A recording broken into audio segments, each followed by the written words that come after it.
Xiao Qiang, a mere homebody, is as weak as a kitten. At the onset of the apocalypse, as zombies roam unchecked, he fortuitously binds himself to an omnipotent system of the end times. In this apocalyptic world, not only do zombies mutate into various forms and acquire diverse skills, human warriors also possess an array of attributes and powers. You wield the art of fire control. Behold as I master abilities of all attributes. You possess machine guns and cannons. Watch as I vanquish with my Iron Man armor. You have potent body-enhancing pills. Observe as I utilize a tenfold evolution agent. Witness how, in a world brimming with advanced technology and supernatural energy, Xiao Qiang, with the aid of his system, gradually leads the people to combat evildoers and eradicate zombies, while farming, raising chickens, and rebuilding their homeland. Chapter 1. The Zombie Outbreak. Suzhou City, Lujiang District, Lujiang University. It is April, and in a classroom on the second floor of a teaching building, an economics elective course is underway. Xiao Qiang, a freshman in his second semester, is a seasoned homebody with a pair of bright, expressive eyes beneath his willow-like eyebrows. Although he appears somewhat stiff, he possesses an unusual charm. The only drawback is that he wears black glasses perched on his prominent nose, reflecting his introverted nature. Since entering university, aside from studying, he has spent his time gaming. That day, as usual, after completing his elective assignment, Xiao Qiang settled in a corner to play the newly released game, End Times. Xiao Qiang has a penchant for discovering obscure games to try. This particular game is even more niche, a serendipitous find that soon ensnared his interest. While he was engrossed in the game, he overheard whispers from girls behind him. I heard that a zombie outbreak occurred in Jianghua City. Many people have been infected, one girl whispered to another. I heard that too, and it's not just Jianghua City.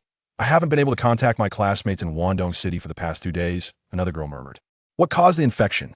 I don't know if it's true, but there have been more and more news reports about it lately. Do you think it will reach our area? Surely not. Our place is so remote, by the time it gets here, it will probably be under control. As more people joined the discussion, Xiao Qiang couldn't help but listen intently. In fact, rumors of a zombie outbreak had begun circulating 2 days earlier, but many had dismissed them.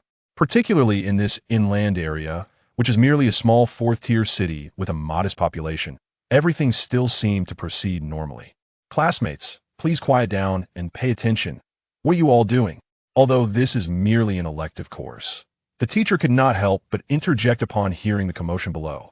Upon hearing the teacher's words, the students immediately fell silent. Emergency notification, emergency notification.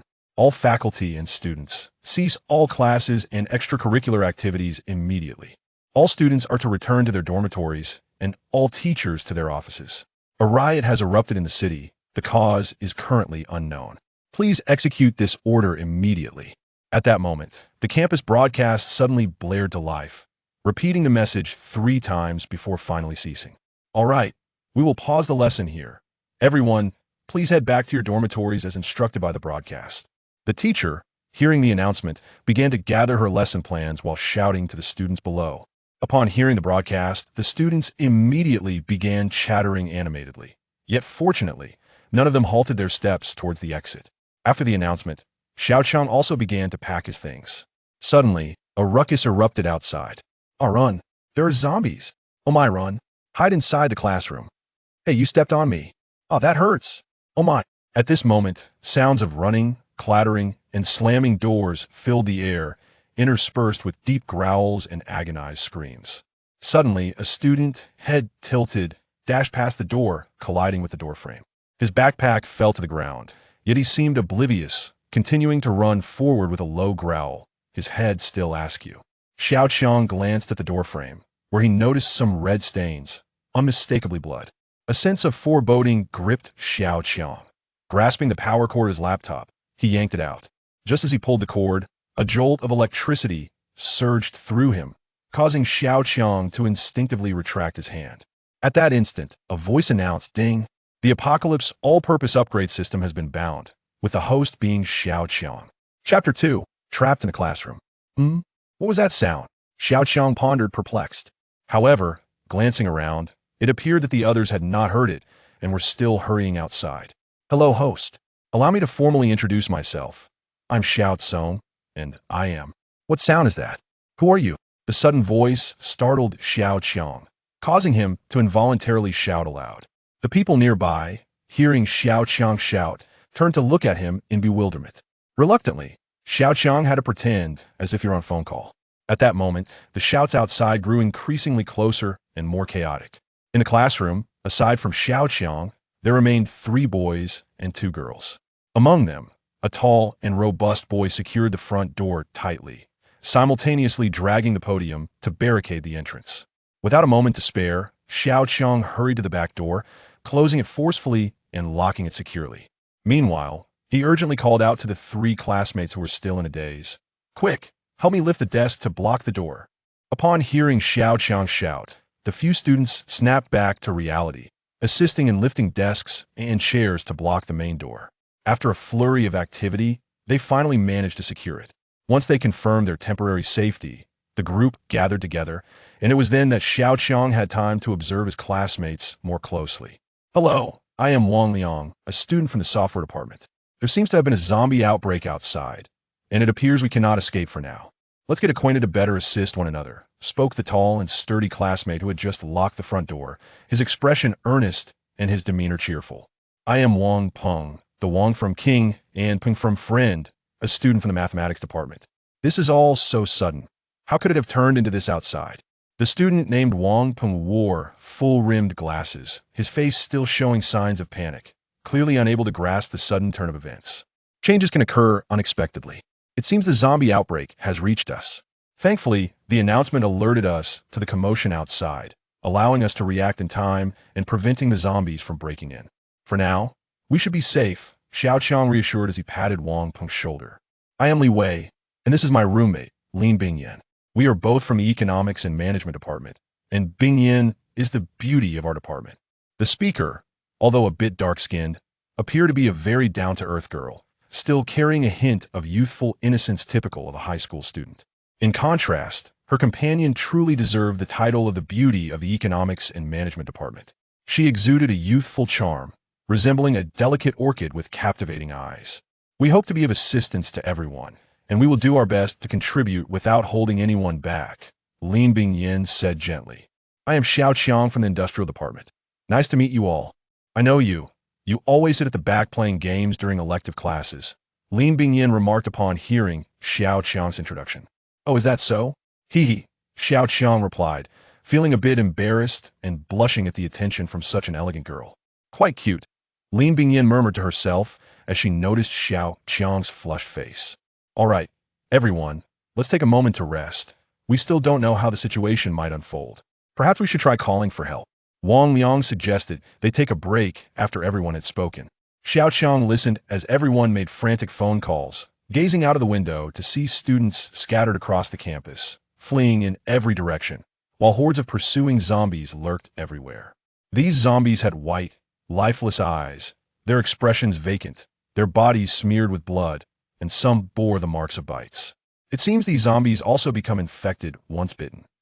By the way, what was that sound I just heard? It seemed like some sort of system called Xiao Cong, and others appeared not to have heard it. With a moment of respite, Xiao Qiang finally recalled the earlier sound. "At last, you remembered me.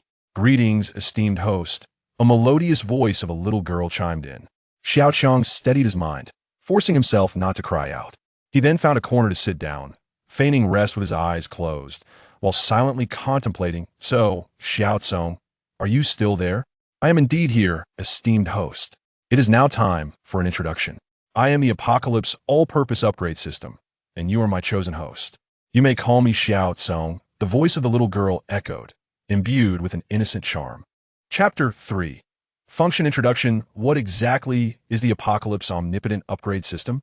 I find myself rather bewildered. Could you provide me with a detailed explanation, Xiao Cong? "Certainly, esteemed host. This system has been meticulously developed in response to the zombie apocalypse, with its primary function being to enhance the host's strength. The ultimate goal is to assist the host in leading all of humanity. By persistently vanquishing zombies, the host can level up and acquire formidable powers," replied the little lowly system. Moreover, the system also offers a marketplace service, where an extensive array of items is available. There is nothing you cannot procure here, provided you can earn exchange currency by defeating zombies. However, due to the host's currently low level and insufficient strength, access to the marketplace is limited at this time. What is my current strength? Xiao Qiang asked, perplexed. Ahem. Host, Xiao Qiang strength, 30. The average adult possesses 50. Speed, 27. The average adult possesses 50. Skills, none. Marketplace access. Level 1.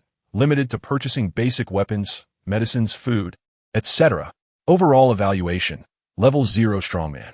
I have merely been neglecting my exercise routine, which has led to my weakened physique. If I were to train, I would surely be comparable to an athlete. Xiao Qiang awkwardly defended, scratching his head upon hearing the system's evaluation. Please, esteemed host, do not create disturbances. Xiao Cong is well aware of your physical condition. Let me finish my introduction. In the future world, not only will various mutated zombies appear, but also a plethora of evolved human beings. The little lowly's voice continued to resonate within Xiao Qiang's mind. Among these human strongmen, there are various classifications: strongman level, ability level, awakening level, and super strongman, each subdivided into 9 tiers. Corresponding zombies are categorized as ordinary level, infected level, mutated level, and super zombie, with each realm consisting of 5 tiers. These are the only details that Xiao Cong can currently disclose. Now, I am issuing the ultimate mission: lead all of humanity to triumph over the zombie conspiracy, overcome obstacles, and rebuild the human home. Success: retain all strength level items and honors acquired through the system. Failure: the host will be erased and the human world will face annihilation, reducing the entire home to ruins. Xiao Cong stated with unusual seriousness. It seems that even with the acquisition of a golden finger, the road ahead remains fraught with challenges. By the way, do I have a beginner's gift pack or something? Additionally, aside from slaying zombies, are there alternative methods to enhance my strength? Xiao Qiang appeared to have accepted this new reality as he inquired. Indeed, there are alternatives. Slaying zombies to level up is merely a shortcut provided by this system. Other methods include purchasing items from a marketplace, engaging in rigorous training, completing missions, and receiving achievements evaluated by the system, which can grant the host gift packs. Furthermore, this system is quite humane. Therefore, there is indeed a beginner's gift pack available. Presenting the items in the gift pack: virus immunity potion, 1 unrestricted lottery draw, a beginner's baseball bat, a primary staff technique, and a set of beginner metal protective clothing, innerwear, along with a 5-minute experience card for level 9 strongman. As soon as the little lowly finished speaking, Xiao Qiang felt these items appear within his consciousness. Esteemed host, would you like to utilize the items now and learn the techniques? Please extract the virus immunity potion and allow me to learn the primary staff technique. Also, can the protective attire be worn directly? It would be rather difficult to explain the sudden appearance of so many items. Xiao Qiang inquired to avoid unnecessary complications. Of course, Xiao Cong has stated that this system is quite humane. The virus immunity potion has now been placed in your pocket, and the metal protective clothing has automatically adorned your body. You may now begin learning the staff technique. As Xiao Cong's words concluded, Xiao Qiang found himself acquiring a preliminary understanding of the staff technique, including basic movements such as swinging, striking, thrusting, and lifting. This system seems rather impressive. I feel that with just my proficiency in the staff technique, I could participate in martial arts competitions. While reflecting on this, Xiao Qiang took out the virus immunity potion and consumed it. This potion has no discernible taste. Is it truly effective? Esteemed host, please do not doubt the efficacy of this system's products. If you harbor doubts, you may test it by allowing a zombie to bite you.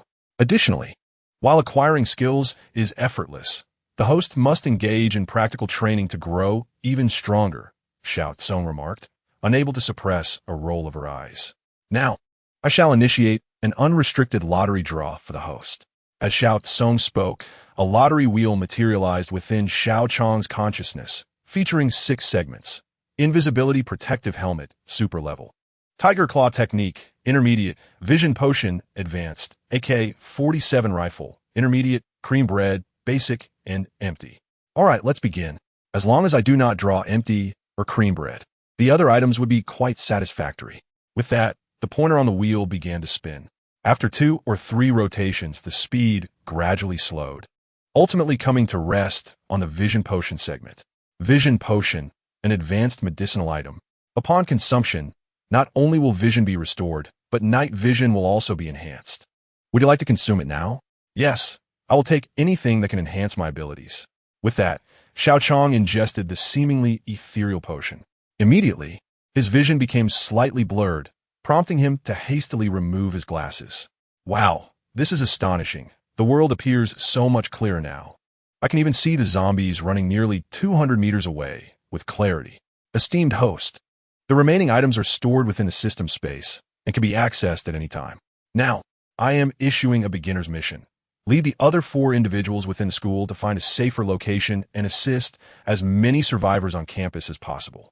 Success. Increase in strength by 1 minor level, 500 exchange points, and the Yulong body technique, intermediate. Failure. Randomly strip the host of 1 acquired ability. Xiao Cong continued promptly. All right, then let the burden of saving the world commence from this moment. Please check my current attributes, Xiao Qiang said, invigorated. Host, Xiao Qiang strength, 30. The average adult possesses 50. Speed, 27. The average adult possesses 50. Vision, 90 skills. Primary staff technique marketplace access. Level 1. Limited to purchasing basic weapons, medicines, food, etc. Lottery access. Level 1 overall evaluation. Level 0 strongman. Xiao Qiang opened his eyes, only to realize that night had begun to fall. He had not expected to converse with the system for such an extended period. It appears that there will be no rescue. We must devise a plan. Although zombies cannot breach our defenses for now, this situation is not sustainable. The door has already been battered nearly to the point of collapse by the zombies. The tall boy named Wang Liang noticed Xiao Qiang had awakened and, while stowing his phone in his pocket, remarked, "It seems that our call for help did not go through. Neither of us has managed to get a signal. So it appears we must rely on ourselves for the time being," Lin Bingyan added. "I conducted a quick assessment. It seems those infected were bitten or scratched. Individuals bitten or scratched will transform into zombies within 10 to 15 minutes. Wang Peng stated as he adjusted his glasses, holding a notepad. "Why not head to the school's supermarket? It is located in a separate building east of the dormitory and has food supplies. The surrounding walls offer better defense," Xiao Qiang suggested as he contemplated suitable safe locations for the task. "Are you sure you won't have trouble seeing without your glasses? And how can you be so relaxed as to sleep at a time like this?" Lin Bingyan teased playfully. I actually have a low prescription, so it's more convenient to remove my glasses," he replied. Xiao Qiang found himself somewhat stammering, realizing that he must rectify his nervousness when conversing with beautiful women. The corridor of the teaching building offers an escape route through the window on the east side of the classroom. I noted that there were hardly any zombies in that direction.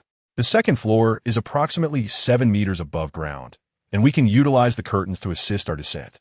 The supermarket is about 500 meters away, and we will pass by the library and the sports field on the way. Wang Peng, upon hearing everyone's words, began to calculate and analyze the situation. Truly, he is worthy of his mathematical prowess, swiftly devising an escape plan.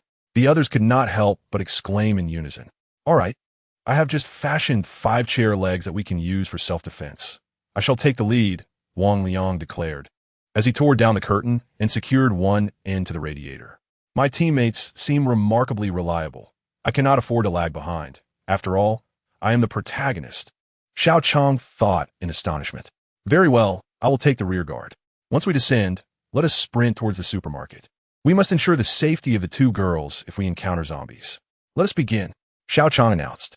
Chapter 4. The first battle with zombies. Wang Peng, who wore glasses, had chosen the supermarket as their refuge. This establishment, a standalone 2-story building, is located on the eastern side of 4 dormitories. It is rumored among the students that the principal's relatives own it.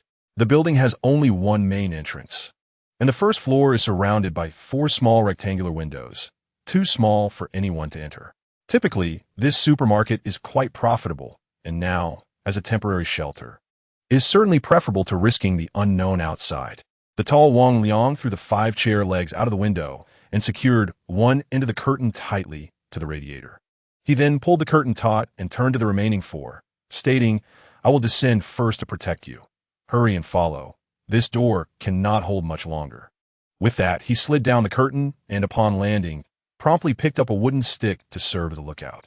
Fortunately, this window faces a wall, and students do not frequent this area, rendering it relatively safe.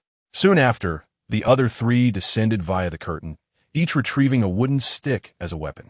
Xiao Qiang glanced at the broken door, where a horde of zombies was clawing and gnashing at the barricade of tables and chairs. With little time to observe the characteristics of these zombies, Xiao Qiang grasped the curtain and jumped down. Receiving the wooden stick from Wang Liang, he let out a low growl. Run! The zombies are about to break through. The five of them immediately sprinted away, with the three boys forming a protective triangle around the two girls. Wang Liang led the way, with Xiao Qiang bringing up the rear. After running approximately 200 meters, Wang Liang suddenly halted. Xiao Qiang focused his gaze ahead to see the eastern road of the library, a common haunt for university students. And given that the zombie outbreak occurred in the afternoon, the library would likely be crowded. Fortunately, the path they chose was not directly in the middle. Several zombies staggered along the road, some ambling aimlessly, others sprinting, while a few, seemingly injured, crawled along. The zombies drooped their heads, their eyes clouded, mouths agape revealing sharp fangs, arms outstretched, their heads swaying as if hunting for prey. At that moment, a group of over 10 students suddenly burst out of the teaching building, armed with various weapons, striking at the zombies as they rushed westward towards the cafeteria. Their commotion drew most of the zombies from the library's entrance. Now, we can cautiously eliminate these zombies, Wang Liang declared. Xiao Qiang instinctively tightened his grip on the wooden stick. He had never fought before, let alone face the prospect of killing zombies. Though he possessed a basic stick-fighting technique granted by the system, the theoretical knowledge in his mind starkly contrasted with the brutal reality of combat. Xiao Qiang decided against using the level 9 experience card just yet. He recalled that the novice mission involved not only finding refuge for these four, but also rescuing more people, intending to save the card for a moment of dire need. No wonder the system encouraged me to hone my skills in real combat. I'm already feeling this anxious before it has even begun, Xiao Qiang mused. The five of them cautiously approached within 5 meters of a lone female zombie, her hair tied in a ponytail, her clothing tattered and torn, exposing much of her upper body, with bloodstains marring her pale skin. Suddenly, the zombie turned her head, noticing Xiao Qiang and his companions, releasing a low, guttural growl as she charged at them in a frenzy. "Watch out!" Li Wei, a classmate of Lin Bingyan, cried out, dropping her wooden stick and clinging tightly to Lin Bingyan. Surprisingly, the seemingly delicate Lin Bingyan remained silent, while the more robust-looking Li Wei was the one to succumb to fear first. As Xiao Qiang pondered this, he stepped in front of the two girls, wooden stick in hand. "Xiao Qiang, aren't you afraid? I saw your hands trembling just now," Lin Bingyan inquired, steadying Li Wei. "I am afraid. I just managed not to scream," Xiao Qiang replied, attempting to lighten the tense atmosphere with humor, before anyone could chuckle at his words. The female zombie had reached Wang Liang, who stood at the forefront. With a powerful leap, Wang Liang, towering at 185 meters, resembled a small tower as he swung the table leg round and aimed it directly at the zombie's head. The zombie's skull crumpled upon impact, blood splattering the ground, and the creature was sent tumbling 2 to 3 meters before crashing against the wall, evidently dispatched. What a splendid blow, albeit rather gory, Xiao Qiang thought, but he had no time to dwell on it, as the remaining zombies were already advancing. Wang Liang and Wang Peng engaged in combat with the zombies, while even Lin Bingyan gripped her wooden stick firmly, ensuring Li Wei remained protected behind her. At that moment, the zombie lunged at Xiao Qiang, its claws raised, slashing downward toward his face. In his mind, the basic stick techniques flashed before him. He slightly swayed to the left, the zombie's attack missing its mark. With renewed determination, Xiao Qiang swung the stick with all his might at the zombie's back. The creature stumbled, but Xiao Qiang's own strength was insufficient to inflict significant damage, though he could have struck the zombie's skull per the stick technique. His inexperience caused him to falter and strike its back instead. This miscalculation nearly led to dire consequences, marking a pivotal moment in Xiao Qiang's character development. The zombie he struck pivoted towards Lin Bingyan, its mouth agape as it lunged at her. Not good, Xiao Qiang thought, preparing to use the experience card. But he witnessed Lin Bingyan, with remarkable agility, block the zombie's hands with her stick and then deliver a swift kick, sending it crashing aside with a startled gasp. Adopting a taekwondo stance. That was close. I didn't anticipate that my earlier hesitation would nearly endanger the two girls behind me. It seems I must exercise caution with my combat techniques in the future, and I cannot afford to show mercy to the enemy. Otherwise, I risk failing to protect those behind me, let alone save humanity. A cold sweat broke out on Xiao Qiang as he regretted his earlier thoughts. Resolute in his newfound understanding, Xiao Qiang sprang into action, channeling all his strength into one decisive strike, sweeping the stick toward the zombie's head, blood splattering across the ground, signaling the demise of yet another zombie. Ding! A normal level 1 zombie has been slain, earning 10 experience points and 10 exchange points. After dispatching this zombie, a notification echoed in Xiao Qiang's mind. The entire process, though lengthy in recounting, transpired within mere seconds, fraught with peril. More zombies were rapidly approaching. Yet after eliminating one, Xiao Qiang felt a significant alleviation of his anxiety. As a zombie charged toward him, Xiao Qiang bent low to evade its claws, then leaped high into the air, his wooden stick piercing firmly into the zombie's jaw. The motion was fluid, devoid of any hesitation. However, upon glancing back, he saw the zombie rising again, its jaw askew and blood oozing from its mouth. Sighing inwardly, Xiao Qiang lamented his low level and feeble strength. Even if he could strike his target, he was unable to achieve a fatal blow. He swung the wooden stick again, bringing it down upon the zombie's head, which collapsed to the ground. Only then did the notification chime. Ding! A normal level 1 zombie has been slain, earning 10 experience points and 10 exchange points. Looking ahead, Xiao Qiang noticed Wang Liang and Wang Peng were somewhat ahead, surrounded by 2 or 3 zombies. Wang Liang was managing well, swinging his stick with force, knocking zombies to the ground. Although he could not eliminate them swiftly, he remained relatively safe. In contrast, Wang Peng was in a dire situation, despite his refined appearance. His strength far surpassed Xiao Qiang's, yet he could not withstand the onslaught of the zombies and had been cornered against the library wall. Xiao Qiang sprinted a few paces, targeting a zombie from behind. He leaped backward, crashing the wooden stick onto the head of a one-armed zombie. This strike, propelled by his body's momentum, shattered the zombie's skull, sending its body crashing backward. Ding! A normal level 1 zombie has been slain, earning 10 experience points and 10 exchange points. The wooden stick in Xiao Qiang's hand splintered from the force of the blow.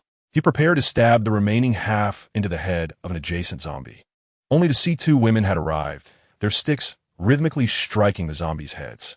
Observing this, Xiao Qiang marveled at the fierce determination of the women. He swiftly turned his body, driving the remaining half of his stick into the head of another zombie. Ding! A normal level 1 zombie has been slain, earning 10 experience points and 10 exchange points. Immediately afterward, Xiao Qiang rolled toward Wang Liang and, upon rising, discovered a metal baseball bat in his hand. Gripping the bat tightly, he swung with all his might at a zombie lunging towards Wang Liang. The zombie's head collapsed inward, its body toppling forward, blood staining the entire length of the bat. Ding! A normal level 1 zombie has been slain, earning 10 experience points and 10 exchange points. This iron bat was indeed far superior to the wooden stick. Subsequently, Xiao Qiang dispatched the remaining 2 zombies with decisive strikes, eliciting 2 more notifications. Once the immediate threat was neutralized, the 5 of them leaned against their knees, panting heavily. Xiao Qiang, in particular, showed signs of fatigue, having fought with fervor without considering his current physical limitations. Let us take a breather while no zombies are approaching. Xiao Qiang gasped, moving to squat in a corner. Not bad, brother. I didn't see this prowess in you. The others gathered around, with Wang Liang speaking earnestly. From the recent tally of zombies dispatched, Wang Liang had taken down 5, Wang Peng 4, and Xiao Qiang 7. But most of this was due to Wang Liang and Wang Peng drawing the zombies' attention. Where did you get that baseball bat? Lin Bingyan inquired, her beautiful eyes fixed on Xiao Qiang. Oh, I found it on the way. Someone must have dropped it in their haste, Xiao Qiang explained. Fortunately, there's no power outage. Otherwise, we would truly struggle against these zombies, Wang Peng added. The zombies I see on TV seem easy to defeat, but encountering them in reality is a different story. Also, thanks for protecting us earlier, Xiao Qiang, Li Wei remarked, sticking out her tongue. No need for thanks. It's the least I could do. Let us rest up, as the road by the playground won't be so easy, Xiao Qiang advised. Chapter 5. Level up and show strength. The playground of Lujiang University is situated to the south of the library, surrounded by barbed wire. with only an iron gate on the east and west sides. During their brief respite, Xiao Qiang and his companions surveyed the road ahead. Numerous zombies lingered on the playground side, most of which were trapped within. The eastern gate appeared to have been wedged shut by a survivor wielding an iron rod in a desperate escape. Even so, nearly 50 zombies roamed the playground path. As dusk fell, the sight of so many zombies moving back and forth under the streetlights, accompanied by their low, guttural growls, created an eerie atmosphere. Xiao Qiang retracted his head and analyzed the situation with the others. There are approximately 50 zombies along this stretch of road next to the playground. Clearing them all is nearly impossible. Our best option is to sprint quickly. Wang Peng adjusted his glasses, adding, this stretch is nearly 150 meters long.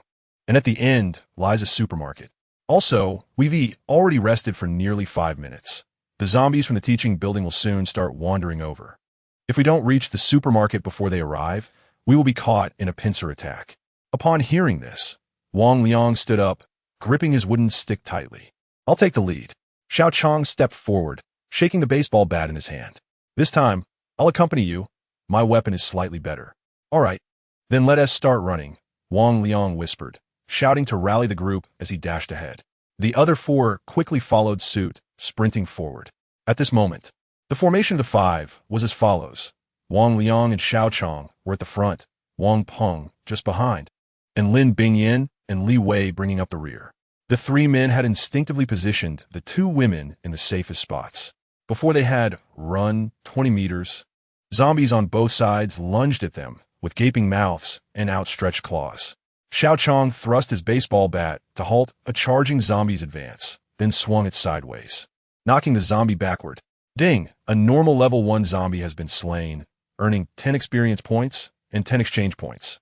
Without pausing, he leaped high, using his body's momentum to bring the bat crashing down onto a long-haired female zombie.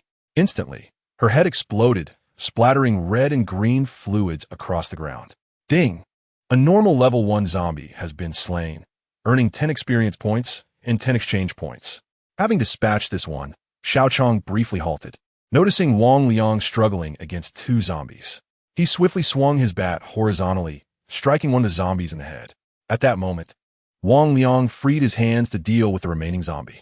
Ding! A normal level 1 zombie has been slain, earning 10 experience points and 10 exchange points. Congratulations. Host has leveled up. Host Xiao Qiang. Overall evaluation. Level 1 strongman. Level up reward. 5 free attribute points. 1 basic lottery chance. 100 exchange points. In the wolf tooth stick technique, initial detection indicates host possesses basic stick technique, which can be integrated. Activation of energy value attribute grants the ability to implement techniques. Activation of exchange point attribute. Would the host like to allocate attribute points? At this moment, a sudden recollection of the upgrade notification from Xiao Cong crossed Xiao Qiang's mind, and concurrently, he felt the fatigue in his body dissipate. His legs were now filled with newfound strength. Determined to enhance his power, he allocated all his attribute points to strength. After the allocation, the status read, Host, Xiao Qiang, Strength, 55, the average adult is 50. Speed, 50, the average adult is 50. Vision, 90. Skills, Basic Stick Technique, Wolf Fong Stick Technique, not yet integrated. Lottery chances, 1. Exchange points, 100. Store permissions, Level 1, limited to purchasing low-grade weapons, medicines, food, etc. Lottery permission, Level 1, overall evaluation. Level 1 strongman, stamina, 50, experience points, 200. He was pleasantly surprised not only by the rewards from the upgrade, but also by the automatic allocation of 10 attribute points to speed. This method of gaining strength was astonishingly effortless. Embracing the changes brought about by the upgrade, Xiao Qiang couldn't help but feel a sense of glee. In a moment of distraction, the other 4 had already sprinted ahead of him. Suddenly, a corpulent zombie wearing glasses lunged at Lin Bingyan from the left rear, knocking her to the ground as it prepared to pounce and bite. Without hesitation, Xiao Qiang darted forward, executing a leap that collided with the zombie from below. He rolled on the ground, regained his footing, and swung the baseball bat in his hand directly at the zombie, causing a spray of dark red liquid to erupt. Ding! Killed a level 1 ordinary zombie. Experience points, 10. Exchange points, 10. Stay behind me. and be cautious, Xiao Qiang called out to Lin Bingyin before continuing his advance. The next moments were filled with chaos as the five-member team, under Xiao Qiang's leadership, relentlessly slaughtered zombies while making their way toward the supermarket. The notifications of zombie kills echoed in Xiao Qiang's mind. How can Xiao Qiang be so formidable?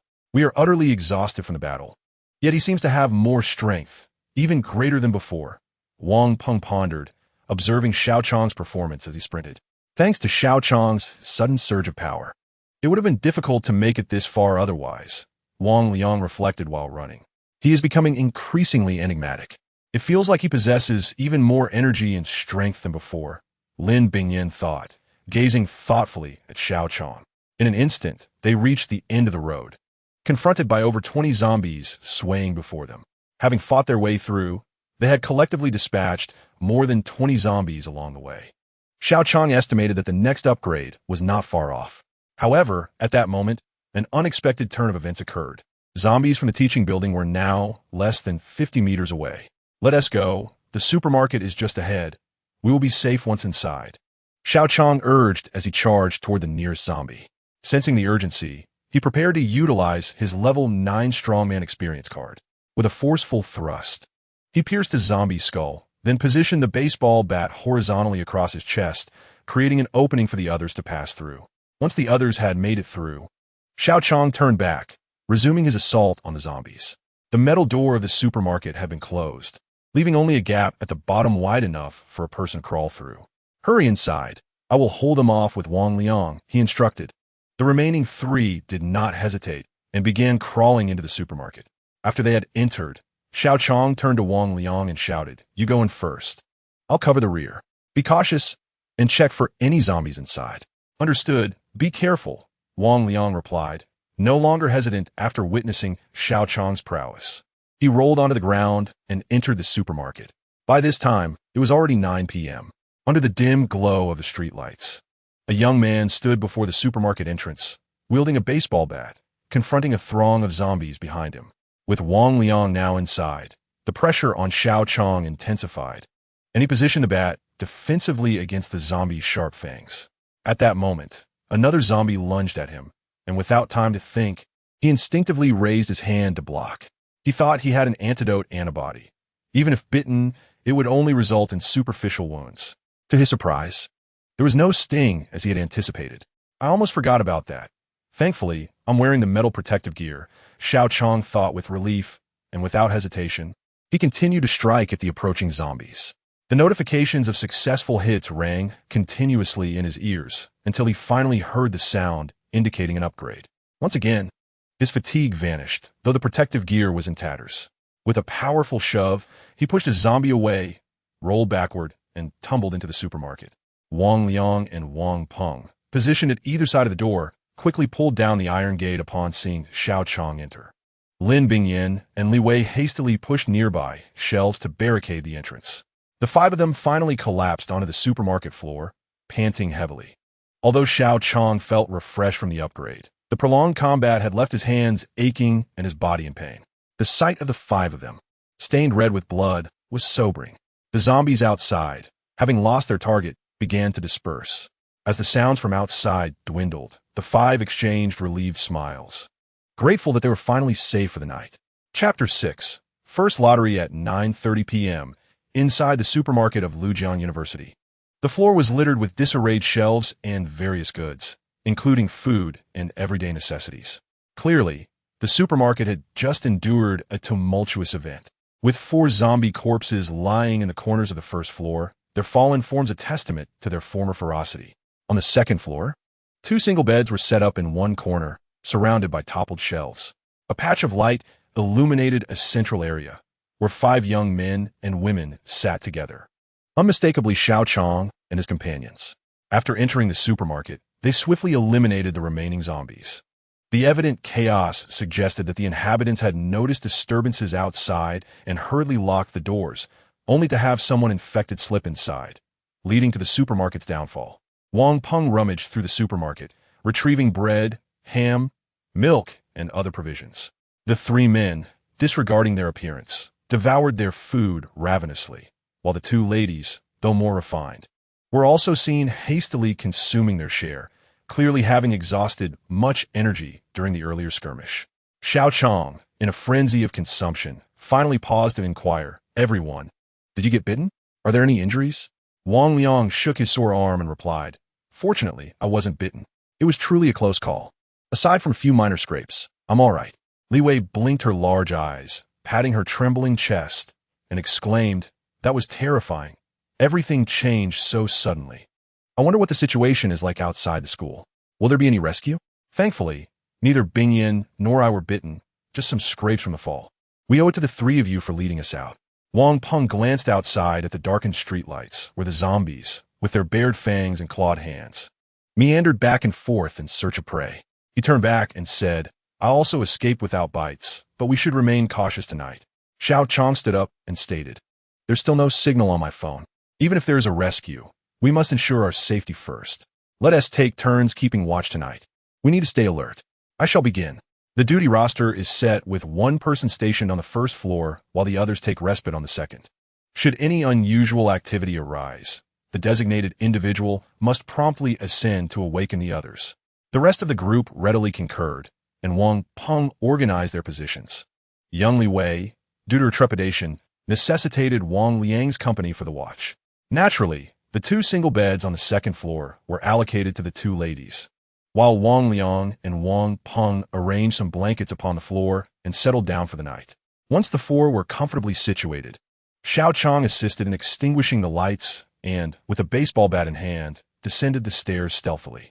Eager to examine the rewards of his recent upgrade, Xiao Qiang casually picked up a cup of coffee and seated himself in a corner. He closed his eyes and mentally called out Xiao Cong, "Come forth and assist me in reviewing the upgrade information." At that moment, with the enhancement of Xiao Chang's abilities, Xiao Cong finally materialized in his mind's eye. The petite figure, still drowsy, rubbed her eyes playfully and addressed Xiao Cong, "Master, you remember me at last. I am here to report your upgrade status." Master Xiao Cong has ascended to level 2 strongman. The upgrade rewards include 6 attribute points, 1 entry for a basic lottery, a precision crossbow with 20 arrows, 200 exchange points, and an increase in stamina to a maximum of 70. Shall the 6 attribute points be allocated, and shall the Wolf Tooth Club technique be integrated? Xiao Cong decided to allocate all 6 points to strength and immediately fuse with the Wolf Tooth Club technique.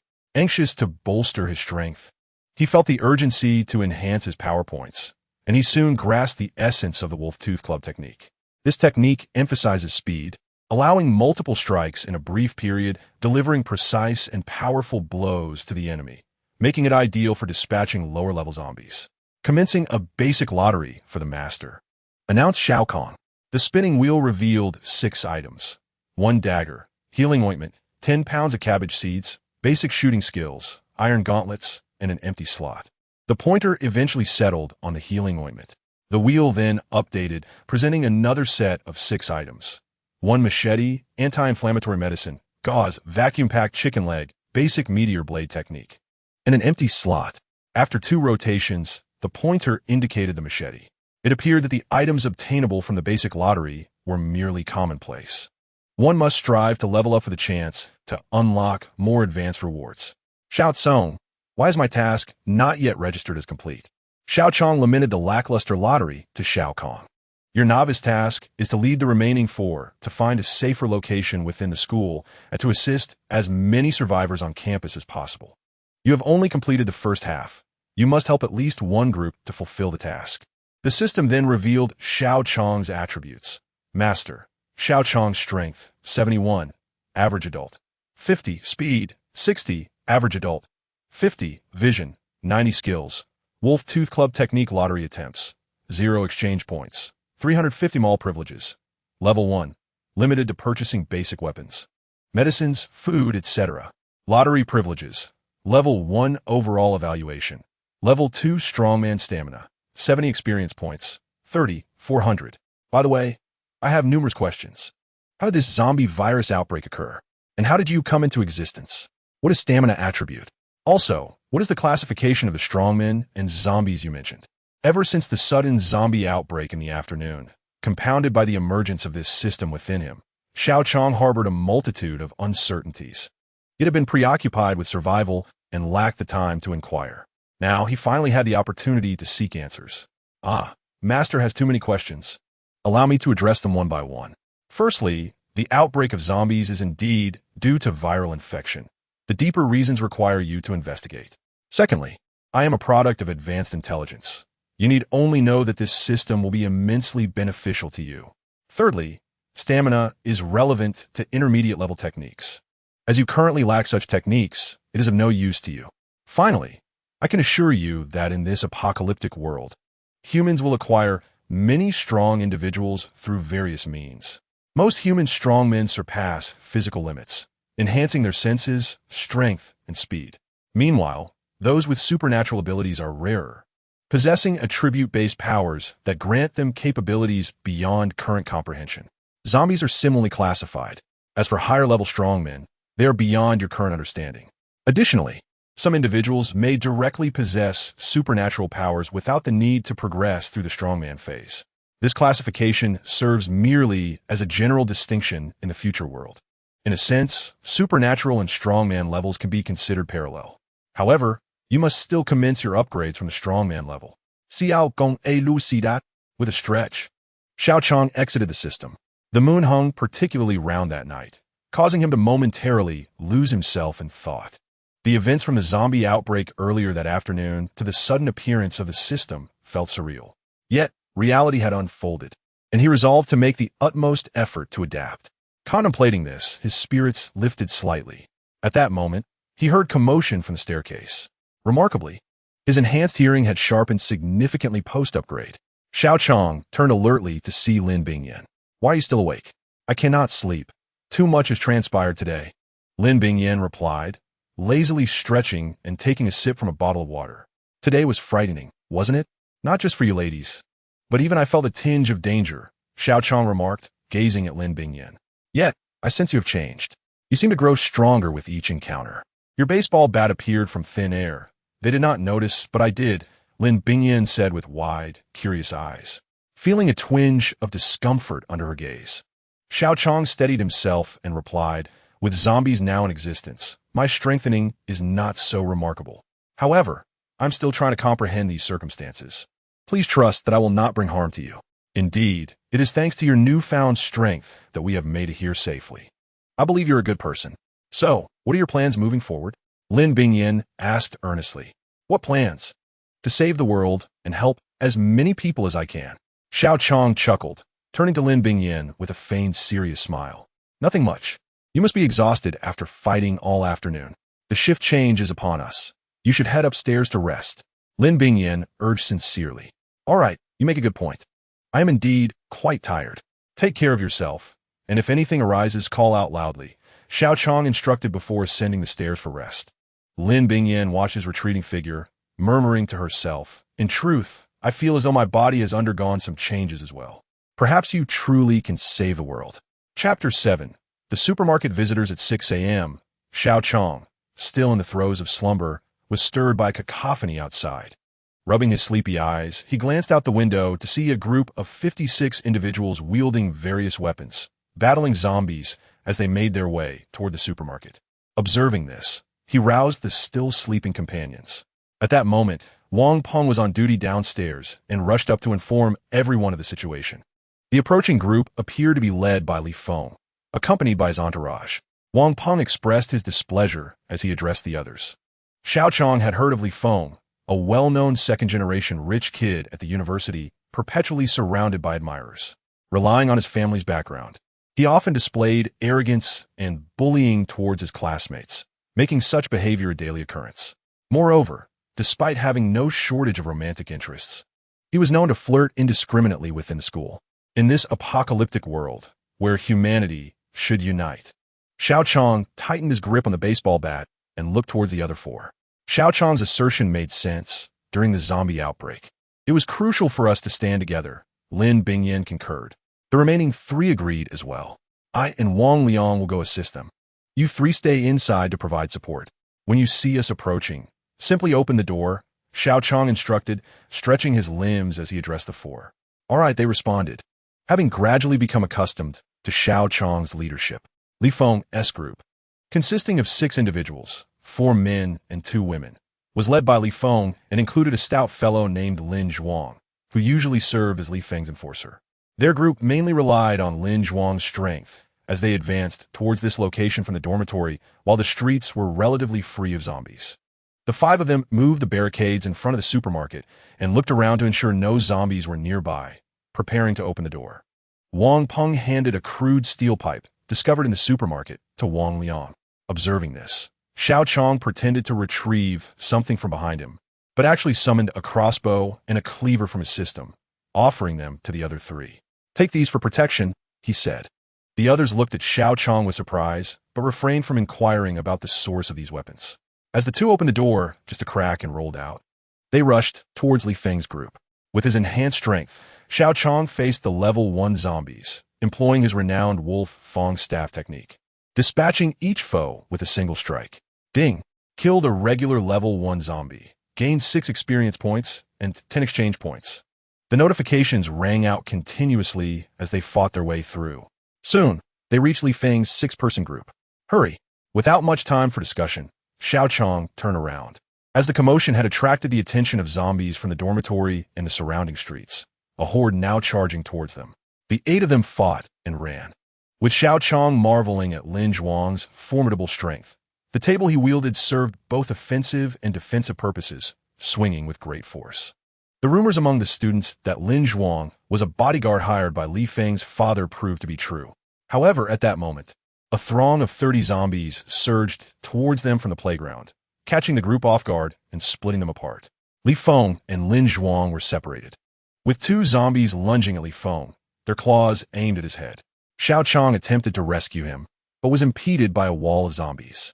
In a desperate move, Li Feng pulled a male classmate in front of him, resulting in the unfortunate boy being impaled by the zombie's claws, collapsing while casting a look of disbelief at Li Feng before being devoured by the advancing undead.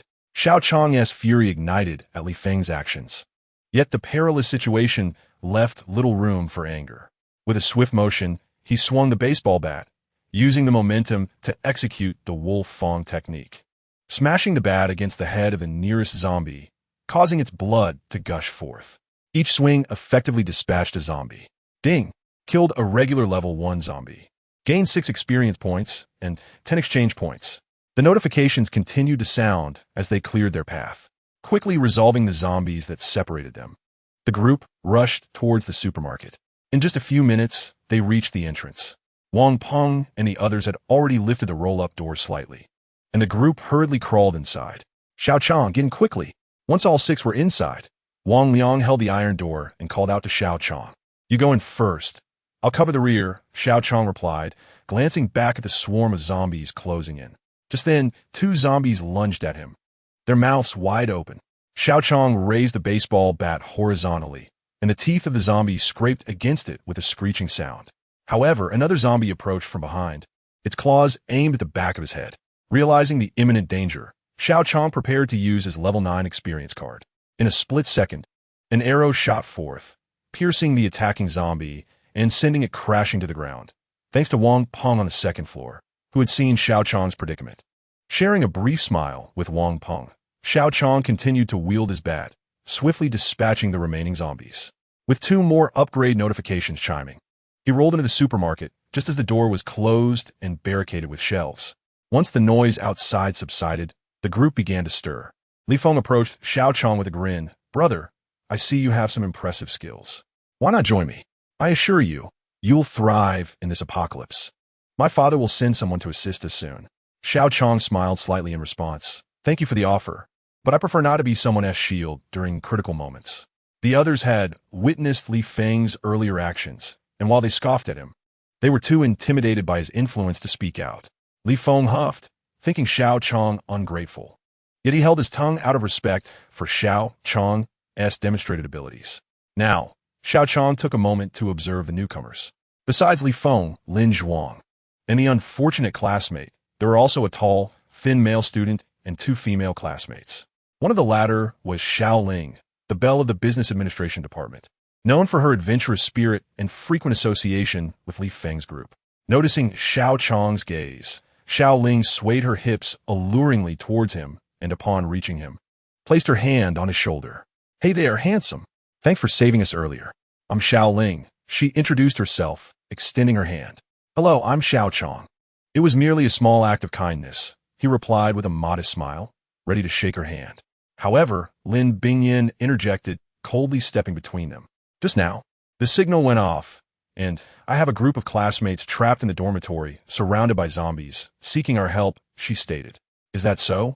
Give me 5 minutes. Have your classmates find a safe spot. I'll make a call, and we can strategize before we head out," Xiao Qiang replied, moving towards a corner to retrieve his phone. On the surface, he appeared to be pretending to make a call, but in truth, he had already received a notification that the beginner task was complete. Ding! Congratulations, host, for completing the beginner task. Reward: minor strength increase, 500 exchange points. In the skill dragon's movement intermediate. Ding! Congratulations, host, for leveling up. You have reached the level 3 realm of a strong warrior. Upgrade rewards: 10 free attribute points.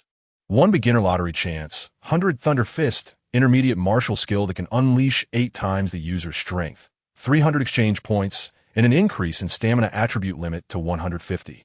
Should one learn the Yolong Shunfa and Bai Hale, engage in a preliminary lottery, and allocate free attribute points?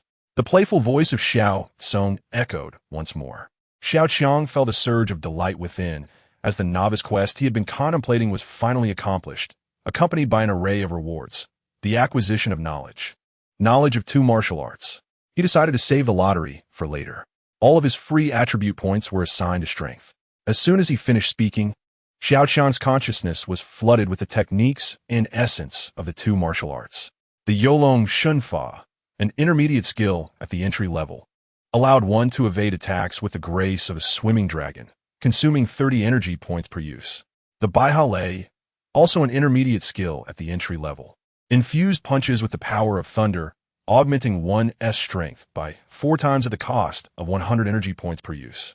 Host: Xiao Qiang strength, 101, average adult, 50, speed, 80, average adult, 50, vision, 90 skills, Languiguan Fa, Yolong Shun Fa, entry level, proficiency 0-100. Bai Hale, entry level, proficiency 0-100, lottery attempts, 1 exchange points, 950 mall access level, 1, restricted to low-tier weapons, medicines, food, etc. Lottery access level, 1 comprehensive evaluation, stronger level, 3 energy points, 150 experience points, 210, 1000. Upon the completion of Xiao Qiang's directives, Xiao Cong presented his current attributes. Chapter 8. Rescue in the dormitory. Lujiang Deshu's dormitory complex consisted of 4 buildings, arranged side by side, with 2 designated for males and 2 for females. The 2 female dormitories were situated adjacent to a supermarket, each building boasting 6 stories. The dormitory of Lin Bingyin's classmates was separated from the supermarket by 1 dormitory.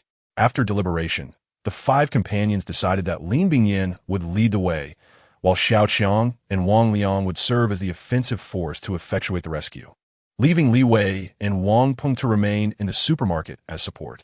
Before departing, Xiao Qiang secured a machete to his waist and quietly advised Li Wei and Wang Peng to ready their crossbows and remain vigilant against Li Feng and his associates. At that moment, the streets were beginning to be populated by wandering zombies. Despite this, around 20 to 30 zombies roamed nearby, arms drooping, their vacant gazes mechanically searching for prey. The trio, with Xiao Qiang in the lead and Wang Liang following, carefully shielded Lin Bingyin in the center as they advanced toward the dormitory. Spotting a female zombie ambling in the middle of the road, Xiao Qiang stealthily drew his baseball bat, tiptoeing up behind her and delivering a decisive blow to the back of her head. A chime resounded, indicating the defeat of a level 1 ordinary zombie, granting him 3 experience points and 10 exchange points. Alas, it seemed that while leveling up had made slaying zombies easier, the experience gained had significantly diminished.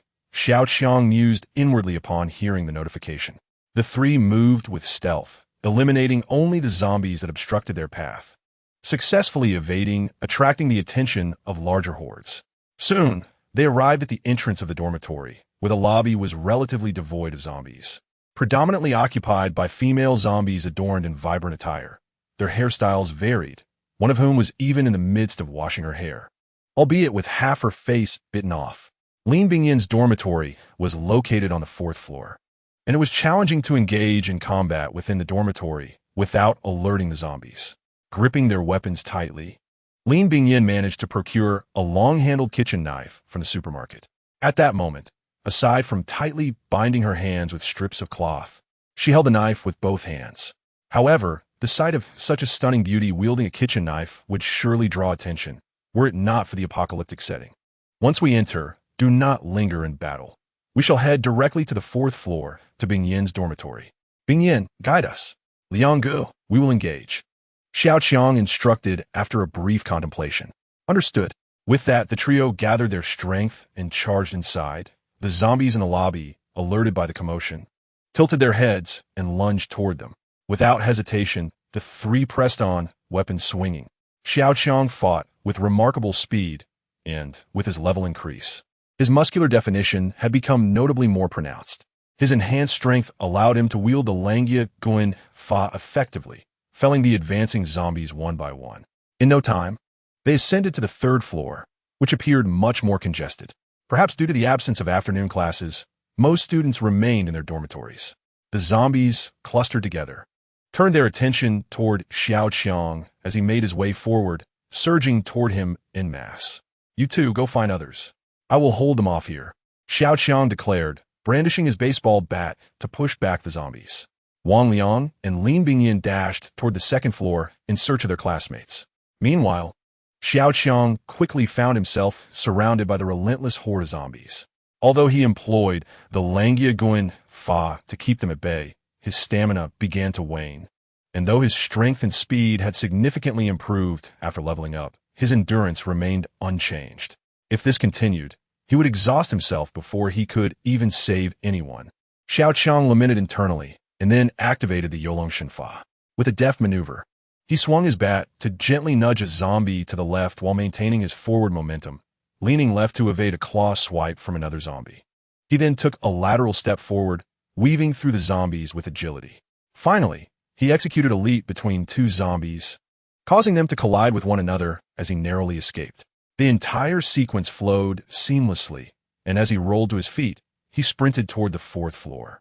The number of zombies on the 4th floor was somewhat diminished. Xiao Qiang spotted Wang Liang beckoning him from the doorway of a dormitory. Upon entering, he barricaded the door with a bed.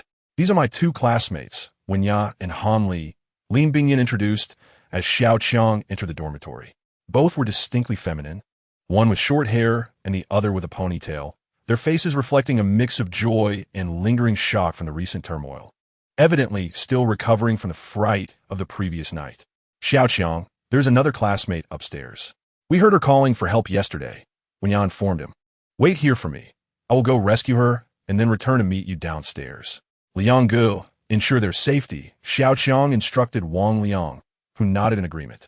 Turning to exit the dormitory, Xiao Qiang fought his way through the zombies, making his way to the 5th floor. As soon as he set foot on the 5th floor, a corpulent zombie, arms raised in a martial stance, leaped toward him. Xiao Qiang had no time to dodge and raised his baseball bat in defense. To his dismay, an overwhelming force struck him, causing his bat to drop and the zombie's fist to crash into his chest. Xiao Qiang was sent reeling backward, tumbling down the staircase and crashing against the wall with a dull thud. What tremendous strength! This must be a being far superior to a level 1 zombie, he realized as he picked himself up from the ground, drawing the machete from his waist. This level 2 zombie could rival a level 4 human warrior. Fortunately, after leveling up, not only had his strength and speed increased, but his senses had sharpened considerably, and his body's resilience had also improved. Otherwise, such a blow would have surely shattered his ribs in his previous state. Now, aside from his level 9 warrior experience card, his most formidable asset was the Baihale. Having used the Yolong Shenfa once, he had only 120 energy points remaining, enough for a single execution of Baihale, and he needed to strike the zombie's head decisively. Without further contemplation, the overweight zombie charged down from above, claws slashing horizontally toward Xiao Qiang's head. Xiao Qiang swiftly evaded the attack with a graceful arc, advancing forward as he gripped the machete in his hand. With a deft motion, he thrust it backward, piercing the rotund zombie's back, and the foul blood oozed down the blade onto Xiao Qiang's knuckles. Without further ado, he bounded up the stairs, taking 2 steps at a time to reach the 5th floor. His right hand clenched into a fist with the middle finger protruding, while his left hand returned the machete to his waist, shielding his chest. Drawing back his right arm, he resembled a ferocious tiger as he leaped forward, aiming a powerful strike at the approaching rotund zombie's head. With a fierce shout by ballet, Xiao Qiang's punch shattered the zombie's skull. Simultaneously, the creature's sharp claw grazed across Xiao Qiang's chest, producing a sharp screech of impact. Thankfully, the metallic lining of his attire offered some protection. Otherwise, that would have been quite painful, he thought, drenched in cold sweat. Ding! You have slain a common level 2 zombie. Experience points, 100. Exchange points, 100. Total experience, 560. 100. It appeared that although level 2 zombies were challenging to defeat, the rewards were indeed substantial. With this in mind, Xiao Qiang picked up a baseball bat and approached the dormitory door. He knocked and called out, "Please open the door. I am here to rescue you." I was informed by someone downstairs. "All right, I will open the door." Just a moment came a calm voice from within, followed by the sound of creaking. Clearly, the occupants feared a zombie incursion and had barricaded the door with a bed. After Xiao Qiang dealt with another 2 or 3 level 1 zombies, the door finally swung open. He stepped inside, closed the door, and secured it with the bed. Exhausted, he collapsed onto the bed, gasping for breath. Thankfully, after leveling up, his stamina had improved, or he would have been utterly spent after such an extended battle with zombies, especially a level 2 one. "Are you certain you are here to save me and not to hide?" The woman inside stared at the panting Xiao Qiang with skepticism. "I apologize. I've been fighting for too long without a moment to breathe," he replied sheepishly, extending his blood-stained hand. Upon seeing the state of his hands, he quickly retracted them. "Hello, I am Yang Sui. Thank you for coming to my aid. What shall we do next?" She introduced herself, shaking Xiao Qiang's hand. "In this apocalypse, I am not the type of girl who is overly concerned with cleanliness." Xiao Qiang couldn't help but feel a sense of admiration for this woman named Yang Shui. Taking a moment to observe her, she was tall, with beautiful long hair, and her exquisite features exuded an air of aloof elegance. If Lin Bingyan embodied youthfulness, then Yang Shui was undoubtedly the epitome of a cool, sophisticated demeanor. Being in the company of such a striking beauty was inexplicably delightful, even with her icy countenance. At that moment, Xiao Qiang decided to lighten the mood with a jest. "First, I need a moment to recover my strength. Once I regain my stamina, I could say..." "How long do you need?" Yang Shui interrupted, her tone direct. 5 minutes should suffice. I just need to catch my breath," Xiao Qiang replied, awkwardly sticking out his tongue. During this 5-minute respite, through Xiao Qiang's persistent inquiries, he learned more about Yang Shui. She was a sophomore in the Economics and Trade Department, a self-proclaimed homebody who had secured the dormitory door and maintained communication with the people downstairs since the outbreak. Those with a cool demeanor seem unfazed by any situation. Xiao Qiang mused. He broke a section of the heating pipe with the baseball bat and handed it to Yang Shui for self-defense. "Now let's find them," he said, moving the bed aside and addressing Yang Shui. Chapter 9. Level 3 Zombie at the female dormitory of Lujian University. The air was thick with tension, as a number of zombies was overwhelming, predominantly female. The building echoed with eerie zombie wails, mingled with the sounds of doors and windows being battered, creating a truly terrifying atmosphere. It was a mystery how Yang Shui had managed to spend the night alone amidst such chaos. The door creaked open slightly, allowing a sliver of sunlight to pierce through, illuminating the hallway. 2 figures emerged, Xiao Qiang and Yang Shui. As they stepped outside, 3 zombies on either side of the door lunged at them, their claws extended. Xiao Qiang deftly sidestepped one claw, then swung the bat, striking the nearest zombie on the head. With fluidity, he turned and delivered an upward jab to another zombie with disheveled hair. After dispatching the 2 creatures, he moved with precision, executing each action seamlessly. The sound of 3 notifications chimed in succession. "Stay close to me," Xiao Qiang instructed without looking back as they continued onward.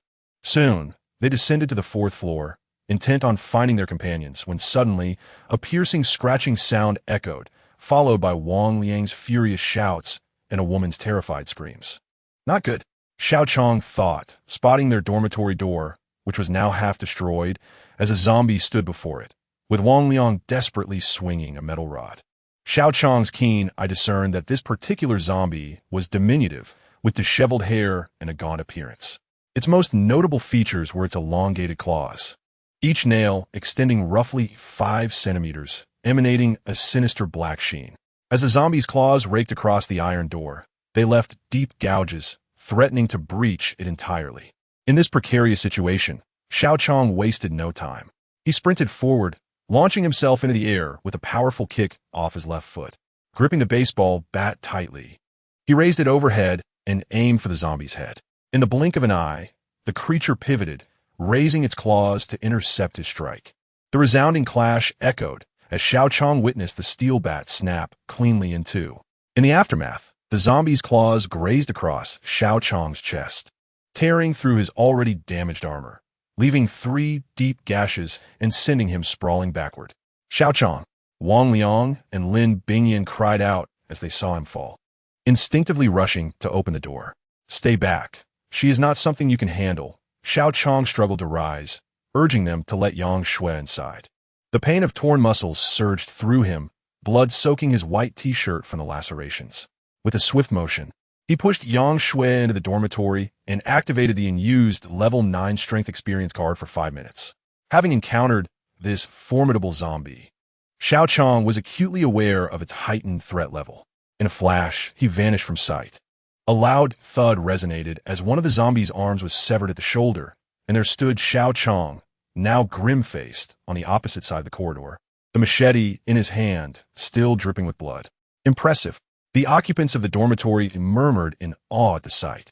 After losing an arm, the zombie became increasingly frenzied, shrieking as it charged at Xiao Qiang with its remaining claw. The group stood at the half-open door, feeling a chilling gust as they witnessed the other arm of the zombie plummet to the ground. However, this time, due to the dullness of the machete, the cuts were not as clean.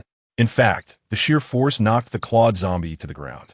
The zombie, having lost both arms, struggled to rise, but this time, Xiao Qiang did not grant it another chance.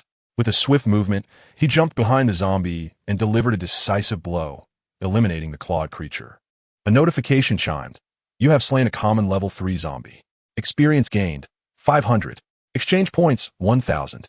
Acquired equipment. Bone spike dagger, intermediate, forged from zombie claws. Sharp enough to slice through iron. Driving skill and intermediate body refining potion, which when used during a bath, doubles the user's physical strength, allowing for greater resilience against impacts. A flashlight is also included." Xiao Cong's words brought Xiao Qiang considerable surprise. Indeed, it was worthy of a level 3 zombie encounter, although he had used an experience card.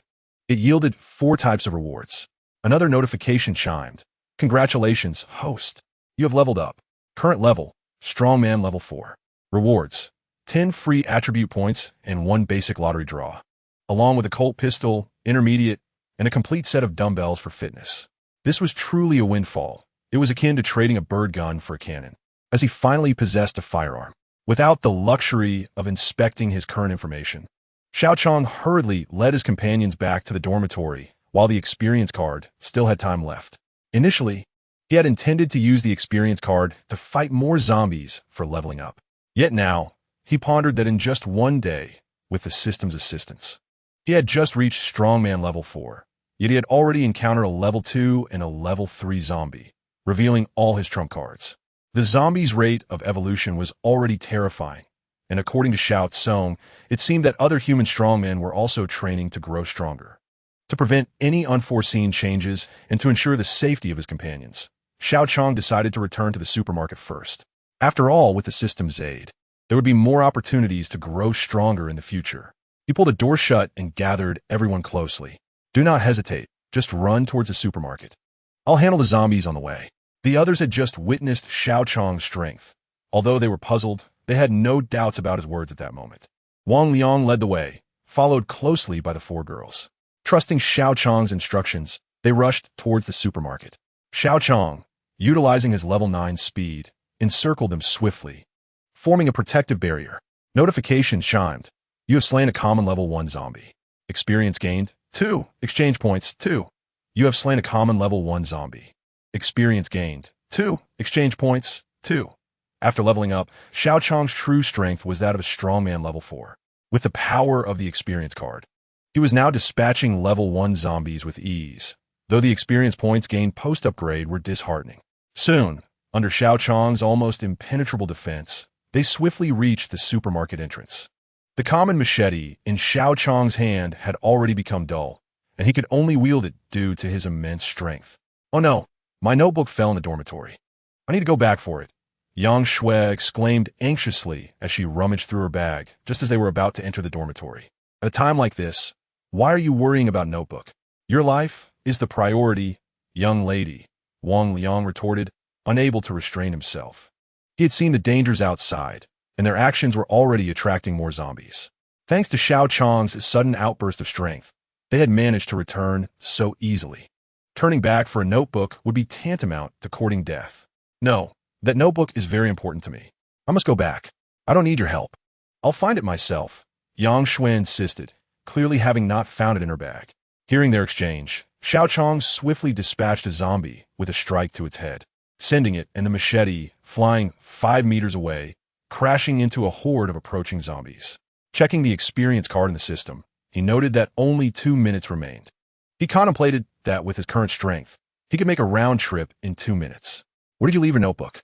I will help you retrieve it," Xiao Qiang offered, drawing the bone-spiked dagger, which twisted in a spiral form and was classified as a long dagger. Holding it backward across his chest, he addressed Yang Shui. "The notebook must have fallen in the dormitory when we encountered that clawed zombie. However, I must personally retrieve it," Yang Shui stated gravely, looking at Xiao Qiang.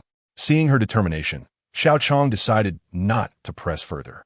"Very well, then stay close to me. Xiao Qiang, be extra careful. Make sure to come back safely," Lin Bingyan said, her voice laced with concern as she cast a questioning glance at Yang Shui. "Rest assured, I will return swiftly. We still have a world to save. Liang Ge, lead them into the supermarket," Xiao Qiang assured with a smile towards Lin Bingyan before turning to Wang Liang with instructions. "All right, although I don't understand why you are so powerful, do remain cautious." Wang Liang expressed his concern for Xiao Qiang. "Understood. Stay close. Let us proceed," Xiao Qiang replied, gripping his bone-spike dagger tightly as he charged headlong into the horde of zombies. Inside the supermarket, Wang Peng and Li Wei had already opened the door, welcoming everyone inside, while Li Feng and his companions, seeing the influx of beautiful girls, eagerly came over to assist. Chapter 10. Supermarket Division at Lujiang University. Inside the supermarket, Lin Bingyan and her companions entered to find that the number of male students had increased by 56, and they appeared to be acquainted with Li Feng. Clustering together in conversation, Li Feng, noticing the arrival of Lin Bingyan and her group, approached with a grin, offering a bottle of drink. "Ladies, you've worked hard. Come over here and take a rest. I will protect everyone from here on, so you can rest easy." Lin Bingyan, however, did not even glance at Li Feng, directly leading Wang Liang towards Wang Peng and the others. Li Feng, feeling snubbed, turned his attention to Wenya and Han Li, saying, "Ladies, I have contacted my father, and by this afternoon at the latest, he will send someone over. When that time comes." Wenya and Han Li felt too awkward to outright refuse, so they engaged in casual conversation with Li Feng. "Why did Changgu return, and how did he become so powerful?" Wang Peng inquired as he put away his crossbow. "The girl we just rescued, Yang Shui, mentioned needing to retrieve her notebook. As for Xiao Qiang's newfound strength, I have no idea," Wang Liang replied while drinking water. The world had become unrecognizable in an instant, so perhaps it was not so hard to accept that Xiao Qiang had grown stronger. Lin Bingyan crossed her arms and gazed anxiously out the window. Li Wei comforted her by placing a hand on her shoulder, and they fell silent, all staring out towards the dormitory. Xiao Qiang held the bone-spiked dagger in hand, although he had yet to learn any dagger mastery skills. His level 9 strength and speed were more than sufficient to deal with these zombies. Holding the dagger, Xiao Qiang marveled at how effective this intermediate dagger was. It was indeed a lethal weapon. Before long, he and Yang Shui returned to the dormitory. Yang Shui picked up her notebook from the floor, and Xiao Qiang noticed it was an antique leather notebook adorned with a button. Just then, a system prompt echoed in his mind. Mission issued. Find a suitable location and establish a long-term base. Mission successful. Rewards include 1,000 mechanism umbrella, advanced upgradable. intermediate martial arts technique, ambush, and one intermediate lottery draw. Xiao Qiang, momentarily lost in thought upon hearing the system's alert, found himself besieged by two zombies that leapt towards him, aiming for his head. In this critical moment, Yang Shui shouted, "Be careful!" Xiao Qiang turned his head in response. But before he could react, a flash of yellow light surged past, sending the two zombies flying. The speed was so astonishing that even Xiao Qiang failed to comprehend the situation, turning back to glance at Yang Shui, who had slightly retracted her hand, her expression one of confusion. "Let's hurry." Although Xiao Qiang was perplexed, he was unwilling to be ensnared by the zombies at that moment, especially since he noticed that his experience card had only 1 minute left and the wound inflicted by the third-level zombie was beginning to throb painfully. In half a minute, the two had sprinted to the entrance of the supermarket. At that moment, the horde of zombies had finally gathered, a dark mass pursuing Xiao Qiang from behind. It was midday, and under the bright sun, the multitude of zombies created a unique spectacle. "Open the door." Xiao Qiang sensed something amiss. Typically, Wang Peng and the others would have already opened the supermarket door to assist them. However, the door remained shut, and Wang Peng did not appear to help with the crossbow. Suddenly, Li Feng leaned out of the second-floor window, grinning malevolently at the two below. "You can't come in. You've been injured by zombies. Who knows when you'll turn into one yourself? We must consider everyone's safety." The others inside echoed his sentiments. Wang Peng and his group were already cornered, their weapons seized by Lin Zhuang, who now aimed a crossbow at them. With no time to explain that he would not turn into a zombie, Xiao Qiang shouted at the supermarket, "Open the door. If I can't enter, let Yang Shui in." Li Feng smirked, his lips curling upwards as he replied, "Under normal circumstances, I would welcome this beautiful lady. But look at the crowd of zombies below that you've attracted. What will we do if we open the door?" Seeing that escape was impossible, Xiao Qiang glared at Li Feng. He then delivered a powerful punch, creating a small opening in the iron door just large enough for one person to pass through, cutting his hand in the process. He gently pushed Yang Shui inside the supermarket.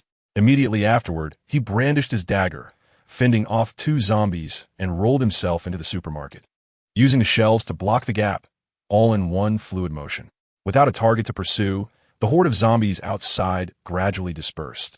Xiao Qiang ascended to the second floor with Yang Shui, quickly grasping the situation. Wang Liang, Lin Bingyan, and the others were cornered by a group, their weapons taken away, with Lin Zhuang pointing crossbow at them. It was evident that as soon as Yang Shui and Xiao Qiang reached the supermarket entrance, Lin Bingyan's group attempted to open the door, only to be thwarted by Li Feng, who even confiscated their weapons. "Why won't you open the door? What have you done to them?" Xiao Qiang, surveying the indifferent faces around him, felt a surge of anger and demanded of Li Feng, "Why? Look at your own chest. With so many of us inside, do you think we should risk our lives for just the two of you?" Lin Zhuang aimed the crossbow at Xiao Qiang as he spoke.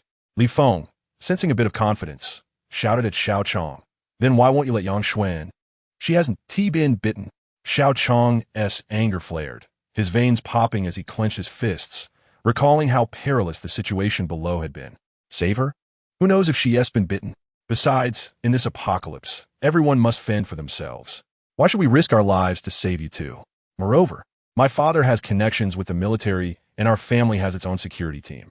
Just a moment ago, a team dispatched by my father has already come here to rescue me. They are armed and possess formidable strength. As long as you follow me, you can continue to thrive in this apocalypse." Li Feng, realizing he was in the wrong, attempted to entice the others, rallying them to his side. Xiao Qiang scanned the silent crowd, and with a scoff, declared loudly, "Don't masquerade your selfishness as nobility. Your actions may offer temporary safety in this apocalypse, but I firmly believe that such conduct will only worsen our plight. Furthermore, your indifference will leave you desolate when you too are abandoned. I will never be like you. I believe that humanity's unity and mutual assistance can save this world. This world is not as narrow as you perceive. Even if I were bitten, I would not be infected. I will leave here to establish a new haven." Yang Shui, hearing Xiao Qiang's assertion of immunity, raised an eyebrow, a hint of movement in her demeanor. "Xiao Qiang, I will go with you. I no longer wish to stay with these people." Lin Bingyan shot a furious glance at her two classmates, considering that they had just risked their lives to save them, yet now remained silent. Wenya and the others instinctively lowered their heads. "I will go with you too," These people changed their faces too quickly. They weren't like this when we saved them, Wang Liang stated, visibly agitated. I will go. I will go, Wang Peng and Li Wei quickly echoed. Xiao Qiang, can you take me with you? Yang Shui asked softly, seeking Xiao Qiang's consent. He nodded, addressing the group, then let us depart. Chapter 11.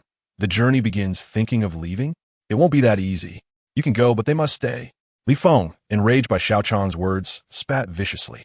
He had long coveted Lin Bingyan's beauty, and in the apocalypse, with the upper hand, he harbored malicious intent. Xiao Qiang, regarding Li Feng with a slight smirk, contemptuously replied, You won't be able to stop those I wish to take with me. Suddenly, in the blink of an eye, Xiao Qiang vanished from his position. There was a loud thud, and everyone inside the supermarket witnessed Lin Zhuang being sent flying several meters by Xiao Qiang's elbow. The crossbow in Lin Zhuang's grasp was now in Xiao Qiang's possession, as he had swiftly taken him down with only a few minutes remaining on his experience card. We're leaving, Xiao Qiang called to Lin Bingyan and the others, suppressing the pain in his chest. At that moment, the experience card's time expired, leaving him feeling weak. The pain intensified, almost causing him to faint, but he knew he had to endure. Fortunately, after seizing the crossbow, Li Feng and his group dared not make any rash moves. Wang Liang and Wang Peng, eyeing the zombies outside, stealthily moved towards the car, with Wang Peng taking the crossbow Xiao Qiang had handed him. It was no wonder rumors circulated in school that Lin Bingyan's background was even more formidable than Li Feng, the wealthiest second-generation heir from Lujian. Lin Bingyan drove an impressively grand vehicle, spacious enough for 6 without feeling cramped. Most importantly, it was parked close to the supermarket, adjacent to spots reserved for the school's board members. Thanks to Lin Bingyan's proximity, Wang Liang and the others skillfully avoided the zombies and soon brought the car to the supermarket entrance. They quickly piled in and sped away. Inside the supermarket, Li Feng glared at the retreating vehicle, seething with rage. Xiao Qiang, I will not let this go unpunished. Lin Bingyan, one day you'll be mine.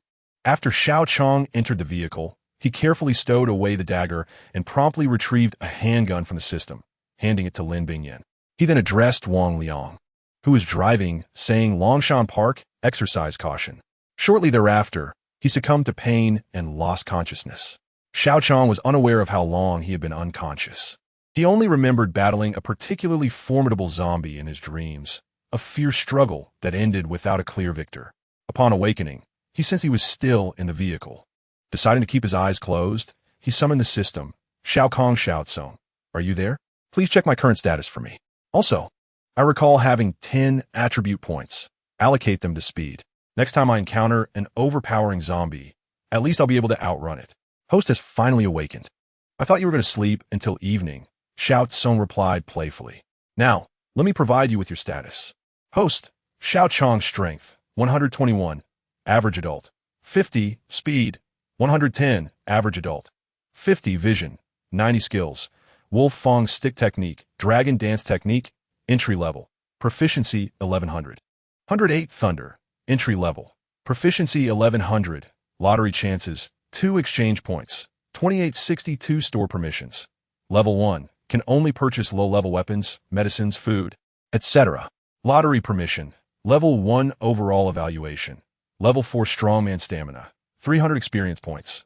1, 302, 500 possessions. 1 bone spike dagger, 1 body refinement potion. Driving skills pending learning.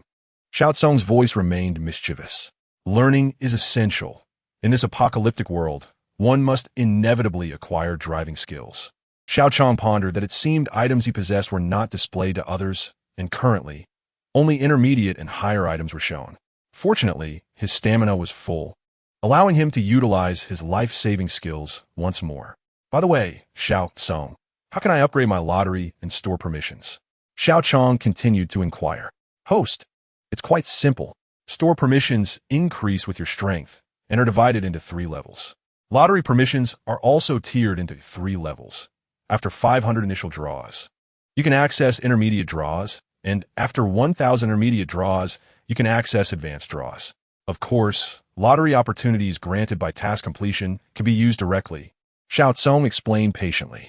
Also about these zombies. Just as Xiao Qiang was about to ask how the zombies had evolved so quickly, Yang Shui interjected with a roll of her eyes. Young Master Xiao, stop pretending to be asleep. Isn't it comfortable leaning against a beautiful woman? Are you reluctant to open your eyes?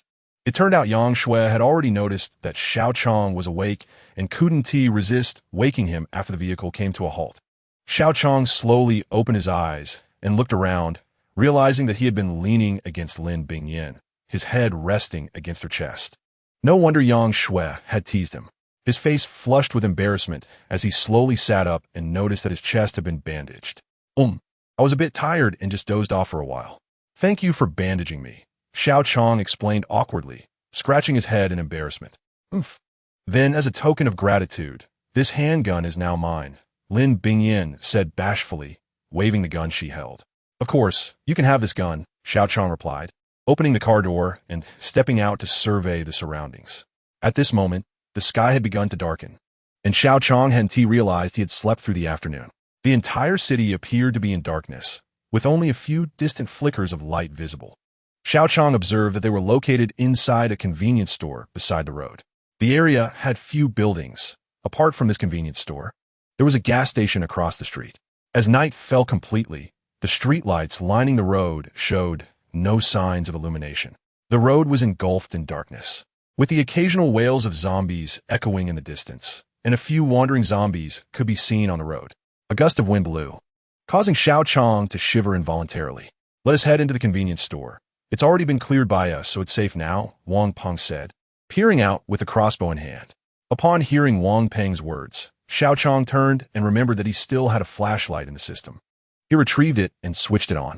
The group turned as they noticed the light behind them was coming from Xiao Cong, then continued moving forward, seemingly accustomed to his ability to conjure items at will.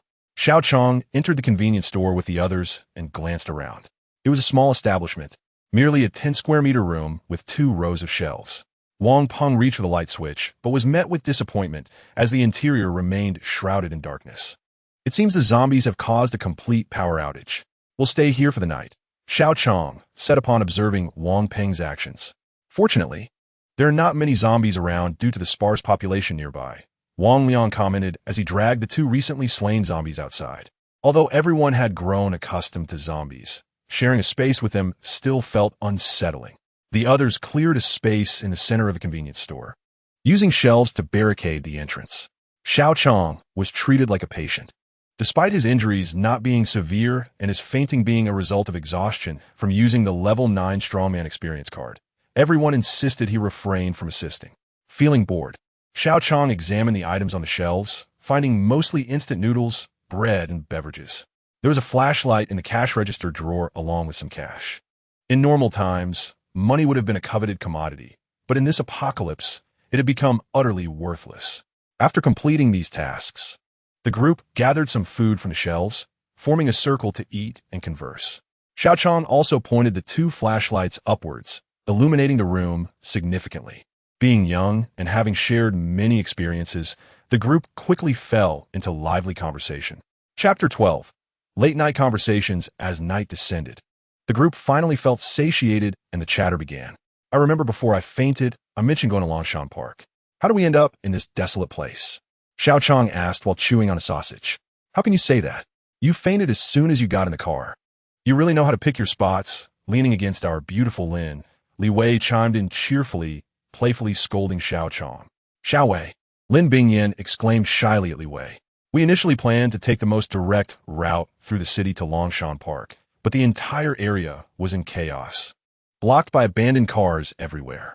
We had no choice but to take a longer detour via a back road.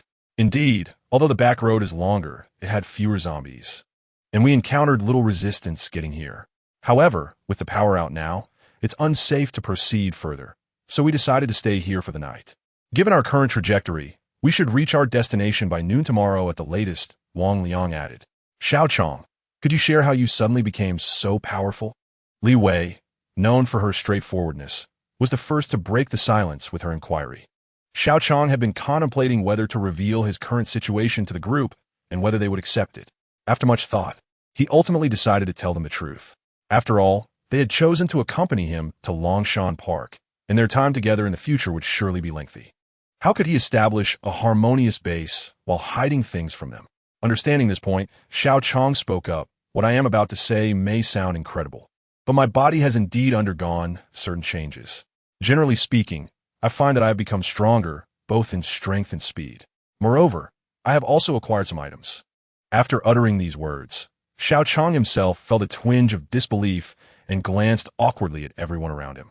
The group looked at him with expressions of incredulity, except for Yang Shui, who gazed at him with a hint of curiosity mixed with surprise. Her expression did not escape Xiao Qiang's notice, yet he could not discern its significance. In truth, although Xiao Qiang's transformation seemed implausible, it had occurred since the zombie outbreak yesterday afternoon, following the blinding flash of white light that passed over him. Lin Bingyan then picked up a bottle of mineral water, and soon, a layer of icy mist had formed on its surface. This was the extent of my abilities at present. Could this be what Xiao Cong referred to as the powers of an extraordinary being? Xiao Cong pondered, having witnessed Lin Bingyan's capabilities. He too felt some changes within himself. Though he was uncertain if they counted as such, it seemed he could sense the presence of others behind him. Furthermore, his shooting skills had indeed improved, likely a result of that white light. Wang Peng, observing the scene, shared his own experience. Why haven't I noticed any changes? Li Wei said somewhat dejectedly. I haven't changed either, but this is truly astonishing. Wang Liang remarked. I haven't experienced any changes either. Yet, given the emergence of zombies in this apocalyptic world, it's not particularly surprising for humans to undergo transformations, Yang Xuan noted, remaining largely unfazed by the other's revelations. Excuse me, but what exactly is this white light you all are talking about?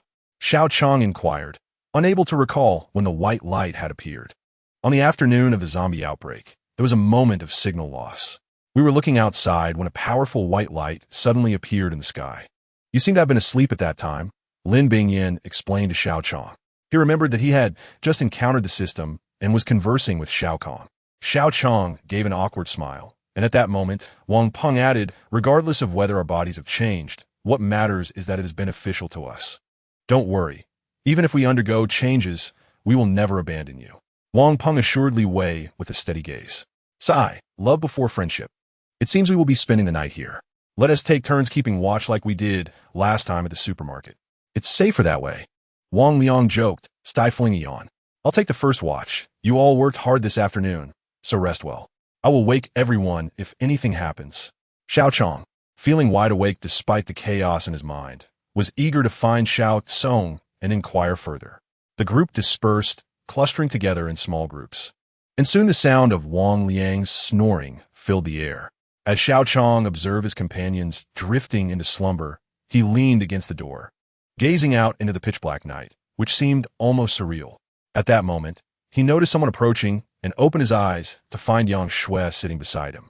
Why did you want to go to Longshan Park? She asked, looking up at him, her voice breaking the silence. Xiao Cong glanced at Yang Shui, reflecting on his own tendency to be reclusive, yet realizing her reserve surpassed his own. The sudden outbreak of the zombie virus has made it evident that the likelihood of rescue is minimal. I do not wish to align myself with Li Feng and his group, so I intend to establish a base for survivors to protect them from harm. The only suitable location I know of is the Longshan Park Resort across from our village, Xiao Cong explained earnestly to Yang Shui. Moreover, Longshan Park is an almost completed resort, which means there will likely be fewer people, and the facilities should be relatively intact. Additionally, I have not been able to contact my parents, so I want to return to the village to search for them. As he spoke, Xiao Cong's demeanor grew somber. What about you? Why did you decide to join us? It seems much safer with Li Feng's group, Yang Shui inquired, avoiding a direct answer while expressing her concerns. I am an orphan. Do you truly possess the ability to gradually grow stronger and acquire items? She continued, emphasizing the word gradually. Yes, Xiao Cong affirmed with a nod. After receiving his confirmation, Yang Shui ceased her inquiries and walked directly to a corner to sleep. This person is truly peculiar. She is usually so aloof. Yet now she approaches me with questions and then suddenly retires to sleep, Xiao Cong thought, feeling a mix of annoyance and admiration. If it weren't for her beauty, I wouldn't bother with her at all. He then accessed the system, summoning Xiao Cong. This time, instead of joking, he pondered more seriously. Is this world real or merely an illusion? What significance does the truth hold if the host chooses not to believe? If the host confronts reality, it becomes true. Xiao Cong viplit tao gu fun. Then why do Lin Bingyan and the others possess such powers? Xiao Qiang asked. Their transformations are indeed due to the exposure to the white light. However, the specific reasons behind it must be explored by the host himself, Xiao Cong explained. Why didn't Ti Wang Liang and the others undergo transformations? Xiao Qiang pressed on. Not everyone exposed to the white light will mutate. It depends on individual constitution, Xiao Cong clarified. What about Lin Bingyan? How did she become an extraordinary being? Xiao Qiang inquired. In a sense, extraordinary beings and those of higher strength exist in parallel. It is not necessarily a progressive relationship, Xiao Cong answered. Are there ways to begin cultivation and transcend ordinary existence? Xiao Qiang asked. This information cannot be disclosed at this time. I hope the host understands, Xiao Cong replied. Their exchange was rapid, with Xiao Qiang voicing all his doubts. I have no further questions for now. I need some time to think, he finally said, feeling a sense of melancholy. Dear host, do not overthink. Face challenges as they come. Saving this world is not an overnight task, and you must take care of yourself. Xiao Cong comforted him. Thank you, Xiao Cong. Perhaps I am indeed overthinking. Why worry so much? We are already in this apocalyptic world, and I have a powerful system at my disposal. Xiao Qiang mused, leaning against the window and gazing out into the darkness, gradually coming to terms with his thoughts. Xiao Qiang leaned against the door, lost in contemplation as the moonlight peeked through the clouds, casting a serene glow upon his eyelashes, heralding a promising day ahead. Chapter 13. Scavenging for supplies at 7 a.m. The sun rose from the east, casting its gentle rays into the convenience store. Xiao Qiang was stirred awake by a commotion. He had fallen asleep after the shift change. Following his conversation with Xiao Cong, some of his inner doubts had dissipated, allowing him to enjoy a restful sleep. In the early spring chill, he shivered slightly upon awakening. Before the apocalypse, he had not appreciated the warmth of a bed, but now, the reality of the world made him acutely aware of its importance. Stretching his limbs, he addressed the others who were tidying up. Everyone awake? How did you sleep last night? Lin Bingyan handed him a bottle of mineral water, responding, it was cold, the ground was hard, and the constant wails of zombies made it difficult to rest outside. Just hold on a bit longer. It should improve once we reach our destination, Xiao Qiang reassured them. Upon opening the door and stepping outside, Xiao Qiang observed the others busily organizing their vehicles. In the distance, two zombies, alerted by the commotion, came rushing towards them with guttural roars. Stretching his limbs and flexing his wrists, Xiao Qiang drew his dagger from the system, letting it rest firmly in his grip. He sprinted forward, swiftly plunging the blade into one zombie's skull. Then, crouching down to evade a retaliatory strike, he drove the dagger upward into another zombie's brain. After dispatching the two undead, Xiao Qiang wiped the blade clean as he returned to the vehicle. Xiao Qiang, you are becoming increasingly formidable, Wang Liang remarked with admiration as he cleared out the trunk. I still remember how clumsy you were yesterday when we first encountered zombies, swinging that bench leg. You weren't too shabby yourself. You handled the zombies with commendable efficiency, Xiao Qiang replied with a smile. Now that we've tidied up, let's commence our gathering, Wang Peng declared, noting that everyone had completed their tasks. If there is any advantage to the apocalypse, it is that acquiring goods no longer requires expenditure. As long as the resources remain unclaimed, they can be taken freely. It is evident that food will become a scarce commodity in this dystopian world. During the urgent situation at the school supermarket, they refrained from taking anything. Now, they had stumbled upon a convenience store, albeit with limited supplies. Yet the group had reached a consensus early on. Bread, beverages, instant noodles, and even lighters were soon gathered, and with their combined efforts, the convenience store was swiftly cleared out, filling the trunk to capacity. Driving to the gas station, they filled up on fuel while hoping to find another vehicle. Observing the trunk brimming with supplies, Xiao Qiang addressed the group. Wang Liang maneuvered the vehicle into the gas station, which was rather small, featuring only one fuel pump. And outside, there were no other vehicles, just scattered remnants of windshield washer fluid and other trinkets. It seemed business here had not been thriving. The employees had hastily fled during the zombie outbreak, leaving behind the debris of their former livelihood. Stay here and refuel the car. I will check the yard for any usable vehicles, Xiao Qiang instructed as he exited the car, dagger in hand, making his way towards the yard. As he stepped inside, a zombie in a tattered staff uniform lunged at him from the left side of the gate, claws raised menacingly towards his head. Instinctively, Xiao Qiang pushed off the ground with force, leaping backward to evade the strike. Simultaneously, his dagger glided over the zombie's head, ending its wretched existence. That was a close call. It seems that even with my enhanced abilities, I cannot underestimate these level 1 zombies, Xiao Qiang thought to himself as he re-entered the yard, ensuring no other zombies lurked nearby. He then carefully examined the vehicles present. A compact black pickup truck caught his eye, designed for 5 passengers with a small cargo bed, likely utilized for transporting miscellaneous items at the gas station. Searching around, he managed to find the keys from the deceased employee zombie. Climbing into the truck, he ignited the engine and drove it back to the group. I found this sturdy pickup in the yard. It should serve our needs well, Xiao Qiang announced as he stepped out of the vehicle to address his companions, who were still busy gathering supplies. Had it not been for Lin Bingyan's trunk filled with supplies, he would have seriously considered setting off in this pickup. Nevertheless, it was fortuitous, as the wasteland would present numerous future opportunities to utilize vehicles, and such a find with keys was indeed rare. What treasures have you uncovered? Xiao Qiang inquired as Wang Liang approached, a broad grin on his face. Behold, a fire axe. I found it by the fire hydrant, Wang Liang exclaimed, producing the axe with evident excitement. We found nothing of value here, aside from some windshield washer fluid and trivial gift from the gas station. There is hardly any food. Li Wei lamented, her hands thrown up in disappointment. It appeared that the quest for resources could indeed be addictive, and the absence of finds led to frustration. We discovered several large plastic barrels in the corner, which we can use to store some gasoline.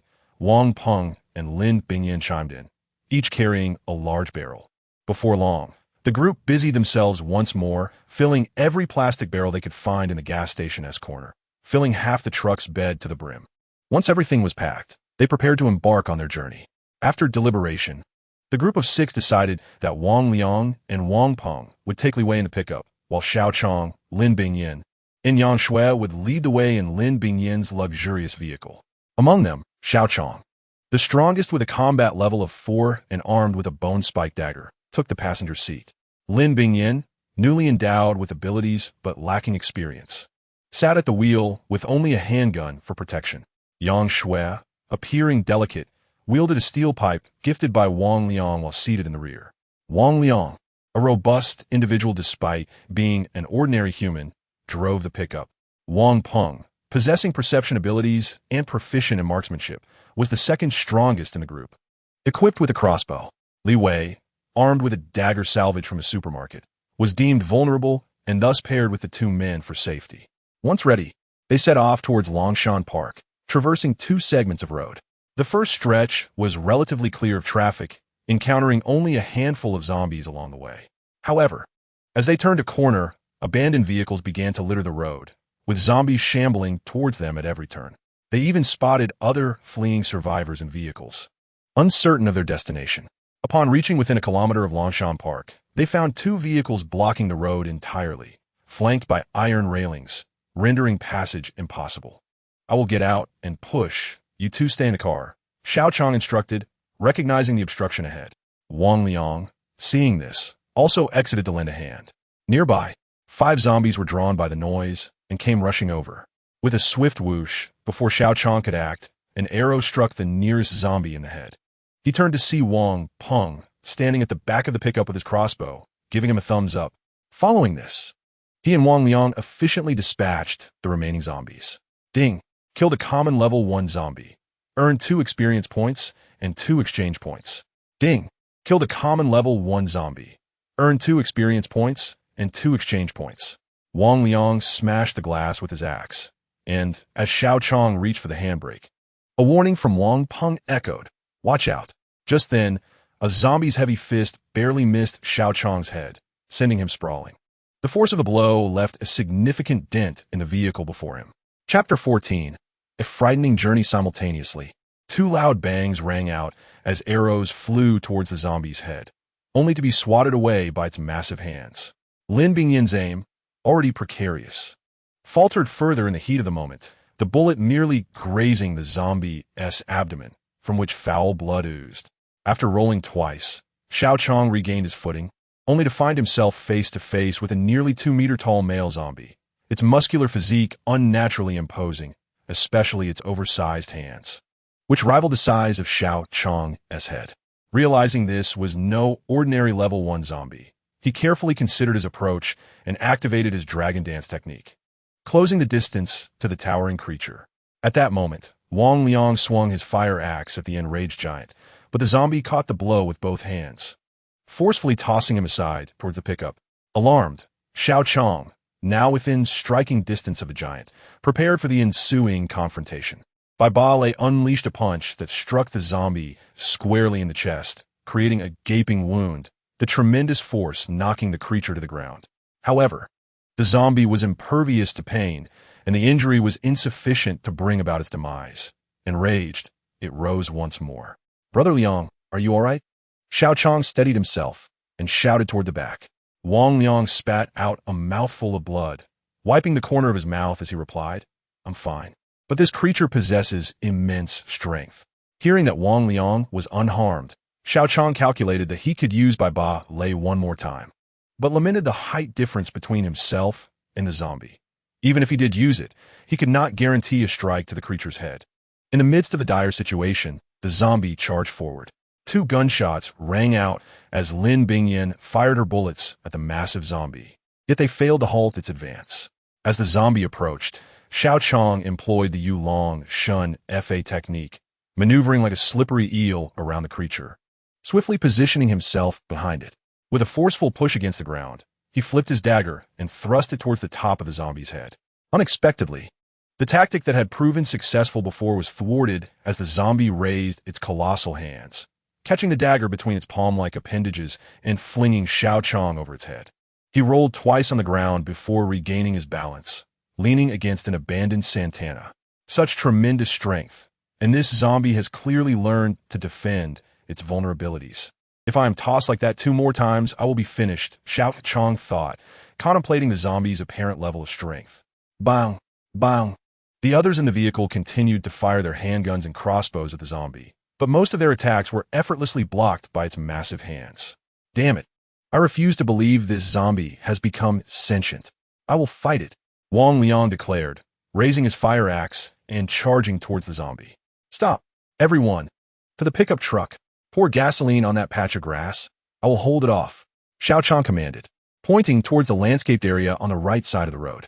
As time dragged on and more zombies began to converge, Xiao Qiang rolled forward, carving a piece of flesh from the zombie's thigh with his dagger. Without looking back, he sprinted towards the depths of the greenery. The enraged, giant-handed zombie turned and pursued Xiao Qiang, followed closely by a horde of other zombies. A small group of zombies charged directly towards the 5 individuals in the pickup truck, who hastily retaliated, creating a cacophony of sounds. Some fired their guns, while others swung their axes, all the while tossing gasoline canisters onto the grass. In no time, the group, leveraging their advantageous position atop the vehicle, managed to dispatch the nearby zombies. However, they were soon filled with dread as they noticed more zombies approaching from a distance. Just then, Xiao Qiang was seen running back, a throng of zombies in pursuit, including the giant-handed one. After leading the zombies for a stretch, Xiao Qiang suddenly sprang off a tree, sheathing his dagger and clenching his fist. "Bai Ba," he roared, launching himself towards the zombie's head. In that moment, the giant-handed zombie raised its hands to block Xiao Qiang's punch. Despite Xiao Qiang's current strength and the application of Bai Ba, capable of shattering boulders, the zombie easily withstood the blow, only retreating a couple of steps. Momentarily stunned, Xiao Qiang marveled at the zombie's formidable hands. Yet he did not pause. Utilizing the momentum from the zombie's palms, he executed the Yulong Shun Fa technique, weaving through the horde of zombies like a swift dragon. The giant-handed zombie, now thoroughly enraged, began to violently swat away the zombies in its path as it chased after Xiao Qiang. Upon spotting a pile of gasoline canisters, Xiao Qiang leaped over the road barrier, shouting fire. Hearing his command, Lin Bingyan raised her handgun and pulled the trigger. Although her aim remained imprecise, it was sufficient to ignite the cluster of gasoline canisters. Flames surged upwards, instantly creating a wall of fire that enveloped the giant-handed zombie, silencing its howls in no time. The blaze also ensnared the pursuing zombies in a fiery inferno, the heat palpable even at a distance of several meters, causing Xiao Qiang and the others to feel the scorching intensity. At that moment, survival took precedence over environmental concerns in this apocalyptic world. However, there was no gratifying notification of a kill, leaving Xiao Qiang somewhat disheartened. Had he claimed the kill, he would have surely received a substantial reward for such a formidable foe. Spotting more zombies still advancing from afar, the group hastily pushed the vehicle aside and jumped in, speeding away as Wang Liang and Lin Bingyan pressed the accelerator to the floor. Having experienced that harrowing encounter, none dared to linger. Along the way, their vehicle unknowingly plowed through countless zombies blocking the road. As noon approached, they finally caught sight of a massive stone tablet inscribed with the words Long Shan Gong Yuan. By this time, they had successfully distanced themselves from the horde of zombies. Let us drive straight in. I've been here once before. I'll lead the way, Xiao Cong said to Lin Bingyan from the passenger seat. In no time, under Xiao Chong's guidance, the vehicle navigated through a series of twists and turns until they arrived at a two-story villa. It must be said that the location chosen by Xiao Cong, Long Shan Gong Yuan, was indeed suitable as a refuge. The entire resort had only a few uncompleted attractions, and they encountered only a handful of helmeted worker zombies along the way. Within the park, apart from a few sightseeing vehicles, there were no other cars in sight. It seemed the construction was complete, with these workers merely performing routine maintenance, only to fall victim to the zombie apocalypse. Having lived in the village across from Long Shan Gong Yuan, Xiao Cong had previously visited the site with his father during winter break. As a key city project, Long Shan Gong Yuan spanned a vast area connecting several nearby hills. It stood alongside a major highway linking Suzhou City and Lutong County, with Xiao Chong's village, Kongzhuang Village, located directly opposite the park. The majority of the park consisted of floral and scenic areas, with its water supply sourced from a spring within. Additionally, it housed various commercial buildings such as hotels, cafeterias, and snack streets, contracted by the government for tourists. The group arrived at the most luxurious villa within Long Shan Gong Yuan. Previously, Xiao Cong would not have dared to dream of staying here, but in the current world, it was a deserted domain, perfectly suited for their rest. I hope this will be appreciated, and I shall continue to write. Chapter 15. Arrival at the villa. The villa selected by Xiao Cong was expansive, featuring a courtyard enclosed by iron fencing, with a single gate standing approximately 3 meters tall. Even with 6 people bringing in 2 vehicles, there remained ample space within the courtyard. The villa itself was 2 stories high, resplendent and fully furnished with all necessary amenities, evidently once the vacation retreat of a wealthy individual.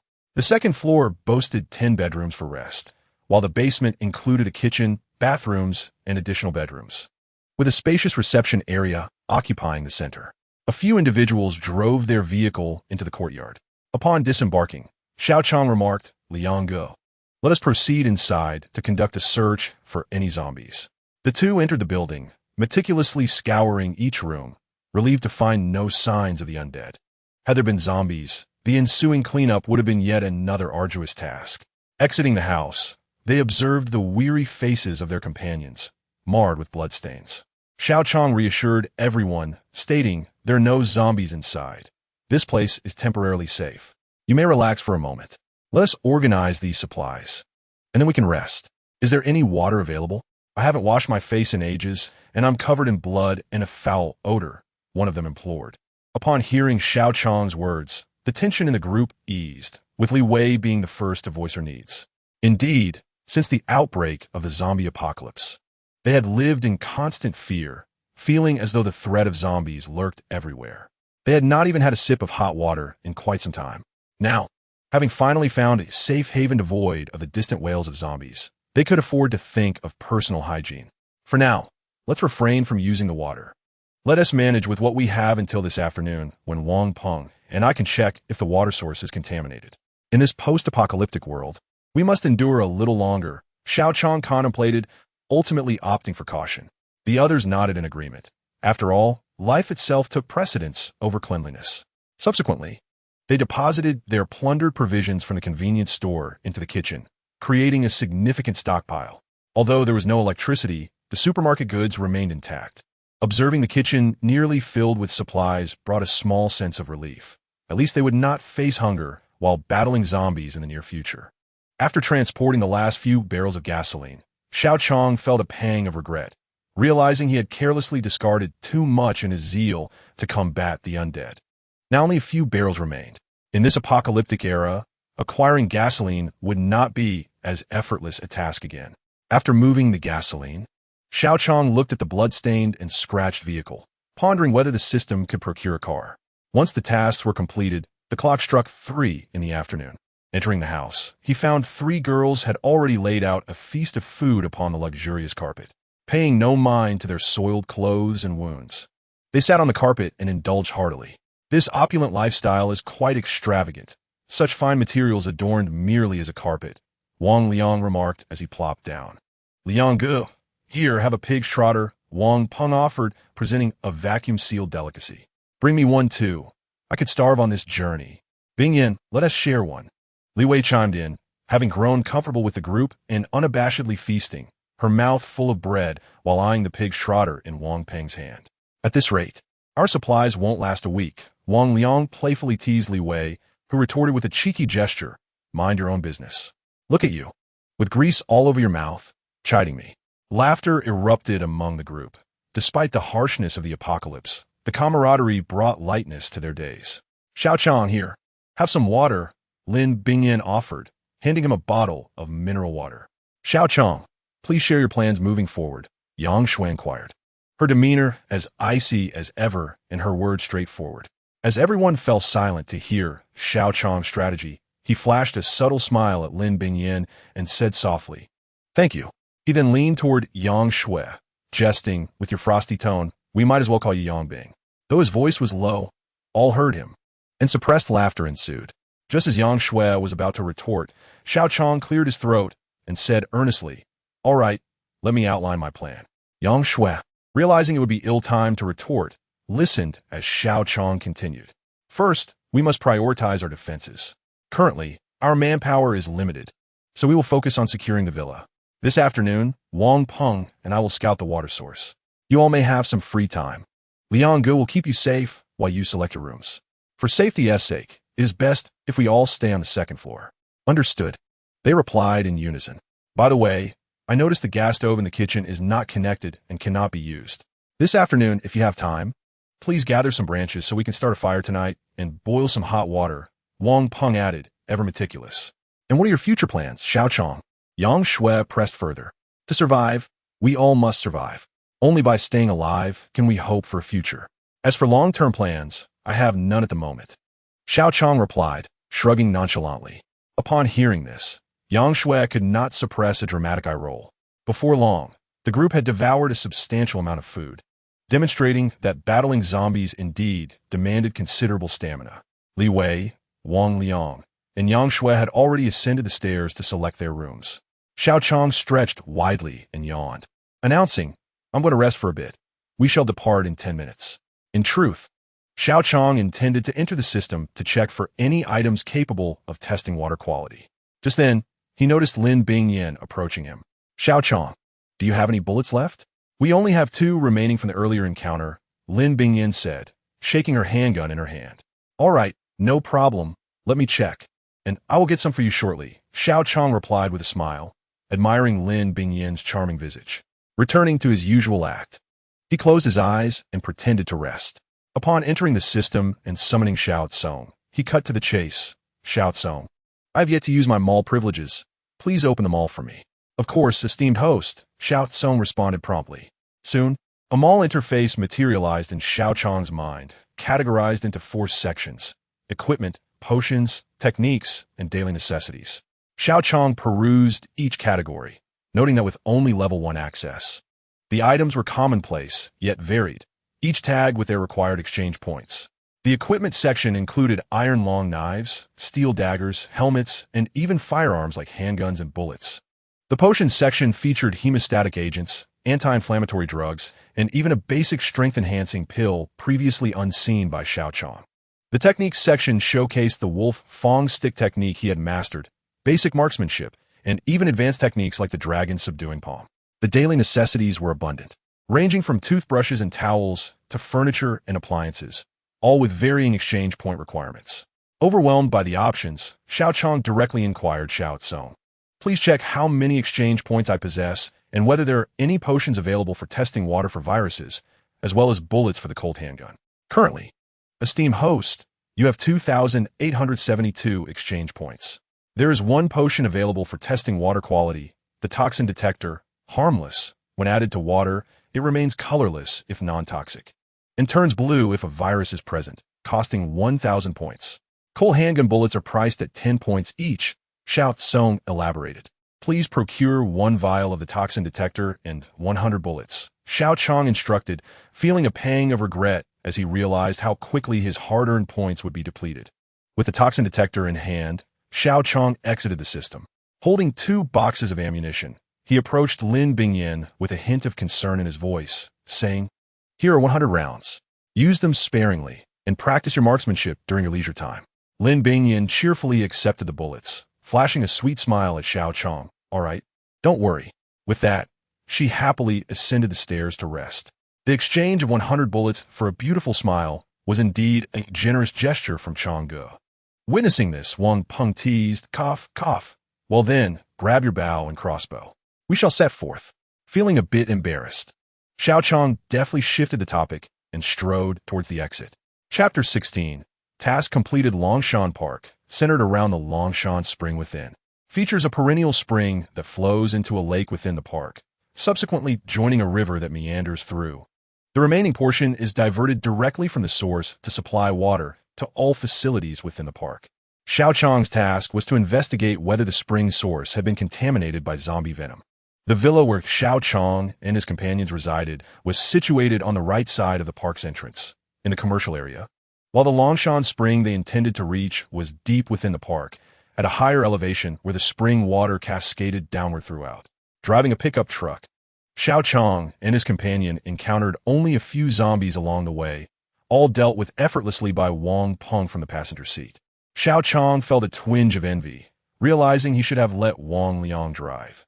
Even the smallest mosquito is still meat, and he could have gained some experience points while sitting comfortably in the passenger seat. The park was eerily silent, and as they ventured deeper, the trees grew denser. In the early spring, the cold wind produced an unsettling atmosphere.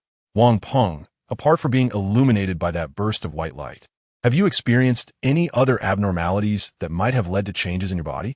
Sensing the oppressive silence, Xiao Qiang initiated a conversation to inquire. "Not really. I haven't been bitten by zombies, nor consumed anything unusual.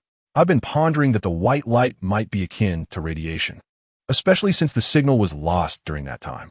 Different individuals may react differently to such radiation, resulting in mutations," Wang Peng elaborated, demonstrating his meticulous nature. "Perhaps. By the way, to what extent has your mutation manifested in your physical changes?" Xiao Qiang asked thoughtfully while driving. "I've been experimenting a bit over the past few days. My perception abilities have enhanced. I can sense the outlines of people even with my eyes closed, though the range is still short, and I can't distinguish who they are unless they are nearby. However, I can hear quite well. As for my shooting skills, it's as if I've suddenly developed a talent. I can now reliably hit targets within 10 meters, Wang Peng confided, fully trusting Xiao Qiang with his condition. "Good. Keep pushing forward and find ways to enhance your abilities. Our journey ahead is still long," Xiao Qiang expressed, feeling a mix of surprise and gratitude for Wang Peng's trust, which bolstered his confidence in their small team of 6. "All right, Liangge, you can count on me," Wang Peng replied enthusiastically. "Yes, we're almost there." Xiao Qiang parked the truck on a hillside, and they both disembarked. Atop the hill stood a quaint courtyard in ancient style, surrounded by earthen walls topped with thatch. A plaque hung above the wooden door, inscribed with the words Longshan Park. Upon entering the courtyard, they noticed a large water reservoir surrounded by a 3x3 iron fence, where the spring water flowed into the reservoir before splitting into 2 channels, most directed towards the river below, with a smaller portion diverted through pipes for park use. As long as the pipes remained undisturbed, contamination was unlikely. The only potential for pollution lay with the reservoir itself. Thus, Xiao Qiang proceeded to inspect this area. "Wang Peng, keep a lookout around while I check the water for any issues," Xiao Qiang instructed, opting not to explain the origins of his testing agent. "All right, I'll patrol outside," Wang Peng acknowledged, respecting Xiao Qiang's mysterious abilities without further questioning. Retrieving the testing agent from his system, Xiao Cong poured it into the reservoir and waited for a while, noticing no color change. Indeed, the area had few zombies and the water quality was untainted. Although he had spent 1,000 exchange points, the peace of mind it provided was worth it. Satisfied with the water quality, Xiao Cong exited the courtyard and locked the gate with a chain to prevent any zombies from entering and contaminating the water. As he walked towards Wang Peng, he announced, "The water is fine. It can be used." Seeing Xiao Cong approach, Wang Peng joyfully pointed toward a location down the hill, exclaiming, "Changge, look over there. It seems like an ecological farm. There might be animals inside." After consuming a vision-enhancing agent, Xiao Chong's eyesight had significantly improved. Following Wang Peng's gesture, he observed what appeared to be a designated ecological farming area on the left side of the road, complete with greenhouses and various breeding bases. "It seems to be a breeding base, but I wonder if there are any animals inside," Xiao Cong mused, feeling a surge of excitement. If there were animals, the group's food supply would greatly improve. However, as twilight approached, safety became a concern. "Let's wait until tomorrow to check it out.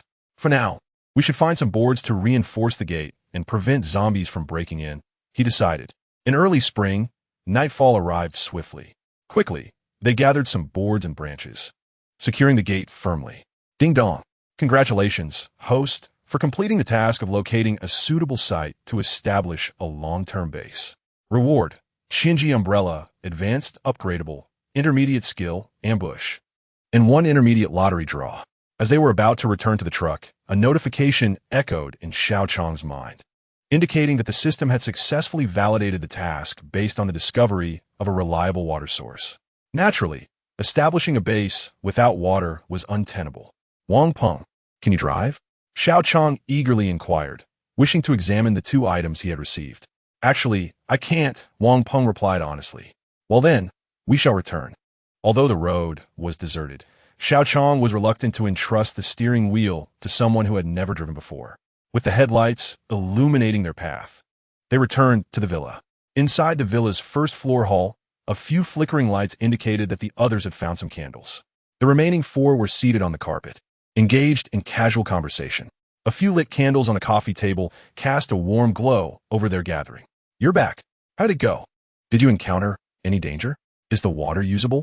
Li Wei, ever the impatient one, inquired as soon as she saw them. "Let them sit and rest for a moment." "Wei Wei, don't rush," Lin Bingyan interjected, her face adorned with anticipation.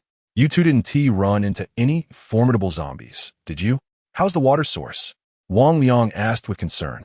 Although Yang Shui remained silent, she too lifted her head, eagerly awaiting Xiao Chong's response, reflecting the group's pressing desire for water. After their afternoon excursion, returning now felt akin to stepping back into a warm fortress. At that moment, Wang Peng feigned suspense, furrowing his brow and declaring, regarding the water, "We conducted a test." Alas, as he noticed the slight disappointment etched on their faces, Wang Peng suddenly exclaimed, "The water is fine." "Ha ha ha, you dare to deceive us? Just wait until I catch you." Li Wei laughed as she leaped up to playfully chase Wang Peng. Lin Bingyan smiled at Xiao Cong and said, "Let's first freshen up in the restroom. We shall dine shortly. Ladies first." With a playful wink at Xiao Cong, she led the 3 girls towards the bathroom, armed with flashlights. In the afternoon, we gathered some branches and wood nearby. Soon we would be able to start a fire. Wang Liang remarked to Wang Peng and Xiao Cong. "I'll take a short rest. It's tough for you to start the fire," Xiao Cong said, intending to check the reward items and discreetly sent the 2 away. "No problem. You rest a bit. We will call you for dinner soon," Wang Liang responded amiably, and the duo stepped out of the villa in search of kindling. Chapter 17. Evening Feast in Longshan Park. Within the villa, the 3 girls were washing up in the restroom on the first floor. Meanwhile, Wang Peng and Wang Liang were outside, arranging the branches they had collected in the afternoon, preparing to ignite a bonfire. In the living room, Xiao Cong curled up on the sofa, his eyes half closed, entering the system. "Xiao Cong, come out quickly. I wish to claim my task completion reward." Xiao Cong eagerly summoned Xiao Cong upon entering the system. "Master, you are as impatient as ever. Let me distribute the rewards."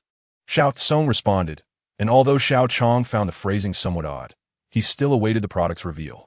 Shinji Umbrella, a superior weapon crafted from the rare metal Wujin found in the Apocalypse. It starts as a basic form and when all components are gathered, it can be upgraded to a top-tier weapon. Its initial form resembles a long black rod, expanding like an umbrella, impervious to blades and fire. Intermediate stealth technique. With an unusual agility, allows swift relocation behind any enemy within a 10-meter radius to launch an attack, consuming 300 energy points. One intermediate lottery ticket, permitting a draw for level 2 items from the marketplace. Seeing the rewards from this mission, Xiao Qiang felt elated. He had obtained a potential top-tier weapon in the Qinji umbrella, and although he did not fully grasp the distinctions between the levels, he knew that even the intermediate bone spike dagger could cut through steel. Additionally, he had acquired an intermediate technique, granting him another means of survival. "All right, Xiao Cong, you may withdraw," Xiao Qiang said with satisfaction, teasing Xiao Cong. "Humph, you insufferable host. I shall ignore you now." Xiao Cong's voice echoed as Xiao Qiang exited the system. At this moment, the other 5 had finished washing up and were gathered outside, warming themselves by the fire and boiling water. Xiao Qiang entered the restroom to wash his hands and face, extinguishing the candle to conserve resources in this apocalyptic world. Outside, the night was pitch black, illuminated only by the faint glow of the fire, providing a semblance of safety to the group. "Come here, Xiao Qiang, the water is about to boil," Lin Bingyin called out as she noticed his approach. Xiao Qiang observed as they arranged branches on the bluestone tiles, constructing a bonfire. On the fire, a European-style copper kettle from the villa was placed, while Wang Liang held a frying pan sizzling with vacuum-packed chicken feet and pig trotters, emitting a mouth-watering aroma. Xiao Qiang was astounded. These individuals truly knew how to indulge themselves. Had the villa's owner known of their usage of the property, there would surely have been conflict. Yet, amid the apocalypse, who cared about such matters? The group had already brought out 6 solid wooden stools, and Xiao Qiang settled beside Lin Bingyin. "It is indeed a luxury to wash up, though it is a pity we cannot take a proper bath or change clothes," Li Wei remarked, opening her mouth to speak again. "Xiao Wei, take a look around. We are currently fleeing in a world turned upside down. Being able to wash up is already a blessing," Lin Bingyin gently reminded her. They glanced around, the sky adorned with countless stars. The darkness enveloped them, and aside from the light from their fire, distant howls reminded them they were not entirely isolated. "I wonder how the others are faring. The mobile signal is completely gone, and we cannot receive any news," Li Wei said, her voice tinged with disappointment. "Why dwell on such thoughts? Here we have deliciously fried pig trotters. Eat while it's hot," Wang Liang interjected, sensing the somber atmosphere as he urged everyone to enjoy the meal.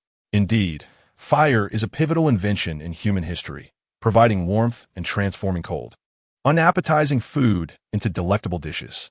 Soon, they devoured the contents of the frying pan, and still unsatisfied, one person prepared a bucket of instant noodles. As they awaited the noodles to cook, Xiao Qiang raised a bottle of drink. "I propose a toast to our bond formed through adversity. We have experienced so much together, and we are now like brothers in hardship. Let us procure some liquor later to enhance the ambience." Everyone raised their cups, even Yang Shui, who was caught up in the spirit of the moment, clinking glasses with each person. "How perfect it would be if we could have some skewers to grill by the fire." Wang Liang sighed contentedly after a sip of his drink. "Such fanciful thinking.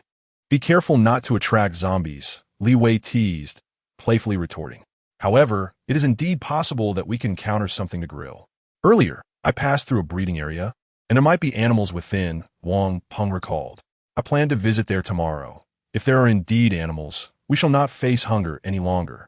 Though I wonder if they might have mutated into zombies," Xiao Qiang remarked, raising his brows at the group. "The noodles are ready. Let us eat," Lin Bingyin announced, handing a bucket of instant noodles to Xiao Qiang. Outside the villa, by the bonfire, the 6 gathered around, warming themselves while feasting, laughing, and sharing stories, creating a lively atmosphere. In no time, they polished off the instant noodles, and after days without hot soup, the noodles tasted exceptionally delightful. "Everyone, let us take turns keeping watch tonight. Although this place seems safe, it is better to remain vigilant," Wang Peng suggested as he adjusted his glasses. "I will take the first watch. You all should rest early. Tomorrow, we shall hunt for chickens," Xiao Qiang stated, eager to examine the Qinji umbrella. "Without electricity, there is little entertainment at night. Sleep is our only option," Wang Liang said, patting his belly with a satisfied belch. Indeed, had there not been a zombie outbreak, I would likely be engrossed in the internet at this hour, Xiao Qiang thought, shaking his head to dismiss such notions. The group tidied up, washing the pots and dishes, before returning to their rooms for rest. Li Wei, feeling frightened, asked to share a room with Lin Bingyan. Xiao Qiang remained in the courtyard, feeling a chill as the wind swept by. He extinguished the fire and entered the house. Lighting a candle, he retrieved the Qianji umbrella from his system. This was his first encounter with the Qianji umbrella. The entire umbrella was pitch black, reflecting a white glow under the candlelight, and its length was approximately 17 meters. Consistent throughout. "This is Wu Jin," a voice suddenly echoed from the stairs. "Who is it?" Xiao Qiang tightened his grip on the Qianji umbrella and turned towards the staircase, spotting Yang Shui approaching with a flashlight. Wu Jin, the rarest metal on Earth, known for its lightness yet possessing hardness beyond any weapon on Earth, along with extraordinary precision and remarkable metallic memory, Yang Shui explained as she reached Xiao Qiang. "Continue," Xiao Qiang said, intrigued by her words. Yang Shui took the Qianji umbrella from Xiao Qiang. "If I'm not mistaken, this is indeed the Qianji umbrella, correct?" The Qianji umbrella is retractable, with a minimum length equivalent to that of a dagger and a maximum span of 18 meters. Its tail features a mechanism that, when unfurled, resembles an umbrella. Most importantly, is modifiable. As Yang Shui spoke, she demonstrated its functionalities, appearing as though she were the true owner of the Qianji umbrella. The umbrella's body appears uniformly wide, yet it cleverly utilizes precision to create a subtle difference between the top and bottom. Similarly, the buttons require one to feel for them along the handle. "I have a question," Xiao Qiang interjected, raising his hand to address Yang Shui. "I read in a book that, seriously, have you considered the future?" Yang Sui, seemingly anticipating Xiao Qiang's inquiry, lifted her captivating gaze and asked him directly. "I don't know, but if possible, I wish to protect more people," Xiao Qiang replied, meeting her eyes as he grasped the Qianji umbrella. Keep it up," Yang Shui responded thoughtfully, and without waiting for Xiao Qiang's reply, she ascended the stairs. Xiao Qiang, filled with confusion and a multitude of questions, sensed Yang Shui's reluctance to engage further. Thus, he resumed his study of the Qianji umbrella under the flickering candlelight. Chapter 18. Qianji umbrella. In the depths of night at the Longshan Park Villa, the mountain winds howled outside, occasionally accompanied by the distant cries of zombies and the sounds of explosions. The entirety of Longshan Park lay shrouded in darkness, with only a flicker of candlelight emanating from within the villa, casting a warm glow over the surroundings. Holding the Qianji umbrella, Xiao Qiang found his gaze lost in the room Yang Shui had entered, his mind swirling with questions. Who exactly is Yang Shui? How does she know about Wu Jin? She appears remarkably familiar with the Qianji umbrella. A sudden gust of cold air swept into the room, extinguishing the candle and plunging it into darkness. Xiao Qiang shivered, goosebumps rising on his arms. Regaining his composure, he rose to close the villa's door, retrieved a lighter, and reignited the candle. The light returned, undeniably providing a sense of security. Why ponder so much? Yang Shui has her secrets, and do I not possess my own? Perhaps I too appear as a monster in the eyes of others, he thought, shaking his head to dispel his thoughts, and once again examined the Qianji umbrella in his hands. Yang Shui and Xiao Cong both asserted that the Qianji umbrella was crafted from Wu Jin, a material Xiao Qiang had never encountered before. According to their descriptions, Wu Jin is the rarest and most resilient material in the post-apocalyptic world, surpassing the hardness of all other metals. If that is indeed the case, then a test would reveal the truth, he mused while holding the Qianji umbrella. Xiao Qiang withdrew a bone-spike dagger from his waist, wielding it in his left hand while holding the umbrella in his right. To avoid awakening anyone with the sound of metal clashing, he pressed the dagger against the Qianji umbrella and gently slid the dagger along its surface. The bone-spike dagger, forged from high-quality steel, was Xiao Qiang's first intermediate weapon, and he had long been awed by its sharpness. To say it could cut through iron with ease would be no exaggeration. However, upon closer inspection, Xiao Qiang noticed a series of tiny nicks on the dagger. While the Qianji umbrella appeared completely unscathed, its handle gleaming as if new. In the candlelight, the umbrella was as dark as ink, making the bone-spike dagger seem relatively inferior by comparison. Fortunately, he had not tested it with excessive force. Otherwise, the dagger would surely have shattered, resulting in a significant loss for him.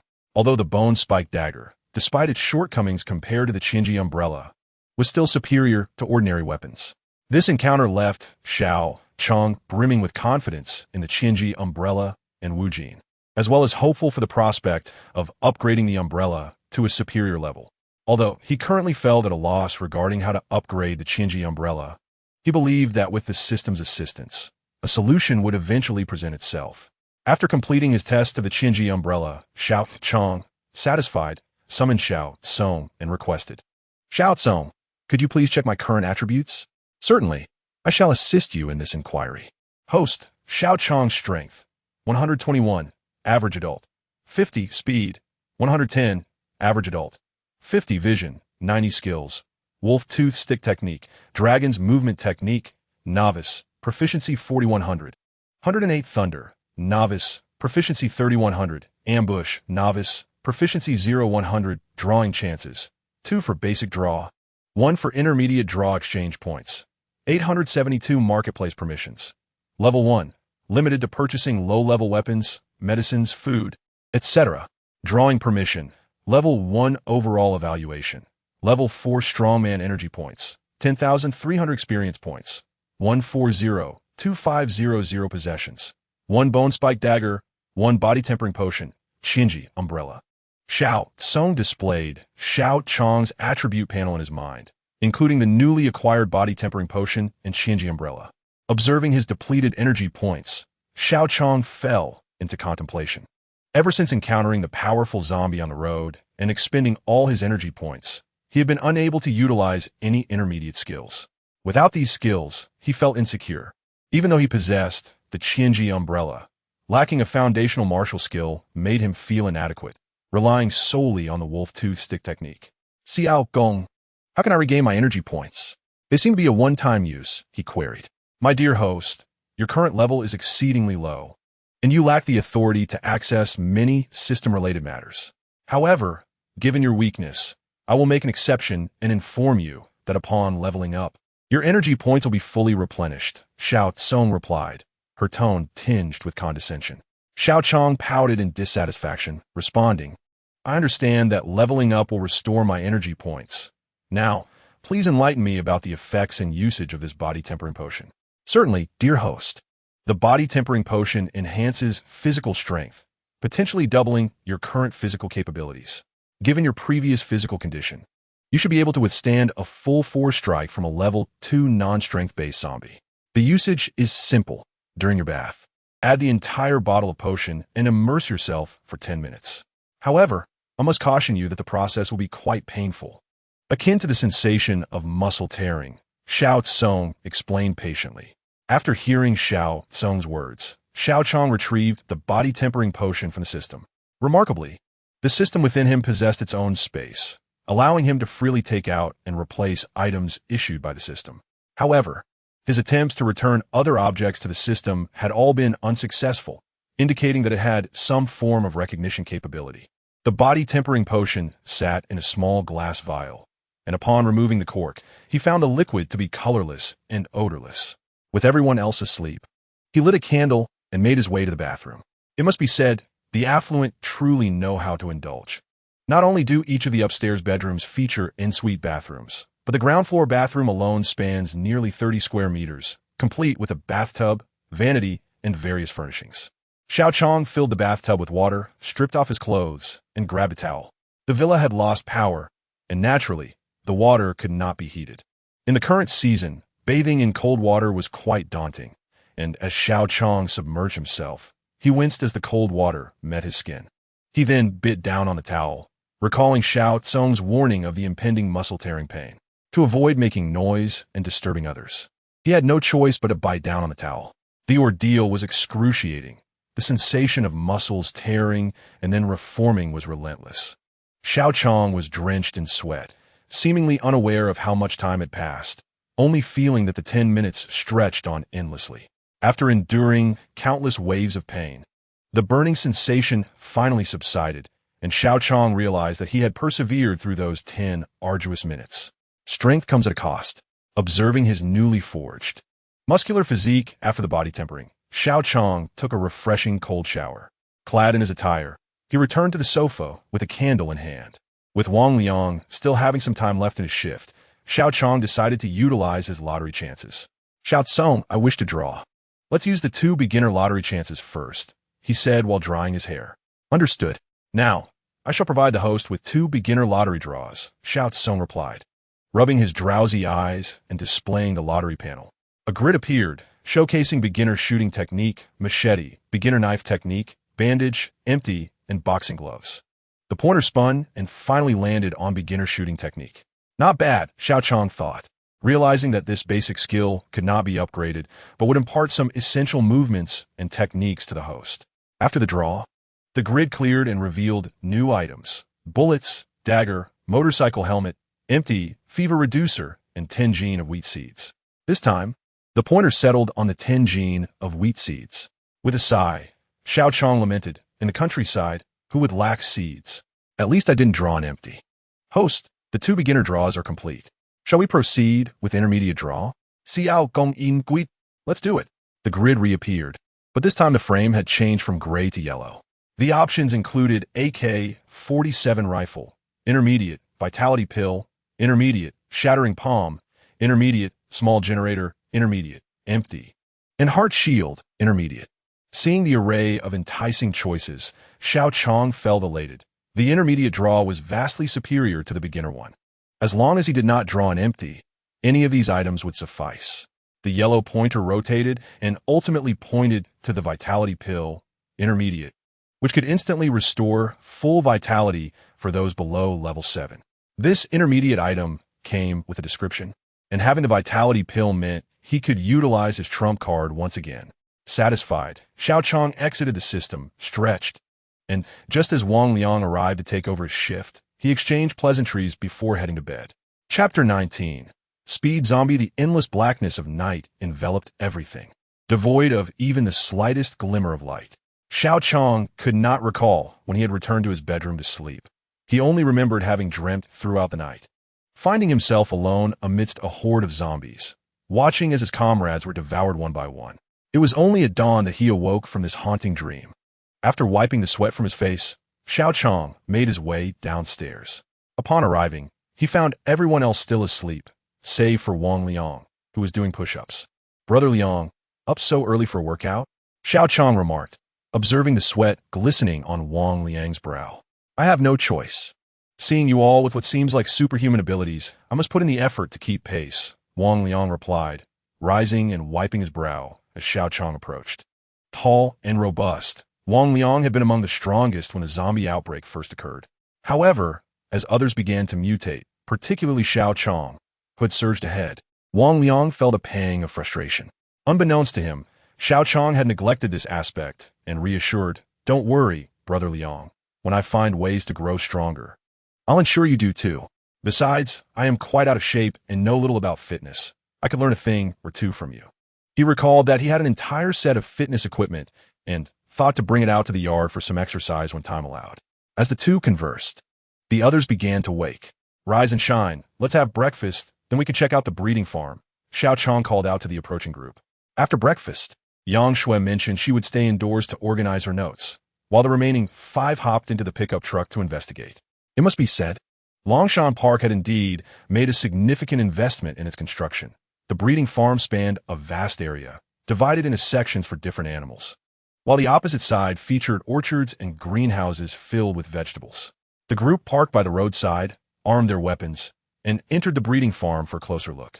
It appeared that the farm had yet to introduce a substantial number of animals, as they only encountered a few chickens, ducks, and pigs. Li Wei insisted on catching chickens with Wang Liang and Wang Peng, leaving Xiao Qiang and Lin Bingyan to wait by the lake. Lin Bingyan had tied her hair into a ponytail, and her pristine white jacket bore some bloodstains, giving her an air of competence under the reflection of the lake surface. Although Xiao Qiang had grown more familiar with Lin Bingyan, he couldn't help but feel a bit nervous in the presence of such a beautiful woman. Sensing his unease, Lin Bingyan broke the silence, saying, "Li Wei acts like a child. One might think we came here for vacation." Xiao Qiang picked up a stone and tossed it into the lake, where it made 3 splashes before sinking. That's true. At least it allows everyone to relax a bit, without being constantly on edge. By the way, what's that hanging from your waist? Lin Bingyin asked curiously, eyeing the Qinji umbrella at Xiao Cong's side. Just as he was about to respond, a sudden instinct, honed by his level 4 speed, alerted him to an approaching object. He instinctively pushed Lin Bingyin aside for her safety. In an instant, they found themselves knocked down without even seeing who attacked them. Xiao Qiang discerned that they had encountered a speed-type zombie. Fortunately, its attack power seemed rather weak, as it only managed to knock him down without inflicting further harm. Lin Bingyin had drawn her handgun, gripping it firmly as she scanned the surroundings, bewildered by the absence of any visible zombies. Xiao Cong withdrew the Qinji umbrella, extending it defensively. It appears to be a fast zombie. I can only make out a bit. Just then, a shadow darted by, sweeping past Xiao Cong's legs and sending him sprawling to the ground. Lin Bingyin fired 2 shots at the direction of the fleeing shadow, yet struck nothing. Xiao Cong felt a surge of frustration. Not only had he failed to catch a glimpse of the zombie, but he had also been thrown down in front of Lin Bingyin. Regrettably, his vitality was insufficient to utilize the dragon movement technique. Otherwise, he would have chased after the zombie. At that moment, hearing the gunshots, Wang Liang and the others rushed over, only to be knocked down by a blur before they could reach Xiao Cong. Thankfully, the zombie's speed was its only asset. The group sustained no injuries beyond the falls. Xiao Cong and Lin Bingyin hurried over to assist the 3. The 5 quickly armed themselves, forming a protective circle back-to-back. In the distance, a small zombie gradually revealed itself, unmistakably a female zombie. With disheveled hair and tattered clothing, her sunken eyes fixated on Xiao Cong, as if ready to strike at any moment. The 5 gripped their weapons tightly, their expressions tense. Wang Liang spoke up, "What the hell is that thing? It moves so quickly I can hardly see." As Xiao Cong contemplated a strategy, he replied, "It's a particularly fast zombie. Everyone stay alert." Before he could finish, a dark figure surged forth from the distance, catching everyone off guard, except for Wang Peng, who shouted, "Get out of the way." The zombie charged directly at Xiao Cong, slamming him against a streetlight, while Wang Peng narrowly dodged in a straight line. At this moment, the zombie finally revealed itself, standing on the road not far from the group, seemingly taunting them with its undeniable presence. Xiao Cong observed Wang Peng evading the attack, though surprised. He was already formulating a plan. He bellowed, "Wang Peng, stand behind me, and the 3 of you find a safe spot to attack from a distance." The others looked to Xiao Cong and, without hesitation, swiftly complied, making their way behind a large tree at the top of a dirt slope. Lin Bingyin aimed her gun, while Wang Liang and Li Wei readied bricks to hurl at the zombie. "Wang Peng, you sensed it just now, didn't you?" Xiao Cong asked, pressing closely against Wang Peng's back. "Yes, it felt like I sensed danger, and suddenly the image of the approaching zombie appeared in my mind." Wang Peng adjusted his glasses as he spoke. "All right, listen carefully. You need to focus your perception. We have only one chance. The zombie has revealed its claws, and this time it won't just be playing with us. If it catches us, it will be dire." Xiao Cong was aware that, even if caught by the zombie, it wouldn't be the end, but he sensed that Wang Peng's perceptive abilities were more potent under duress, hence his words. Wang Peng closed his eyes slightly, concentrating on sensing the surrounding changes. Just then, the zombie moved, vanishing from their sight in an instant, morphing into a shadow that lunged towards Xiao Cong and Wang Peng. At this moment, Wang Peng's focus sharpened, and his perceptive range gradually expanded. Within his mind, the speed of the shadow seemed to slow down. "Strike!" Wang Peng shouted, and Xiao Cong, without the luxury of time for elaborate maneuvers, tilted his Qinji umbrella slightly. This minuscule angle was sufficient to make contact with the zombie. Feeling the umbrella brush against the zombie, Xiao Cong thrust it downwards with force, then transformed it back into its original form, firmly pinning the zombie to the ground. Having finally subdued the creature, Xiao Cong wasted no time, drawing his bone dagger and plunging it into the zombie's skull. As a stream of foul blood gushed forth, the zombie's life came to an end. A notification chimed, "Killed a level 2 zombie, gaining 90 experience points and 90 exchange points." The long-awaited upgrade notification resonated in Xiao Cong's mind, and he couldn't help but feel elated at the prospect of defeating a level 2 zombie. The others gathered around, and Li Wei, still trembling, exclaimed, "Oh my, you scared me. But I must admit, Wang Peng, you're quite impressive. However, why are there so many formidable zombies?" In just a few days, We've encountered so many, Lin Bingyan, still shaken, remarked, her handgun raised as she looked at the group. We should exercise caution. It appears that even this place is not entirely safe. Wang Liang, wielding a fire axe, felt a tinge of regret for not contributing more. Yes, Changge. Your weapon is incredibly cool. What are your plans next? Wang Peng and the others, aware of Xiao Qiang's mysterious aura, praised him and continued to inquire. Since we have confirmed the presence of wildlife here, we have achieved our purpose for this outing. Let us prepare to head into the village this afternoon. By the way, Liang Gu, where are the chickens you caught? Xiao Cong sheathed his weapon and patted Wang Liang on the shoulder. Oh dear, when we heard the gunshots. We hurried over and ended up tossing the chickens back. Wang Liang slapped his thigh and dashed toward the chicken coop. Chapter 20. The Apocalypse Base. After some bustling activity, the group managed to catch a chicken and returned contentedly to prepare lunch. Upon entering the villa, Yang Shui greeted them from inside. Xiao Shuijia, you should have come with us. You missed seeing how cool Xiao Chong's weapon is. Li Wei exclaimed as soon as she saw Yang Shui. Yang Shui merely smiled, neither agreeing nor disagreeing. What notes are you writing inside? It's the apocalypse. What could be so important? Lin Bingyan raised an eyebrow, gazing at Yang Shui. It's nothing. Just some random notes. It seems like you all had a fruitful outing. Yang Shui deftly diverted the topic, pointing to the chicken in Wang Liang's hands. Look, we're in for a treat at noon. We can have chicken, Wang Liang said excitedly, almost seeking approval. Subsequently, everyone busied themselves with tasks, some igniting a fire, others preparing the chicken, creating a lively atmosphere. Watching this scene, Xiao Qiang couldn't help but ponder whether a life like this would be satisfactory forever. He then shook his head, casting aside that thought. Beyond the food, the group's clothes were already soaked with the blood of zombies, and the lack of change was becoming a pressing issue. Xiao Qiang, come help us. Stop daydreaming. The others beckoned him to join in the cooking. Coming. Xiao Qiang, realizing he had been lost in thought, joined them after shaking off his distractions. After a flurry of activity, a delightful meal was soon ready. Undoubtedly, Li Wei's culinary skills shone. The chicken was stewed to perfection, fragrant and flavorful. Although the villa lacked food, it was well stocked with seasonings, indicating it had once been prepared for rental. This afternoon, I plan to visit the village. Firstly, to search for my parents, whom I have lost contact with since the incident. Secondly, our supplies are running low, and we need to find some usable items. Xiao Qiang announced as he noticed everyone had nearly finished eating, raising his eyebrows. We do need to replenish our supplies. At this rate, we will be left with nothing. Lin Bingyan concurred. I wonder how my parents are doing. The last time I contacted them, they mentioned they were hiding, but now I can't reach them, Li Wei said, her expression growing somber. Hearing her words, a wave of gloom enveloped the group. The zombie outbreak had persisted for so long, and communication was merely a flicker of hope before fading once again. Do not worry, everyone. I intend to transform Longshan Park into an apocalypse base and gradually eradicate the zombies to reclaim our human home. Perhaps in doing so, we might reunite with your parents. Xiao Qiang felt a pang of guilt. He had initially planned to return in search of his parents and establish a base. He hadn't anticipated that such loyal companions would follow him. Resolutely, Xiao Qiang vowed to strengthen his base and assist his companions in finding their families. I believe in you, Lin Bingyan said, gazing intently at Xiao Qiang.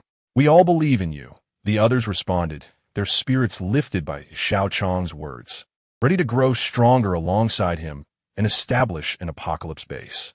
Xiao Qiang, I never imagined you had such plans in mind. Lin Bingyan tilted her head slightly, her beautiful eyes fixed on him, her unkempt attire failing to obscure her youthful beauty. A notification chimed. Mission issued. Search for Kongzhuang Village. Gather supplies. Rescue survivors. Mission success. Reward. Crescent Moon Bow. Intermediate. Basic combat skills. 10 grenades. 500 experience points. 1,000 exchange points. The timing of this mission was impeccable. Just as he intended to visit the village, a mission was presented to him. Xiao Qiang contemplated the prompt. A gentle reminder, esteemed host.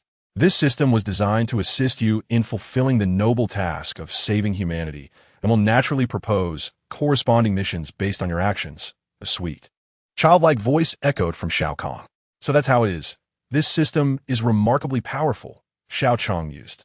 Let us prepare and set out shortly. We must return before nightfall, he declared, newfound confidence surging within him as he addressed the group. I have a request. Can I stay behind? I am unarmed and lack your skills, so I would be of little assistance. It would be wiser for me to remain here and safeguard the house. Li Wei cautiously raised her hand and whispered to the group. The others turned to Xiao Qiang, seeking his opinion. Gradually, Xiao Qiang had assumed the role of leader within this small team of 6. Of course, that's fine. What about you, Yang Shui? Xiao Qiang smiled as he looked at the two of them. I'll join you all this afternoon. I've finished organizing my notes, Yang Shui replied, taking the initiative to accompany them. All right, Li Wei, make sure to lock the door and prioritize your safety, Xiao Qiang advised with concern. And if you can, please prepare dinner for us, Wang Liang added, recalling the delightful taste of Li Wei's cooking. Got it. All you think about is food. Just be careful out there. Li Wei shot Wang Liang an exaggerated eye roll. After preparing themselves and securing their weapons, they chose to travel in a pickup truck. Wang Liang was at the wheel, Wang Peng occupied the front passenger seat, while Xiao Qiang and the others settled into the back. Wang Liang and Wang Peng had managed to wrap their wrists and necks with some aluminum foil they had found, but when Wang Liang suggested the others do the same, they collectively rejected the idea. As they drove, Xiao Qiang noticed that Yang Shui had brought no weapon. Where's your weapon? Would you like to borrow my dagger? He inquired. I didn't bring a weapon. Besides, I can't wield your dagger. Are you suggesting I fight zombies with it like you do? I lack your skills. When you get the chance, please get me a gun, Yang Shui replied, glancing at the firearm in Lin Bingyan's hands, her intentions unmistakable. Xiao Qiang recognized Yang Shui's teasing and chose not to pursue the matter further. She had always harbored her own secrets, and in this apocalyptic world, even Xiao Qiang had a system. It was understandable for others to have their own mysteries. Before long, Wang Liang drove them to Longshan Park, which was merely a street away from Kongzhuang Village. Due to the unique geographical location of Kongzhuang Village and the presence of a mine in previous years, it remained the largest village in the area with a resident population of approximately 23,000. Although the shops were small, they were plentiful. As they entered the village, Xiao Qiang clearly saw the chaos that had unfolded. Bloodstains, damaged vehicles, and toppled streetlights painted a grim picture, and the distant sound of barking dogs suggested a recent upheaval. Various zombies roamed the streets, some even carrying baskets on their backs, while others shuffled along rooftops, arms dangling. Witnessing this scene sent shivers down Xiao Qiang's spine. The zombie outbreak was a monumental disaster for humanity. Many of these once diligent neighbors had likely transformed into mindless beasts unaware of their own fates.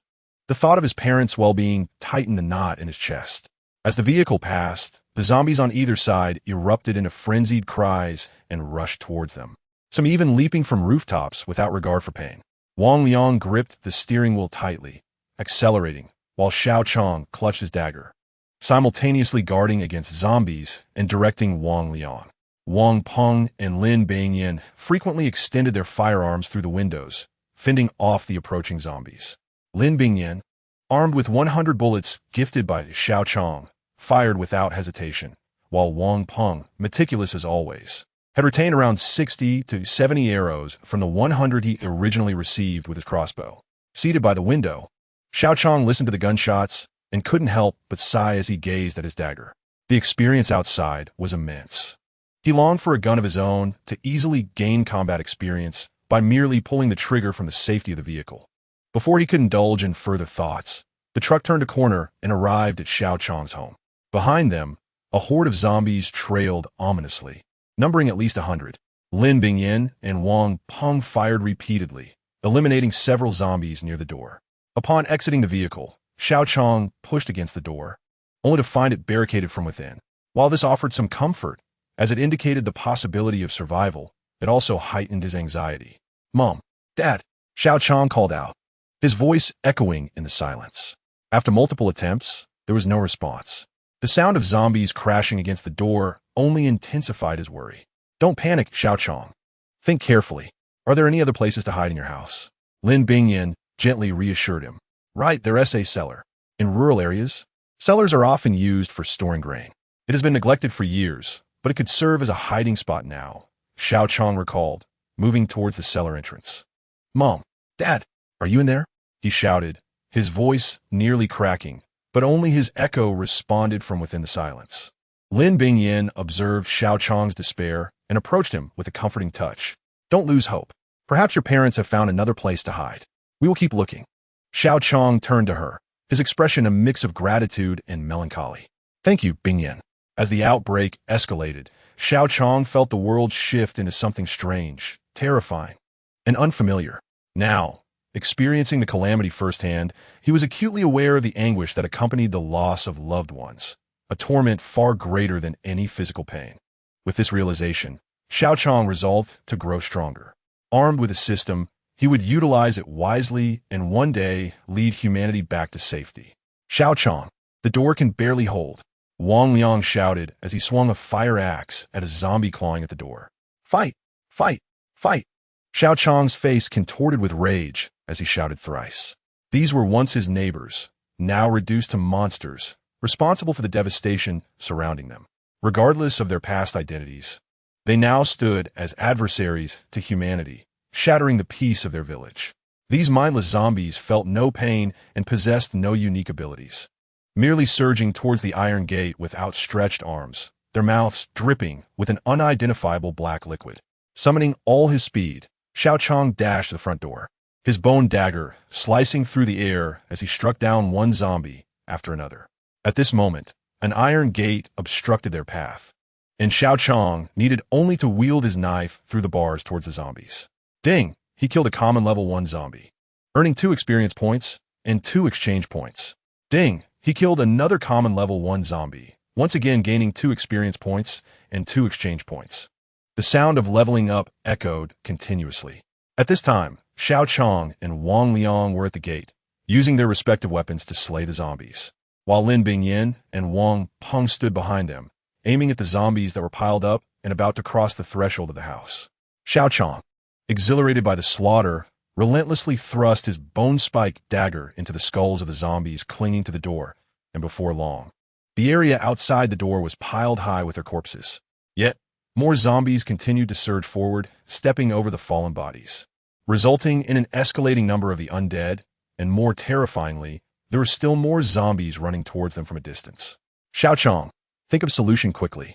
If this continues, the door won't hold much longer, Wang Liang shouted to Xiao Qiang, who was stirred back to calmness by his voice. Earlier, in his anger over not finding his parents, Xiao Qiang had been consumed by madness. He hastily turned to look for an escape route, and at that moment, Yang Shui, who had remained unhelpful until now, pointed at the wooden ladder and shouted, "Quick, let's go to the roof. It's safe there." Hearing Yang Shui's words, Xiao Qiang bellowed, "You all go quickly." He then dispatched several zombies that were about to cross the house, and it must be said that the bone-spiked dagger was indeed sharp, penetrating the zombies' heads with ease, without getting stuck in their skulls. Seeing that the others had already made their way to the roof, Xiao Qiang swiftly climbed up the wooden ladder in a few quick steps and then kicked the ladder away. Just as he stepped onto the roof, he heard a thunderous crash. The iron gate collapsed under the relentless assault of the zombies. The zombies at the front fell to the ground with the gate, while those trailing behind continued to rush forward, trampling over the fallen zombies. Chapter 22. Survivors seeing that the zombies could not reach the roof for the time being, the group rested at the eaves. "I apologize. I never expected that my first time bringing you to my home would be met with such a scene," Xiao Qiang remarked, his mood beginning to stabilize as he self-deprecatingly joked. "It's all right, Xiao Qiang. I believe you will surely defeat the zombies, and we will visit your home again." Lin Bingyin comforted him, understanding his sorrow. "Fortunately, we ran fast. If we had been a moment slower, we would have been surrounded," Wang Liang said, still shaken. "Moreover, it's a blessing we left the city early for Longshan Park. Given the number of zombies in this village, staying in the city would have been far more perilous," Wang Peng analyzed while aiming his crossbow at the zombies in the courtyard. "By the way, Wang Peng, how is your perception ability now?" Xiao Qiang inquired. "Since the last encounter with that fast zombie, I feel my perception range has slightly expanded, but it's only about 3 or 4 meters, which isn't very useful," Wang Peng replied as he shot a bolt from his crossbow. The limited range of perception was ineffective. It would not be possible to provoke Wang Peng every time as they had done previously. It seemed they needed to reflect more on how to grow stronger. "Xiao Qiang, where should we go next?" Yang Shui asked, looking at him. "The rural bases are mostly clustered together. which has resulted in several houses being built close to one another. Let us walk over there.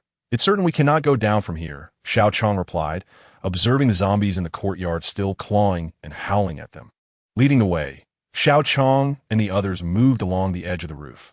He noticed that many doors of the houses next to his own were wide open, with a few zombies wandering aimlessly in the yard, including some familiar neighbors. Witnessing this scene tightened Xiao Qiang's heart even further, though he struggled to calm himself. Noticing his distress, Lin Bingyan approached and gently patted his shoulder in comfort. "Don't worry, I'm fine." Xiao Qiang turned to her with a reassuring smile. After passing 3 houses, Xiao Qiang finally spotted a neighbor's house with the door tightly shut and blocked by a heavy bookshelf, with no zombies in the yard. "Is anyone there? Is there anyone?" The group called out loudly to the courtyard. After several shouts, Xiao Qiang finally heard a response. "There are people. Are you here to rescue us?"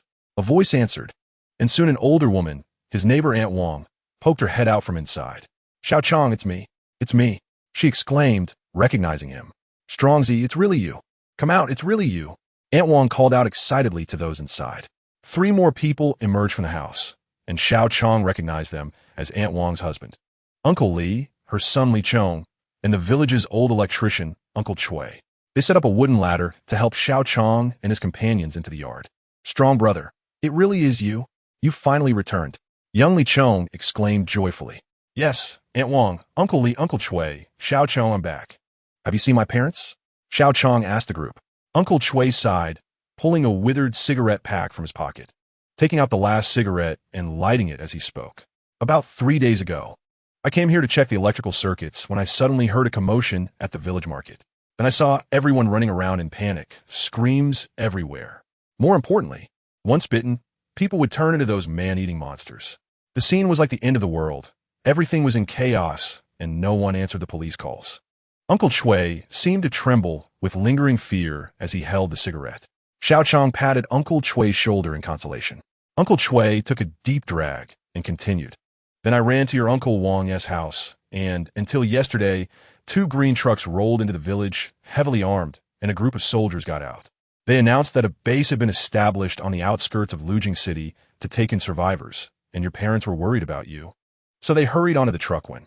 Uncle Chui's voice trembled as he recounted a particularly terrifying experience, extinguishing his cigarette.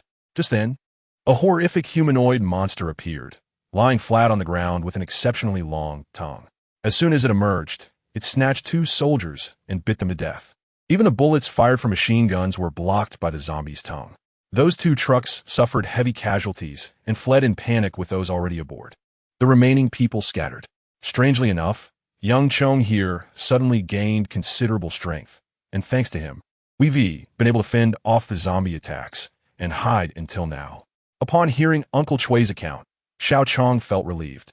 The establishment of a base in the city meant that his parents were temporarily safe, marking the first piece of good news he had heard since entering the village.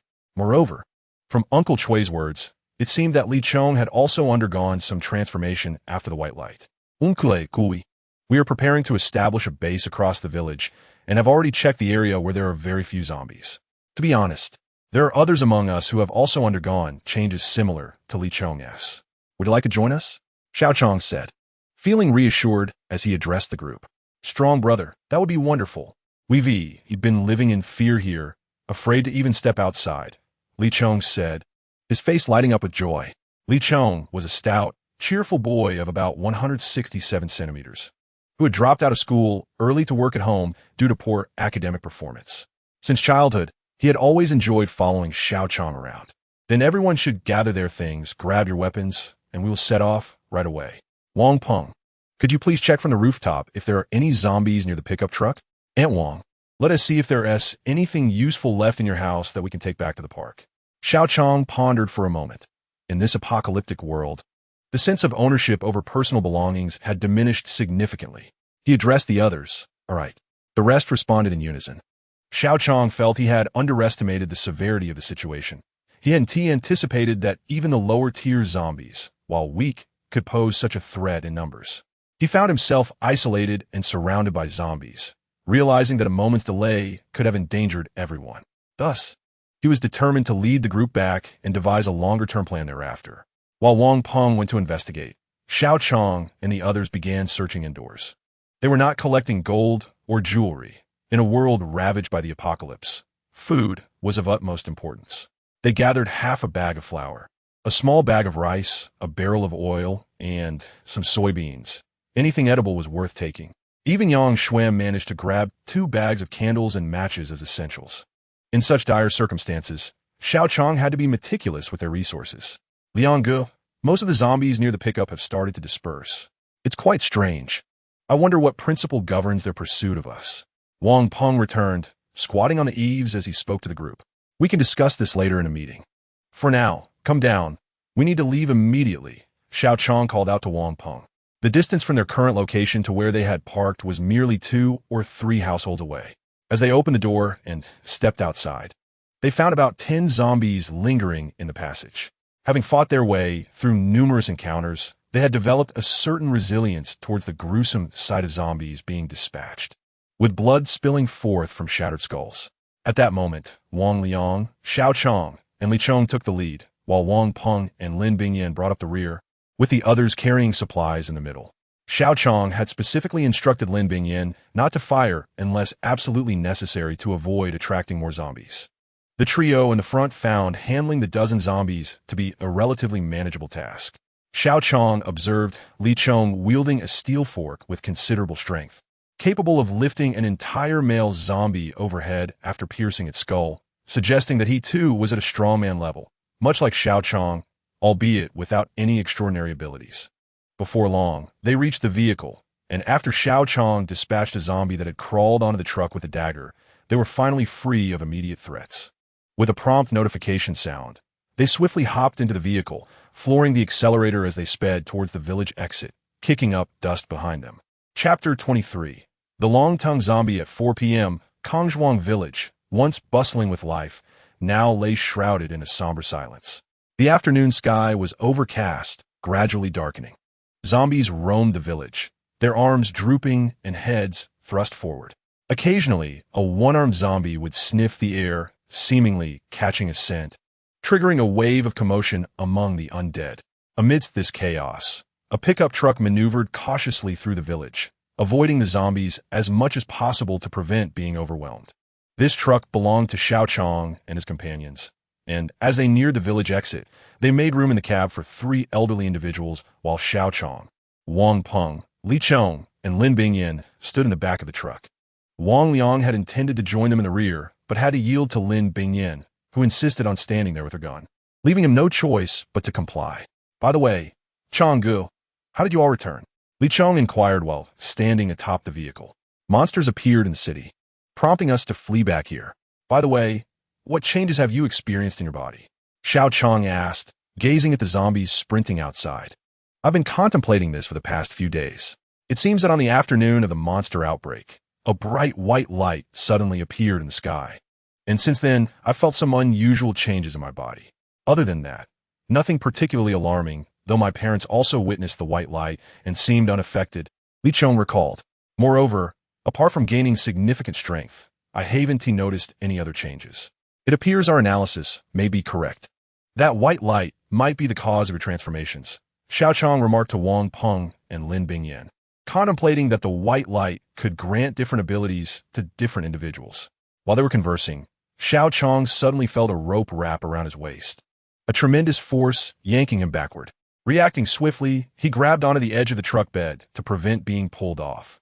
Lin Bingyan, noticing this, lunged to grasp Xiao Qiang's hands, desperately trying to pull him back onto the truck. However, an even greater force tugged at Xiao Qiang's waist, pulling both him and Lin Bingyan off the vehicle and dragging them backward. In a split second, Wang Peng raised his crossbow, and without the time to aim, he shot an arrow. It is said that becoming a sniper requires innate talent, even if it is developed later. The arrow flew straight toward the zombie's eye. Sensing the threat, the zombie tossed the 2 aside and swiftly retracted its tongue, flicking the arrowhead to the ground.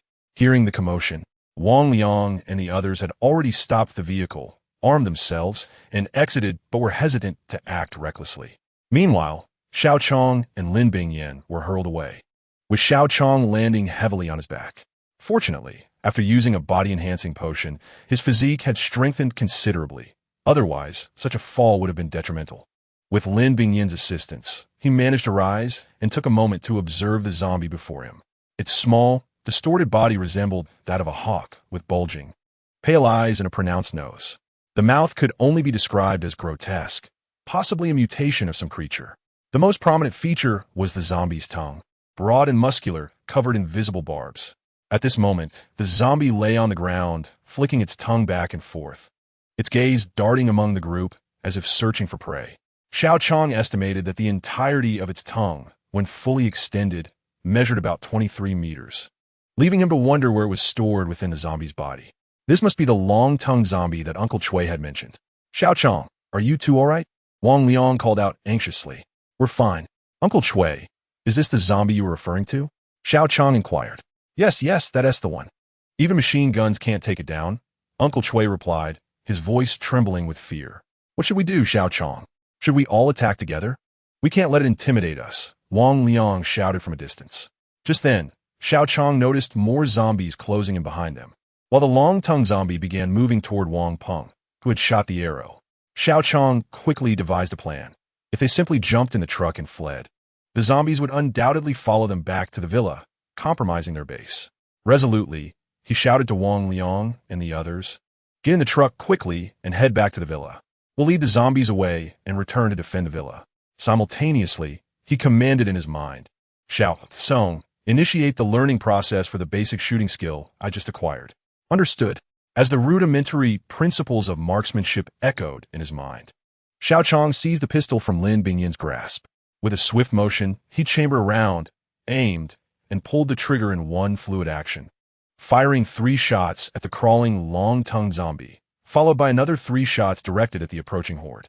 Although Xiao Qiang lacked the extraordinary shooting talent of Wang Peng, he managed to maintain commendable accuracy amidst the chaos, thanks to the guidance provided by his basic shooting skills. The bullets aimed at the long-tongued zombie were effortlessly deflected by its tongue, and Xiao Qiang had no illusions that his handgun could slay a zombie, especially one that could withstand even machine gun fire. However, his shots at the horde were effective, taking down 2 zombies. With the notifications sounding in his ears, Xiao Qiang did not wait for Wang Liang and the others to respond. He tossed the pistol into Lin Bingyin's arms, drew his bone-spiked dagger, and urged Lin Bingyin to run into the left alley, having successfully provoked the zombies, who were now howling and rushing towards them with claws raised. As they turned into the alley, 2 zombies lunged at them. Without hesitation, Xiao Qiang positioned himself in front of Lin Bingyin, slashing diagonally with the dagger to sever the claws of the oncoming zombie. The disarmed appendage brushed past his face, and he seized the moment to plunge the dagger into the zombie's skull, rendering it motionless as it collapsed atop its severed claw. Quickly reversing his grip on the dagger, Xiao Qiang unleashed his strength, driving the weapon through the zombie's head and pinning it to the wall on his right. Withdrawing the dagger, the zombie slumped against the wall. The notifications chimed again, indicating another 2 zombies had been dispatched, granting him experience points and exchange points. Xiao Qiang dared not linger, pulling Lin Bingyin along as they continued to flee. Though he possessed no combat skills, he found himself capable of handling these low-level zombies with relative ease. Thanks to his considerable strength, the sharpness of his weapon, and the practical experience he had accumulated. If there was any skill to speak of, it was his rudimentary staff techniques. Indeed, martial arts seemed to encompass all forms of combat. The rural houses were not arranged in an orderly fashion, and the alley twisted and turned unpredictably. As they navigated through, avoiding zombies ahead while remaining cautious of the long-tongued ones, they swiftly dealt with any zombies that crossed their path. At one point, a long-tongued zombie south appendage came perilously close, prompting Xiao Qiang to pivot and intercept the tongue with his dagger. To his surprise, the bone-spiked dagger failed to sever the tongue and nearly got flung from his grasp. Lin Bingyin, turning back, emptied the magazine of her gun, but the long tongue blocked every shot. In a moment of panic, Xiao Qiang drew his multifunctional umbrella, extending it fully and striking the long tongue with force, causing the zombie to momentarily halt. Aware that he could not confront the long-tongued zombie directly, he swiftly hoisted Lin Bingyin onto his back and sprinted forward with all his might. Remarkably, he found himself moving faster than before. perhaps due to his increasing strength or Lin Bingyin's slight frame. After what felt like an eternity of winding through the alley, they finally spotted a row of storefronts and darted into one, securing the door behind them. Chapter 24. Heartfelt conversations in the rainy night once inside. Xiao Qiang set Lin Bingyin down gently and collapsed on the floor, gasping for breath. Observing the sweat on his brow, Lin Bingyin retrieved a tissue from her pocket and handed it to him. You carried me without my consent just now, but it was indeed a perilous situation. Those zombies are fearless even of bullets. My apologies, the urgency of the moment compelled me to act, Xiao Qiang replied, wiping his forehead and scratching his head in embarrassment. I'm not upset with you, Lin Bingyin said softly, her cheeks tinged with a faint blush. Where are we now? She inquired, surveying their surroundings. If I'm not mistaken, we should be in a shop at the eastern edge of the village, Xiao Qiang assessed, glancing around. Several years prior, coal deposits had been discovered to the east of Kongzhuang village, attracting many business people to exploit them, which in turn boosted the local economy and led to an increase in shops. The clothing store they had entered was not branded, but the villagers were not overly concerned with such details, and its proximity had allowed it to thrive in earlier years. However, with the depletion of coal and the rise of e-commerce in recent years, this row of shops had fallen into decline, with shopkeepers merely keeping the doors open as a formality. The clothing store was modest in size, approximately 20 square meters, with garments for both men and women hanging from the walls and floor. It featured a single door and a window, and though its decor was simple, it had once been profitable. After their long flight, Xiao Qiang glanced at the time and noted it was just past 5 o'clock. The overcast skies had darkened considerably, and a light rain fell outside. Listening to the sound of the rain, he felt a wave of regret wash over him. Everyone had relied on him as their leader, yet he had failed to plan adequately, venturing out unprepared and encountering the long-tongued zombies without any supplies, leading them to this predicament. Casting a glance out the window at the few zombies wandering outside, Xiao Qiang cleared his throat and turned to Lin Bingyin. I sincerely apologize for my lack of foresight. It is getting late, and venturing out would be unwise. It seems we will have to stay here for the night. Lin Bingyin smiled gently at him. It's all right. It's not the first time I've spent the night away from home, and this place is quite nice. There are so many clothes to choose from. Had it not been for Lin Bingyin's luxurious vehicle, Xiao Qiang might have doubted the rumors circulating at school about her being a super-rich second generation. From the moment they met, Lin Bingyin exhibited no trace of arrogance. She was considerate and understanding. At that moment, she casually picked out a women's coat to drape over her shoulders. Moreover, she handed him a men's coat, saying, "Here, put this on. It's raining, and the temperature is dropping." Xiao Qiang glanced at the light blue jacket he wore, noticing the dark, congealed bloodstains and several holes in the fabric. He accepted the coat and changed into it, observing Lin Bingyin sitting down. I was woefully unprepared for this outing, not even bringing a lighter. It looks like we'll have to spend the night in the dark. Please don't do anything mischievous. Having spent the last few days interacting with the group, Xiao Qiang felt more familiar with them, yet he still found himself somewhat tense, mimicking a scene from a television drama as a seasoned introvert.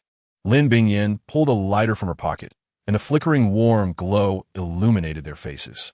Xiao Qiang was momentarily taken aback by the sight of her smiling face, which soon blossomed into a sweet smile.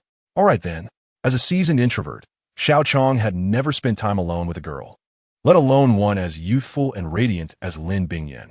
Lin Bingyin flashed him a gentle smile and remarked, "I didn't expect you to have a sense of humor. I thought you only played video games." At that moment, the lighter in Lin Bingyin's hand extinguished, plunging the room into darkness once more. In the obscurity, Xiao Qiang felt somewhat more at ease. Hearing Lin Bingyin's words, he scratched his head awkwardly and replied, "Well, haha, I only play games because I've finished my homework and find class unbearably dull.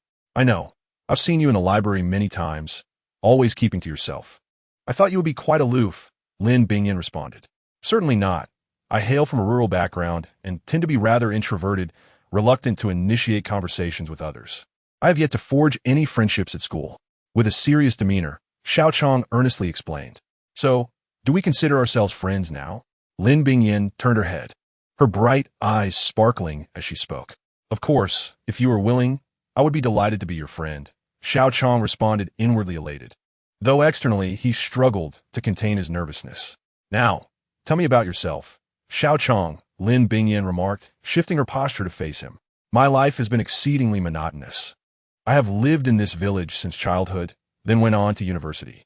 I yearn for the way people lived in the past, when everyone was filled with vigor, and each day was imbued with meaning, marked by a spirit of mutual assistance and neighborly harmony. Unlike now, where everyone seems perpetually hurried and impatient. At times, I feel a deep-seated fear of social interaction, hesitant to speak with others. Xiao Qiang found himself opening up, inexplicably drawn to confide in Lin Bingyan. I apologize for rambling on, he said, glancing at her with a hint of embarrassment. Not at all.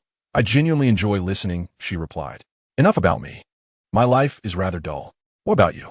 There are rumors at school that your family is quite wealthy. Xiao Qiang felt a wave of relaxation wash over him as he spoke to Lin Bingyan. Indeed, I was raised in a rather affluent family. My parents were preoccupied with business during my childhood, leaving me to live with my grandfather, who cherished me deeply. Those are among my happiest memories. Eventually, I moved in with my parents, but due to their status, I have never had true friends. As I grew older, my parents wished for me to inherit their business and study economics, yet I have always aspired to be a police officer. This led to a divergence in our paths during my university years.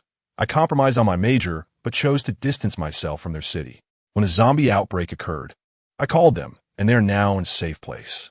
Lin Bingyan tied her hair into a ponytail. What was your other happy memory? Xiao Qiang inquired, curiosity piqued. The other memory is the days spent with you all since the outbreak, fleeing together and battling zombies for food, helping one another. Fortunately, this memory continues to unfold. And Xiao Qiang, I believe in you. We trust that you can lead us in overcoming the zombies. That day on the bus, when you fell asleep, we discussed following you to confront the zombies together. So don't be too hard on yourself for any perceived shortcomings. Lin Bingyan lifted her gaze, her large eyes fixed intently on Xiao Qiang. In truth, Lin Bingyan had a thought she hadn't voiced. I find you to possess a unique charm. Xiao Qiang remained silent, nodding earnestly, pondering. Though we are but strangers, I never anticipated such a profound connection, nor the trust they place in me. I must strive to fulfill my responsibilities and consider matters more comprehensively. At that moment, a flash of lightning illuminated their faces, revealing Xiao Qiang's determination and Lin Bingyan's earnestness. They exchanged glances and burst into hearty laughter, this moment drawing them closer together. Shortly after, a thunderclap resonated, accompanied by the rumbling of Xiao Qiang's stomach. He rubbed his belly and awkwardly said to Lin Bingyan, "If only we had chosen a roasted chicken shop, we wouldn't be hungry now. Just endure it. Given the circumstances, it's best to stay here safely," Lin Bingyan replied, feeling a twinge of hunger herself, yet apprehensive of the zombie howls outside. "By the way, look, I still have 2 bread rolls." Seizing the opportunity, Xiao Qiang spent 20 exchange points to procure 2 bread rolls from the shop, presenting them to Lin Bingyan. Though he yearned for a lavish meal from the shop, he realized that exchange points were too precious, and sometimes they could save their lives. So he had to make do for now. "Sometimes, I feel you are like Doryman, possessing a treasure trove of gadgets. From now on, when it's just the 2 of us, I shall call you Xiao Ding Dang," Lin Bingyan exclaimed, astonished as she watched Xiao Qiang produce 2 bread rolls. "Then you shall be to Xiong, and I shall call you to Bing," Xiao Qiang replied joyfully. "There is no such name as to Bing. It sounds terrible." Lin Bingyan playfully pretended to glare at him. As the rain continued to fall, they lost track of time, sharing their thoughts in the darkened room. Both delighted to have found such a connection. Chapter 25. Longshan Base that night, Xiao Qiang slept soundly, free from the repetitive dreams that had haunted him. As the gentle rays of spring sunlight broke through, he awoke to the sound of roosters crowing. At that moment, he realized they were sitting against the wall. And unbeknownst to him, he had leaned into Lin Bingyan's embrace. More importantly, she was awake, her large eyes fixed on him with a smile. Xiao Qiang sprang up, embarrassment washing over him as he stammered, I'm sorry. I didn't realize when I fell asleep." Lin Bingyan stood up, tilting her head slightly, her eyes sparkling as she reassured him. "It's all right." Shifting the conversation, Xiao Qiang asked, "By the way, what level is your ability at now?" Lin Bingyan walked straight to the window without answering. The raindrops from the previous night had yet to dry on the glass. She placed her hand on the window, channeling her power. Gradually, a layer of mist formed on the glass, and soon, frost flowers began to bloom. See, this is what I can do now. I'm not entirely sure what else I can accomplish, Lin Bingyin said, retracting her hand as the ice crystals melted back into raindrops. Impressive. It seems this world is truly transforming, Xiao Qiang mused inwardly. All right, we should return to the villa. Otherwise, they may start to worry. By the way, how many bullets do you have left? Xiao Qiang queried, drawing his dagger. I have about 30 left. I realized during the fight that bullets are running low. Lin Bingyin replied as she loaded her handgun. Try not to fire your gun. We don't want to attract that long-tongued creature. Once we return, I'll get you a silencer, Xiao Qiang said, feigning a smile, while internally lamenting the bullet expenditure, realizing they had barely visited the village and would need to find an ammunition depot in the future. Shall we go? Lin Bingyin asked after preparing herself. No rush. It just so happens that we have no clean clothes, Xiao Qiang chuckled, eyeing the clothes lining the walls. 10 minutes later, at the eastern edge of the village, a man and a woman appeared, each wielding a dagger and a gun, and both carrying large bags filled with assorted clothing. It was none other than Xiao Cong and Lin Bingyin, who planned to circle back to Longshan Park along the village's perimeter. As they made their way, the duo took care to slow their pace.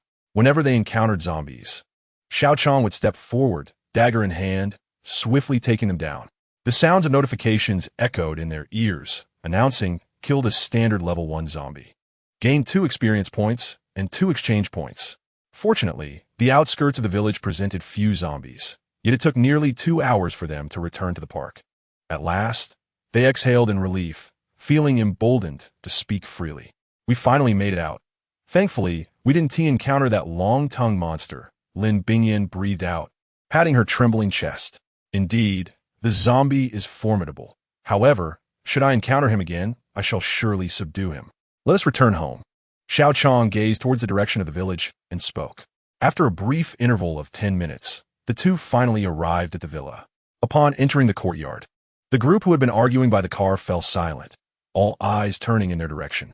It turned out that Wang Liang and Li Chong, having noticed their absence throughout the night, insisted on venturing into the village at dawn to confront the zombie. Wang Peng, exhibiting a more composed demeanor, attempted to dissuade them, urging them to wait. This did not indicate a lack of camaraderie between Wang Peng and the two. Rather, it reflected Wang Peng's inherent calmness and his particular trust in Xiao Qiang. As the two returned, Li Wei rushed into Lin Bingyin's embrace, and the two, overwhelmed with joy at their reunion, wept. Li Wei immediately pulled Lin Bingyin inside to converse. Brother Chong, you have finally returned. Brother Liang and the others are preparing to confront the Longshi too. Wang Peng smiled, his face lighting up as he looked at Xiao Qiang. Xiao Qiang remained silent, joyfully gazing at his 3 close friends, vigorously patting their shoulders. Xiao Qiang, how have you fared? What the Longshi too? Yang Shui's expression remained as frigid as ever, yet her words softened significantly. Qiangzi, you must be famished. We were deeply worried about you. Come inside and rest. I shall prepare a meal for you. Aunt Wang emerged, her face filled with delight upon seeing Xiao Qiang. Come, let's return inside. Brother Chong, what is it you're carrying? As the group gathered in a circle inside, Xiao Qiang recounted their harrowing experiences. From several of them, he learned that upon their return to the villa the previous night, concerned for Xiao Qiang and the others, they had merely consumed a light meal before dispersing. It was not until this morning that Wang Liang and the others, unable to contain themselves, clamored to search for Xiao Qiang. Wang Peng had restrained them, suggesting they wait at the villa, having already seen Xiao Qiang return with Lin Bingyin. Thus, the scene of contention that Xiao Qiang encountered upon his return unfolded. As the group conversed, Aunt Wang and the others had prepared a meal. Though there were no dishes, they had steamed a pot of rice over the fire, complemented by snacks brought from the supermarket. Even so, the meal was savored immensely. Everyone, I intend to establish a long-term base here. We must prepare ourselves for prolonged confrontations with the zombies. I welcome any thoughts you may have, Xiao Qiang stated once he noticed the others had nearly finished their meal. Last night, Lin Bingyin and I procured a batch of clothing from the clothing store. Everyone may change, Lin Bingyin added. Brother Chong, our food supplies are insufficient. This is an urgent matter, Wang Peng expressed, always concerned about provisions. Our candles and flashlights are also inadequate. Without sufficient lighting, we shall be heavily restricted at night. Li Wei chimed in. Moreover, Although the park has fewer zombies, they often wander nearby. I believe we should enhance the villa's defenses, Wang Liang remarked. Brother Chong, additionally, I believe we need a decision-maker to guide us through this calamity. I nominate you, Wang Peng stated directly. I concur. I also select Brother Chong. Observing the multitude of voices contributing their opinions, Li Chong attempted to interject several times, but found no opportunity.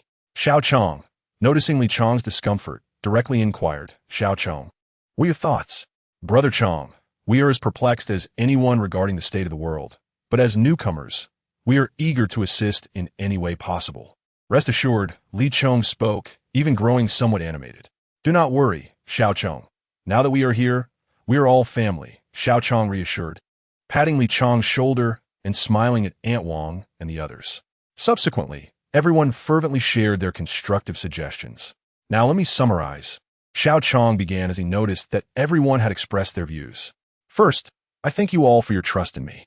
My strength may be slightly superior, but please be assured that since we are here, we are one family.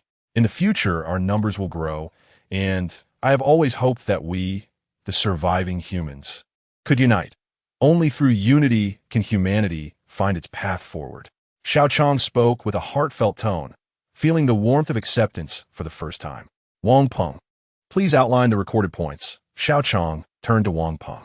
Certainly, Brother Chong. First, we shall reinforce the defenses around the villa. Second, we shall divide personnel into combat and logistics teams. Brother Chong, how shall we determine the personnel assignments? Wang Peng inquired. I, Wang Liang, Wang Peng Bingyan, and Xiao Cong shall form the combat team, while the remaining members will serve in logistics. However, I intend to acquire more firearms so that everyone is equipped, as danger is inevitable in this apocalypse. By the way, which team will you join, Yang Shui? Xiao Cong, always intrigued by Yang Shui's mysterious nature, asked. Once you procure firearms for me, I shall join the combat team, she replied in her characteristic icy tone, prompting Xiao Cong to roll his eyes. Continuing, thirdly, we must eradicate all zombies within the park, meticulously searching every corner. Simultaneously, we should cultivate crops and raise animals within the park for long-term preparation. Fourthly, we must diligently train and gradually push into the village to seize resources and eliminate zombies. For now, these are the points. Brother Chong, do you have any additions? Wang Peng summarized. Additionally, I have decided to name our base-long Shan base. Let us toast to this. Xiao Cong proclaimed loudly, raising a beverage as he proposed a toast. Cool me. Let's drink. The others rose in agreement. In the midst of the apocalypse, such a rare and joyful scene unfolded, perhaps embodying the charm Lin Bingyan had spoken of. Chapter 26, Achievement Unlocked, the Generator. After the group finished lunch, Xiao Cong and the others prepared to tidy up, but Aunt Wang and the elder members stopped them, wishing for them to rest a while longer, while outwardly chastising them for being unhelpful. The younger individuals felt a newfound affection, realizing that having an elder in the family is akin to possessing a treasure, filling their hearts with warmth. In this apocalyptic world, encountering such a loving collective is indeed a rare blessing. This also stemmed from Xiao Cong's exemplary role. Had he initially wielded his strength to intimidate others, this community would only have fostered suffering. Ding dong. The host has achieved the milestone of establishing Long Shan base with a scale of 10 individuals, rewarding a medium-level lottery chance. 1,000 exchange points and 1,000 experience points. Xiao Cong was elated upon hearing this announcement in his mind and settled onto the sofa, closing his eyes to meditate. Xiao Cong, what is this achievement? Why have I not heard of it before? Xiao Cong inquired, puzzled. Dear host, the achievement function can be understood as a hidden task. It is not disclosed in advance and only manifests upon completion, Xiao Cong explained. Indeed, Xiao Cong noticed that the entire system panel had added an achievement section. Upon opening it, he discovered only one entry, achieving a base scale of 10 individuals. Xiao Cong, let us utilize this lottery chance. Xiao Cong felt an increasing weight of responsibility with a growing number of people and sought to enhance his strength urgently. Understood. Dear host, commencing the medium-level lottery now. As Xiao Cong's voice faded, a lottery panel materialized in Xiao Cong's mind, revealing 6 items in a yellow grid. Explosive talisman, medium; shattered palm, medium; Tahi knife, medium; none; cold medicine; and small generator, medium. Witnessing this scene, Xiao Cong could not help but inquire, "Xiao Cong, I am compelled to leave a negative review.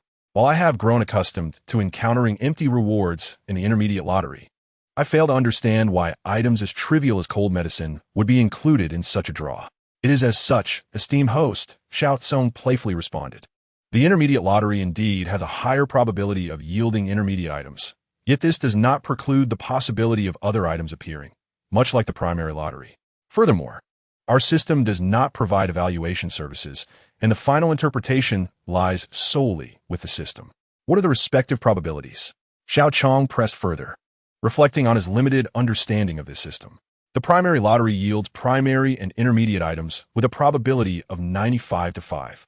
The intermediate lottery can produce primary, intermediate, and advanced items with probabilities of 7, 93, and 3, respectively. The advanced lottery offers intermediate and advanced items with a probability of 5 to 95, Xiao Cong explained. Upon hearing Xiao Cong's words, Xiao Cong understood but could not resist asking, "What about special items? Why is there no probability listed for them?" "Xiao Cong deeply. Special items are extraordinarily rare within the apocalypse and thus fall outside the lottery's scope." Xiao Cong was about to voice his objections, but recalling Xiao Cong's assertion regarding the authority of interpretation, he merely pouted and said, "Let us proceed with the draw."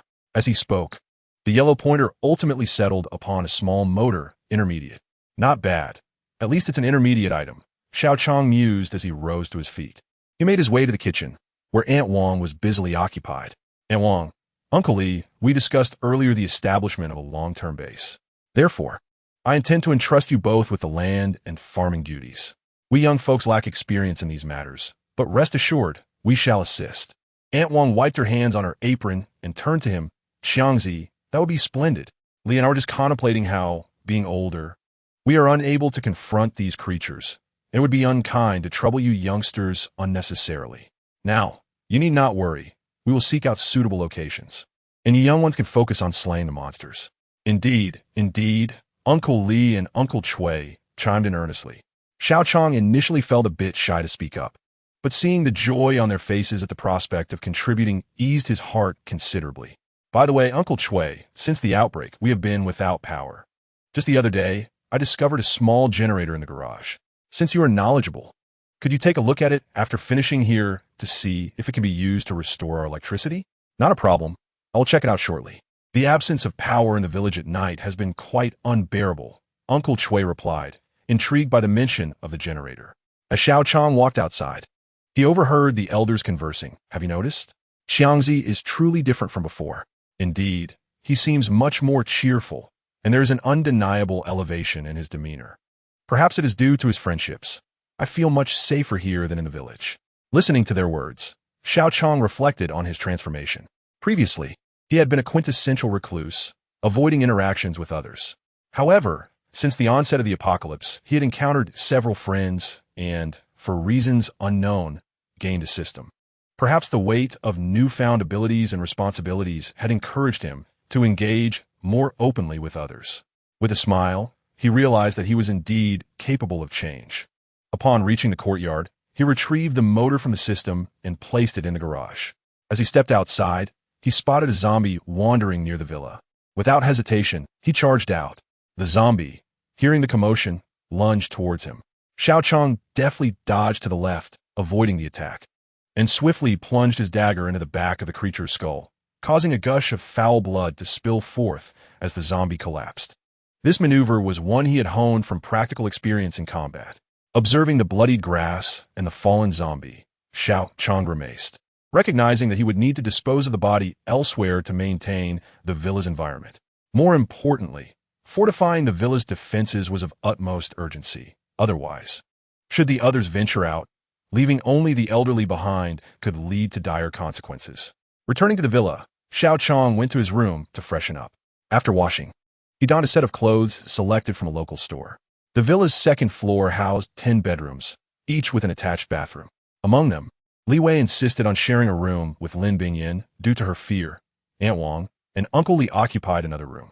Fortunately, the spacious bedrooms allowed for comfortable arrangements. Xiao Cong calculated that with 10 bedrooms on the second floor and 3 on the first, The villa could accommodate approximately 20 individuals. As the base expanded, additional personnel might need to reside in a nearby inn. Chapter 27. Clearing the zombies at 1 p.m.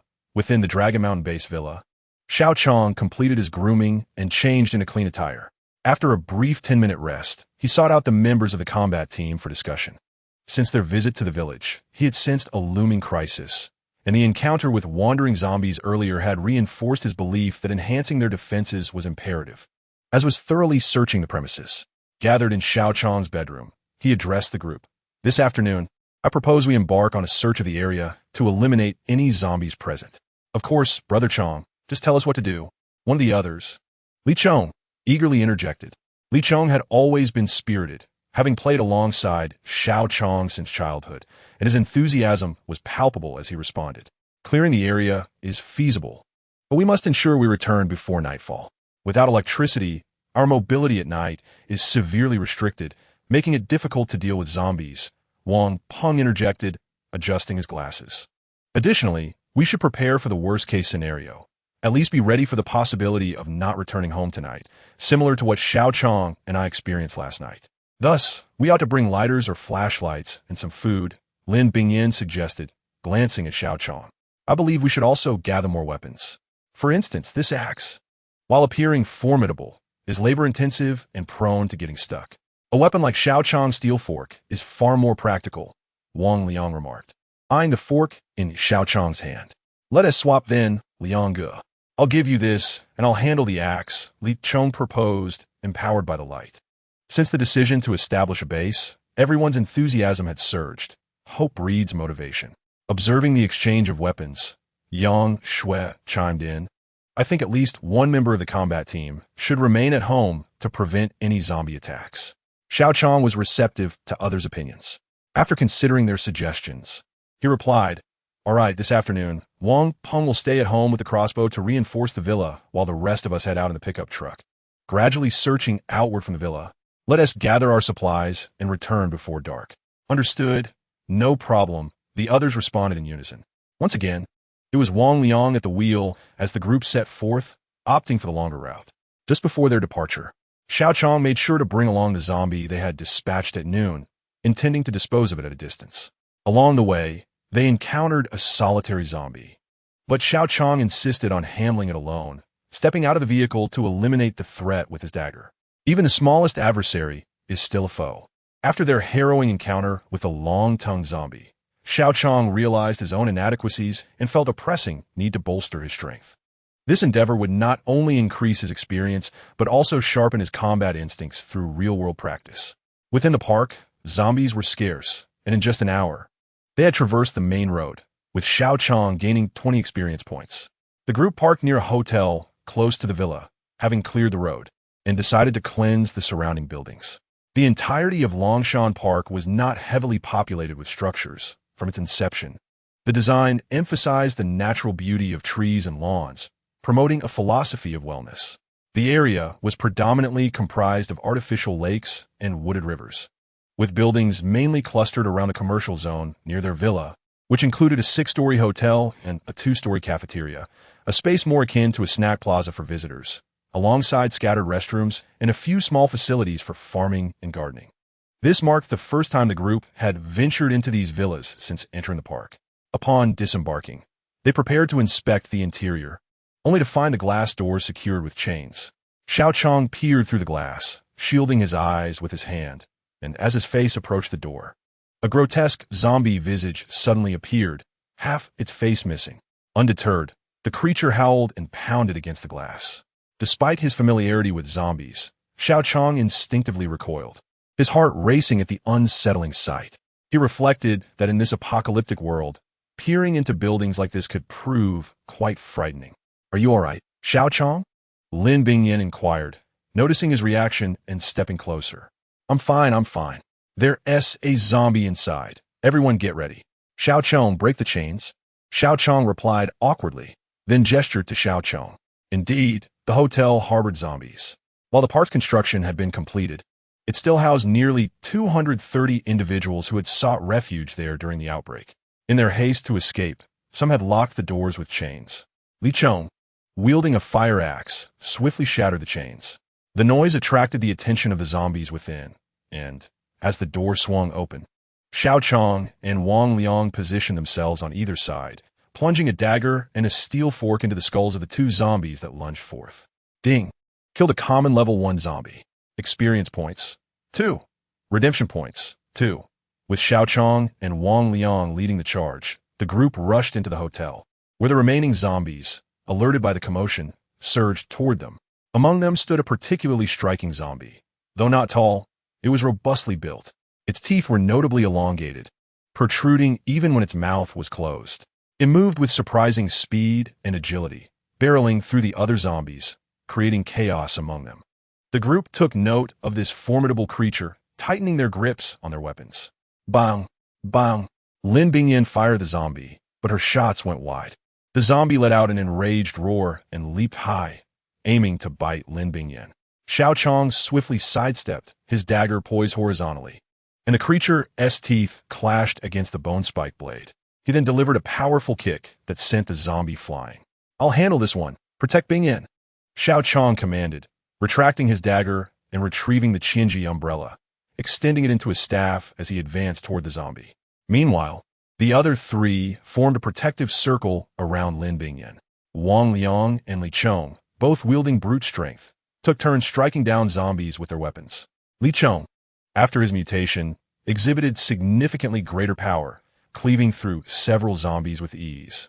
Wang Liang, having exchanged weapons with Li Chong, found his stamina conserved, striking efficiently with the fork's length. Lin Bingyan, shielded by the two, found moments to aim her gun and shoot. Chapter 28. The Qianji Umbrella Versus. Zombie Xiao Qiang gripped the Qianji umbrella, stepping forward to unleash the Wolf Fong staff technique, aiming a strike at the zombie's head. The creature raised its arms to meet the attack. A blow from an ordinary person would cause excruciating pain, but the zombie, seemingly devoid of sensation, absorbed the hit as if unscathed, raising its arms once more to claw at Xiao Qiang. In a fierce exchange, Xiao Qiang struck with the Qianji umbrella repeatedly, quickly assessing that this zombie was likely a level 2 variant, comparable to a human warrior at levels 3 or 4. This zombie lacked any remarkable traits, merely exhibiting strength above that of a standard level 1 zombie. Unfortunately, Xiao Qiang's energy reserves were insufficient to employ advanced techniques. He intended to save the energy pills for the long-tongued zombie. Additionally, he aimed to familiarize himself with the Qianji umbrella to hone his combat skills. As the battle progressed, the zombie was gradually forced to retreat, and Xiao Qiang, wielding the Qianji umbrella forged from black gold, maintained the upper hand even without advanced techniques. Soon, they found themselves at the corner of the first-floor lobby, where Xiao Qiang delivered 3 rapid strikes, forcing the zombie back. At that moment, another zombie lunged at Xiao Qiang, snapping its jaws at his shoulder while a foul, yellowish liquid seeped from its mouth. Xiao Qiang had no time to evade. He crouched down, clutching the Qianji umbrella tightly. Activating the mechanism, the umbrella expanded, reflecting a gleam of light from its dark surface, effectively warding off the level 2 zombie. The creature's claws and fangs collided with the umbrella, producing a sharp clattering sound. Astonishingly, the zombie's body was repelled, landing at Xiao Qiang's feet. Remarkably, the umbrella bore no scratches, and the noxious liquid merely slid off, leaving no trace. Seizing the opportunity, Xiao Qiang sprang to his feet, retracting the umbrella as he did so, and delivered a powerful kick to the zombie's head, sending it spiraling into the corner of the wall. Subsequently, with the speed fully unleashed, his entire body soared high into the air. The Qianji San was drawn from his back and fiercely struck down towards the zombie's head. The force was so tremendous that it not only crushed the zombie's outstretched claw, but also caused its long, sharp nails to penetrate into its own eye, leading the milky eyeball to burst forth, spilling out a stream of white ichor. Before the zombie could emit a single roar, it collapsed to the ground, rendered utterly motionless. A notification echoed in his mind. "Ding, you have slain a regular level 2 zombie, earning 90 experience points and 90 exchange points." Hearing this, Xiao Qiang felt a surge of joy. The experience garnered from slaying higher-level zombies was indeed substantial. What astonished him even more was the Qianji San, which was not only lightweight and easy to wield, but also bore no marks from the prolonged battle, not even a trace of blood. Furthermore, its ability to transform into two distinct forms warranted further practice in the future. After dispatching the level 2 zombie before him, Xiao Qiang turned his gaze towards the three companions, noticing that 56 zombies still remained. He sheathed the Qianji-san back on his back and retrieved a bone-spiked dagger from his waist. Although the Qianji-san was indeed formidable, facing these lower-level zombies was more efficiently managed with the dagger, especially since the Qianji-san was currently in its staff form, requiring considerable strength to dispatch the zombies. Meanwhile, Xiao Qiang contemplated that he should certainly acquire a set of knife techniques or learn how to effectively utilize a dagger, ensuring a swifter resolution against these low-tier undead. Gripping the dagger firmly in his right hand, he lunged at a zombie rushing towards Wang Liang, plunging the dagger into it and withdrawing it swiftly. With a deft twist of his body, he drove the dagger directly into the left side of the zombie's skull, which still wore a red safety helmet. The dagger was pulled out, leaving a gaping hole in the helmet, and dark ichor burst forth. Ding! You have slain a regular level 1 zombie, earning 2 experience points and 2 exchange points. Ding! You have slain another regular level 1 zombie, earning 2 experience points and 2 exchange points. As Xiao Qiang eliminated 2 zombies, the remaining 3 were also dispatched. Observing the temporary absence of zombies around them, the group settled onto the ground to rest. Xiao Qiang, you are becoming increasingly formidable. You took down that zombie all on your own with such swiftness, Wang Liang panted as he sat on the ground. Despite wielding a steel fork, which had become considerably lighter, the sheer number of zombies made fighting them a strenuous endeavor. You all performed admirably as well. Managing to handle over 20 zombies is no small feat. I still owe you my gratitude for leading us to safety that fateful afternoon when we first encountered the zombies. Xiao Qiang replied, observing his adept companions. Taking advantage of the moment, Lin Bingyan retrieved several bottles of water from the vehicle and distributed them among the group. During the earlier skirmish, she had been sandwiched between 2 others, merely pulling the trigger with minimal effort. Now, she was pleased to actively assist by fetching water for everyone. As Xiao Qiang accepted the water from Lin Bingyan, a thought struck him. Both Lin Bingyan and Li Chong had acquired their abilities through exposure to the white light.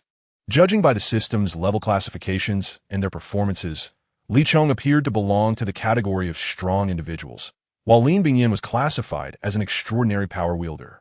However, Li Chong's abilities were already in full use, whereas Lin Bingyan's powers had yet to be activated. With this in mind, Xiao Qiang spoke up. Li Chong, I've noticed you've grown considerably stronger. The way you cleave through zombies with a single swing is impressive. How about we have an arm wrestling match someday to compare our strengths? Intent on understanding the disparities created by the white light, he proposed testing Li Chong's power. No problem at all, Xiao Ge. I'm not quite sure how it happened, but ever since that day under the white light, I felt myself growing stronger by the day, Li Chong responded, rolling up his sleeves to reveal his robust muscles.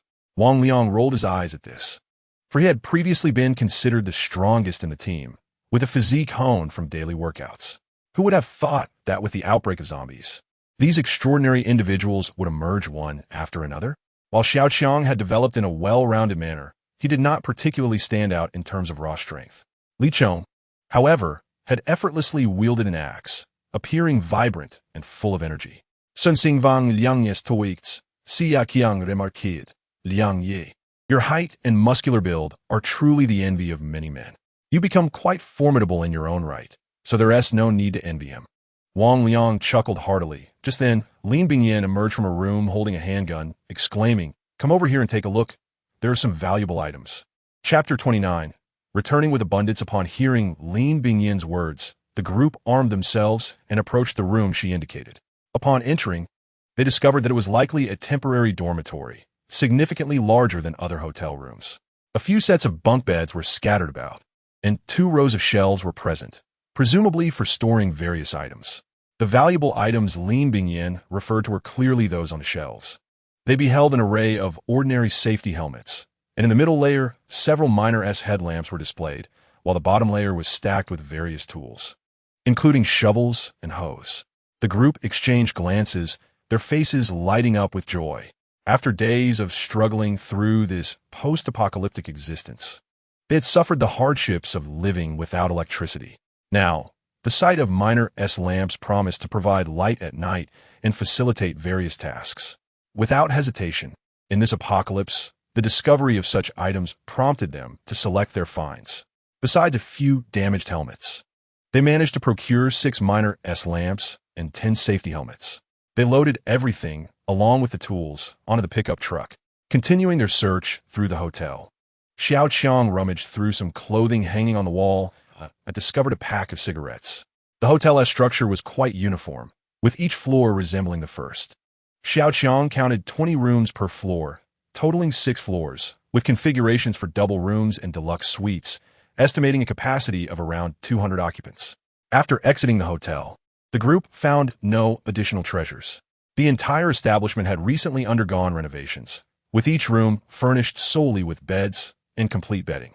Glancing at the time, Xiao Qiang noted it was around 4 in the afternoon, with still some time before darkness fell. Let us search the cafeteria and then return to the villa. He instructed the others as they climbed into the vehicle. The villa, hotel, and cafeteria were all located within the consumption area of the complex, so the distance was not considerable. Before long, they arrived at the cafeteria. Exiting the vehicle, Xiao Qiang noticed the entrance bore 4 stone-carved characters, Long Shan Shifu. The cafeteria itself was not vast. As they entered, Xiao Qiang observed that the interior was divided into various stalls, some already bearing signs.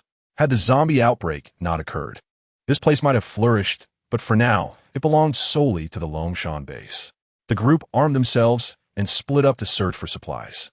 Xiao Qiang and Lin Bingyan ascended to the second floor, which contrasted sharply with the decor of the first. The shops here primarily featured dessert establishments like milk tea and coffee, with walls largely made of glass. How beautiful! Lin Bingyan exclaimed as she paused by a window, gazing at the scenery outside. Xiao Qiang completed a circuit of the area, but found nothing of value, although there were plenty of tables and chairs. The villa had its own. Hearing Lin Bingyan's admiration, he stepped out from the kitchen of a cafe and approached her. At that moment, he understood why the second floor was surrounded by glass walls. From this vantage point, the small hills, flowing rivers, and greenery, complemented by a few thatched cottages and quaint bridges, created a picturesque scene reminiscent of a hidden paradise. Looking at Lin Bingyan, Xiao Qiang smiled and said, "It truly is beautiful. What a shame about the zombie outbreak. Otherwise, I would have treated you to a cup of coffee." After their heartfelt conversation in the clothing store that evening, Xiao Qiang felt more at ease speaking with Lin Bingyan. Upon returning from the clothing store, Lin Bingyan changed into a gray tracksuit, exuding an aura of youthful vitality while accentuating her graceful curves. At this moment, her hair was styled in a ponytail. Turning her head, she smiled brightly, her lips slightly parted as she playfully remarked, "Then wait until you've dealt with all the zombies before treating me to a drink. Also, I have a fondness for milk tea." Xiao Qiang was lost in the enchantment of the scene when an oblivious voice interrupted. "Changgu, come here quickly. Liang Gu and I have discovered something wonderful." Li Chong, his face alight with excitement, dashed upstairs and called out to the two. Xiao Qiang, with a resigned expression, followed Lin Bingyan as they trailed behind Li Chong downstairs. They entered a back kitchen, and upon entering, they saw Wang Liang standing beside a pile of food, 2 bags of flour, 1 bag of rice, and, most importantly, several large bags of vegetables, likely intended for the workers at the construction site. "I've checked. They're still fresh and free of zombie blood," Wang Liang exclaimed with enthusiasm. "Vegetables? How wonderful. Eating bread every day. It's been ages since I've had any vegetables," Lin Bingyan said, her face alight with joy. Xiao Qiang looked at the provisions with great delight. With these, along with the supplies gathered from the village and convenience store, they had enough food for 10 people for a month, even without further foraging. Moreover, discovering vegetables amidst the zombie outbreak made them an even rarer find than rice and flour. "What are we waiting for? Let's move quickly." With that, Xiao Qiang grabbed a bag of flour and headed outside. The others each took turns carrying items, and soon the food in the room was entirely cleared out. Watching Li Chong, who was eager to carry pots and pans, Xiao Qiang realized that in this apocalyptic world, scavenging for supplies indeed invigorated the spirit and could even become addictive. He stopped Li Chong, saying, "Xiao Qiang, there's no need to take those. We will need them here when more people arrive, and the kitchenware in the villa is sufficient." Li Chong appeared somewhat dejected as they exited. securing the main door with a chain to prevent zombies from wandering in and damaging the interior.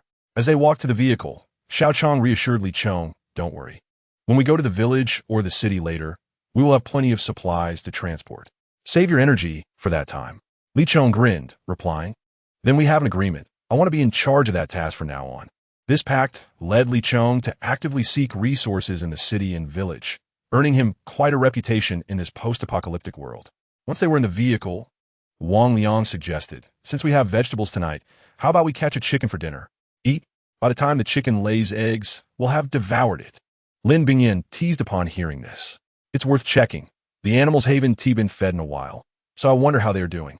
Let us take advantage of the daylight and go early," Wang Liang said, recalling that he had yet to feed the animals.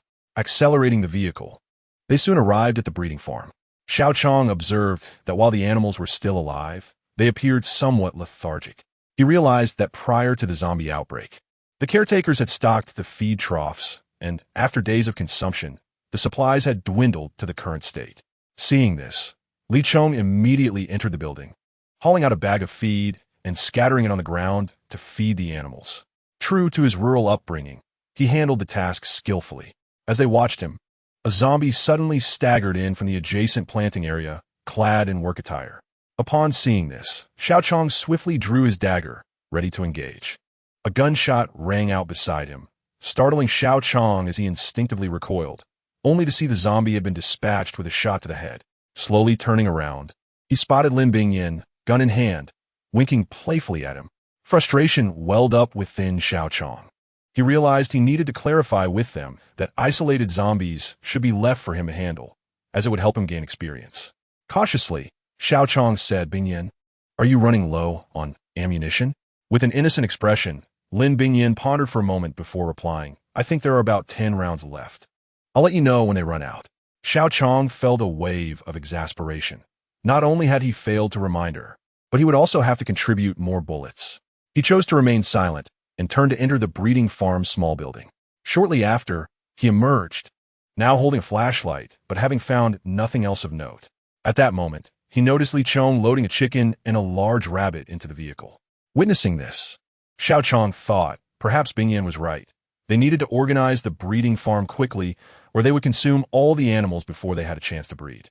Once they had finished loading, Xiao Qiang saw that dusk was approaching and waved to his companions, saying, "Let's go home for dinner." Chapter 30. Harmonious Togetherness. Wang Liang drove, transporting the three back to the villa. From a distance, they saw several people inside the villa, wielding sticks and branches tied with cloth and rope surrounding the fence. After parking the vehicle, Li Wei set down her stick and ran to Lin Bingyan, grinning as she said, "You're back. I thought you would be spending the night outside." As she spoke, she cast a glance at Xiao Qiang, sensing that Li Wei was about to tease him. Xiao Qiang quickly moved away, approaching Wang Peng, who was busy tying branches, and asked, "What are you all doing?" We discussed it and decided to enclose the fence. It can help muffle sounds and make it more secure. However, this task is quite labor-intensive. We've only managed to complete half of it this afternoon. Wang Peng explained to Xiao Qiang, "Thank you for your hard work. It's getting dark. Let us pause and help unload the supplies, then we can prepare dinner. By the way, where are Uncle Chui and Yang Shui?" Xiao Qiang inquired, looking around at the others. "Oh, Uncle Chui said you have a generator." And Yang Shui was curious, so she went with him to study it. "They're still in the garage," Wang Peng replied while setting down his task. Xiao Qiang walked towards the garage, which was ajar, and saw Uncle Chui and Yang Shui examining the generator with wrenches and flashlights. "Uncle Chui, why aren't you studying outside? It's so dark in here," Xiao Qiang remarked while handing over a half-pack of cigarettes he had found. "You think everyone has gained strength like you? This generator weighs at least 300 pounds. We have no choice but to work on it here." Uncle Chui replied before Yang Shui, with her long legs and strikingly beautiful yet stern face, interjected, "We've looked it over. It's functional. It's a gasoline generator. But I've never seen one this advanced. The gears drive the motor directly, and it operates very quietly." Uncle Chui exhaled a puff of smoke, addressing Xiao Qiang. "Thanks to Yang Shui, we've learned how to operate this generator and understand its intricate structure. How is the power output? Will it be complicated to use?" Xiao Qiang asked eagerly upon hearing that the generator was functional. "We don't have specific professional data, But if we don't use large electrical appliances in the villa, 1 barrel of gasoline should last about 2 weeks. It also has an automatic oil refill and power storage feature, so you only need to refill it once every 2 weeks. You've truly found a remarkable generator, Yang Shui said, her icy yet captivating gaze fixed on Xiao Qiang. Deliberately emphasizing the words, found a. Xiao Cong averted his gaze from Yang Shui and glanced at the 3 remaining barrels of gasoline in the corner. Apart from using it on the road to combat zombies, a considerable amount had also been consumed while driving these past 2 days. At that moment, he marveled internally. No wonder this motor is classified as an intermediate item. It is indeed quite useful. As he grasped the functionality of the motor, Xiao Qiang spoke while making his way outside. It's getting late, Uncle Chui. Tomorrow morning, let's find a suitable spot to install the motor. By the way, how is it that you, an economics major, understand this? Yang Shui, caught off guard by Xiao Qiang's inquiry, paused momentarily before softly replying, it's just a hobby. However, Xiao Qiang did not wait for further conversation from Yang Shui and had already turned to walk towards the courtyard. As the clock approached 7 in the deepening night of early spring, the sky had turned dark. The group had just finished tidying up, placing the tools they found in the garage, storing food in the kitchen, and setting aside wooden sticks and branches for tomorrow's use. Even the chickens and rabbits had been cleaned by Li Chong. Observing the bustling activity of the others, Xiao Qiang felt a swell of satisfaction. His post-apocalyptic base was indeed quite commendable. After a brief wash, they gathered around the campfire, chatting while waiting for the meal to be ready. Please wait a moment. My dish will be ready shortly. You'll get to sample my culinary skills. I can't believe you managed to find vegetables, Li Wei said while stirring the contents of the pot with a spatula. Ha, it smells delightful. This villa life is far superior to our days in the village. Thank you, Brother Chong, Li Chong replied while tending to the roasted rabbit in his hands. From now on, we'll be like family, and you've certainly helped us a great deal. Moreover, if all goes well tomorrow, we'll have electricity, Xiao Chong remarked, looking at Aunt Wang and the others. Really? That would be splendid. Xiangzi, Aunt Wang, and I explored the area around the villa this afternoon. If we clear the lawn, there's ample land available for planting crops and vegetables, Uncle Li said while distributing the steamed rice to everyone. Indeed, I appreciate your assistance, especially with the animals in the breeding garden, Xiao Chong responded to Aunt Wang and the elderly gentleman. They nodded in unison, assuring him not to worry. All right, behold my signature big plate of chicken, Li Wei declared as she lifted the lid off the pot. A plume of steam escaped from the large iron pot, and the aroma of the big plate of chicken wafted through the air, enticing the group's taste buds. Without further ado, they indulged heartily, and within moments, the food in the pot was devoured completely. I find the food exceptionally delicious now. Nothing I've had before compares to this, Lin Bingyan remarked, holding her bowl with a hint of longing. This is perhaps the allure of hard work, Xiao Chong replied. Everyone, just a moment longer. I'm almost done with 2 more dishes, Li Chong said, as he grilled the rabbit meat over the fire while Li Wei finished the big plate of chicken. Let us raise a toast to celebrate our first gathering at the Longshan base. Our lives will undoubtedly improve from here on, Wang Peng proposed during the brief interlude while waiting for the dishes. Cheers! Let South use water in place of wine. With a loud clink, everyone raised their cups high, colliding them together. If only we had some wine at this moment. I would insist on drinking until we're all intoxicated, Wang Liang said after taking a sip of his beverage. Rest assured, there will be some. Tomorrow, I plan to head into the village for a bit. And if the opportunity arises, I'll bring back some wine, Xiao Chong replied, raising his eyebrows slightly at Wang Liang. Come now, the food is ready. Let us eat first, and afterward, you can discuss your plans at leisure, Aunt Wang said, bringing the dishes to the table. Look, my special roasted rabbit is ready, Li Chong announced, sprinkling some cumin on the meat and grinning at the group. As the cumin was added, the fragrant aroma of the roasted meat filled the air, causing everyone to pause their conversations and dig in. In this apocalyptic world, they understood the scarcity of food, and thus, they did not waste a morsel, gnawing the bones clean before discarding them. The glow from the fire illuminated their faces, casting a warm red hue. Surrounded by laughter and camaraderie, Xiao Chong found himself reflecting more than once. If the world were to descend into chaos, moments like these wouldn't be so bad. Nevertheless, even if they refrained from confronting zombies, the threat of danger loomed, and countless survivors awaited Xiao Chong's aid. Shaking his head to dispel such tranquil thoughts. He focused on the beautiful scene before him. The lively Lin Bingyin, the jovial Wang Liang, Wang Peng, and Li Wei sharing jokes, the earnestly Chong devouring a rabbit leg, and the ever-busy Aunt Wang and Uncle Li, along with Yang Shui, who sat nearby, smoking and offering a rare smile. Xiao Qiang's resolve strengthened. He must become stronger to protect this precious life they had built together. Chapter 31. The Villa Strategy in the Longshan Base, inside the villa. After the meal, taking advantage of Aunt Wang and the others cleaning up, Xiao Qiang gathered a few people to discuss the plans for the following day. Li Bei, aware that she could not serve as a member of the combat team, actively took on logistical duties and joined in cleaning the dishes. Sitting around the campfire, Xiao Qiang spoke first. Firstly, I discovered a motor. Uncle Chui and Yang Shui have seen it. It's functional, albeit it consumes gasoline. Tomorrow morning, we'll install it, and we'll have electricity. The group looked towards Yang Shui, somewhat surprised that she could operate the motor. Yang Shui maintained her icy demeanor and nodded in acknowledgement. Secondly, this afternoon, we managed to clear most of the zombies from the garden area. The zombies in the village cannot hear us, so we're relatively safe for now.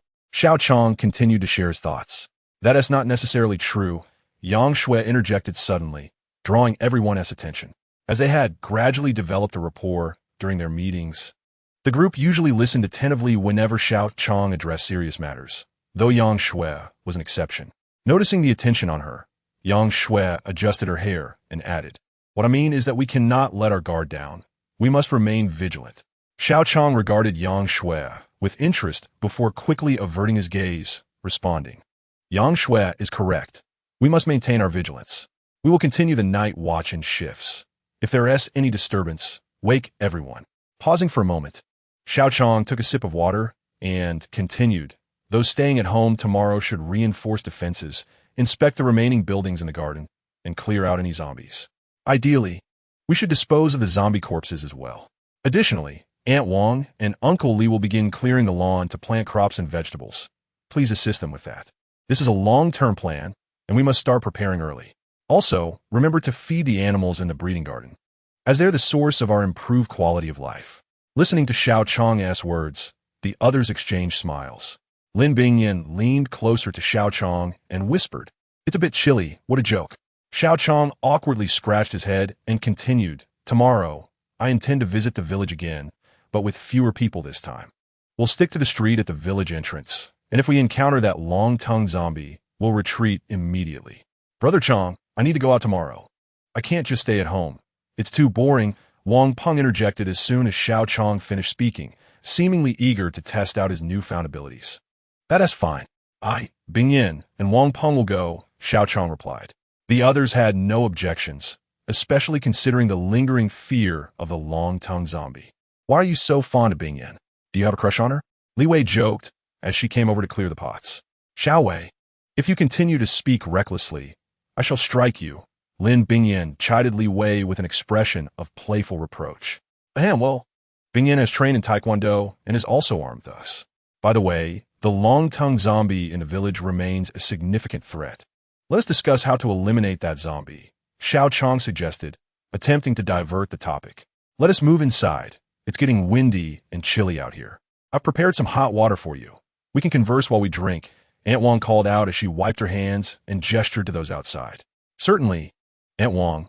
We shall enter," the group replied in unison.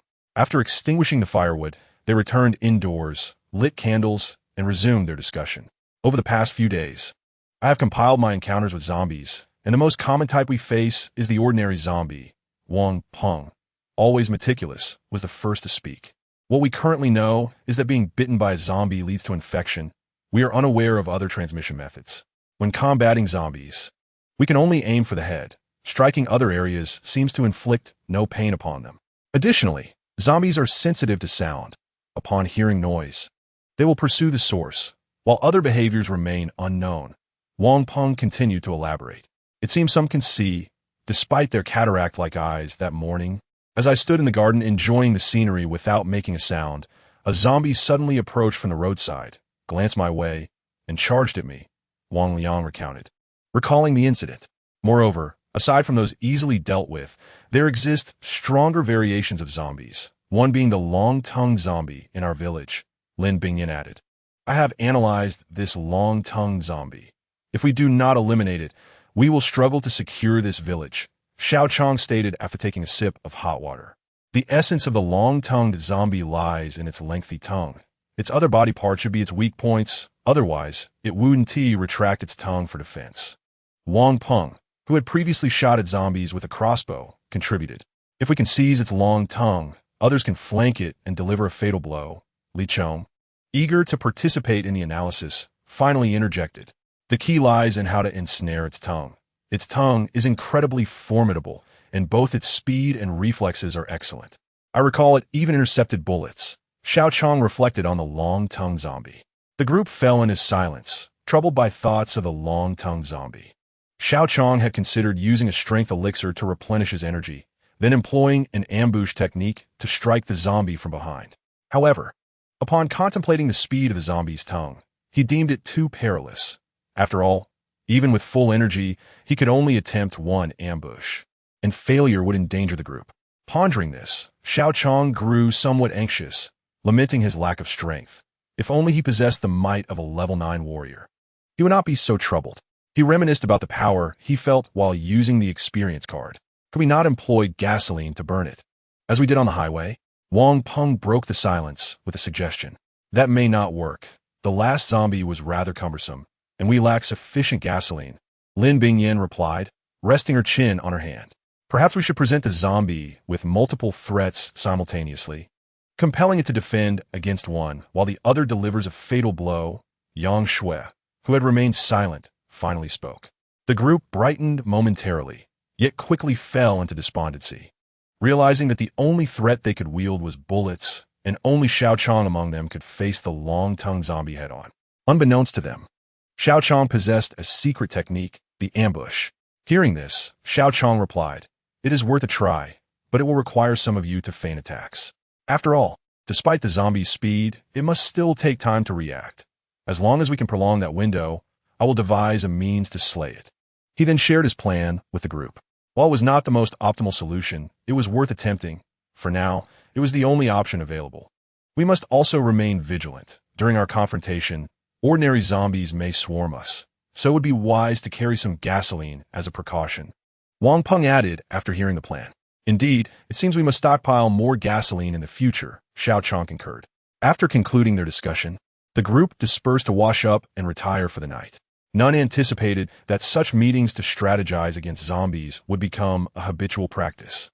Whenever faced with a formidable zombie, the Longshan base would democratically convene to brainstorm solutions. Even as the individuals grew stronger, they retained the custom of holding meetings, providing themselves with reassurance, which ultimately became a norm within the apocalypse at Longshan base. Chapter 32. Turning passivity into proactivity at 9 p.m. within the Longshan base. The group unanimously agreed not to assign shifts to Xiao Cong and Lin Bingyan for the night, reasoning that they had labored tirelessly the previous night without rest. Hearing this justification, Xiao Cong felt a flush of embarrassment, but was at a loss for words to counter. Thus he ascended the stairs. It was a rare opportunity for him to retire early. After washing up, he lay in bed, enveloped in darkness, with not a glimmer of light visible outside the window. Xiao Cong required some supplies, so he habitually summoned Xiao Cong at night. "Xiao Cong, come forth, please check my attributes." "Master, it's rare for you to summon me so early in the evening. Your attributes are as follows. Host, Xiao Cong, Strength, 121, Average Adult, 50. Speed, 110, Average Adult, 50. Vision, 90. Skills, Wolf Fong Staff Technique, Dragon's Dance Technique, Beginner. Proficiency 4100, 108 Thunder, Beginner. Proficiency 3100, Ambush, Beginner. Proficiency 0100. Exchange points, 2166. Store permissions. Level 1, can only purchase basic weapons, medicines, food, etc. Lottery permissions. Level 1. Overall evaluation. Level 4 Warrior. Energy value, 10300. Experience value, 143,42500. Possesses a bone spike dagger, an energy elixir, and 1,000 mechanisms umbrella. Xiao Cong teased while displaying the information. Gazing at the substantial gap in experience needed for the next upgrade, Xiao Cong could not help but grumble. "Xiao Cong, Ever since I reached level 4 warrior, the path to further advancement has become exceedingly arduous. The experience gained from slaying a single zombie is woefully inadequate. Master, it is common knowledge that the higher one climbs, the more difficult it becomes. Moreover, your current strength makes dealing with those level 1 zombies significantly easier compared to your initial encounters. However, I must responsibly inform you that as you ascend, greater rewards await. Additionally, you have become somewhat complacent of late. Remember, you primarily grow stronger through defeating zombies. And if this continues, your companions will soon surpass you. Xiao Cong began to admonish. Listening to Xiao Cong's words, Xiao Qiang found himself unable to retort. Indeed, he had grown rather complacent lately and had not actively sought to slay zombies for experience. It seemed that he would need to delegate more responsibilities to Wang Liang and the others, while he focused on hunting zombies. The truth is, these recent days at the villa had been quite comfortable. At least he had found a relatively safe place where he no longer had to live in constant fear or worry about sustenance. He even contemplated settling there permanently. After receiving a lecture from Xiao Cong, Xiao Qiang reflected and said, "All right, you do have a point. I admit I have not been proactive in seeking strength recently. One must be wary of the future to avoid immediate concerns. In light of my thorough self-reflection, could you purchase 100 cold handgun bullets for me? Are there any discounts available?" Though laced with jest, Xiao Qiang sincerely felt a certain degree of lethargy within himself of late, bearing in mind that the ultimate task remained unaccomplished. No, indeed, 100 cold handgun bullets require a total of 1,000 exchange points, said Xiao Cong in a precise manner. As Xiao Qiang gazed at the vanishing 1,000 exchange points, he experienced yet again a pang of discomfort. Just as Wang Ping jested about himself, 100 bullets could be traded for a smile from a beauty. When the time permits, he resolved to acquire a firearm, for that experience would surely flow like a river. Exiting the system, fatigue enveloped him. Indeed, he had not rested well at the clothing store the previous night, and he soon slipped into a deep slumber. That night, he once again found himself in the same dream, albeit this time he repelled the zombies and led the people in rebuilding their homeland. Chapter 33. A harmonious morning in rural areas. It is customary for everyone to rise early. Awakened by the chatter below, Xiao Qiang stretched languidly and made his way downstairs. Upon reaching the lower level, he discovered that aside from Lin Bingyan and Li Wei, who were still asleep, everyone else had already risen, including Yang Xue, who was jogging around the vicinity of the villa. Among them, Aunt Wang busied herself with gathering firewood for cooking, while Uncle Li was rummaging through farming tools, contemplating agricultural matters. Uncle Tsue had ventured out early to scout for a suitable location to place the generator, observing Li Chong and Wang Liang lifting dumbbells. Xiao Qiang noted that it was still early and joined the exercise regimen. Before long, the three were glistening with sweat. After concluding their workout, Xiao Qiang washed up and emerged to a scene of curling smoke, a picture of harmony. He marveled at the tranquility. Yet he knew it was time to commence his journey of exterminating zombies. Otherwise, he would truly fall behind. Following his conversation with Xiao Cong the previous night, Xiao Qiang had resolved to take the initiative and hunt zombies. Shortly thereafter, Uncle Tsue returned and informed Xiao Qiang, "I discovered a transformer station over there, perfectly suitable for housing the generator. The circuitry is all set up and easy to operate. It will connect the entire consumer area as electrical supply." After hearing Uncle Chue's words, Xiao Qiang called upon Li Chong and Wang Liang, loading a barrel of gasoline and the generator onto the pickup truck for installation. In no time, they completed the setup and drove back. Upon entering the villa, Li Wei rushed over, exclaiming, "The villa has electricity. Did you all do this? It's simply marvelous. Finally, we won TB engulfed in darkness at night." "Yes, Changgu took us there to set up a generator," Wang Ping added as he stepped out of the vehicle. "However, we must conserve electricity. The generator's capacity is not very large. It can sustain the villa, but our gasoline supply is dwindling," Xiao Qiang remarked, turning to the others. Everyone nodded in agreement, for in this post-apocalyptic world, having electricity was indeed a coveted blessing. "Let us eat. The meal is ready." Aunt Wang had already prepared rice porridge and was beckoning everyone to dine. After breakfast, Xiao Qiang handed 100 bullets to Lin Bingyan, cautioning her to use them sparingly.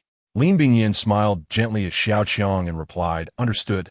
Once the trio was prepared, checking their weapons amidst the collective admonitions of safety from the others, they drove out. Choosing to take the pickup truck, they made sure to fill the tank, as none could foresee any unforeseen circumstances. As Xiao Qiang drove, Wang Peng sat in the passenger seat, crafting arrows by whittling down tree branches with a small knife.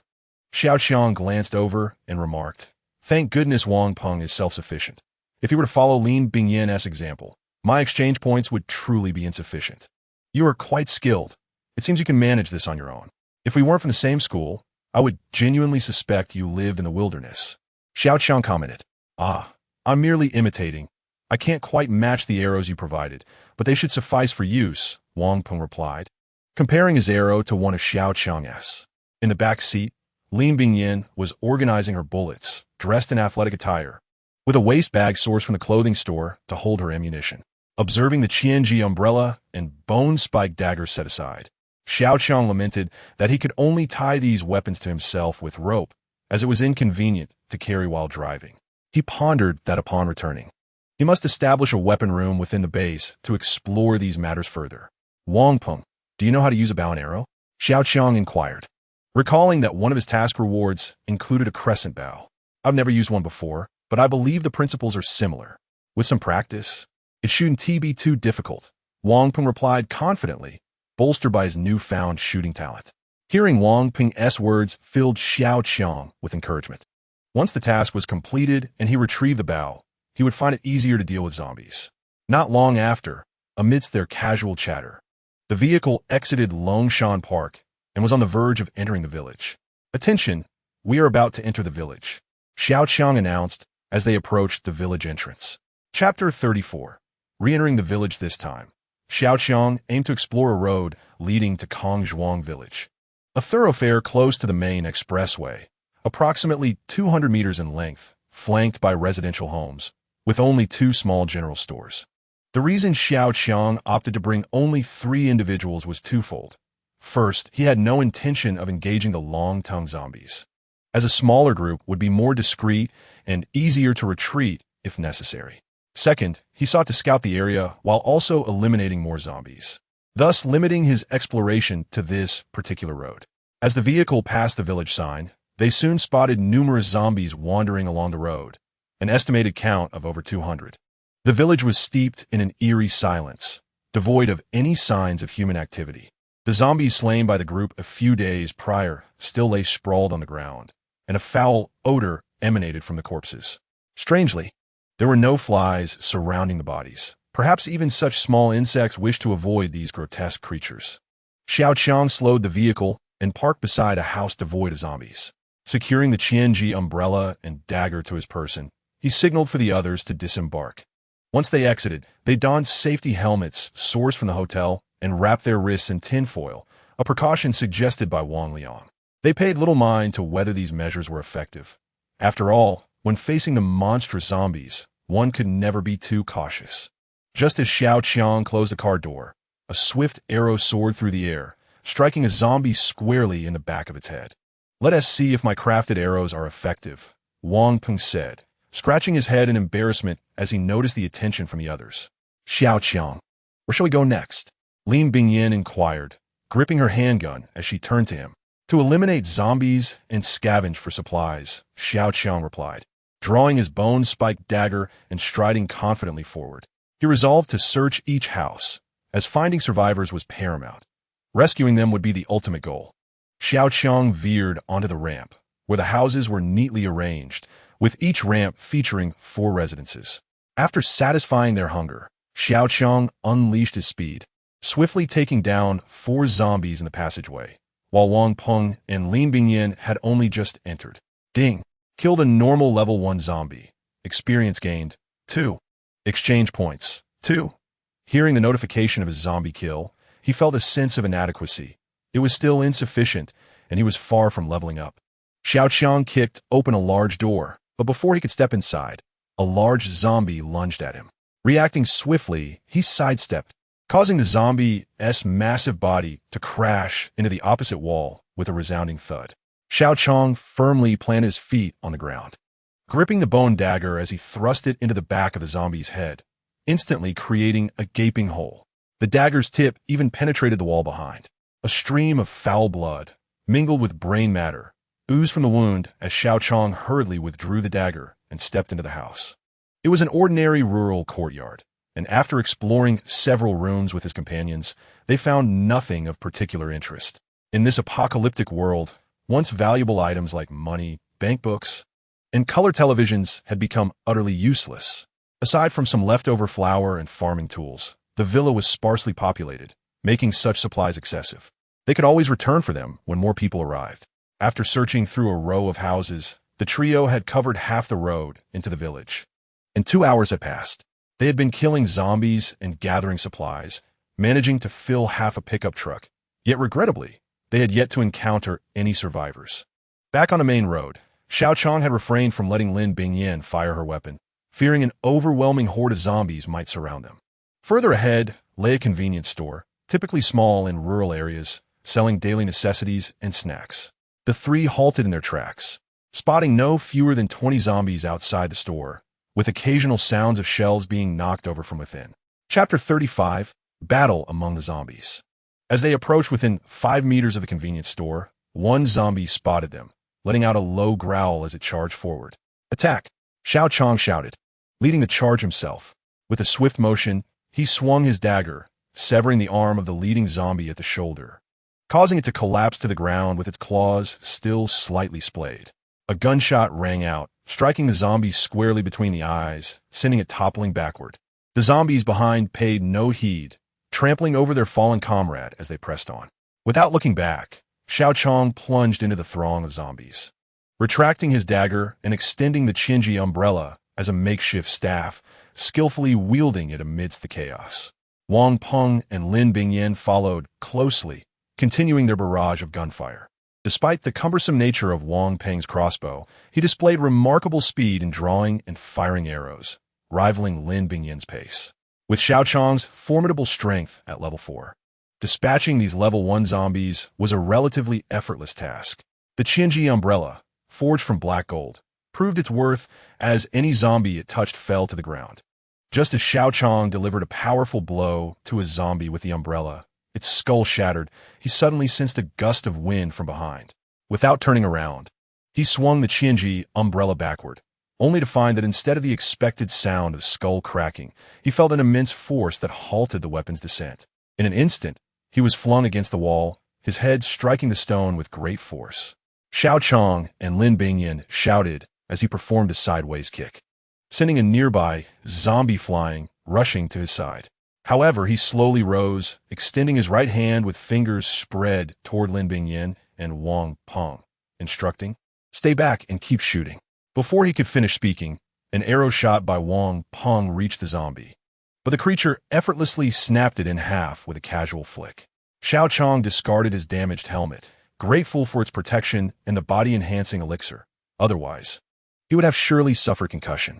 He was acutely aware that the zombie's evolutionary speed was far superior to that of humans, and in just a few days, they had encountered another level 2 zombie. Gripping the Qinji umbrella tightly, he focused intently on the approaching creature. This zombie was robust and dark, its pale eyes contrasting sharply against its ebony skin. As the zombie advanced, its pace was unhurried. Xiao Qiang sidestepped, dodging its attack, and swung the Qinji umbrella down onto its back with tremendous force. The zombie struggled, collapsing to the ground. Xiao Qiang wasted no time, raising the umbrella and relentlessly striking the back of its head. Kill confirmed. Ordinary level 2 zombie. Experience points, 90. Exchange points, 90. Upon hearing the notification, Xiao Qiang ceased his assault.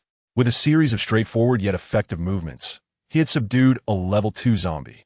This was a testament to the enhancement of his combat experience, honed through real-world encounters. Although he remained at level 4, his combat awareness had grown significantly since his initial ascent.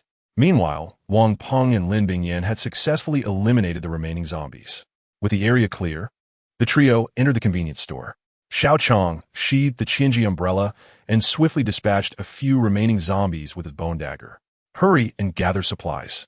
We need to return to the villa before more zombies arrive," he urged, rummaging through the shelves for items. Look, there are canned fruits. Yesterday, Li Wei mentioned wanting some. Wang Peng exclaimed excitedly as he grabbed a can. I recall Wang Liang saying he wanted pig trotters. Why do you only remember what our little Wei said? Lin Bingyan teased, shaking a vacuum-sealed pig trotter. I'm just taking things one at a time, Wang Peng stammered, his face turning crimson. Lin Bingyan and Xiao Qiang exchanged amused glances, opting to spare him further teasing. Soon, each of them had filled 2 large bags. With Wang Peng favoring meats and canned goods, Lin Bingyan opting for snacks, and Xiao Qiang loading up on bottled water and beverages. Before leaving, he also grabbed 2 bottles of alcohol and a pack of cigarettes. Look at these bags. We can finally improve our meals at home, Xiao Qiang said with a smile. Let's head back. The 3 exited the store and returned to their vehicle, laden with supplies. Chapter 36. Farming in the Apocalypse. Upon their return to the villa, they noticed that the right side of the lawn had been cleared significantly, with a few individuals diligently learning to plow the land alongside Li Bo. It was indeed a waste to have these university students engaged in such labor. Yet in this apocalypse, food equated to survival. As they drew near, the workers paused their efforts, and Xiao Cong parked the vehicle before them. You all seem to be doing quite well. Look what we brought back tonight. We can enhance our meals, he announced, handing cigarettes to Li Bo and Uncle Chui. Great job, Xiangzi. I know Li Bo enjoys this, Uncle Chui grinned, lighting a cigarette and taking a deep drag. I told them not to help, but they insisted, Li Bo said earnestly. This work is something us old-timers can handle. You all should rest up to deal with those monsters. Li Wei, we love working together.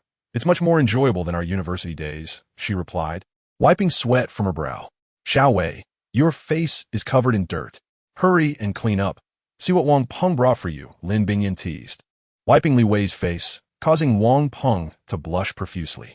Amidst their laughter, Xiao Qiang noticed Yang Shui was missing and inquired, Where's Yang Shui? Why isn't she here? While there was no formal rule requiring everyone to work, and Yang Shui's absence would typically go unnoticed, her usual presence made her absence conspicuous, prompting Xiao Chong's curiosity. She mentioned she was going to set up alarm devices around the villa, Wang Liang responded. Xiao Chong smiled and refrained from further questioning. He addressed the others, suggesting they take a break, return home to unload their belongings, and prepare a meal. Upon hearing his words, the group began to tidy up, sharing laughter as they made their way home. If it were not for the zombies lurking in the park, one could hardly believe this serene and harmonious scene existed amidst the apocalypse. Upon returning to the villa, Xiao Cong seized the opportunity while others were busy tidying up to find Yang Shui. He discovered her crouched on the ground, wrapping copper wire around an area about a meter from the villa, finally leading it through a square device to connect to 2 mobile phones. What is this? What purpose does it serve? Xiao Cong could not resist inquiring. You wouldn't understand even if I explained. Just know that when the zombies approach, the phones will sound an alarm with music, provided they remain charged, Yang Shui replied, her gaze fixed on Xiao Cong. I have always been curious about why you do this, Xiao Cong said with interest. It's a hobby, Yang Shui responded, a rare smile gracing her face. After that, she ignored him and walked back to the villa with her phone in hand. Back at the villa, Xiao Cong took the opportunity to inspect the supplies while everyone else prepared dinner. The inventory included 5 large bags of flour, 3 small bags of millet, 3 barrels of oil, 2 large bags of beverages and bottled water, as well as various breads, milk, canned goods, and only enough vegetables for 2 meals. Altogether, these provisions would suffice for at least a month for the group. Next, he assessed the weapons. Xiao Cong possessed a Qinji umbrella and a bone dagger. Lin Bingyan had a handgun. Wang Peng wielded a crossbow, while Li Chong had a fire axe, and Wang Liang carried a steel fork. The remaining members were unarmed, with only a few farming tools, which in a dire situation could serve as makeshift weapons.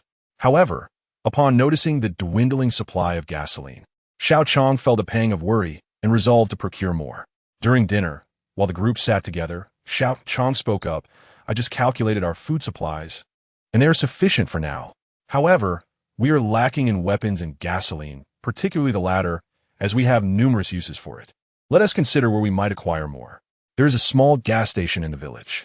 A few years ago, the mine thrived and there were many vehicles, which led to the establishment of this station. However, it is located deep within the village, making it susceptible to long-tongued zombies, Li Chong said. stuffing his mouth with pig's trotter. That's too dangerous. We cannot venture in until we have dealt with the long-tongued zombies, Lin Bingyan interjected. I also disagree with entering the village recklessly. The last situation was far too perilous. I was worried about both of you all night, Wang Liang added in agreement. As for the gas station, when we burned that zombie, we passed by one on our way back, Yang Shui, who had been silent until now, suddenly remarked.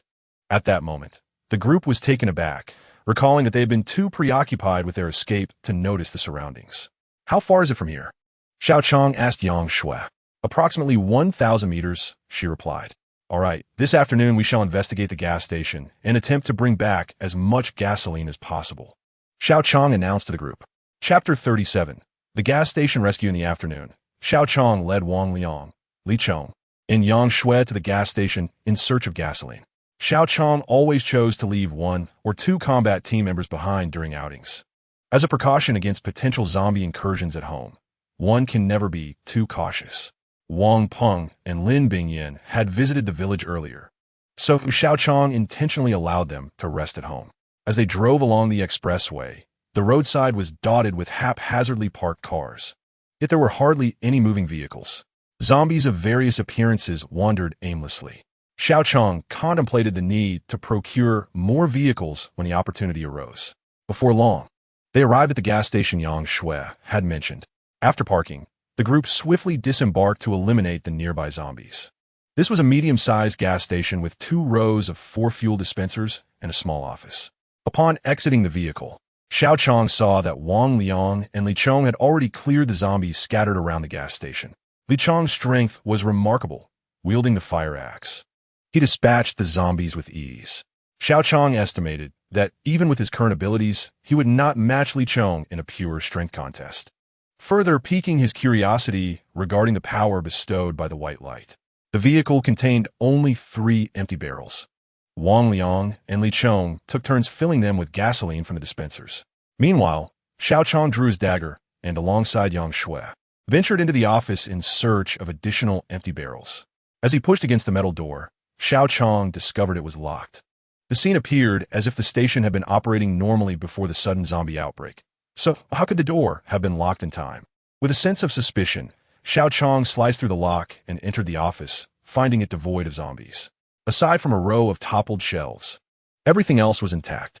Noticing a stack of empty barrels in the corner, he was about to retrieve them when a sudden noise emanated from a small storage room. Gripping his bone dagger tightly, Xiao Qiang positioned Yang Shui behind him and gently opened the door, raising his weapon high. Upon opening the door, a wail erupted. Inside the tiny storage room, which was scarcely 5 square meters, lay a few shovels, fire axes, and extinguishers. By the door stood a small girl, dressed in a floral dress and a pink jacket, crouched down with her head buried in her knees, crying loudly. Seeing this, Xiao Qiang swiftly sheathed his dagger, gently patting the girl's shoulder and whispering, "Little one, do not be afraid. We are not bad people." To his surprise, the girl cried even louder upon hearing his words. Xiao Qiang felt momentarily helpless, and Yang Shui patted him on the shoulder, suggesting, "You go outside. I will check on her." Reluctantly, Xiao Qiang exited the storage room, taking 2 barrels to assist with filling them. Afterward, he recounted the encounter with the little girl to the others. Before long, Yang Shui emerged, cradling the girl in her arms. The child's large eyes were still glistening with unshed tears, and her small face bore 2 dark handprints. While she continued to sob in Yang Shui's embrace, Xiao Qiang approached, gently stroking the girl's head and smiling as warmly as possible, asking, "What is your name, little one?" Unexpectedly, the girl let out another wail, turning her face into Yang Shui's embrace. This scene elicited laughter from Wang Liang and the others, while Xiao Qiang awkwardly scratched his head and moved aside to continue transporting gasoline. On the return journey, the group finally learned the girl's story. Her name was Chen Shetong. On the afternoon of the zombie outbreak, she was traveling back to Lujing City from her grandmother's house with her parents. Upon reaching the gas station, chaos erupted as cars collided, and the monstrous zombies emerged. Unfortunately, her parents were bitten, and in a bid to protect her, they locked her in the gas station's storage room. Chapter 38. Little Xiao Cong and the uncle, it is unimaginable how a mere 7-year-old girl survived on food from the gas station, enduring the anguished wails of zombies outside, all while grappling with the agony of losing her parents during those harrowing days. Thus, when Xiao Cong opened the storage room door, brandishing his dagger, little Xiao Cong was understandably terrified and could not help but cry out. In the vehicle, Yang Shui gently stroked the girl's head and said, "Little Xiao Cong, we are survivors of this disaster, just like you. We have a home filled with many older brothers and sisters, all of whom are wonderful individuals. Except for the man sitting in front of you." Yang Shui, rarely shedding her icy demeanor, revealed a warm side and couldn't resist teasing Xiao Cong. Hearing Yang Shui refer to him as uncle and label him a villain left Xiao Cong feeling quite vexed. However, fearing to frighten little Xiao Cong, he chose to remain silent and closed his eyes to rest in the vehicle. Upon returning to the villa, everyone adored the newly arrived Xiao Cong. The little girl was charming and quirky, naturally endearing herself to all. The girls quickly joined forces to help Xiao Cong wash up and get ready, with Yang Shui and Lin Bingyin surprisingly collaborating as well. Meanwhile, others busied themselves unloading a truck full of gasoline into the warehouse. Upon seeing the warehouse half filled with gasoline, Xiao Cong felt a sense of relief. At least for the time being, he wouldn't have to worry about fuel, as gasoline was a consumable, and having a surplus was never a disadvantage. As night fell and darkness enveloped the sky, Xiao Cong switched on the lights, illuminating the European-style chandelier in the living room with a bright glow. He, along with Wang Liang and a few other boys, settled on the sofa, basking in the light of the evening. They had not enjoyed such brightness at night for a long time, and at that moment, they found themselves somewhat entranced. Outside, Aunt Wang and the others continued their efforts at the firewood pile, busily preparing dinner, as the gas stove remained unusable. At that moment, little Xiao Cong emerged after washing up, and Xiao Cong finally got a clear look at her appearance. She possessed a touch of Western charm, with large eyes framed by a prominent nose. Approaching Xiao Cong, she said, "Uncle, I know you're not a bad person. An Isian sister says you are quite formidable, a true hero." Xiao Cong stared at Xiao Cong in astonishment, then noticed Lin Bingyin smiling at him, and realized that she had spoken well of him. Gratefully, he nodded at Lin Bingyin. Smiling at little Xiao Cong, Xiao Cong gently ruffled her hair and replied, "I'm not a hero. I merely do what I wish to do. Besides, I am not an uncle. I am also an older brother." "An uncle is an uncle. You are not an older brother," Xiao Cong insisted, her sweet voice eliciting laughter from everyone in the room. "But thank you for helping me defeat those monsters and rescuing me from that dark warehouse. I haven't seen so many people in a long time." Though only 7 years old, Xiao Cong spoke with a maturity that was almost unsettling. At an age when children should be spoiled in their parents' embrace, she had inexplicably fallen into this calamity, displaying a level of understanding that tugged at one's heartstrings. Gently stroking her hair, Xiao Cong knelt down and softly reassured her, "Do not worry. From today onward, I promise to protect you well, ensuring that you will no longer suffer harm or have to hide alone in the darkness." The others in the room, upon hearing this, regarded Xiao Cong with a mix of affirmation and appreciation. "Let us make a promise," Xiao Cong exclaimed, extending her thumb and index finger, her large eyes sparkling as she looked at Xiao Cong. "All right, a promise it is," he said.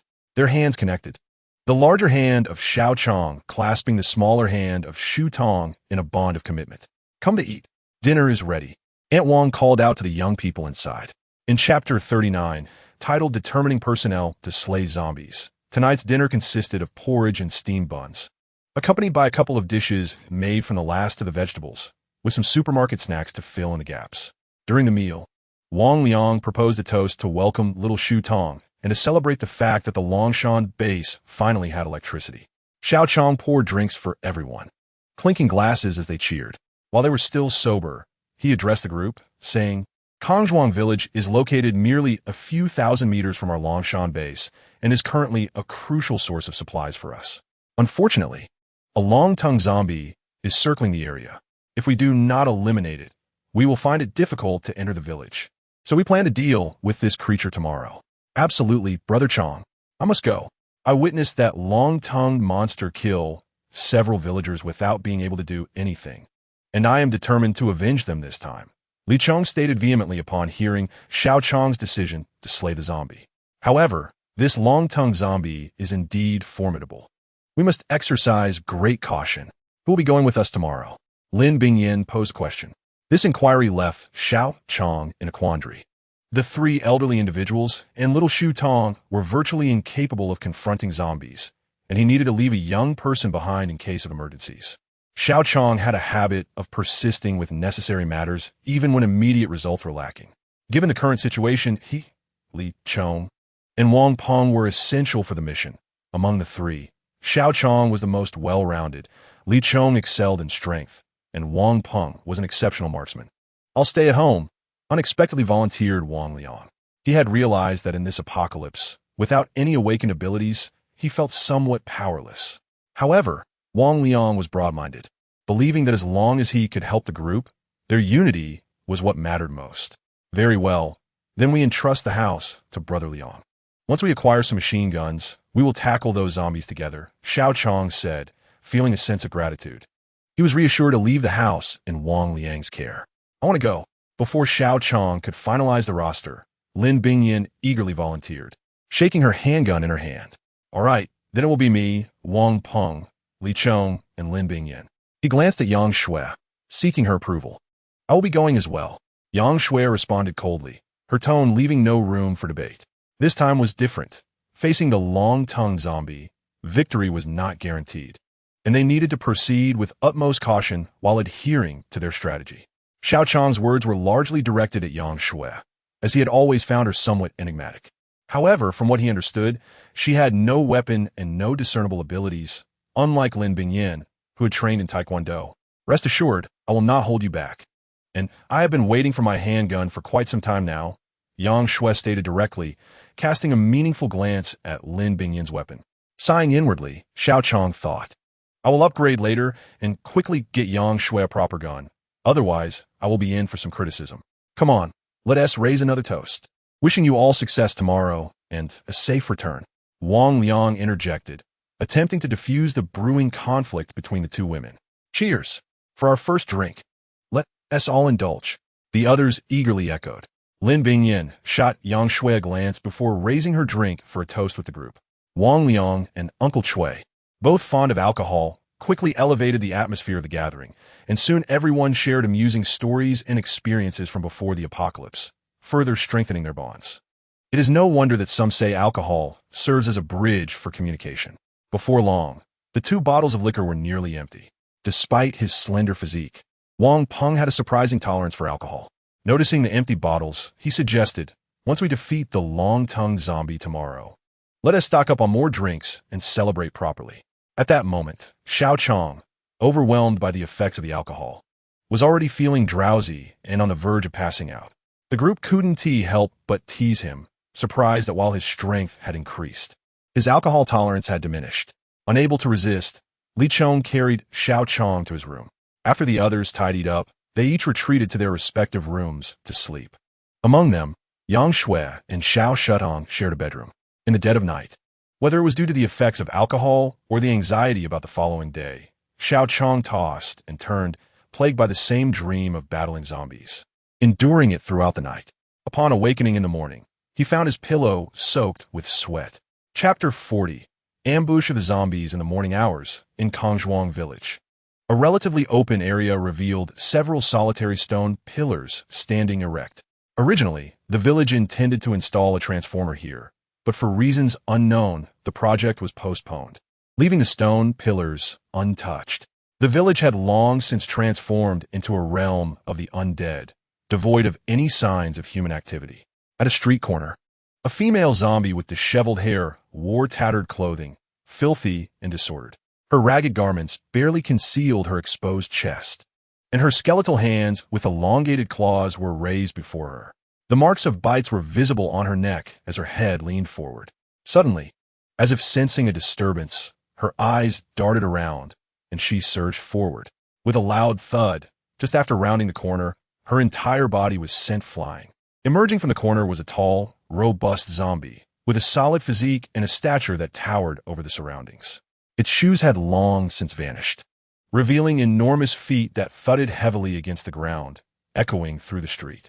It was this zombie that had swatted the female zombie away with a powerful swing of its arm.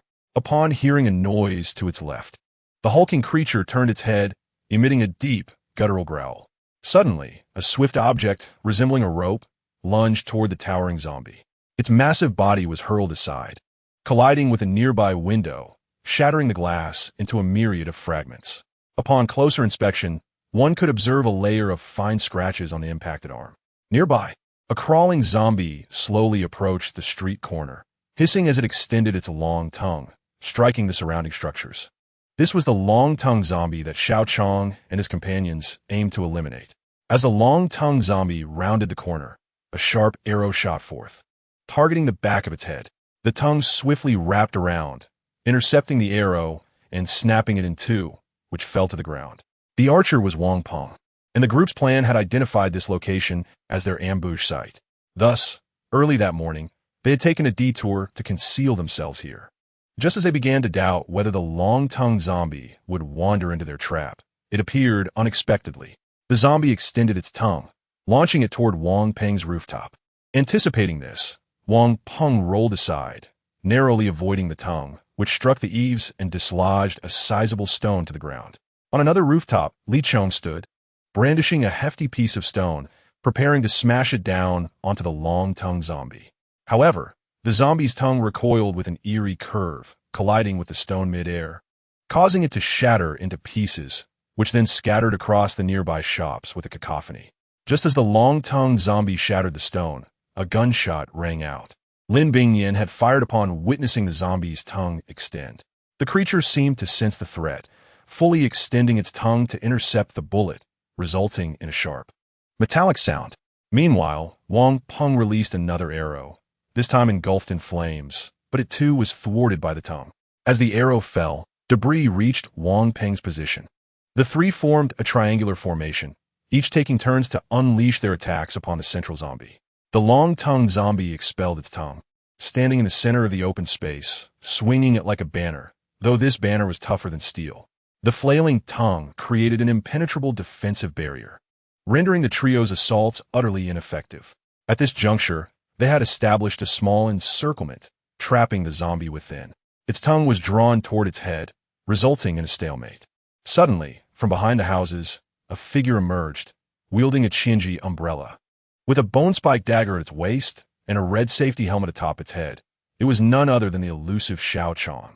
With swift, decisive steps, Xiao Cong closed the distance to the zombie's rear. He bent his legs slightly, launching himself into the air with the Qianji umbrella held aloft, performing a flourish before bringing it crashing down upon the zombie's neck. This maneuver was a technique from the Wolf Fong staff method, maximizing the inertia of the staff while harnessing the momentum of his descent to deliver a powerful blow, akin to a wolf's charge. Chapter 41. The zombie grows stronger. The long-tongued zombie exhibited remarkable reflexes.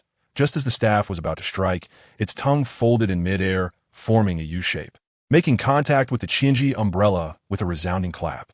The force of the impact reverberated through Xiao Chong's arm, akin to striking steel, causing his grip to falter and his palm to tingle. The zombie, too, felt the impact, its tongue distorting slightly as it emitted a shrill cry. Its body moving towards Xiao Cong, tongue lashing out. "Xiao Cong, be careful!"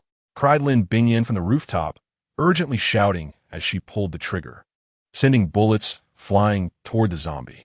Beside her, Wang Peng and Li Chong intensified their assault. Li Chong even hurled the fire axe from his hand after exhausting his supply of stones. With a clang, the zombie's tongue swiped the fire axe aside, leaving deep gashes across the metal, while the axe embedded itself into the wall of a nearby building. Xiao Cong tightened his grip on the Qianji umbrella, stepping forward to engage the zombie in close combat, exerting all his strength. Each strike resonated powerfully, yet the zombie remained unharmed, even with Lin Bingyan and the others providing support. However, the zombie seemed to grow enraged, gradually leaning toward Xiao Cong. Seizing the opportunity, Xiao Cong swung the umbrella and then dashed forward. Yet, he did not flee directly. Instead, he circled around the stone pillars. The group had previously deliberated on this strategy. Lin Bingyan and the others would form a triangular formation to distract the long-tongued zombie, while Xiao Qiang would attempt a surprise attack from behind, aiming for a decisive blow. Xiao Qiang had also taken a strength-enhancing pill earlier that morning to ensure he would not miss his chance. As he ran, the zombie's tongue twisted around the pillars, seemingly intent on capturing him. Realizing that the tongue had already coiled around the pillar 3 times, Xiao Qiang calculated that he had little time left before it would reach him. Just as he was about to discard the Qinji umbrella and draw his bone-spike dagger, a thunderous sound erupted. Looking back, he saw the zombie retracting its long tongue, snapping the thick stone pillars as if they were mere twigs, along with the steel reinforcement within, severed in an instant. The entire sequence transpired in the blink of an eye. Upon witnessing this, Xiao Qiang silently uttered a word of dismay. He had not anticipated that this zombie, having been absent for merely a few days, had grown considerably more formidable. Without hesitation, he rolled to the side to evade the collapsing stone pillar, which crashed down onto a nearby shop, causing it to cave in and stir up a cloud of dust.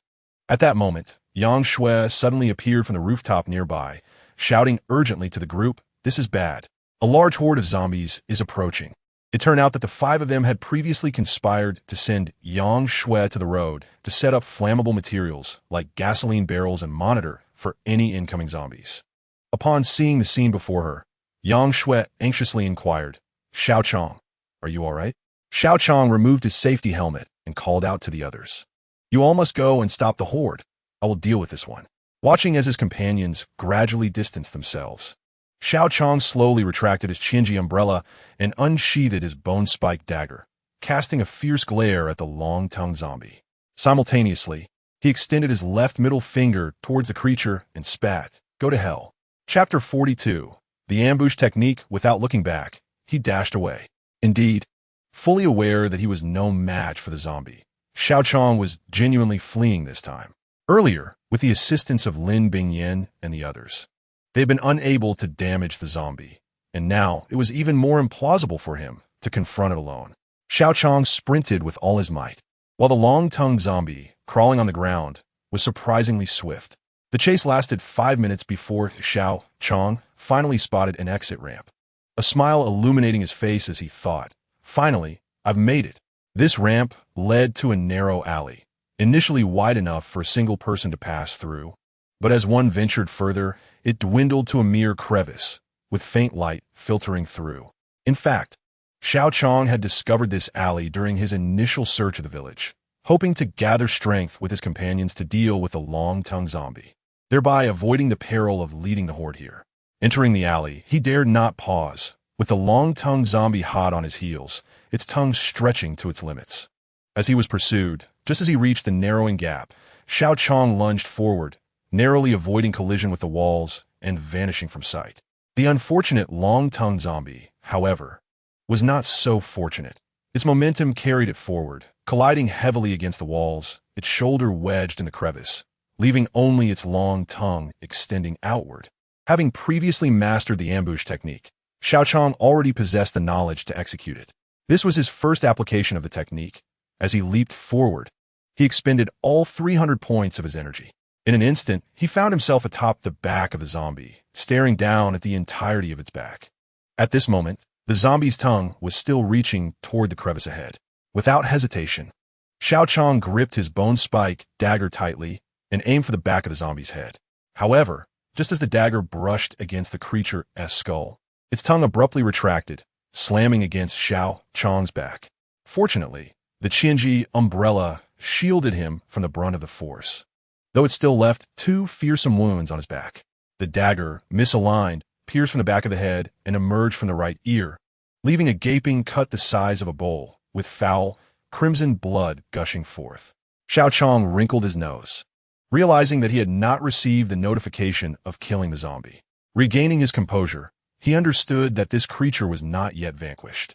Although the long-tongued zombie remained alive, its tongue attacks and reaction speed had significantly diminished. Its tongue swayed towards Xiao Qiang once more, but he endured the pain in his back and swiftly descended from the creature's back, racing towards the alley's exit.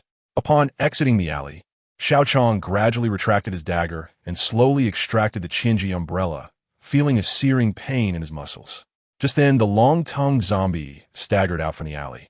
a sliver of flesh still attached to its partially severed head, blood streaking down its face, rendering the creature even more grotesque, though its crawling speed had noticeably decreased. The zombie's tongue lashed out, but this time it missed Xiao Qiang, striking the concrete ground instead and creating a long crack. It seemed that his earlier blow to the zombie's head had affected its accuracy, though its strength remained intact.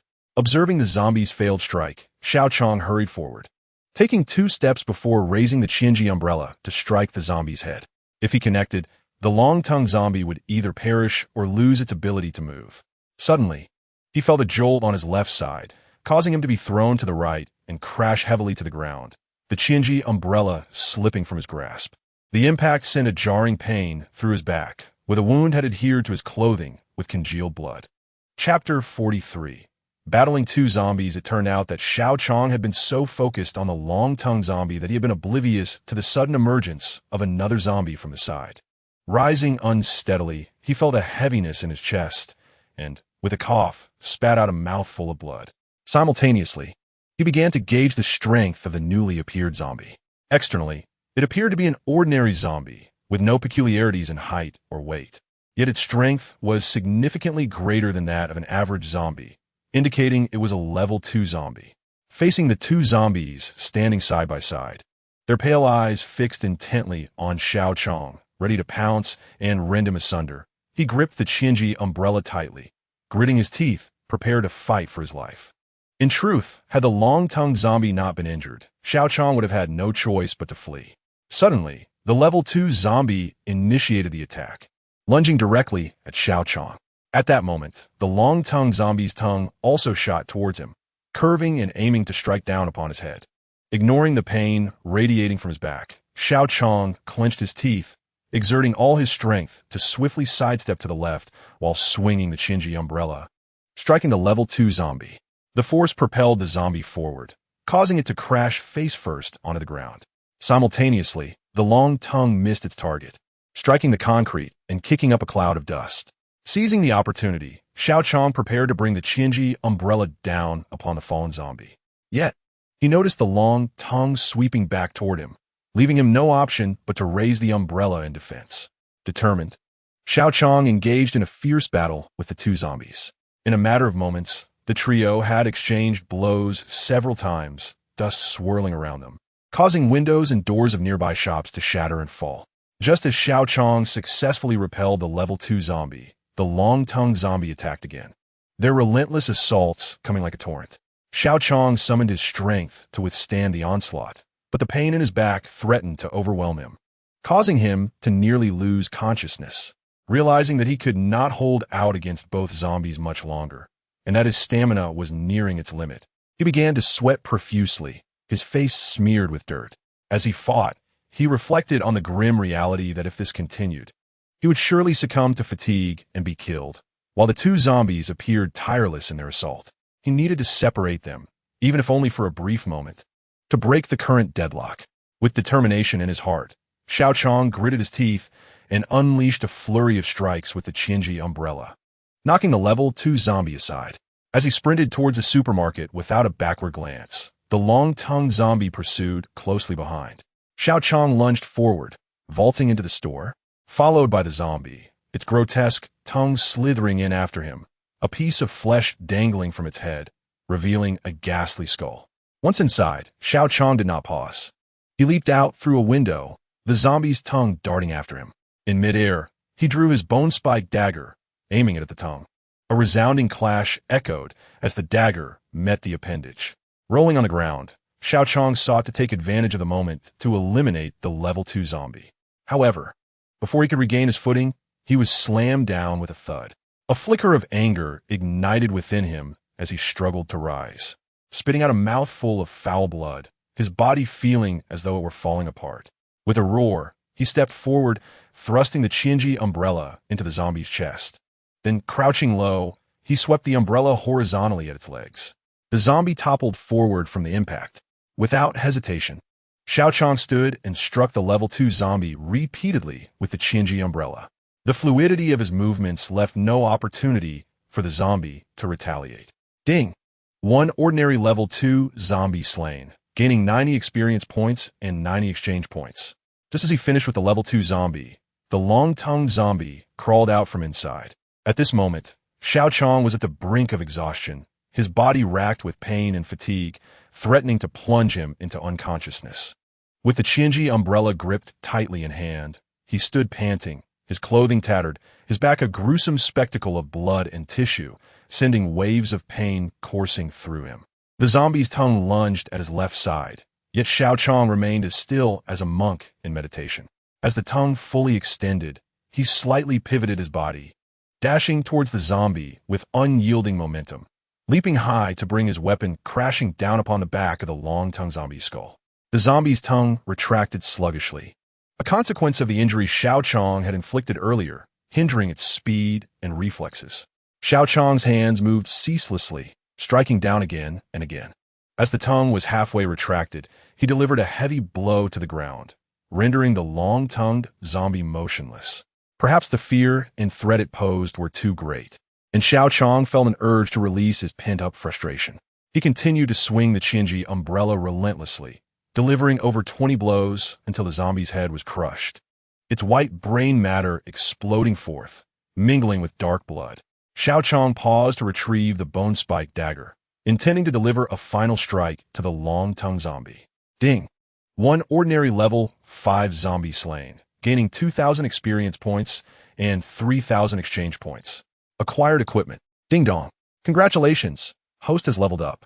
Currently at level 4 of the strong class. Rewards. Before he could comprehend what Xiao Cong was saying, the notification of his kill rang through his ears, and Xiao Qiang could no longer hold on. The dagger and Qianji umbrella slipped from his grasp as he toppled backward, losing consciousness. In the fleeting moment before he fell, he thought to himself, after this battle, I shall truly become stronger. Chapter 44. Xiao Qiang awakens. Xiao Qiang. Xiao Qiang. Wake up. In a daze, Xiao Qiang seemed to hear Li Qiang's shouts and Lin Bingyan's cries. Slowly opening his eyes, he thought he glimpsed Yang Xue's fleeting figure and Wang Peng beside her, firing a crossbow at a zombie. Soon, however, his eyelids grew heavy again, and he drifted back into sleep. Xiao Cong had once mentioned that reaching level 5 of the strong class was a significant turning point, bringing numerous benefits, enhancing one's physical strength, and allowing one to surpass their limits to gain unimaginable power. Xiao Qiang was unsure how long he had been unconscious, feeling as though he had slept for an eternity, dreaming of a chaotic world devoid of zombies, where he navigated university, found employment, married, and raised children, living a tranquil life. Gradually, he opened his eyes to find a dim ceiling above him. Glancing around, he recognized his own bedroom. Feeling a slight thirst, he noticed a cup of water and some medicine placed on the bedside table, evidently left by someone. Touching the cup, he found it still warm, and he drank deeply, feeling some relief in his throat. As he shifted his body, a faint tearing sensation coursed through his back. Xiao Qiang looked down, realizing he lay on the bed, his upper body bare, wrapped in layers of bandages, while his lower half was clad in fresh trousers. Even his face and arms had been cleaned. Outside, voices drifted in, and Xiao Qiang propped himself up on his hands, slowly moving to the window. He pulled aside the curtains, and a gentle ray of sunlight poured in, illuminating the room. Looking outside, he saw Wang Liang and others cooking by the fire. It felt wonderful to be alive. As he soaked in the sunlight and listened to the chatter outside, he couldn't help but marvel at his fortune.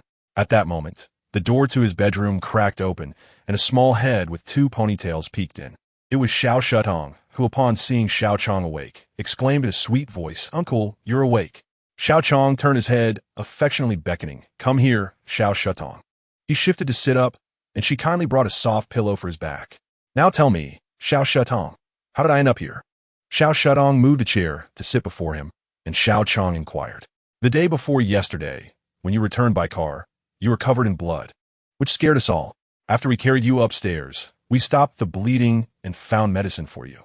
Then you slept until now," she recounted, her eyes blinking innocently. "Did they say anything about how I got back? And what about after we returned?" Xiao Qiang's question trailed off as Xiao Qiang suddenly slapped her thigh and dashed out, exclaiming, "Oh no, Wang asked me to tell her when you woke up. I almost forgot." Xiao Qiang licked his lips, left alone in bed, bemused by being called uncle while Aunt Wang was still referred to as Aunt Wang. Shortly after, he heard footsteps approaching.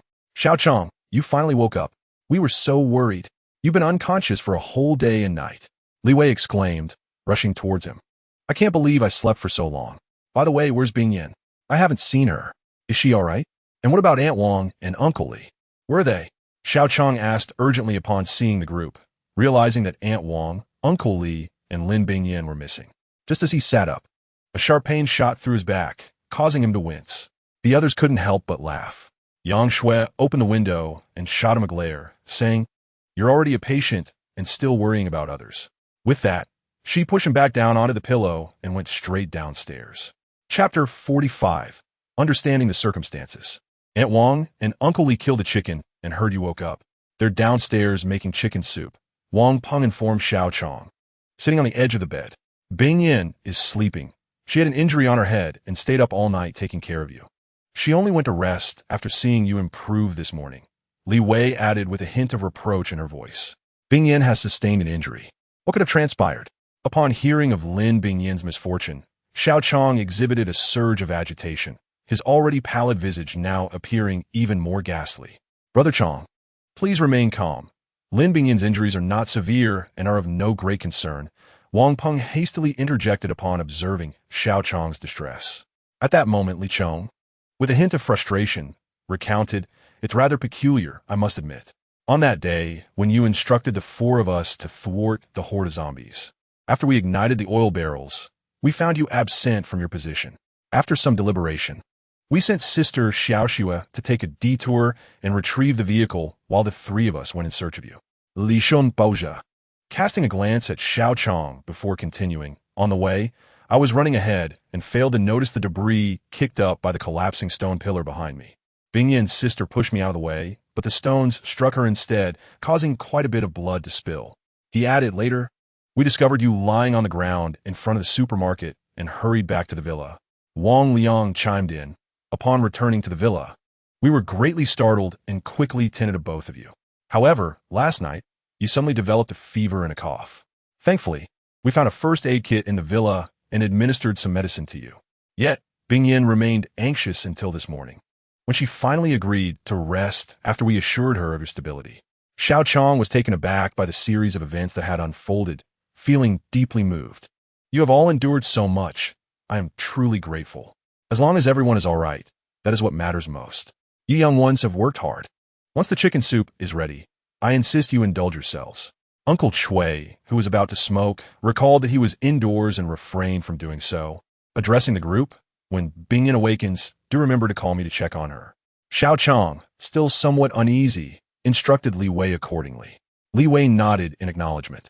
At that moment, Xiao Shutong tugged at Xiao Chong's sleeve and innocently inquired, Uncle, is it true what they say about you liking Sister Bingyan?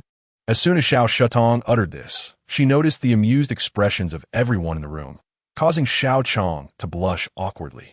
He quickly feigned a cough, saying ahem, I need some water. The room erupted in laughter at Xiao Chong's embarrassment. When Xiao Shutong handed him the water, he playfully tapped her nose, feigning a scare, and chided. Little girl, mind your words. Uncle Chui remarked, in the past few days, I checked on the generator and refueled it. I must say, the generator you found is indeed excellent. It consumes little fuel and stores a significant amount of electricity, so we can use it with peace of mind.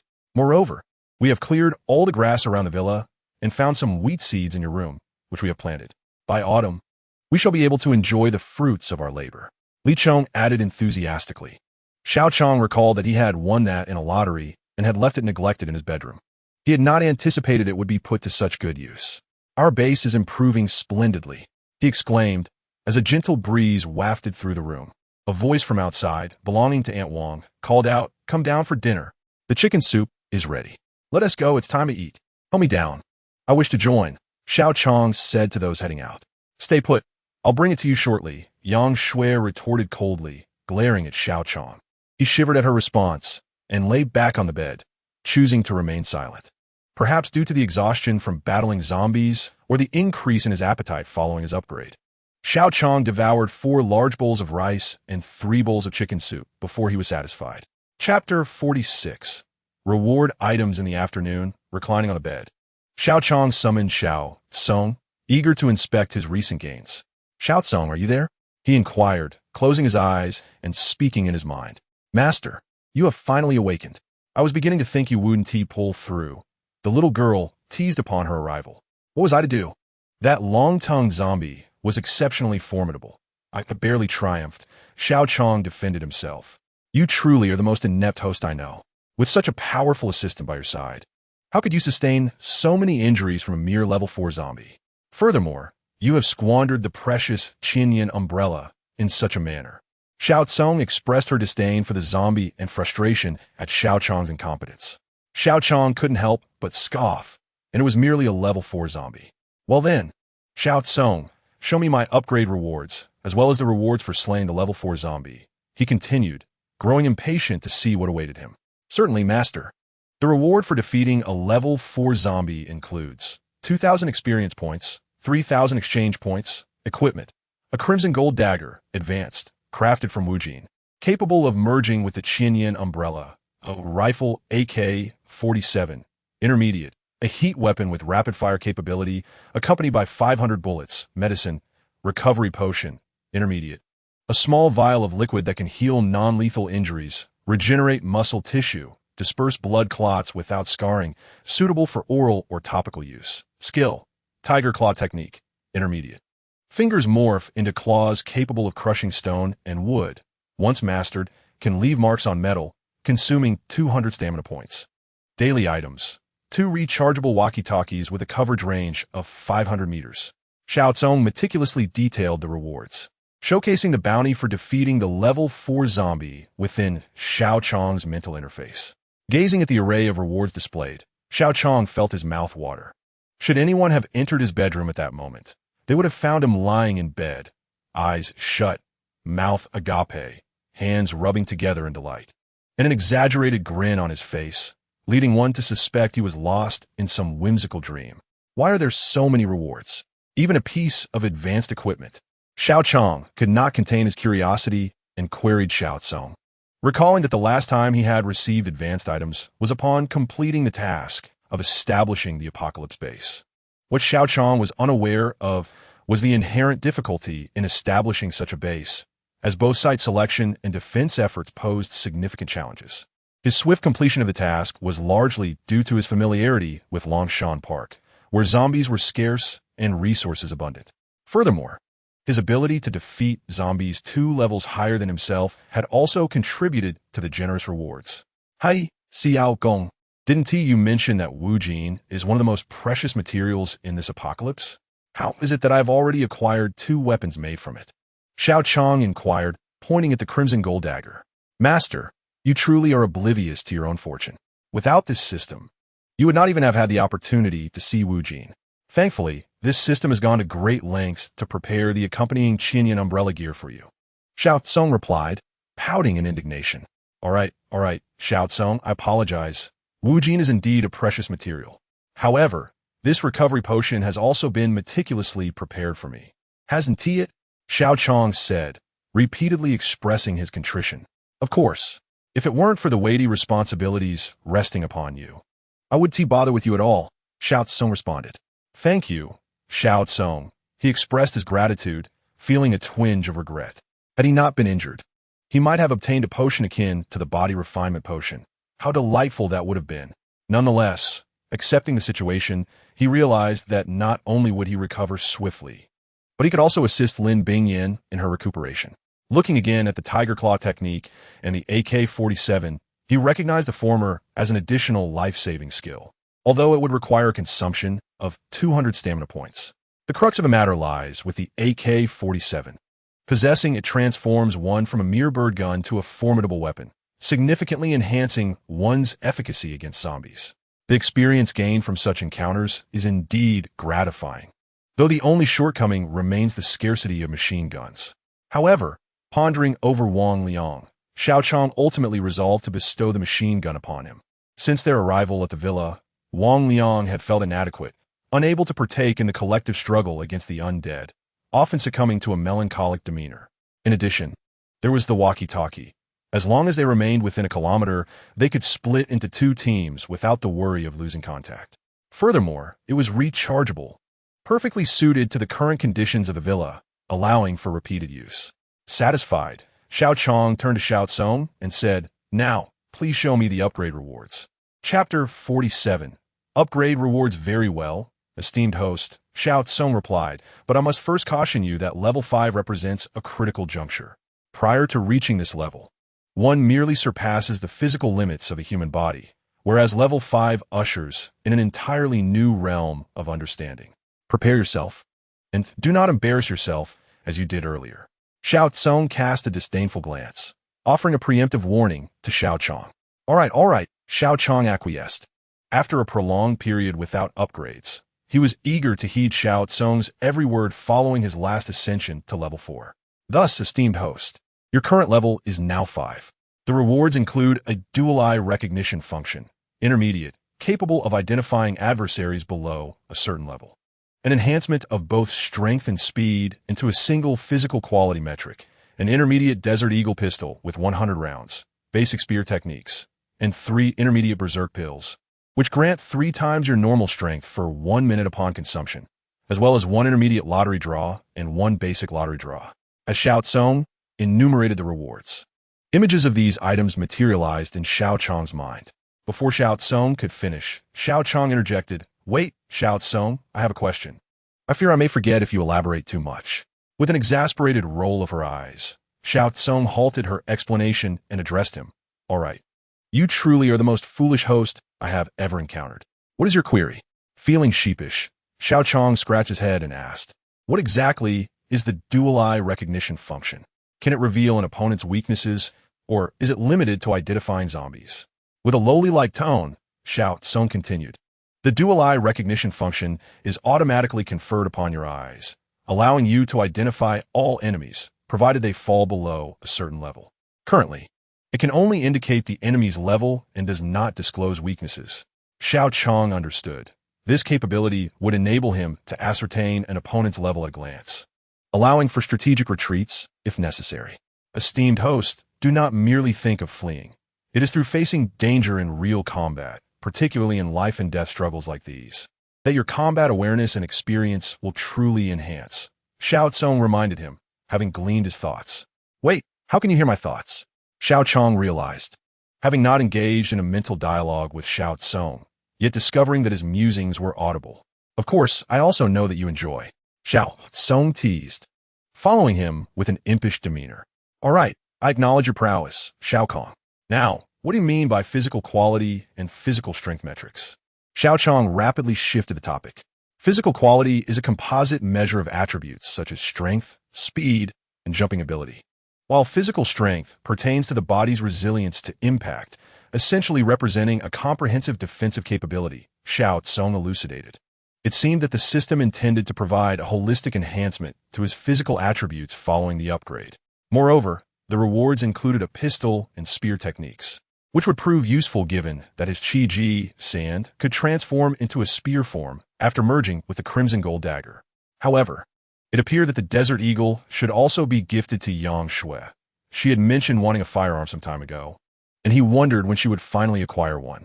Even with all these rewards, Xiao Cong lamented, finding a host capable of selflessly giving to others, regardless of how many rewards one receives, still leaves one wanting.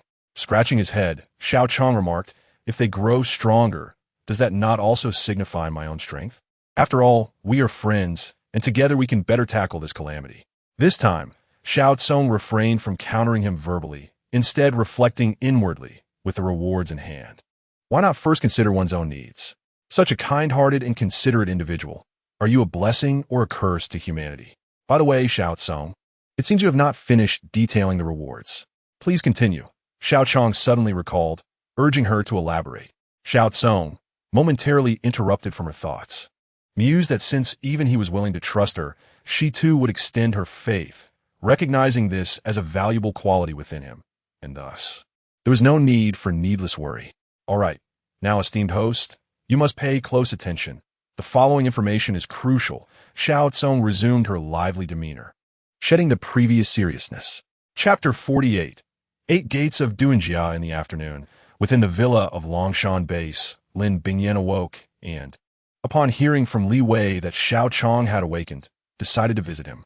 However, upon learning that Xiao Cong had eaten lunch and subsequently fallen asleep, she opted to heed Li Wei's advice and went downstairs to dine. Meanwhile, Xiao Cong lay alone on his bed, eyes tightly shut, though he was not asleep, as evidenced by his restless legs, which continued to sway. Currently, esteemed host, you are at level 5.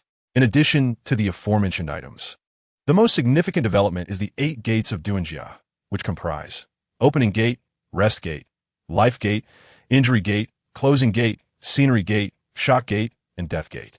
The opening gate and rest gate activate upon reaching adulthood. Having achieved level 5, you shall now unlock the life gate, the 3rd gate. Xiao Cong elaborated. The 8 gates of Duanjia. I thought they only existed in comics. I never imagined I would possess such a skill, Xiao Cong exclaimed, somewhat astonished. Interrupting Xiao Cong once more. Esteemed host, please do not interrupt. Allow me to continue, she urged.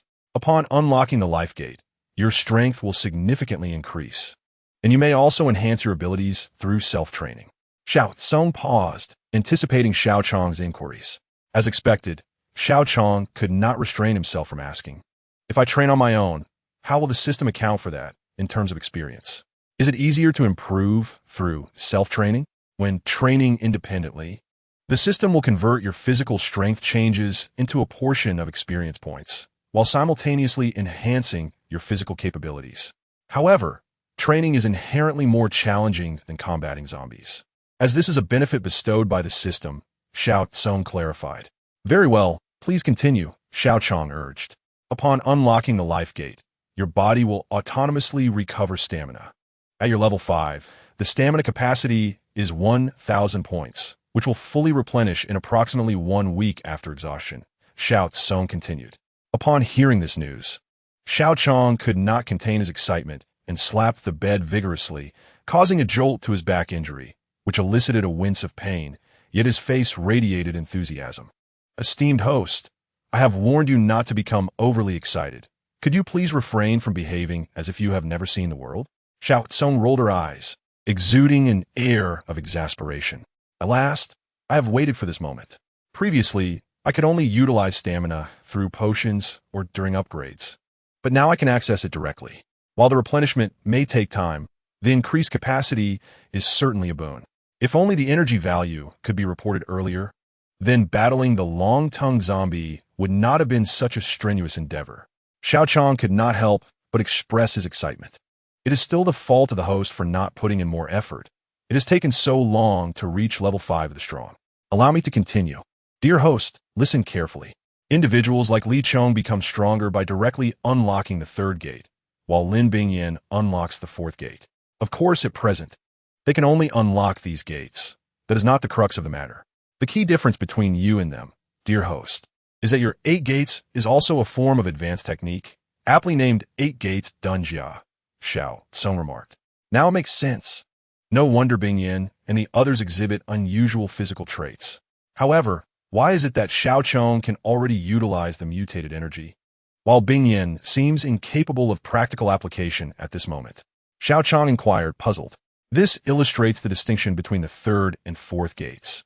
Unlocking the 3rd gate allows the body's joints and acupoints to connect, enabling the absorption of greater energy, thus naturally surpassing normal limits.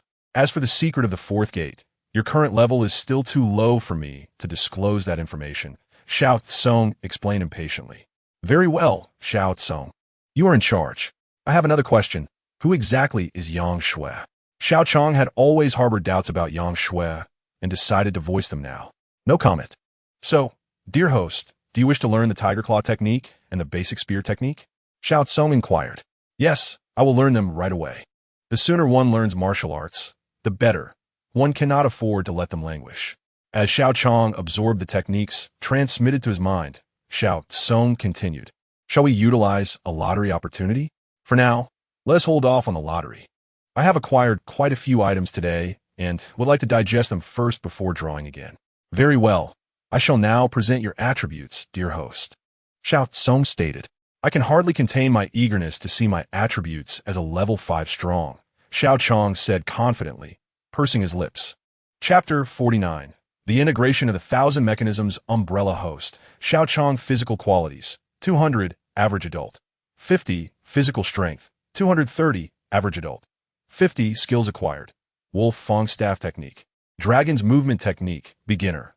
Proficiency 4100, 108 lightning, beginner. Proficiency 3100, ambush, beginner. Proficiency 1100.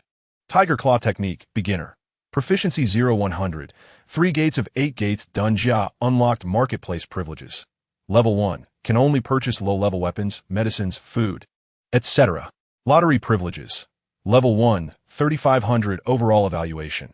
Level 5 strong energy value. 1000 experience points. 05000 exchange points. 4430 possessions. 1 bone spike dagger. 1000 mechanisms umbrella golden dagger. 1 AK-47, 1 desert eagle, 3 times fury pills, recovery potion. 1 chance for basic lottery. 1 chance for intermediate lottery. If the host has no further matters, I shall take my leave for a rest. Xiao Cong yawned sleepily as he spoke to Xiao Qiang. Wait a moment, Xiao Cong. I still have questions. Why has my task not been counted as complete? I have already eliminated the formidable long-tongued zombie. Xiao Qiang stopped Xiao Cong from exiting, speaking urgently. As for the determination of tasks, the system has its own rules. Killing zombies is not the objective of the task. You have yet to thoroughly search the village for resources and rescue survivors. Xiao Cong replied haughtily. Oh, very well. Also, how does one integrate the 1,000 mechanisms umbrella? Xiao Qiang recalled the acquisition of the golden dagger, but was unsure how to merge it, and quickly asked. The host may choose to integrate it himself, or allow the system to handle it. However, the latter option requires a deduction of 2,000 exchange points. Xiao Cong said in a childlike tone. That is rather steep. Just for integration, such a sum is demanded? Xiao Qiang protested upon seeing his hard-earned exchange points dwindle.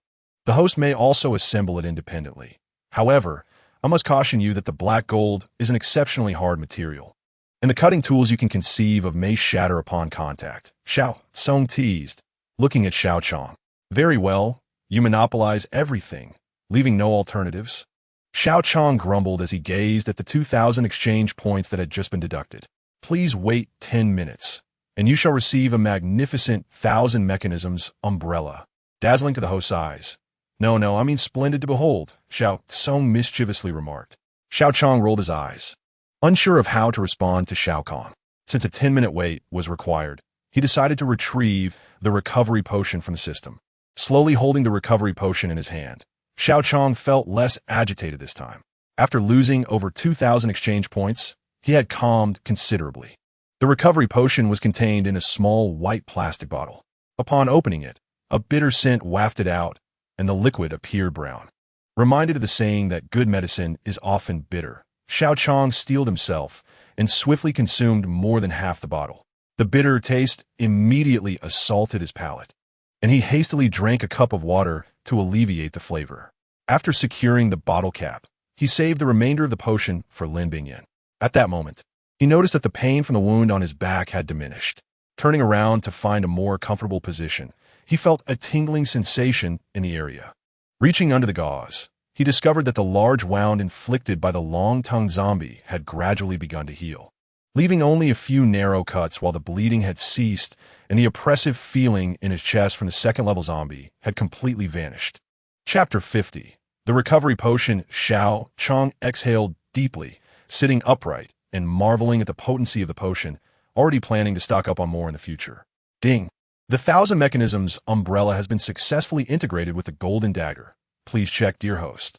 The handle of the 1,000 mechanisms umbrella showed no change, while the top merged seamlessly with the golden dagger, creating a cohesive whole. At that moment, the 1,000 mechanisms umbrella resembled a spear, appearing as though it had always been designed this way. Xiao Qiang reached out to touch the front end, activating a hidden switch that caused the golden dagger to detach effortlessly. The dagger was solid, with razor-sharp edges that gleamed brilliantly when light reflected off it. The tip emitted a chilling glow, while the end was rounded and the handle featured grooves to enhance grip. Most remarkably, when the dagger fell away, the 1,000 mechanisms umbrella showed no signs of alteration, and upon triggering the switch again to reattach the dagger, it was secured tightly. Xiao Qiang exerted all his strength without causing any movement. Opening the umbrella, The golden dagger remained outside, allowing for both offensive and defensive capabilities. This system is truly remarkable. However, care must be taken to avoid injury when carrying it on one's back, as a careless moment could lead to serious consequences. Xiao Qiang mused as he admired the Thousand Mechanisms umbrella. Stowing away the umbrella, Xiao Qiang felt a sense of satisfaction. Previously, he had been reluctant to use the Thousand Mechanisms umbrella against zombies, primarily because it lacked the ability to inflict direct damage. Now, it could be extended as a spear or retracted into a dagger. Lin Bingyan should be awake by now. It would be perfect to check on her. With that thought, Xiao Qiang took the remaining recovery potion and exited the bedroom. Outside the villa, Li Wei and others were enthusiastically planting wheat under Aunt Wang's guidance. Strangely enough, they seemed genuinely interested in the farming endeavor, chatting and laughing as they worked. Knocking on the door, Xiao Qiang heard a voice inviting him in. Upon opening the door, he found Lin Bingyan standing by the window, gazing at the laborers outside. She appeared somewhat frail, her head wrapped in a bandage, her already pale complexion lacking color, and dark circles forming under her large eyes. Upon witnessing Xiao Qiang's entrance, Lin Bingyan expressed her surprise, saying, "Why aren't you resting in bed? What are you running around for?" "I came to check on you and deliver medicine. Besides, I'm almost fully recovered," Xiao Qiang replied, shaking the small medicine bottle in his hand. "Please sit down. You were seriously injured that day. How could you possibly recover so swiftly?" Lin Bingyan chided him gently. "Truly, take a look. Thanks to this small bottle of medicine," Xiao Qiang boasted, deliberately demonstrating with a flourish of his arm. "Though it is a bit bitter to drink, its efficacy is remarkable. It not only accelerates recovery, but also leaves no scars, enhancing one's beauty." As he bragged, Xiao Qiang poured himself a glass of water. "Is that so? That is wonderful." Lin Bingyan smiled, revealing her dimples. In recent days, her concerns for Xiao Qiang's injury were compounded by her fear of scarring. For the desire for beauty is universal, especially for someone as young and lovely as Lin Bingyan, even amidst the apocalypse. Slowly sipping the medicine, she reached for the water cup Xiao Qiang hastily offered. After a short while, she felt a slight itch on her scalp, and upon tearing off the bandage, she discovered that her wound had completely healed, leaving no trace whatsoever. Gazing into the mirror and touching her head, she remarked, "Xiao Ding Dang, your treasure chest truly contains everything." "Thank you. I should be the one thanking you for taking such diligent care of me," Xiao Qiang replied bashfully, scratching his head. Lin Bingyan looked at him with a gentle smile, saying, "Let us go downstairs to start working. Now that you're well, there's no reason to be lazy."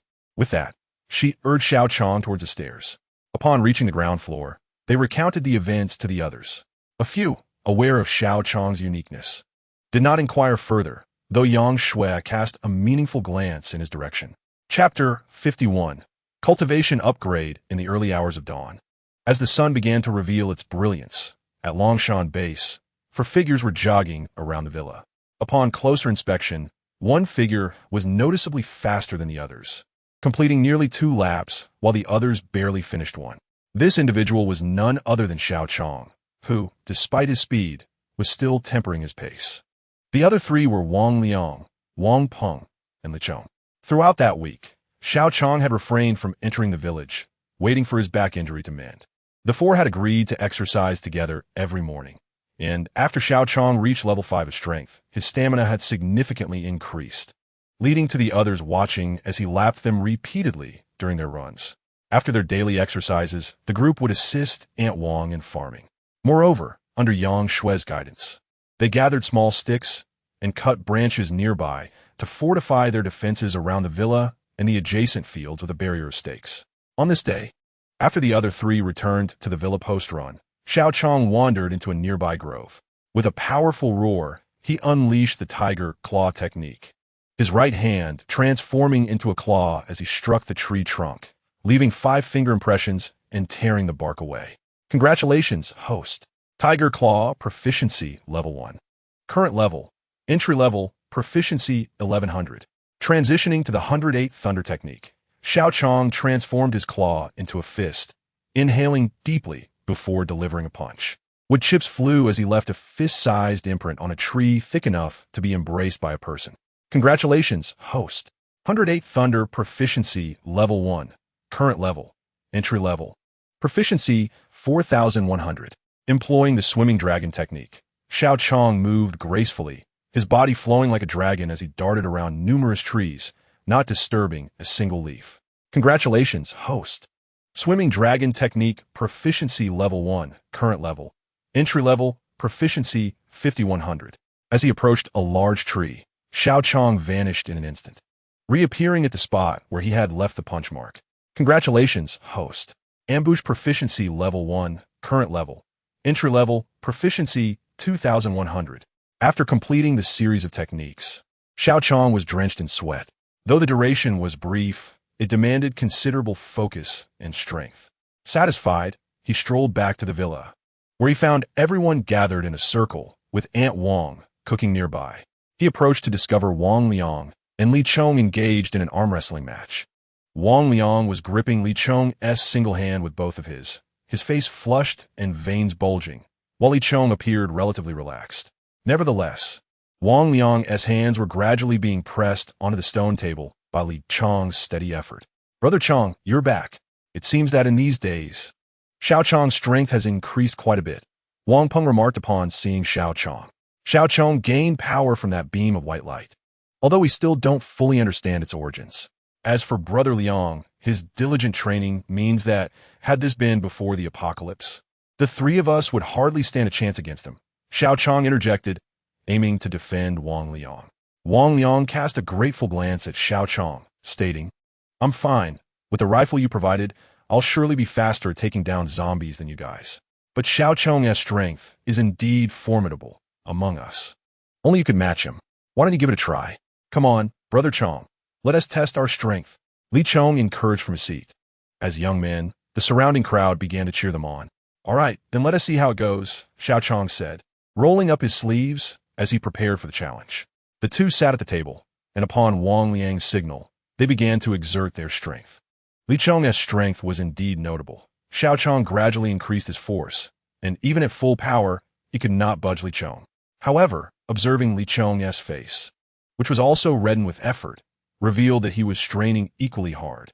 As the two remained locked in a stalemate, Xiao Qiang gained a clearer understanding of Li Chong's strength, realizing it was comparable to his own. He recalled their childhood arm wrestling matches, where despite his disinterest in sports, both he and Li Chong had always been evenly matched in strength. With this in mind, he devised a clever tactic. Look to your left, Xiao Qiang suddenly shouted, glancing to the left while simultaneously pushing down with all his might. Hearing his sudden exclamation, everyone turned to follow his gaze, noticing nothing amiss. When they looked back to see Xiao Qiang smiling, they realized they had been tricked. Seizing the moment of distraction, Xiao Qiang pressed Li Chong's right hand down. This was a tactic he had employed since childhood. Hey uncle, that's cheating, Xiao Qiang exclaimed, pouting with dissatisfaction as she looked at Xiao Qiang. The others began to jokingly accuse Xiao Qiang of cheating. Food is ready. Aunt Wang's announcement provided a timely distraction, and Xiao Qiang seized the opportunity to sheepishly scratch his head and head to wash up. At the dining table, breakfast consisted of millet porridge, steamed buns, and some supermarket provisions. Since their last vegetable meal, it had been over a week without stir-fried dishes, and their cooking oil had long been depleted. Xiangzi, while cooking just now, I noticed our supplies from the supermarket are running low. After a couple more meals, we'll only have steamed buns and porridge left. Aunt Wang informed Xiao Qiang, emphasizing the importance of food in the apocalypse. Indeed, the crops we planted are not yet ready for harvest. We must quickly search for more supplies, Lin Bingyan concurred. Indeed, I share the same sentiment. After a week of rest, my injuries have nearly healed, and it is time to return to the village in search of supplies and to ascertain if any survivors remain. Xiao Qiang put down his bowl and spoke to the others. This village is perilously close to the villa. We should clear out the zombies, lest we find ourselves in grave danger, Wang Peng mused. I must accompany you this time. I regretted not joining you when we encountered that long-tongued zombie. This time, with this robust weapon in hand, we shall certainly dispatch it should we meet again, Wang Liang exclaimed, having developed a fondness for the AK-47 he had acquired, which he now carried everywhere. At that moment, he waved his weapon in excitement. Brother Liang, while the gun is indeed splendid, we must be judicious with the ammunition. I currently possess only 500 rounds, Xiao Cong promptly reminded him. Then I shall remain here to guard the home, Li Chong volunteered. Since he had thrown the fire axe at the long-tongued zombie, Li Chong had yet to find a suitable weapon. Very well, it is settled. Once we finish our meal and gather our weapons, we shall venture into the village to search for supplies and eliminate zombies. While also seeking a fitting weapon for Xiao Qiang decisively declared. Agreed, the others responded in unison. Chapter 52. Significant strengthening after breakfast, the group gathered their equipment. They had designated a bedroom on the first floor of the villa to store these supplies. Fully equipped, they opted for the pickup truck, which had seen better days. Its paint was chipped, and the doors were dented. Wang Liang, armed with a rifle and wearing a safety helmet, eagerly claimed a spot in the back of the truck. The others, unable to refuse, let Xiao Qiang take the wheel. Although Wang Liang had taught Wang Peng to drive during their downtime, the peril of the village meant they dared not let him behind the wheel.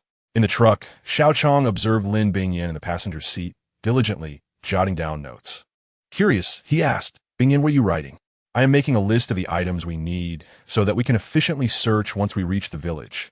Lin Bingyan replied thoughtfully. "Indeed, but supplies are scarce in the village. Once we visit Ludong County, we may find better prospects." Xiao Cong thought of Lujing District, where his parents had been taken, and he longed to search for them. Alas, if the village has formidable creatures like the long-tongued zombie, Lutong County and even Shuzhou City will surely harbor even greater threats. Wang Peng sighed, recalling the pressure they had endured from that encounter. Yet one day, "You'll go there, one Tiu?" Yang Shui gazed out the window, turning to Xiao Qiang with an inquiring look. "Yes, I shall visit all these places. This world ultimately belongs to humanity, and one day we shall eradicate all these man-eating monsters," Xiao Qiang affirmed, his gaze fixed resolutely ahead. Meanwhile, in Shuzhou City, Lujing District, at the outskirts of the Lujing base, Li Feng, who had encountered Xiao Qiang at the supermarket, was wandering about the base. He chanced upon an elderly couple and inquired, "Do you know Xiao Qiang?" After learning that they were indeed Xiao Qiang's parents, Li Feng's devious intentions took shape, and he summoned his accomplices to abduct them, the purpose of which remained unclear. Back with Xiao Qiang's group, it wasn't long before they entered the village. Their destination was the bustling central market, where various shops and supermarkets awaited them. The vegetable market in Kongzhuang village was situated at the heart of the village, lined with shops that typically sold vegetables and small goods. Along the way, zombies occasionally lunged at the vehicle. At Xiao Qiang's signal, the group began to retaliate from within the truck. Each member wielded a ranged weapon, and the sounds of gunfire filled the air, igniting a thrill in Xiao Qiang's heart. At last, they turned into the market, where a foul stench wafted through the window. The ground was littered with discarded vegetable leaves, and not far off, a putrid corpse lay sprawled in a puddle of filth. The market presented a scene of devastation, with numerous zombies lurking nearby, likely former villagers who had come to shop and were now drawn to the commotion. Stopping the truck in the middle of the road, Xiao Qiang shouted, "Fire!" He flung open the door and charged forward with his Qinji umbrella. Bang, bang, bang. The others unleashed a barrage at the pursuing zombies, particularly Wang Liang, who, without even exiting the vehicle, bent his left leg and cradled his rifle, sweeping it across the zombies and dropping several in a single motion. The remaining three were less wild, carefully aiming their handguns and firing. Notably, Wang Peng consistently felled a zombie with each shot from his crossbow, his movements fluid and swift, rivaling the others. Interestingly, Xiao Qiang had previously attempted to teach Wang Peng to use a handgun, but the results paled in comparison to his proficiency with the crossbow. "Ha ha! Xiao Qiang, this rifle you gave me is fantastic," Wang Liang shouted excitedly, clearly exhilarated. Meanwhile, as Xiao Qiang exited the vehicle, gripping the Qinji umbrella, he approached a zombie with a mouth smeared in congealed blood to test his eye recognition ability. Ding! Ordinary level 1 zombie detected. As the information echoed in his mind, Xiao Qiang thrust the Qinji umbrella forward, piercing the zombie's skull with the tip of the golden dagger. Ding! 1 ordinary level 1 zombie slain, gaining 2 experience points and 2 exchange points. Utilizing the skill of Yulong Shan Fa, Xiao Qiang minimized his speed as he fully unfurled the Qinji umbrella. He navigated through the throng of zombies, each sweep claiming a life. Ding! 1 ordinary level 1 zombie slain, gaining 2 experience points and 2 exchange points. Ding! 1 ordinary level 1 zombie slain, gaining 2 experience points and 2 exchange points. The notifications of zombie kills rang out repeatedly. After exhausting a magazine, Wang Liang turned to boast to Xiao Qiang, only to be taken aback by the sight before him. There stood Xiao Cong, leaning on the Qianji umbrella, surrounded by fallen zombies, a drop of blood dripping from the dagger, shimmering red in the sunlight. Ding! Congratulations, host! Yulong Shun FA Proficiency Level 1, Current Level, Beginner. Proficiency 2,100. Wang Liang glanced over and was astonished to realize that while he had taken down a handful of zombies, Xiao Qiang had dispatched over 20. Unable to contain himself, he exclaimed, "Amazing!" Xiao Qiang turned to smile at his companions, intending to assist them. Suddenly, Wang Peng released an arrow from his crossbow and urgently called out to Xiao Qiang, "Be careful. Quick, get out of the way." Wang Peng's heightened sense of awareness had detected a zombie lunging toward Xiao Qiang from the left. Xiao Qiang, having sensed the danger, swiftly plunged the front of the Qianji umbrella into the ground and leaped backward just as a dark figure zipped past him. It steadied itself several meters away. Xiao Qiang activated his eye recognition again, observing the distant zombie. Ding! Ordinary level 2 zombie detected. Realizing the situation, Xiao Qiang understood he was facing a level 2 zombie. As Wang Peng prepared to approach, Xiao Qiang raised his right hand, fingers splayed, signaling him to halt. A slight smile graced Xiao Qiang's lips as he thought, "You will serve as my practice target." With a subtle movement of his feet, he vanished from his position, transforming the Qianji umbrella into a spear as he lunged at the level 2 zombie. A solitary figure moved with astonishing speed, while Wang Liang and his companions watched in awe, unable to grasp the full extent of the action. With a resounding crash, the two collided within a vegetable shop, only to swiftly separate again. Another loud thud echoed as the Qianji umbrella met the zombie's claws midair. The onlookers' eyes followed the two as they engaged in a flurry of exchanges, each displaying remarkable agility and skill. What a spectacle! Wang Liang marveled, realizing he was witnessing a scene he had only seen on television before. With a sudden thump, as Wang Peng finished speaking, the zombie crashed heavily to the ground. Xiao Qiang materialized beside the fallen creature, contemplating the end of their playful spar. He had refrained from utilizing his full strength thus far, merely relying on his speed to outmaneuver the undead. With a gentle sweep of the Qianji umbrella across the zombie's neck, it fell silent. The disparity between a level 5 and level 4 warrior was stark. No wonder Xiao Cong had remarked that level 5 represented a significant threshold. Reflecting on the changes within his own body, Xiao Cong sheathed the umbrella, noticing that Lin Bingyan and her group had already dealt with the approaching zombies. "Xiao Cong, you are truly impressive," Lin Bingyan exclaimed, stowing her pistol and regarding him with astonishment. "Moreover, it appears your weapon has also become more formidable." Yang Shui cast a meaningful glance at the Qianji umbrella as she spoke to Xiao Cong. "Let us peruse the area, but do so with caution. Keep an eye out for anything useful. Liang Gu, could you turn the vehicle around?" Xiao Cong addressed his companions. Chapter 53. Rescuing People in the Village Ding. A notification chimed, announcing the defeat of an ordinary level 2 zombie and awarding 50 experience points and 70 exchange points. Xiao Cong mused that while leveling up had made slaying zombies considerably easier, the experience gained had diminished significantly. The others had already entered the nearby house to search for supplies. Standing at the entrance of a vegetable shop, Xiao Cong was met with the pungent stench of decay and proceeded to the adjacent rice shop. Upon stepping inside, a zombie clad in an apron lunged at him. Swiftly, Xiao Cong evaded the attack, drawing his bone dagger and plunging it into the creature's skull. Ding! The notification chimed again. Defeated an ordinary level 1 zombie, awarding 2 experience points and 2 exchange points. The rice shop was modest, divided into 2 rooms. The front housed a counter, while the back contained a small workshop. Bloodstains marred some of the rice, rendering it ineatable. Venturing into the workshop, Xiao Cong noticed a stack of flour bags piled high. He used his dagger to puncture the top bag and, upon sniffing, determined it was still consumable. Roughly estimating, he concluded that around 78 bags of flour remained. He hoisted 2 bags and exited the building. Placing the flour onto the vehicle, he observed his companions busily transporting various items. It seemed that the vegetables and fruits were beyond salvage, and the meat had long since spoiled.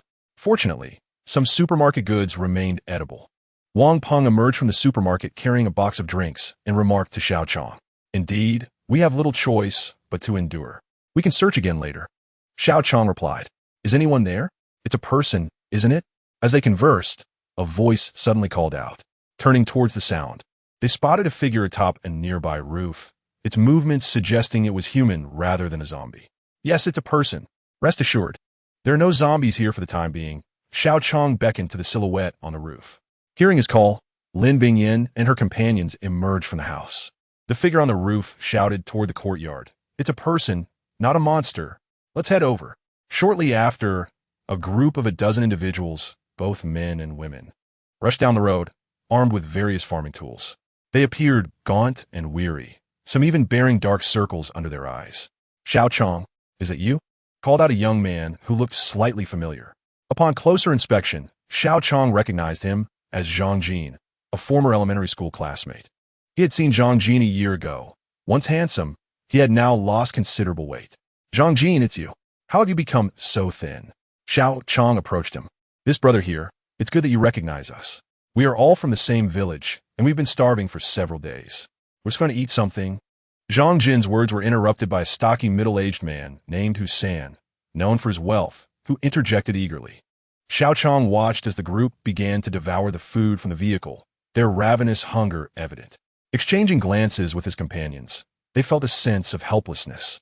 Although they had found the supplies and cleared the area of zombies, they decided to adhere to the principle of mutual assistance in this apocalyptic world. Xiao Qiang picked up a loaf of bread and approached Zhang Jin. "Have one of these. But tell me, what happened to you all?" "We don't know what happened that day. Suddenly, a horde of monsters appeared in the streets, attacking anyone in sight." Zhang Jin took a large bite of bread, struggling to speak as he chewed. "Take your time. There's more here." Xiao Qiang offered him a bottle of water. "We hurriedly took refuge in a yard, too afraid to venture outside, as monsters roamed freely. Gradually, our food supply dwindled, and some ventured out, only to be devoured and turned into monsters themselves. We heard gunfire, so we climbed to the roof to investigate, and that's when we saw you. By the way, where did you get those guns?" "It's a long story. We found a safe place. Would you all like to join us?" Xiao Qiang extended a sincere invitation. "Absolutely. I can't bear to stay in this wretched place any longer. There's nothing to eat, and we're too afraid to even sleep." Hussein, clutching a piece of bread in one hand and a vacuum-packed chicken claw in the other, chimed in, his mouth full of crumbs.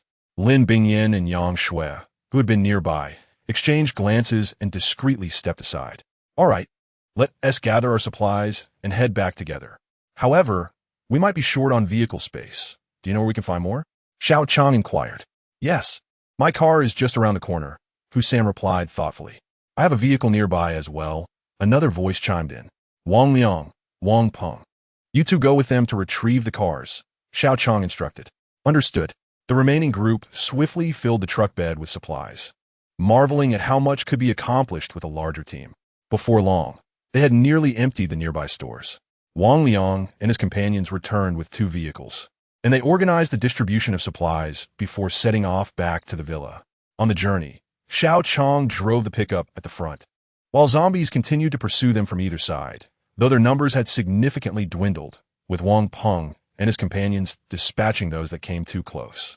Glancing at Lin Bingyin, who sat in the passenger seat, Xiao Qiang noticed her hesitating to speak.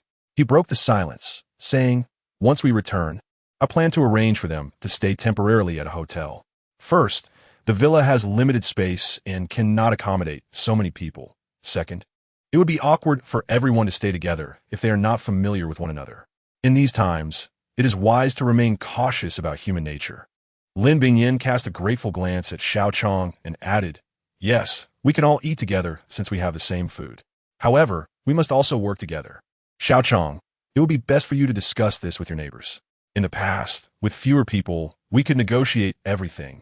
But as the number of people increases, it is essential to establish your leadership position."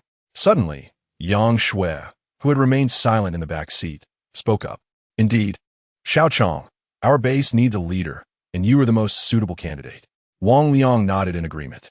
"Yes, otherwise, with more people and in this apocalyptic world, chaos will ensue." Wang Peng concurred. "Xiao Qiang, I also agree that you should take the lead. I wholeheartedly support you." Lin Bingyin turned to Xiao Qiang, smiling sweetly. Xiao Qiang attempted to interject several times, but the four of them were so engaged in their conversation that he found no opportunity to speak. Ultimately, under their expectant gazes, he nodded and said, "All right, I will not let you down." Chapter 54. I recognition before long, they returned to the villa, parking outside. The group gathered to unload the supplies, and Lin Bingyan shared the situation in the village with everyone. After finishing their tasks, Wang Liang specifically called everyone to assemble in the villa's courtyard, asking Xiao Qiang to say a few words. Feeling somewhat awkward and shy, Xiao Qiang stood before the crowd and spoke. "Everyone, this is the apocalypse base we have established here, and we welcome your joining today. There is a nearby hotel with adequate amenities, and you may stay there tonight." As he spoke, Xiao Qiang felt nervous, swallowing hard. The apocalypse has arrived suddenly, with zombies rampant. We are fortunate to have survived and gathered here, so we must unite and help each other. Only then do we have hope for humanity. I assure you, I will lead by example and be the first to face danger. I believe that one day, we will return to our homeland. Good, Xiao Qiang. I support you, Zhang Jin exclaimed loudly after Xiao Qiang finished. All right, I support you too. You're Xiao Qiang, right? Good, I will settle in with you. Husin shouted with a booming voice. Yes, we also support you. In truth, they did not genuinely believe Xiao Qiang had the power to save the world. Rather, in this unfamiliar territory, they were moved by his words. There was a certain infectious quality to what he said, instilling hope. Thank you all for your trust. From now on, we can all eat here together, and of course, we will labor together as well, Xiao Qiang added. Nearby, Zhang Jin listened to Xiao Qiang speak, and a hint of unusual respect arose in his eyes. The once introverted Xiao Qiang, who would shy away from people, was now able to speak fluently and uplift the group's spirits. Perhaps following him was indeed the right choice.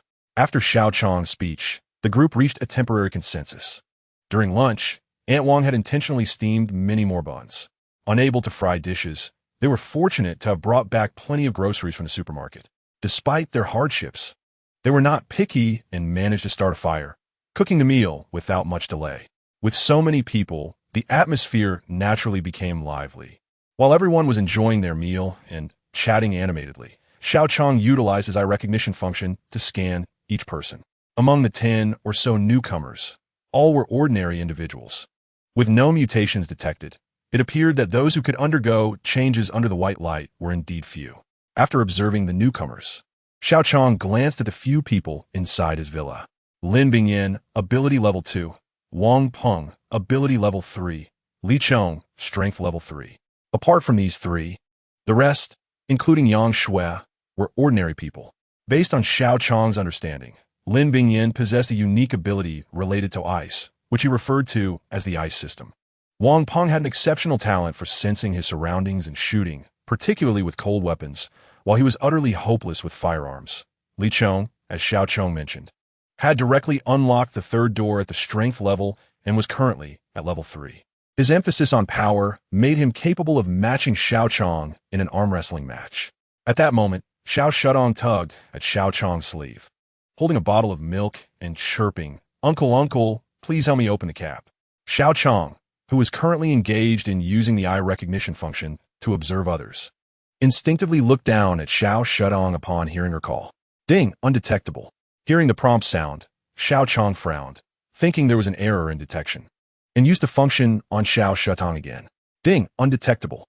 Xiao Qiang was taken aback, surprised that even he could not recognize Xiao Qiang, though it seemed she was unaware of this herself. "Uncle, why are you staring at me? Hurry and open it. I want to drink milk," Xiao Qiang asked. Noticing Xiao Qiang lost in thought. "Oh, all right, let me help you with that." As he spoke, Xiao Qiang opened the cap and handed it to Xiao Qiang, gently ruffling her hair. After lunch, the group drove the newcomers to the hotel. Inside, remnants of the previous battle's corpses lingered, and they endured the unbearable stench as they piled the bodies together, dousing them in gasoline and setting them ablaze.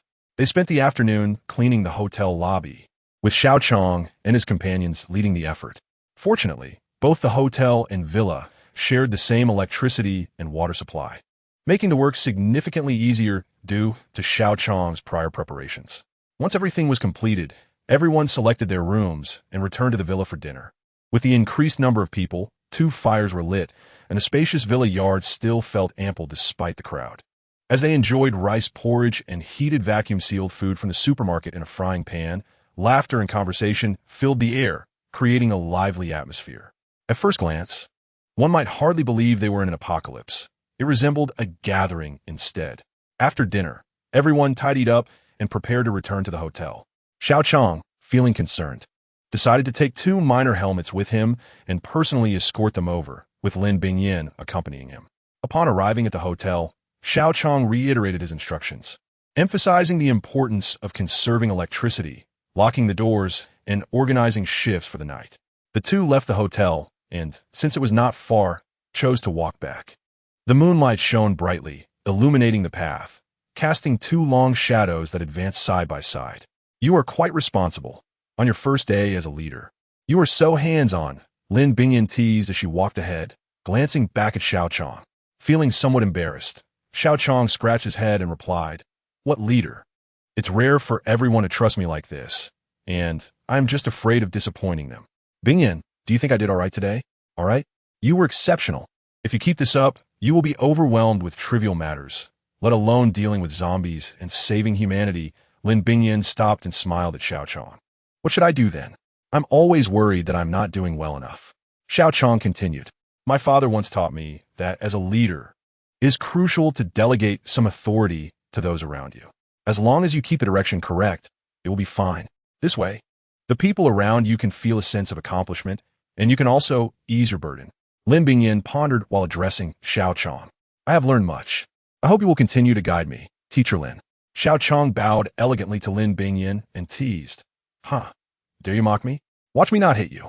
Lin Bingyin said, clenching her fist and preparing to strike at Xiao Cong. "I wouldn't dare, Teacher Lin." Xiao Cong responded with a laugh as he playfully ran ahead. The moonlight was radiant, illuminating the path as the 2 figures walked toward the villa amidst their laughter. Chapter 55. Ice Elemental Powers Under the Moonlight. A gentle breeze swept by, accompanied by the occasional chirping of insects. The 2 figures walking side by side were none other than Xiao Cong and Lin Bingyin. As they hurried back to the villa, Xiao Cong halted and turned to Lin Bingyin, inquiring, "Bingyin, how is your elemental ability progressing, specifically your ice power?" "Look," Lin Bingyin replied, raising her right hand. Under the moon's glow, a layer of moisture enveloped her hand, gradually forming a thin layer of ice, resembling a glove that adhered to her fingers. "Impressive," Xiao Cong marveled, recalling when he first witnessed her ability during their previous encounter at the clothing store, where she relied on the moisture on the window to create ice. Now, she could summon it directly from her body. He extended a finger and gently tapped on the icy glove, producing a crisp sound. The area where his finger made contact felt chillingly cold, accompanied by an intense wave of frigid air. "Bingyin, do you find it cold?" Xiao Cong asked, withdrawing his hand. "Not at all. It feels no different from usual," Lin Bingyin replied as she retracted her hand, the icy glove dissipating into a mist. "What thickness can you achieve with your ice layer now? And how about its hardness?" Xiao Cong inquired, intrigued by the wonders of her abilities. "Let us walk and talk. I'll share everything you want to know, but we should hurry back before they start worrying about us," Lin Bingyin said, leaning slightly closer to Xiao Cong. "All right, let us go," Xiao Cong said, scratching his head. "As for the thickness, I can currently manage a layer similar to this glove, which can cover my entire body. However, I once managed to freeze an entire bathtub of water. As for hardness, you can see for yourself." While walking, Lin Bingyin once again summoned ice to her right hand, forming a glove even thicker than before. As she raised her palm, a mist swirled around it, and a stronger chill enveloped the air. Despite being May, Xiao Cong couldn't help but shiver. "All right, here I come. Don't worry. I'll be gentle," Xiao Cong stated as he prepared to test the ice layer. Standing still, he clenched his fist and struck Lin Bingyin's raised hand with a mere 10 of his strength. With a soft thud, the cold emanating from the impact made Xiao Cong uncomfortable, causing him to quickly retract his hand. Yet, not only did the ice layer remain intact, but Lin Bingyin didn't even flinch. It was noteworthy that even at only 10 of his power, Xiao Cong could exert nearly 150 pounds of force. "How solid? Did you feel that?" Xiao Cong asked Lin Bingyin, who showed no sign of reaction. "Not really. I only sensed a slight pressure in my hand," she replied. Xiao Cong continued to increase his strength, using 30, then 40, and finally 50 before the ice layer finally shattered. The force sent Lin Bingyan stumbling back 2 steps, nearly falling over. Seeing this, Xiao Cong hurriedly stepped forward, extending his left leg and wrapping his arms around Lin Bingyan's waist. The intimate position caused her cheeks to flush, and Xiao Cong, feeling embarrassed, scratched his head and apologized. Sorry, I didn't mean to use too much strength. Are you alright? I'm fine, but your strength is considerable. Lin Bingyan replied, her face reddening as she looked down. Hee. Xiao Cong chuckled awkwardly. Upon returning to the villa, the lights were still on in the hall, where Wang Liang and others were chatting on the sofa. Upon seeing the two enter, Li Wei smirked and remarked, I thought you two weren't coming back. We were ready to go find you. We were just helping them settle into the hotel. That's why we took so long, Lin Bingyan said, standing beside Li Wei. Still a bit shy. What were you all chatting about so animatedly? Xiao Cong asked as he sat down next to Wang Peng. Sister Yang Shui was asking Xiao Cong what weapon he would like, preparing to craft one for him. Xiao Tong replied from Yang Shui's lap. Someone is reluctant. So I have to step in, Yang Shui said, casting a glance at Xiao Cong. Xiao Cong understood she was referring to him, but pretended not to hear, turning to Li Chong and asking, what kind of weapon do you like? Li Chong gestured in the air, an axe, preferably a double-headed one. Something heavier, so I can exert more force. Got it. Xiao Cong nodded and then turned to Wang Peng, asking, how is your sensing ability coming along? Wang Peng adjusted his glasses and replied, it's indeed improved significantly. My range has expanded to 20 meters, and my accuracy has also increased. I'd like to give it a try. Wang Liang expressed excitement, moving behind Wang Peng. Close your eyes. I'll strike at you from behind, using both hands to see if you can block it. After saying this, Wang Liang's palms came down, and after several attempts, Wang Peng successfully caught his hands. This could also be because you heard the sound of my hands descending. Wang Liang continued to test him. I'll hide now. Let us see if you can find me. I'll help cover your eyes, Li Wei said, walking in front of Wang Peng and covering his eyes with her hands. Wang Liang tiptoed lightly, finding a bedroom to conceal himself. Once he was hidden, Li Wei released her hands and said, all right, go find him. Everyone watched as Wang Peng headed straight for the bedroom, and soon both he and Wang Liang emerged together. Wang Liang praised, impressive, Wang Peng. You're like a half-immortal now. Laughter erupted among the group, and Xiao Cong felt a sense of comfort. After witnessing Lin Bingyan and Wang Peng's abilities that night, his confidence surged, realizing that his companions were becoming increasingly reliable. Meanwhile, he reflected on his arduous journey fighting zombies, having only just reached level 5 strength, while these individuals easily gained power with a mere flash of white light. Ding dong, congratulations, host, the task of searching Kongzhuang village is complete. Reward items. At that moment, Xiao Cong's voice echoed in his mind. The task was finally accomplished. Chapter 56. Intense leveling up that night at Longshan Base, within the villa. The group sat on the sofa chatting, completely devoid of sleepiness. Aunt Wang served tea, made from leaves sourced from the village, to each person.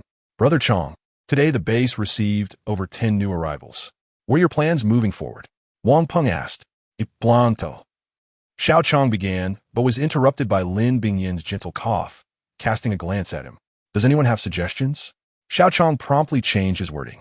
With so many people arriving, we could start cultivating a piece of land. At this stage, we still need to search for supplies in the village while preventing zombies from advancing. We also need to address logistics, such as refueling the generator, he continued. Everyone offered their suggestions, and soon they all turned to Xiao Cong, awaiting his final arrangements. All right, Xiao Cong. You will be responsible for the overall management of the villa from now on. Li Wei, you will oversee logistics. The remaining members among us shall take on the responsibility of sourcing supplies and rescuing survivors. For now, our primary tasks remain focused on farming, gathering resources, and fortifying our strength while devising long-term strategies, remarked Xiao Cong as he looked at the others. After a brief exchange, they dispersed to rest, leaving Xiao Cong on duty alone in the lobby. All right, Xiao Cong, please announce the rewards for the successful task, he said, reclining on the sofa and closing his eyes. Congratulations, host, for completing the mission to search for Kongzhuang village. You are rewarded with a Crescent Moon Bow, Intermediate, Basic Combat Skills, 10 grenades, 500 experience points, and 1,000 exchange points. Let us proceed to learn basic combat skills, Xiao Qiang instructed. A segment of combat techniques flooded into his mind, gradually taking shape. With his newfound basic combat skills, even before his enhancement, he could easily handle 2 adult men. More importantly, mastering these skills would render him more versatile, allowing him to wield the Qianji umbrella with greater finesse. Turning his attention to the other rewards, the Crescent Moon Bow, forged from high-quality steel, was capable of long-range kills and could also be utilized in close combat. It would be perfect for Wang Peng, who had been a vital long-range attacker for Xiao Qiang's team without an upgraded weapon for quite some time. Not only that, but retrieving the crossbow would also provide Xiao Qiang with a ranged weapon, albeit inferior to firearms, yet still superior to having no weapon at all. With grenades in his possession, Xiao Qiang felt emboldened to venture into Luton County. If he could level up by slaying zombies during this period, it would not be impossible to explore Suzhou City later on. The thought of his parents cast a shadow over Xiao Qiang's spirit, yet he felt constrained by his limited strength, hesitating to act recklessly. As Xiao Cong had advised, the only path to becoming stronger lay in continually vanquishing zombies. Resolute in his decision, Xiao Qiang refrained from allowing others to venture out for the next 2 weeks. Within the base, everyone expanded their farmland, planted more crops, and constructed defenses, effectively connecting the entire hotel and villa. Meanwhile, Xiao Qiang ventured deep into Kongzhuang village alone, battling zombies to amass experience, returning at dusk. With a swish, a crossbow bolt pierced the skull of a zombie. Ding! Killed a level 1 ordinary zombie. Experience points, 2. Exchange points, 2.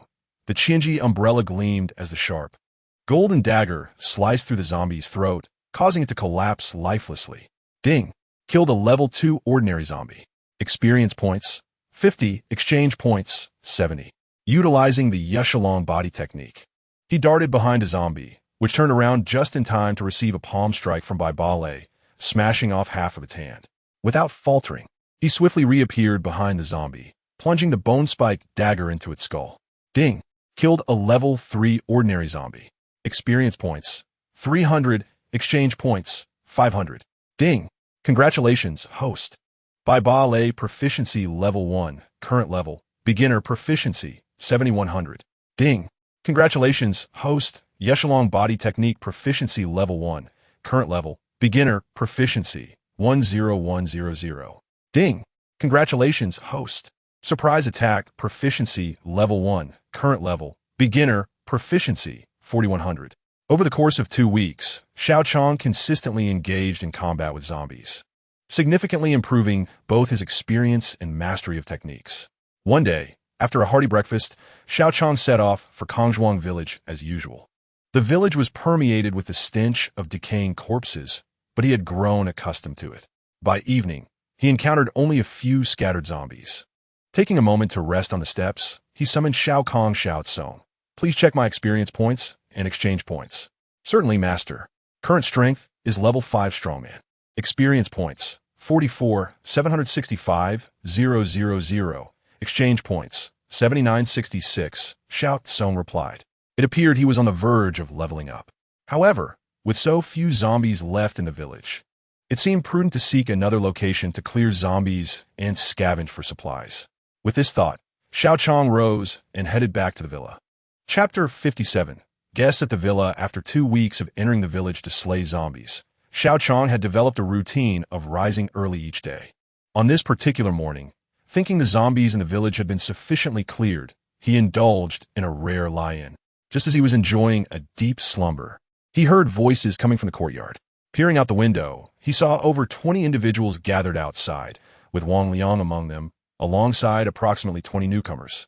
Both men and women, all unfamiliar faces. Xiao Qiang dressed quickly and descended the stairs. Wang Liang approached and recounted the events. It turned out these individuals were villagers from the nearby Linen village. Following the outbreak of zombies, they had managed to survive, originally numbering over 50. They had fled the village due to dwindling resources and rampant zombies, leaving only this group behind, thanks to the leadership of 2 individuals. They had spotted the villa's lights from afar last night and arrived early in the morning. As Xiao Qiang approached, 2 leaders stood amongst the newcomers. One was a tall, slender man in his 30s with slicked back hair, a refined demeanor, and wearing wide-framed glasses. His name was Li Ku. The other appeared to be in his 20s, plump with a slightly darker complexion, named Wang Lei. The group of over 10 individuals was clad in blood-stained, tattered clothing, their faces etched with fatigue, indicative of a recent harrowing ordeal. Xiao Qiang activated his dual eye recognition and scanned the group. Ding! Detected level 3 ability user, Li Ku flashed in his mind, surprising him that the seemingly refined Li Ku had reached such a level. Ding! Detected level 3 strongman, Wang Lei. Ding! Detected level 1 ability user, a young boy. The rest were ordinary individuals, and it was no wonder they had managed to escape from Linen Village with the guidance of 2 level 3 strongmen. However, Xiao Qiang was astonished to discover that the young boy was also an ability user, albeit at too low a level to exhibit his powers. This is the decision-maker of our base, Xiao Cong, Wang Liang introduced. Greetings, Xiao Qiang. I have brought these 10 individuals from our village seeking refuge. I hope you will accept us. Li Ku spoke sincerely, though his expression bore a hint of defiance. Of course, in the face of such calamity, we all share the responsibility to help one another. Wang Liang will assist you in familiarizing yourselves with the base. By the way, you must be famished after your arduous journey. Let us eat while we talk, Xiao Qiang replied dismissively, recalling Lin Bingyin's advice to relinquish some responsibilities, addressing the newcomers. Before long, Li Wei and Aunt Wang emerged from the kitchen with food, distributing it among the group. Clearly, they were starved, as their eyes lit up at the sight of food. At that moment, Li Ku glanced back at the group, prompting them to halt. Xiao Qiang noted that Li Ku seemed to command respect among them. Thank you for your hospitality. We are indeed exhausted. Li Ku expressed his gratitude to Xiao Qiang.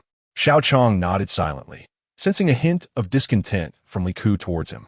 Seizing the opportunity while they ate, Wang Liang remarked, "This is Captain Li Chong, responsible for security at the base, and he is quite strong. This is Captain Li Wei, overseeing logistics." It turned out that Wang Liang and the others had previously discussed the need for order and regulations as the base's population grew. Hence the titles of captain during the introductions. The individual we spoke of earlier is the decision-maker of our entire base and is currently the captain of the team searching for supplies. Additionally, it was he who successfully cleared the zombies from Kongzhuang village. Wang Liang intends to establish Xiao Chong's authority among the newcomers, and thus he spoke up at this moment. Upon hearing this, Li Ku cast a skeptical glance at Xiao Qiang, for the village was teeming with zombies, including some formidable ones. After a while, I will take you to the hotel where you will temporarily reside. There will be no labor today, so you can rest well. Wang Liang meticulously conveyed these arrangements to everyone. And remember, don't rush. Take your time eating. Aunt Wang admonished a young boy while retrieving an ample supply of food from the kitchen. What is your name? How old are you? Li Wei gently inquired, patting the boy's head. My name is Lu Jie, and I am 13 years old. Thank you, big sister, the considerate boy replied. Hearing the conversation, Li Ku turned his head cautiously to glance at Li Wei before turning away again. Xiao Qiang observed this interaction. It seemed that Li Ku's desire to establish authority was indeed justified. If possible, could you share the situation regarding Linen Village? Xiao Qiang asked while handing Li Ku a bottle of water, smiling.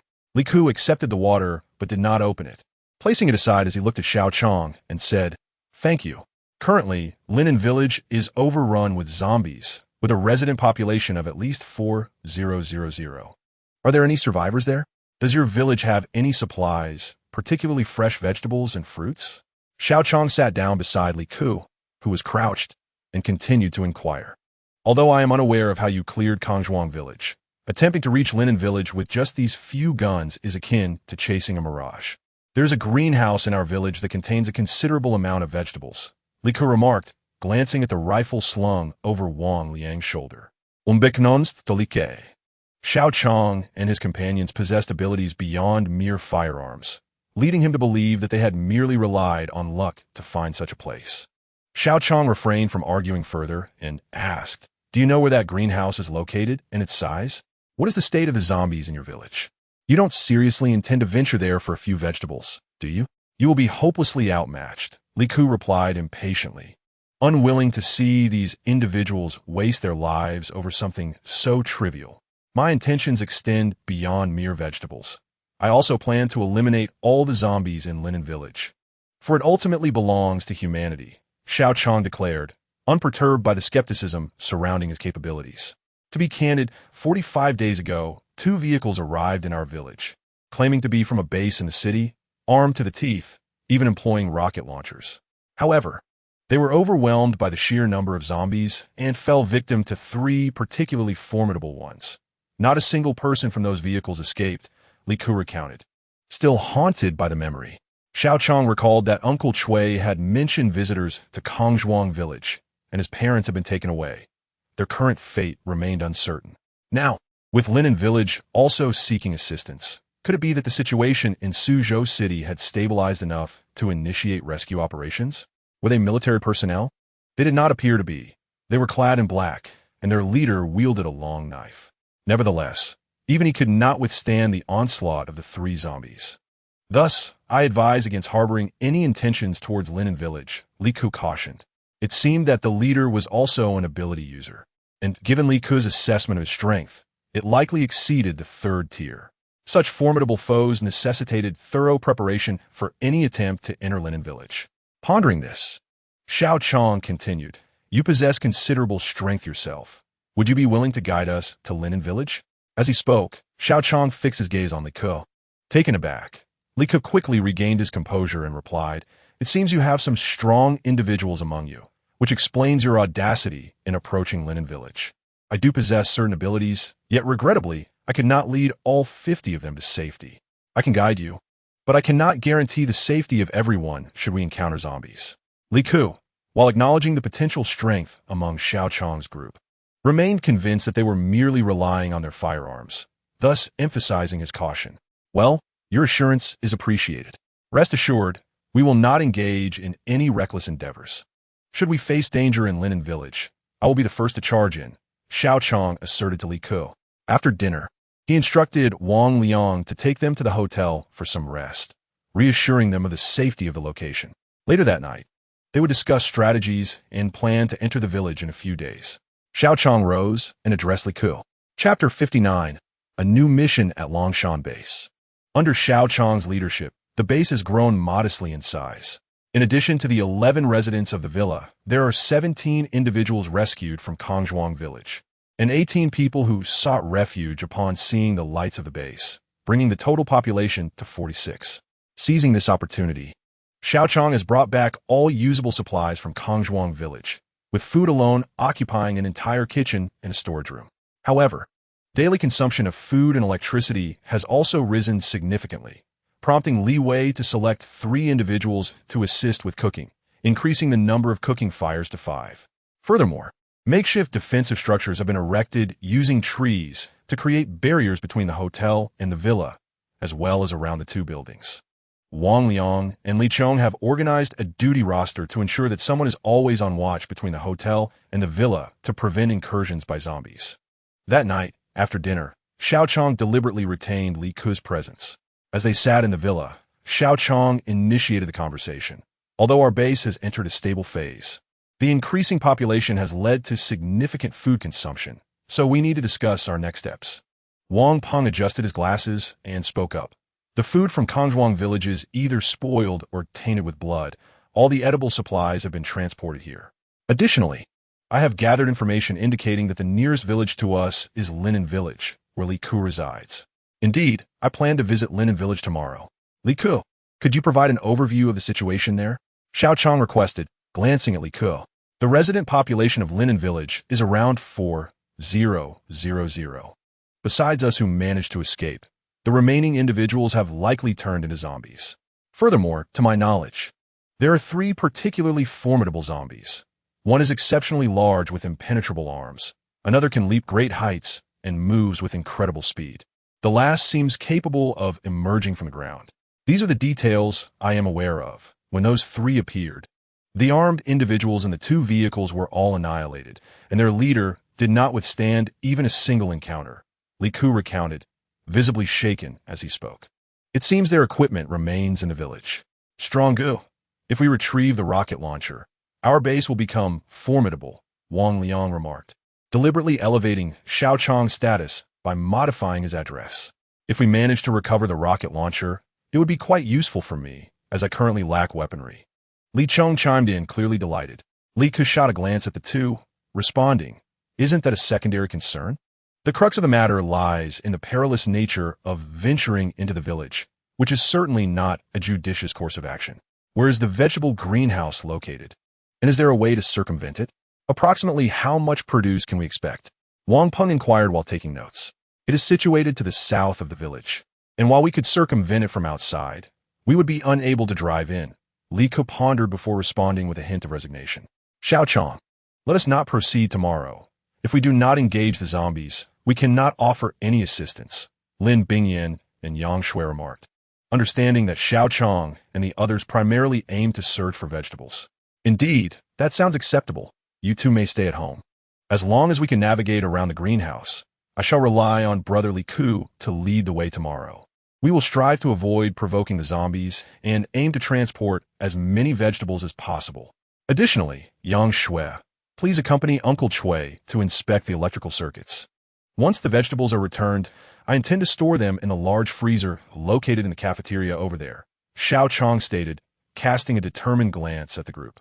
"Very well, but should danger arise, I cannot guarantee your safety," Li Ke remarked, observing the group's resolve with a sense of helplessness. "Fear not. With our strong brother by our side, you will face no peril. We shall protect you," Li Chong assured Li Ke, pulling him into an embrace. Ding dong. A mission has been issued. Search for vegetables.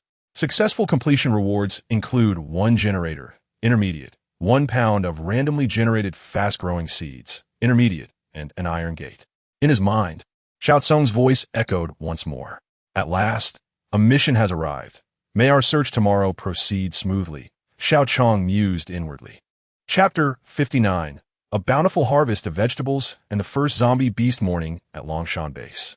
Under the influence of Xiao Qiang and his companions, an increasing number of individuals joined the ranks of the morning joggers, creating a unique scene at Longshan Base as everyone recognized the significance of maintaining good health amidst the apocalypse.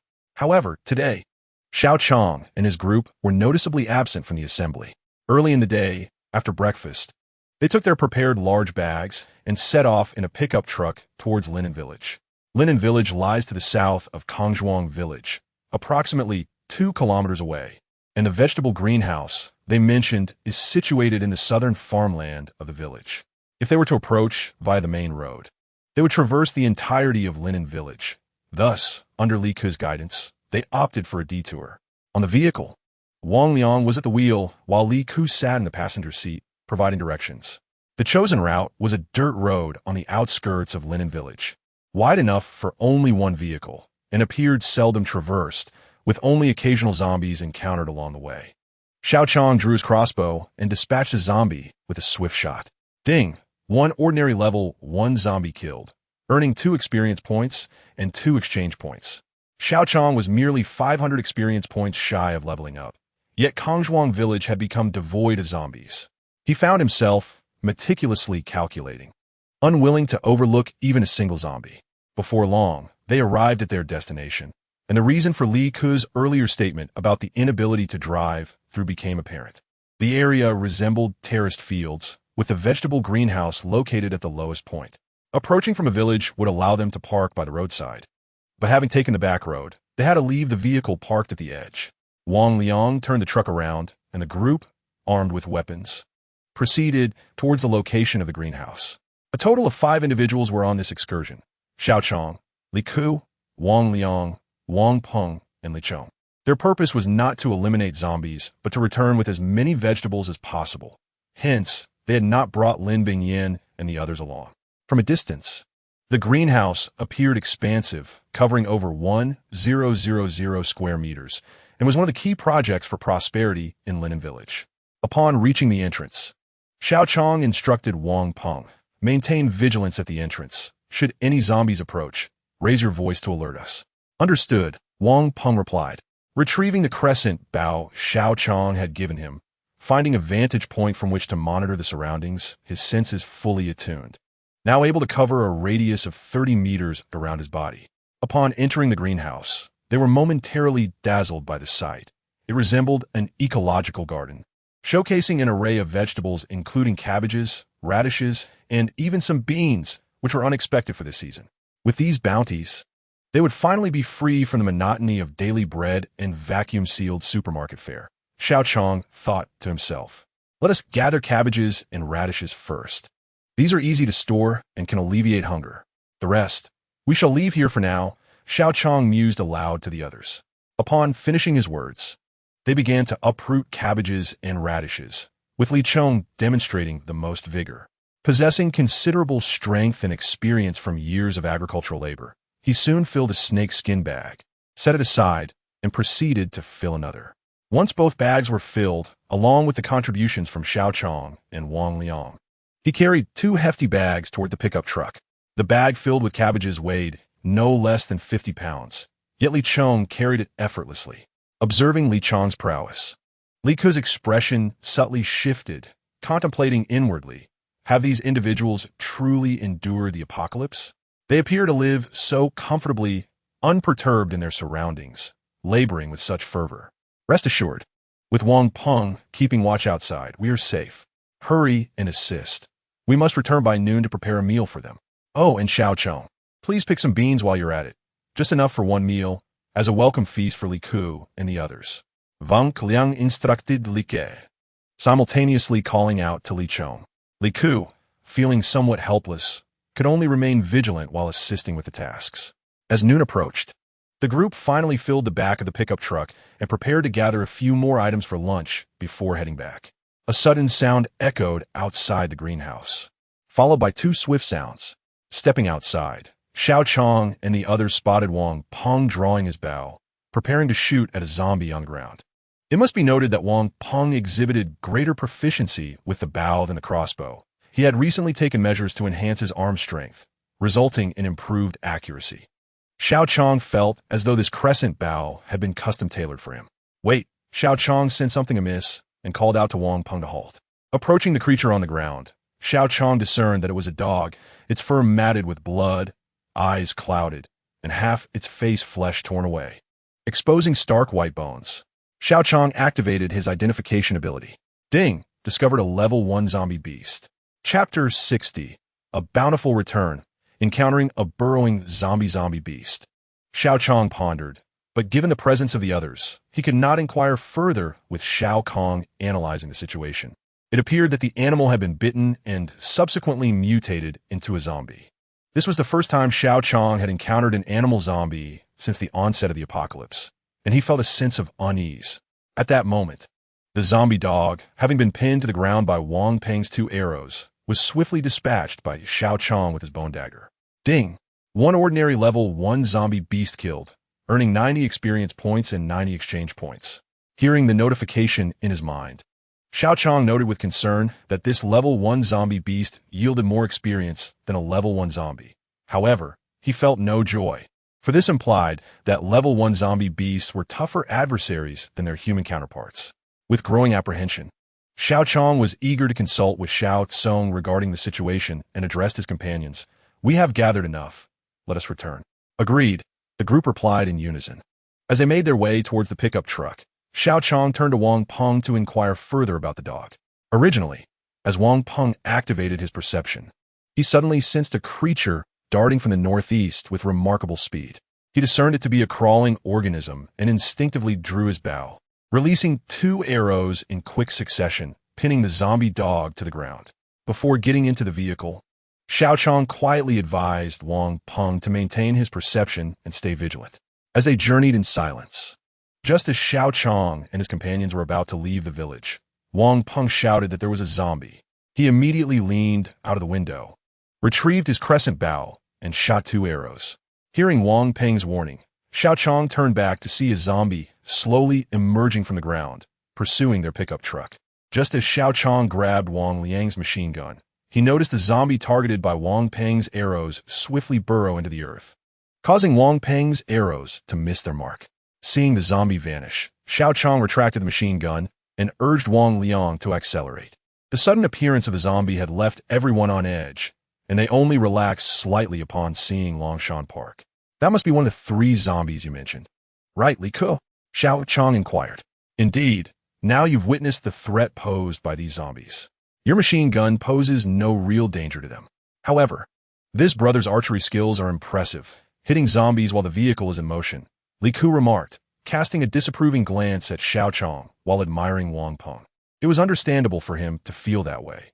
After all, he was a level 3 supernatural being, and Xiao Qiang had yet to display his true abilities, leading Li Ku to perceive Xiao Qiang as somewhat obstinate, relying solely on his machine gun. Amidst their casual conversation, they soon arrived at the villa. Wow, we finally see fresh vegetables. You guys are amazing. Upon parking, Li Wei and others approached with inquiries. How'd it go? Was it smooth? Did you encounter any zombies? Lin Bingyin asked Xiao Qiang with concern. Xiao Qiang nodded, preoccupied with his thoughts, and casually replied. Uncle Chui, how's the freezer in the cafeteria? Is it operational? Xiao Qiang asked the nearby Uncle Chui. Xiao Shui and I checked. It's functional, but using it will increase gasoline consumption, Uncle Chui informed Xiao Qiang. Brother Liang, leave the vegetables we need for today. Take the rest to the cafeteria's freezer. I need a rest for a bit, Xiao Qiang said, eager to find Xiao Cong to clarify some matters, thus delegating tasks to Wang Liang. Wang Liang nodded and called for assistance to unload the cargo. Li Ku, observing Xiao Qiang, felt some dissatisfaction.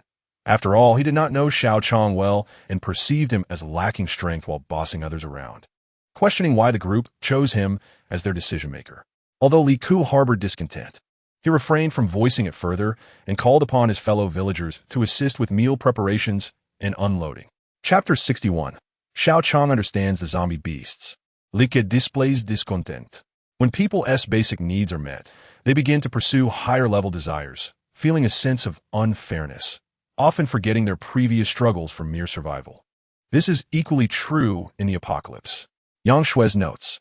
Inside the villa, Xiao Qiang returned to his room after getting out of the vehicle and lay on the bed, summoning Xiao Cong, Xiao Cong. What was that dog we encountered in the vegetable greenhouse today?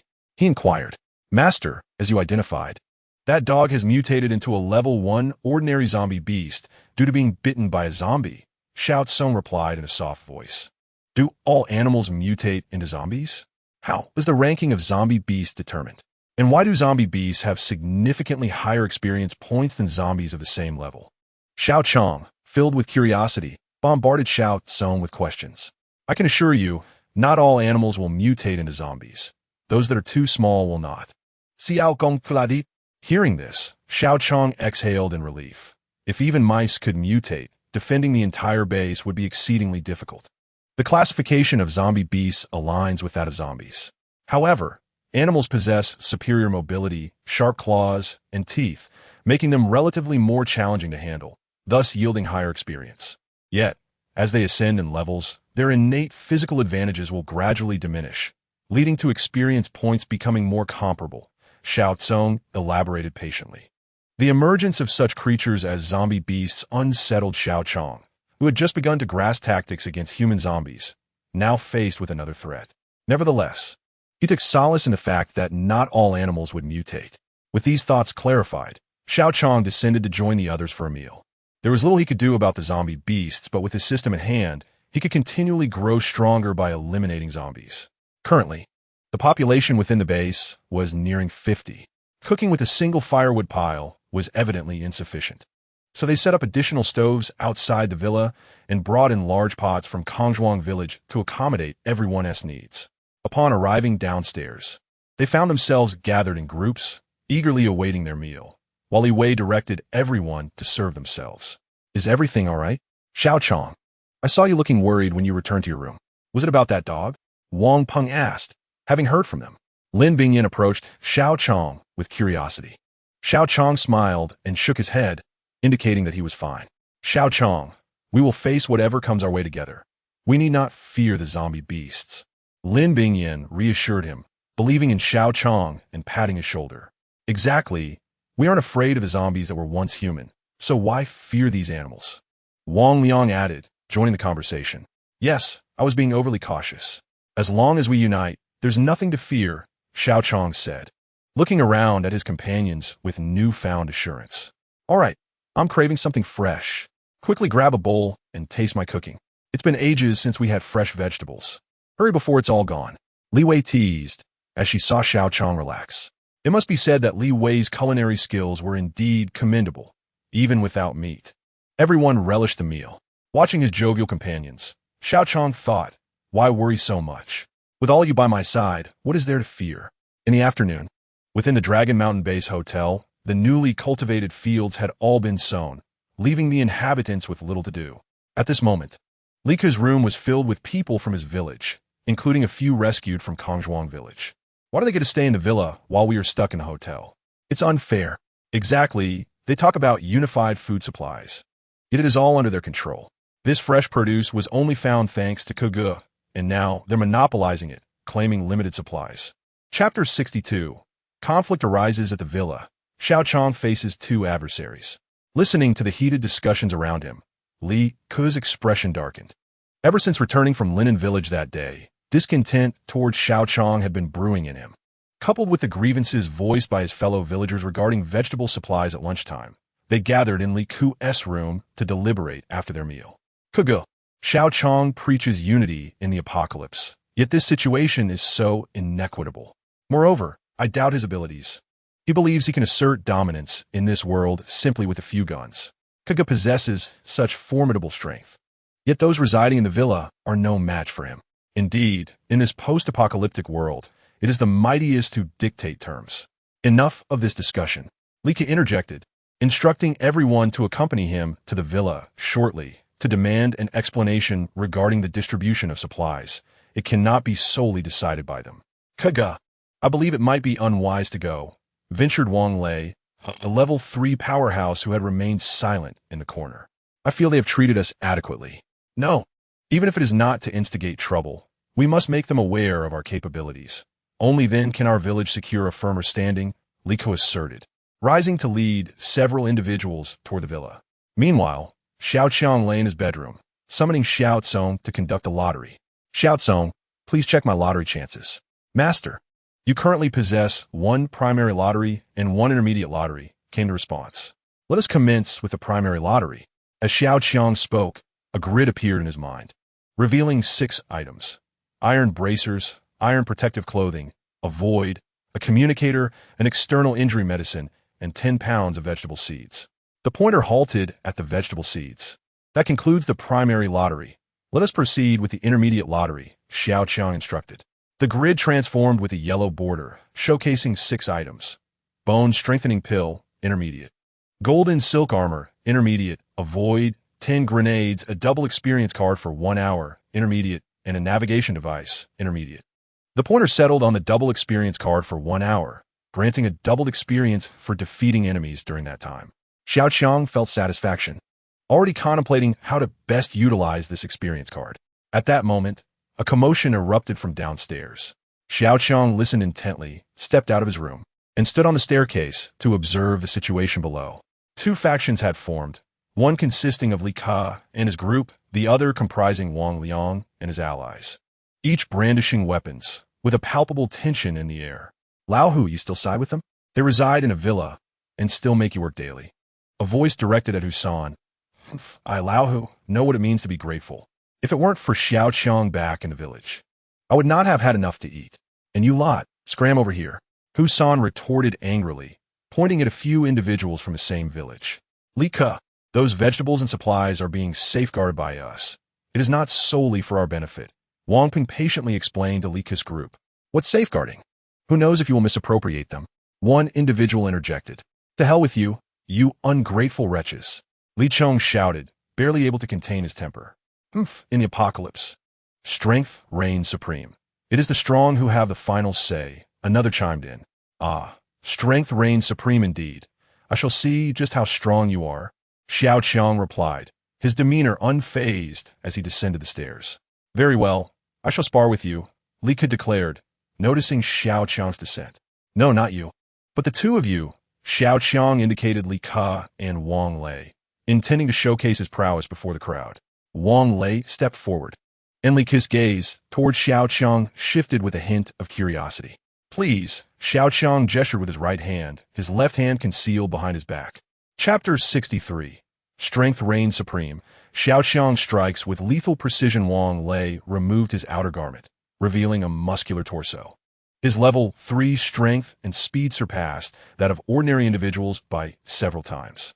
Li Ka extended his hands, which began to morph, darkening as first sprouted, and his nails elongated into claws resembling those of a feline.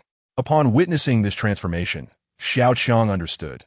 Li Ka possessed the ability to shift into a feline form. Xiao Qiang, here I come. Wang Lei, reluctant to confront Xiao Qiang, nevertheless charged forward, his fists raised. With a slight smile, Xiao Qiang vanished from his position. With a resounding thud, he evaded Wang Lei's punch with remarkable speed and retaliated with a strike of his own. Wang Lei stumbled back, retreating 3 paces before collapsing to the ground. This was still Xiao Qiang holding back. The overwhelming display of strength rendered the entire first-floor hall mute. This was the prowess of a level 5 powerhouse. With a single move, Xiao Qiang had bested a level 3 opponent. Seeing Wang Lei defeated, Li Ka extended his claws towards Xiao Qiang. Utilizing his agile technique, Xiao Qiang swiftly maneuvered behind Li Ka, who, despite his feline form, was not to be underestimated. Li Ka retracted his arms, but found himself ensnared by an immense force, rendered immobile. Xiao Qiang then delivered a gentle palm strike, causing Li Ka to stagger forward a few steps, marking his defeat. The hall fell into a profound silence. Even Wang Liang and his companions were left in astonishment. Having recognized Wang Lei's strength, though aware of Xiao Qiang's talent, they had not anticipated such a decisive victory. Li Ka's group stood in disbelief, unable to fathom how swiftly Li Ka and Wang Lei had succumbed. After all, they had witnessed Li Ka's strength since the outbreak of the zombie apocalypse. Now, observing Xiao Qiang defeat 2 opponents with mere 2 moves left them both amazed and shaken by his prowess. Xiao Qiang took a few steps forward, extending a hand to help Wang Lei to his feet, then addressed the gathering. In this apocalypse, we must band together as a community. While strength is indeed significant, if we focus solely on power and neglect the unity of humanity, we may face extinction before the zombies even arrive. After a brief pause, he continued, As for the villa, when we were few in number, we chose it for safety. Even in normal times, there should be precedence in such matters. Regarding the supplies, they are scarce in the apocalypse and must be managed collectively. This will allow us to sustain ourselves until our crops mature. Of course, there are areas for improvement. The management of supplies should involve more individuals, and we can gradually establish a system. Xiao Qiang spoke fervently, and Wang Liang chimed in. Moreover, regarding the use of electricity and water, look at other places. There is no power. The gasoline we possess was obtained by Xiao Qiang at great personal risk. Indeed, in the labor, interjected Zhang Jin, a classmate of Xiao Qiang. I've noticed these university students are quite diligent. Yes, and cooking. A chorus of discussion erupted throughout the hall. Xiao Qiang raised his hand to silence the crowd, stepping forward to address everyone. With the arrival of the apocalypse and the rampant zombies, our human sanctuary has been invaded. The establishment of the Longshan base is indeed flawed in many respects. I ask for your understanding and hope you regard this place as your home. Here I, Xiao Qiang, pledge to be the first to confront danger and will never seek personal gain. One day, I aspire for us to reclaim our homeland, and I encourage everyone to strive alongside me. As he spoke from the heart, Xiao Qiang felt a surge of emotion, his face flushing slightly. Upon concluding, he approached Li Ka and extended his hand.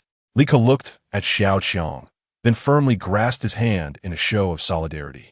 Chapter 64. The initial establishment of the system, base under attack in the quietude of night. During mealtime, Xiao Qiang gathered several individuals seated nearby to discuss the establishment of regulations. Following the afternoon's chaotic episode, an air of awkwardness hung among them. The once lively atmosphere now felt rather subdued. In the future, our base will undoubtedly expand, and it was my oversight that led to the misunderstandings earlier today.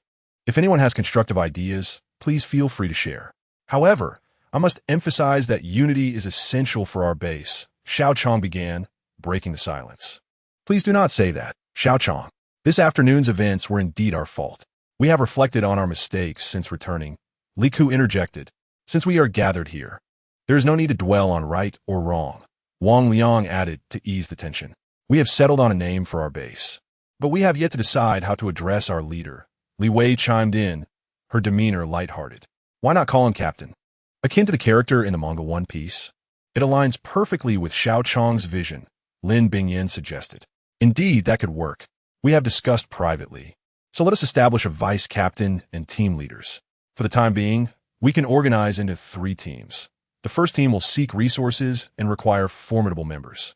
The second team will conduct daily patrols to safeguard our base, and the third team will manage logistics, including resource management, Wang Peng.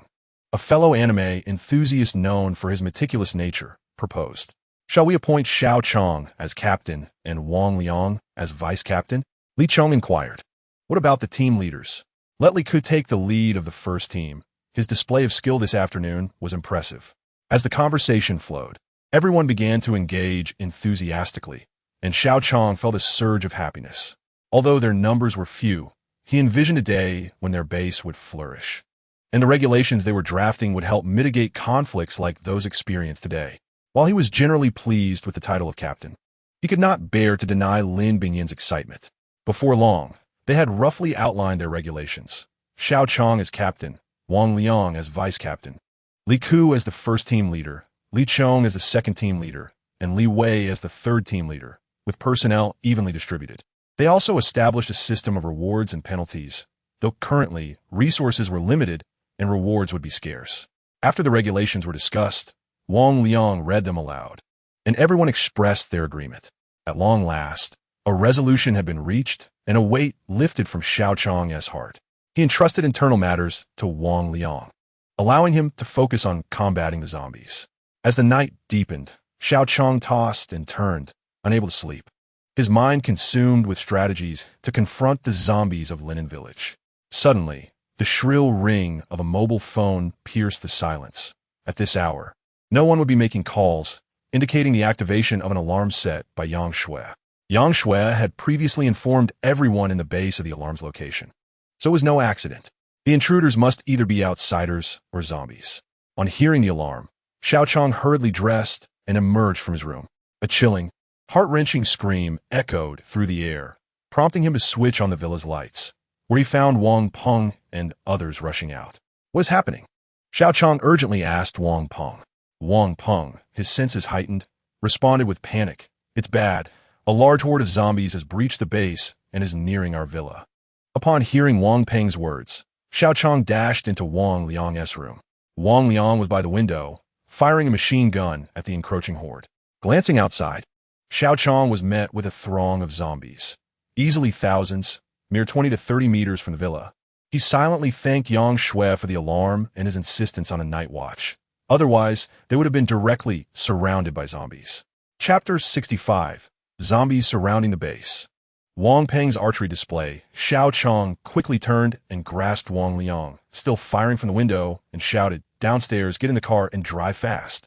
As they descended, Xiao Qiang noticed Yang Shui cradling little Xiu Tong, her right hand clad in a glove.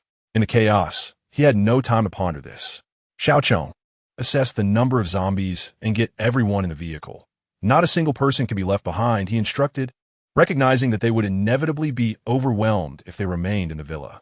As he spoke, he swiftly retrieved his crossbow. A few swift zombies had already circled the villa and were charging into the yard. Drawing his crossbow, Xiao Qiang aimed and shot at one, the arrow striking true into the zombie's head. Kill confirmed. Ordinary level 1 zombie. Experience points. 2 exchange points. 2. Lin Bingyin and Wang Liang stood by Xiao Qiang, armed and shooting at zombies on either side. "Brother Qiang, everyone else is in the car. It's just the 3 of you left," Li Chong exclaimed as he helped Uncle Chui into the vehicle, taking the driver's seat. "Get in quickly, floor the accelerator, and don't let up. Drive towards a hotel. I will open the door," Xiao Qiang directed Wang Liang and the others, gesturing ahead. The narrow confines of the villa's courtyard offered no leeway for a direct escape through the iron gate. Xiao Qiang indicated the direction towards Longshan Park, predicting that the zombies had entered through its gates, and thus they were fleeing in the opposite direction. As Xiao Qiang swung open the villa door, the 2 vehicles sped out. "Don't stop. Drive at full speed. I will catch up," Xiao Qiang shouted, watching as the vehicles began to slow down, waiting for him to board while zombies closed in on all sides. "Xiao Qiang, hurry and get in," Lin Bingyin called from behind the pickup truck, shooting her pistol as she urged him on. "I'm coming." Xiao Qiang loosed another arrow from his crossbow, before stowing it away. As the zombies closed in, he realized the crossbow's firing speed was insufficient. Drawing his bone dagger, he surged forward, rolling to evade two zombies lunging at him. In one fluid motion, he slashed the blade across one zombie's neck. Kill confirmed. Ordinary level 1 zombie. Experience points, 2. Exchange points, 2. Rising. Xiao Qiang did not look back and sprinted toward the pickup truck. He pushed himself to the limit, surprisingly outpacing the vehicle, quickly leaving the majority of zombies behind. Yet, a few particularly swift zombies remained in pursuit. Just as he was about to reach the truck, a massive zombie suddenly burst onto the road, colliding with Xiao Qiang and sending him sprawling into the roadside greenery. With a screech, the pickup truck's occupants slammed on the brakes, leaving long skid marks on the asphalt. Under the moonlight, Wang Peng drew his crescent bow, 1 foot planted on the pickup truck, pulling the bowstring taut. One would notice that he had set 3 arrows in place, a feat he had been practicing of late. Hitting 2 arrows was virtually guaranteed, but 3 still required refinement. Seeing Xiao Qiang thrown by the impact of the zombie, Wang Peng seized the moment, simultaneously knocking 3 arrows and aiming at the zombie from 3 different angles. Bathed in moonlight, Wang Peng cast a long shadow on the ground, focusing intently. With a swift motion, he released the bowstring, sending the 3 arrows flying into the night. 3 arrows were embedded into the giant zombie's side, which raised its massive arms to shield itself. With a resounding clang, sparks flew as it deflected the upper 2 arrows. However, the lower arrow pierced through its left leg and out the right, effectively skewering both limbs as dark, viscous blood flowed from the wound. This arrow was a testament to Wang Peng's strength and precision. Had the zombie's arms not been so formidable, it would have surely been slain. The zombie let out a furious roar and reached down to extract the arrow lodged in its leg, preparing to charge toward the pickup truck. Meanwhile, Wang Peng, with his crescent bow unwavering in hand, unleashed 3 successive arrows aimed at different parts of the zombie's body. Legend speaks of archers shooting great eagles. Today, Wang Peng, under the moonlight, was targeting a zombie. Chapter 66. The threat of the giant armed zombie intensifies, upgrading with grenades unexpectedly, despite its colossal size. The zombie was alarmingly swift in its movements. With a series of clangs, it managed to block all 3 arrows.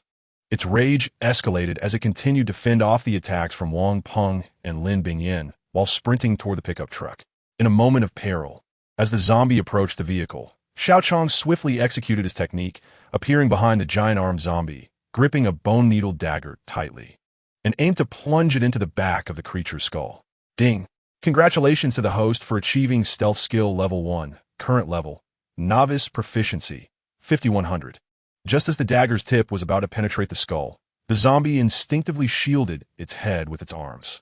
The anticipated sound of the dagger embedding itself in flesh did not occur. Instead, Xiao Qiang felt an unexpected hardness, as if his weapon had struck a thick steel plate.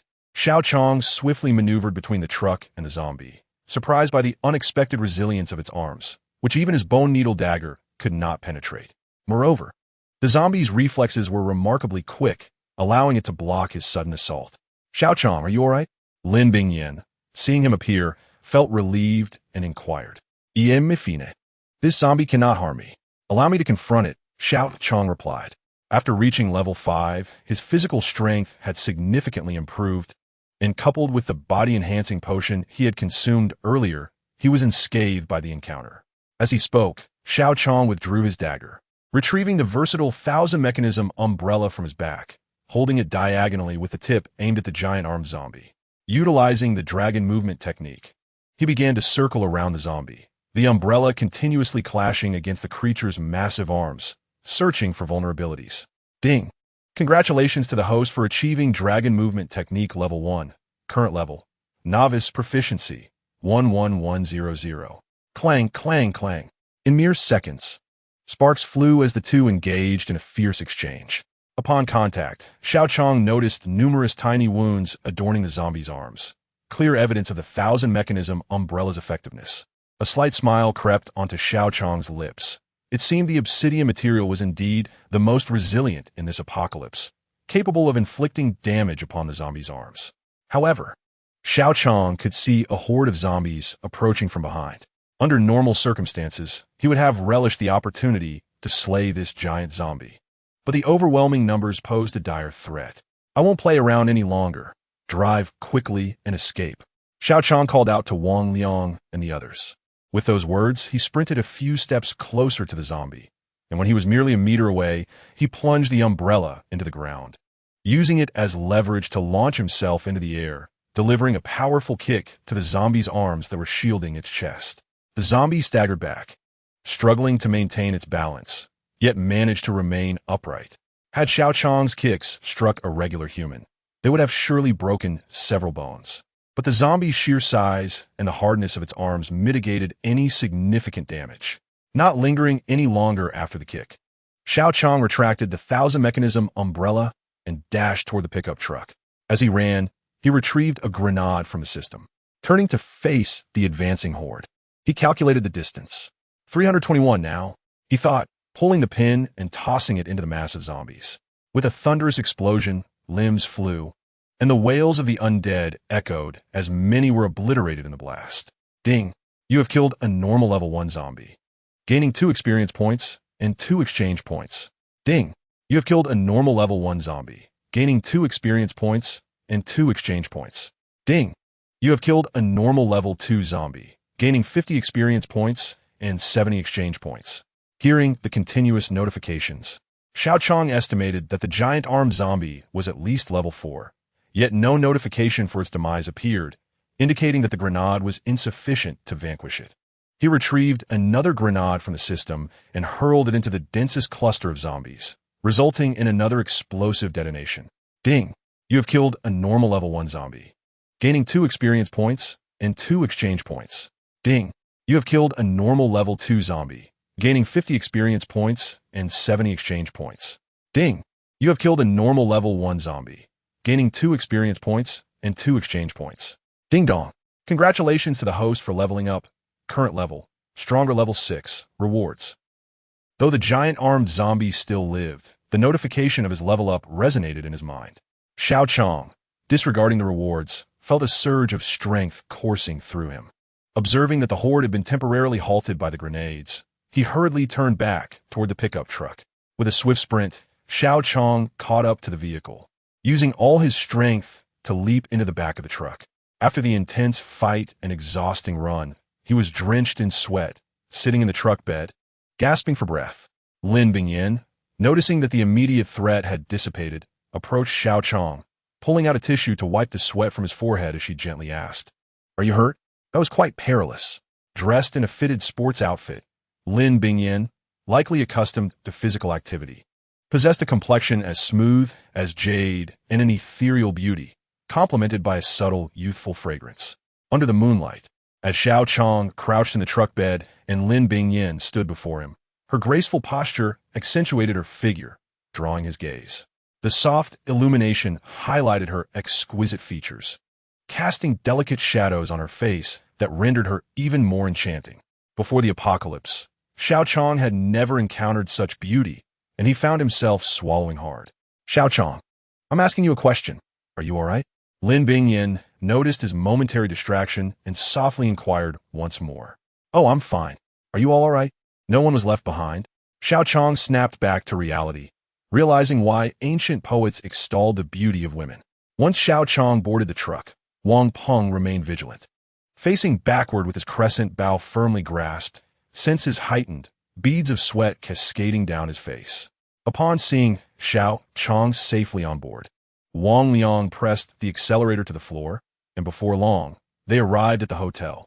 The commotion from the explosion had roused the others, who gathered downstairs. Li Sheng, who had driven ahead, was now addressing the crowd, recounting the events that had transpired. Seeing that no zombies were present, Xiao Qiang's apprehensions were confirmed. At the main entrance of Longshan Park, the villas and hotels were constructed in a straight line, and no zombies were present in this area. Therefore, it was highly probable that the intrusion came from the direction of the park's entrance. Upon spotting the pickup truck where Xiao Qiang was located, a crowd gathered, chattering anxiously. "Shouldn't we quickly make a run for it? We have only been settled for 2 days, and now the zombies are back. How can we escape? There are only 4 vehicles, and we have over 40 people here." Li Ku approached Xiao Qiang's truck and inquired, Xiao Cong, what should we do now? In Chapter 67, The Zombie Assault, Xiao Qiang fought valiantly against the horde. In the afternoon, after demonstrating his abilities, Li Ku and the others had come to trust him significantly. Now willing to heed his advice, Xiao Qiang surveyed the crowd, then jumped down from the truck and declared loudly, "All women, children, and the elderly, get in the vehicle immediately. The rest of you, arm yourselves. Those who can fit in the vehicle, do so. The remaining ones should run towards the spring to seek refuge." Upon hearing Xiao Qiang's words, there was no dissent among the crowd, as his strength was evident, and his plan adhered to the principles of courtesy from before the apocalypse. More importantly, Xiao Qiang led by example, opting out of the vehicle himself. The crowd sprang into action, with the elderly and women quickly boarding, while others returned to the hotel to retrieve weapons, some even fully armed with miners' helmets and wielding pitchforks. It appeared that everyone was quite alert, having escaped from hordes of zombies. Observing the bustling crowd, Xiao Qiang found himself pondering. He turned to a few individuals nearby and instructed Liang Gu, Wang Lei, Yang Shui, and Bing Yan. You four will accompany the vehicle to protect those inside and prevent any accidents. Little Shu Tong tugged at Yang Shui's hand, her big eyes blinking as she asked Xiao Qiang, "Uncle, aren't you coming with us?" Xiao Qiang looked at Shu Tong, bent down, and smiled as he ruffled her hair, saying, "You go with Sister Yang Shui first. Uncle runs fast and will catch up with you soon." After speaking, he turned to Lu Jie, having previously assessed him as a level 1 ability user, and said, "Lu Jie, you're a young man now. Take good care of them on the way." Lu Jie nodded in agreement, assuring Xiao Qiang, Yes, don't worry. Be careful yourself, and don't act recklessly," Yang Shui chimed in. Her usually cold demeanor softened as her beautiful eyes regarded Xiao Qiang. Xiao Qiang nodded and noticed the gloves Yang Shui wore, crafted from metallic material, featuring an intricate red and silver spray paint design that appeared extraordinarily tough. The iron joints allowed for seamless movement, devoid of any cumbersome heaviness associated with metal. As he admired the gloves, Wang Peng, vigilant and alert, suddenly shouted, "Spread out, there's zombies above." Upon hearing the shout, the already tense crowd instinctively looked up. As Xiao Qiang turned his gaze upward, he drew the Qianji umbrella and transformed it into spear form. In the moonlight, a silhouette of a zombie could be discerned atop the building, small in stature, yet with disproportionately developed limbs, its form somewhat hunched. Long hair cascaded down its head, rendering its gender indiscernible. The zombie emitted a chilling, cackling laugh as it fixed its gaze on the crowd below, which, despite their numbers, could still be unsettling under the moonlight. Suddenly, the zombie leapt directly off the hotel rooftop into the throng below, the force of its descent kicking up a cloud of dust. The hotel was 6 stories tall, and the rooftop was at least 15 meters from the ground. Astonishingly, the zombie landed unscathed. Upon landing, the zombie lunged at 2 nearby villagers, leaving 5 bloody puncture wounds on their necks, for which blood flowed freely, signaling their demise. "Run!" Xiao Qiang bellowed, gripping the Qianji umbrella tightly as he stepped forward and dove toward the zombie, aiming to stab it. With a clang, Xiao Qiang's thrust missed, the zombie vanishing from sight as his spear plunged into the concrete floor. The zombie, however, leapt effortlessly to the 4th-floor window of the hotel, gazing down at Xiao Qiang with its eerie laughter. Xiao Qiang furrowed his brow, recognizing the challenge ahead. Although his jumping ability had improved after leveling up, he could not reach such heights. With a swift whoosh, an arrow shot from Wang Peng's bow, aimed directly at the zombie's head. The zombie, perceiving the incoming arrow, exerted its legs and leapt from the 3rd floor back to the rooftop. "Changgu, this is bad. More zombies are closing in from behind." Wang Peng, having loosed his arrow, shouted to Xiao Qiang, "Quick, drive towards the spring." Xiao Qiang urged, pushing someone into the vehicle as he called out to Wang Liang and the others driving. Booming sounds echoed as Wang Liang and the others pressed the accelerator without hesitation, speeding towards the spring. Meanwhile, Li Ku, witnessing the death of her fellow villagers, felt a surge of rage and activated her abilities. Her hands sprouted fur, her nails elongated and sharpened, and pads formed on her palms. In an astonishing twist, a tail emerged from her rear, slamming against the ground and cracking the concrete beneath her.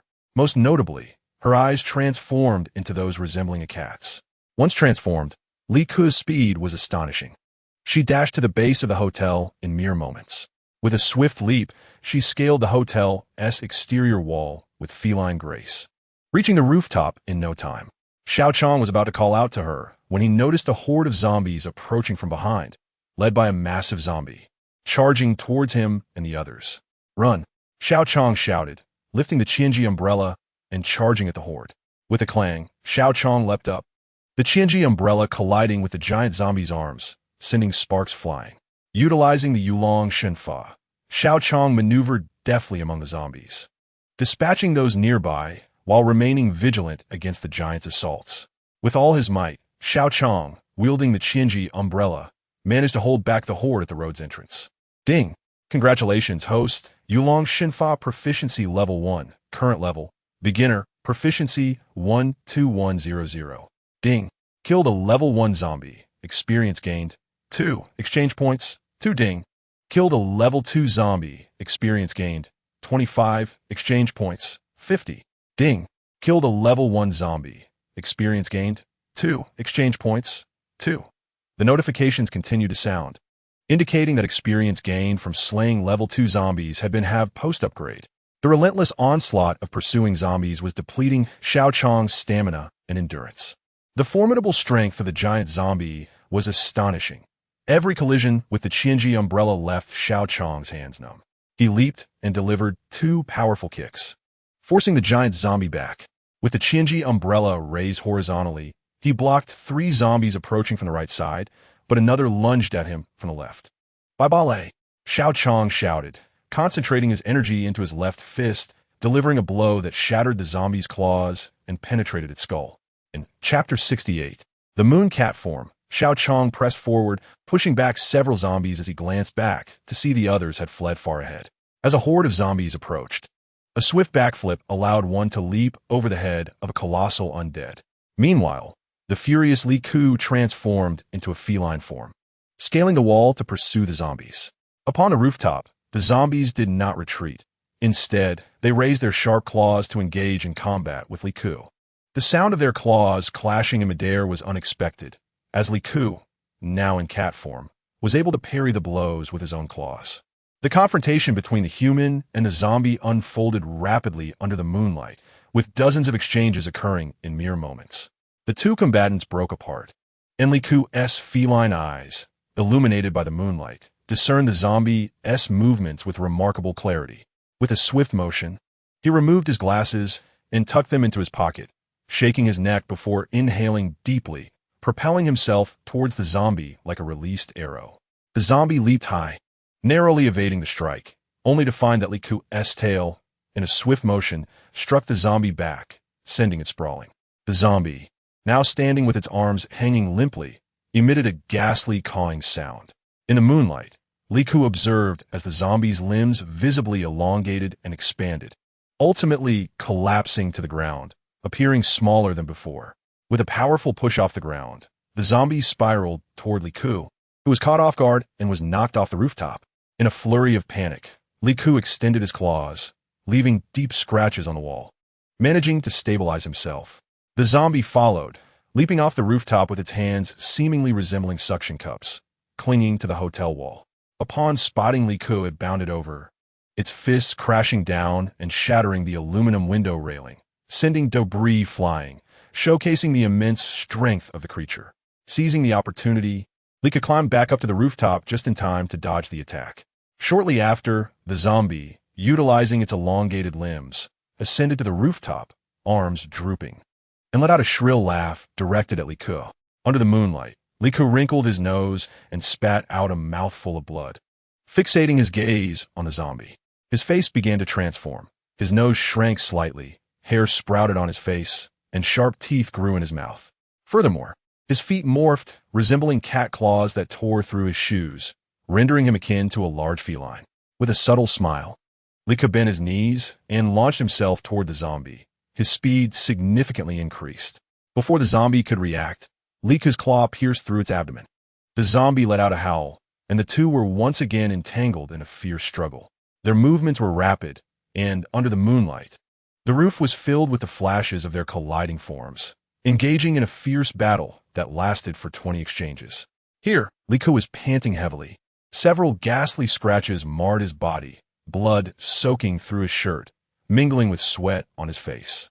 On the other side, the zombie suffered as well. One of its arms had been severed at the shoulder by Li Ku, just as they reached a stalemate. A loud clang echoed as the iron cover at the stairwell flew open. Li Ku turned to see Xiao Qiang climbing up with the Qinji umbrella in hand. "Why haven't you left?" Li Ku inquired as he stood up. "Wow, you look so cool.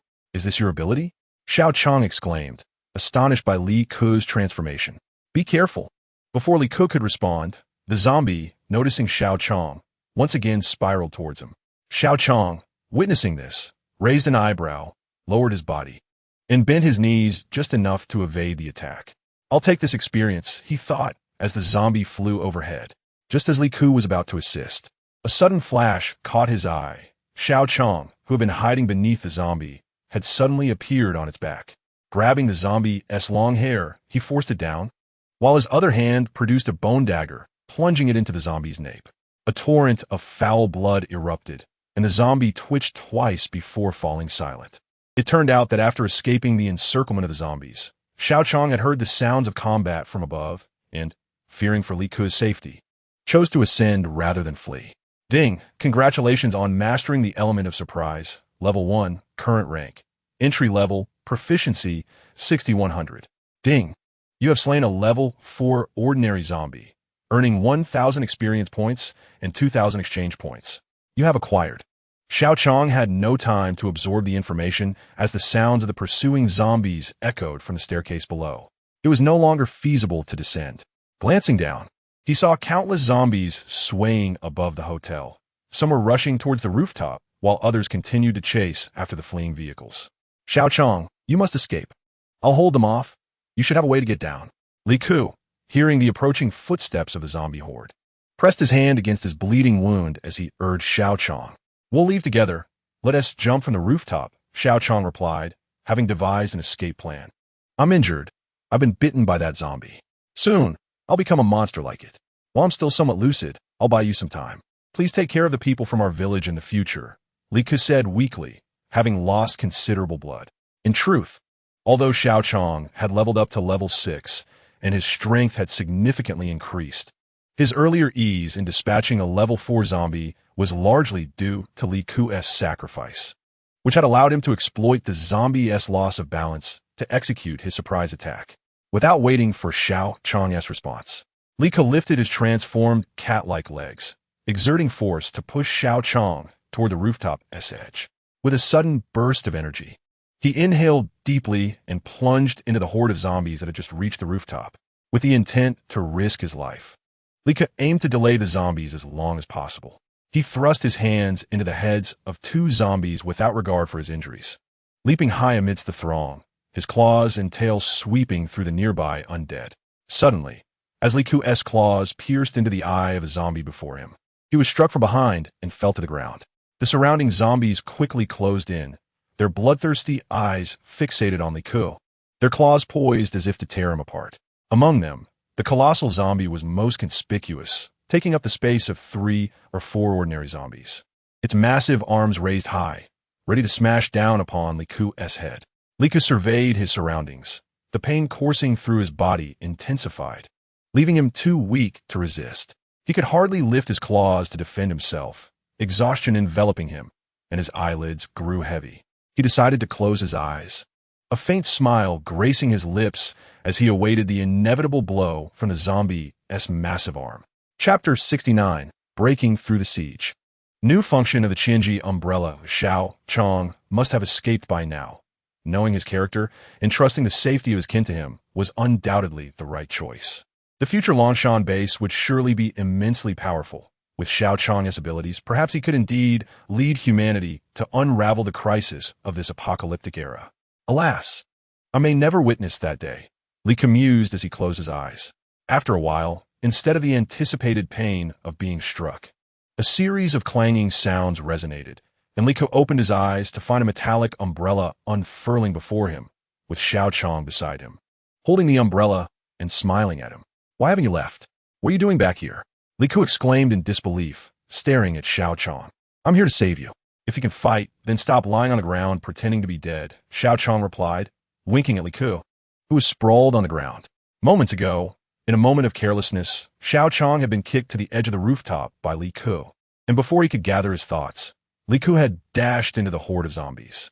Seeing Li Ku in danger, he immediately employed the technique of Yulong Shun Fa, skillfully maneuvering through the throng of zombies to reach her side.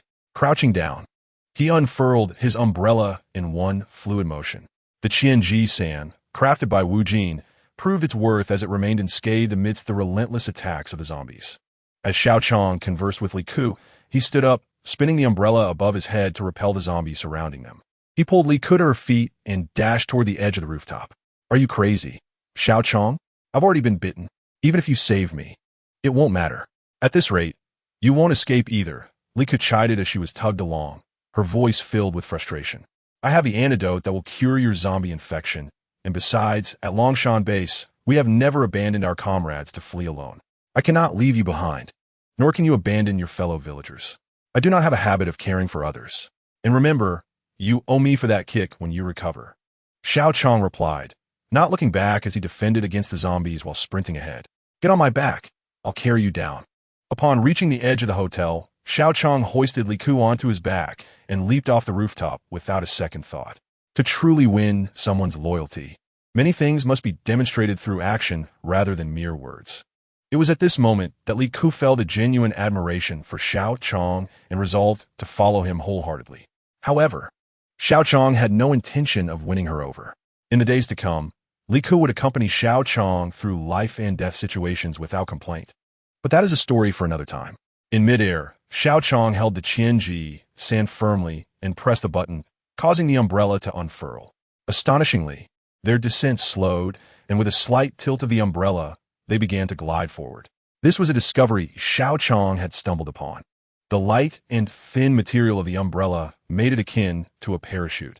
In this dire situation, he had activated the umbrella and jumped off the building, finding that even their combined weight posed no issue.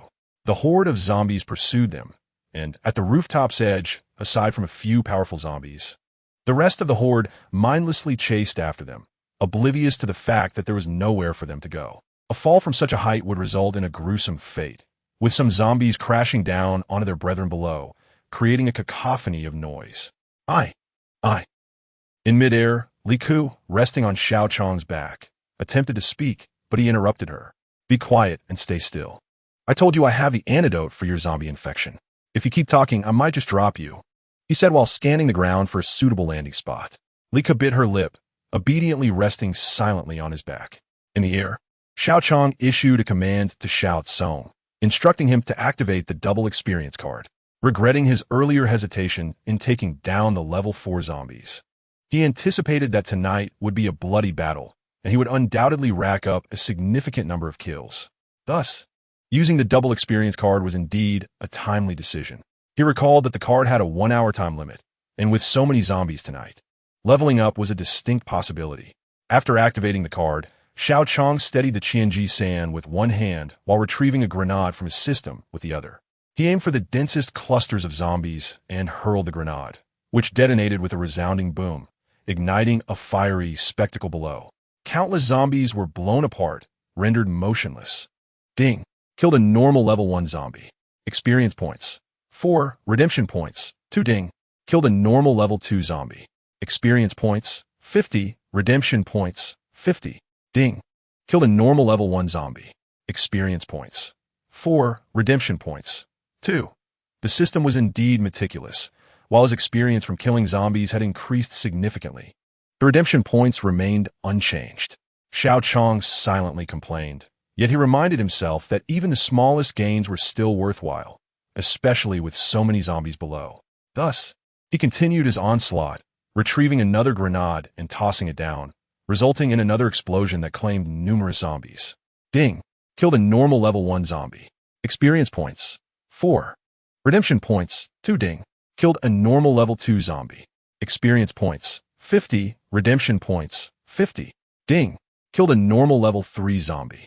Experience points. 1,000. Redemption points. 1,000.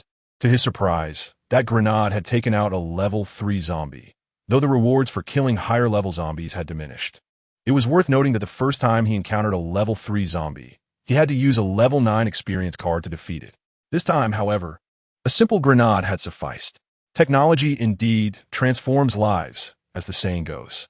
After tossing 2 grenades, the two landed atop a small pavilion, surrounded by zombies clawing at them. Their tattered clothes revealing the signs of previous bites, flesh torn and exposed, with some even showing their stark white bones, creating a chilling sight. Xiao Qiang surveyed their surroundings. These lower-level zombies were unable to ascend for the time being, but he remained wary of the possibility of a more formidable zombie appearing.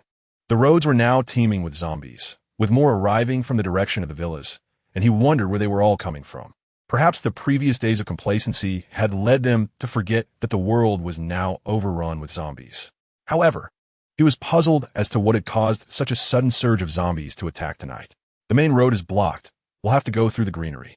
First, we'll deal with your infection, then pursue them. By the way, what were you trying to say earlier? Xiao Qiang asked, glancing at Li Ke, whose complexion had turned pale, and her skin was beginning to rot. I wanted to say that I can get down from the rooftop myself. No need for you to carry me, Li Ke weakly replied, lifting her hand to gesture. Feeling somewhat embarrassed about carrying a grown man while holding an umbrella, Xiao Qiang decided it was time to act. Let us go, he exclaimed, retrieving another grenade from his system and tossing it down to clear a path through the greenery. Initially, he had 10 grenades for the mission, but he had been reluctant to use them. However, given the dire circumstances, this was the 5th one he had deployed this evening. Ding! Killed a normal level 1 zombie. Experience points, 4. Redemption points, 2. Ding! Killed a normal level 2 zombie. Experience points, 50. Redemption points, 50. The explosion briefly cleared a path for them, and without hesitation, the two jumped from the pavilion, battling zombies as they sprinted toward the greenery on either side of the road. The horde quickly regrouped, fearlessly surrounding the area where the explosion had just occurred. The pair plunged into the greenery, not stopping to assess their surroundings, but running toward the direction of the vehicles. As they traversed the road, solitary zombies occasionally appeared, yet they were effortlessly dispatched by the two. It was unclear how long they had been running, but upon reaching a small grove, devoid of any zombies, they finally allowed themselves a moment of respite, sitting against a large tree to catch their breath. Keep watch over our surroundings while I retrieve the antidote. Xiao Qiang gasped, addressing Li Ke. After speaking, he closed his eyes, feigning meditation while actually delving into his mind to summon Xiao Cong, Xiao Cong. Are there any antidotes for the zombie toxin available in the shop? He inquired, getting straight to the point. Currently, Master, your level is quite low, allowing access only to level 1 privileges. There are several antidotes available for selection. The primary detox pills can be taken within 10 minutes of being bitten to counter the toxin, costing 1,500 exchange points. The detox potion can be applied externally or taken internally, effective within 20 minutes when applied to a wound, costing 2,500 exchange points. There's also a slightly better option, the body refining detoxifier. Xiao Cong relayed all the purchasable antidotes. Stop, Xiao Cong, I will take the detox potion. And also a bottle of the primary hemostatic agent. Xiao Qiang interrupted, calculating the exchange points while considering the time since Li Ke had been bitten. Money flows like water. While earning, it is akin to a snail's pace. Very well, 1 bottle of detox potion and 1 bottle of primary hemostatic agent will total 2,800 exchange points. Xiao Cong responded, adhering to Xiao Qiang's instructions. Here you go. Xiao Qiang opened his eyes, pretending to retrieve the potion from his pocket, and handed it to Li Ke. She took the potion and swallowed it in one gulp. Gradually, her consciousness became clearer, her decaying skin began to regain its smoothness, and the darkened complexion shimmered once more, indicating that the zombie toxin had been neutralized. Xiao Qiang consumed some of the hemostatic agent and administered it to Li Ke, causing the wounds on his body to cease bleeding and slowly begin to scab over. Having rested adequately, and seeing that Li Ke had returned to her human form, Xiao Qiang spoke. Let us go find them. I wonder how they are faring. With that, the two emerged from the grove and stepped onto the main road. The path was engulfed in darkness, the moonlight obscured by clouds, and a chilling wind swept through, signaling the impending rain. Glancing ahead, Xiao Qiang noticed faint lights flickering in the distance. He retrieved a flashlight from his system and they moved toward the distant glow.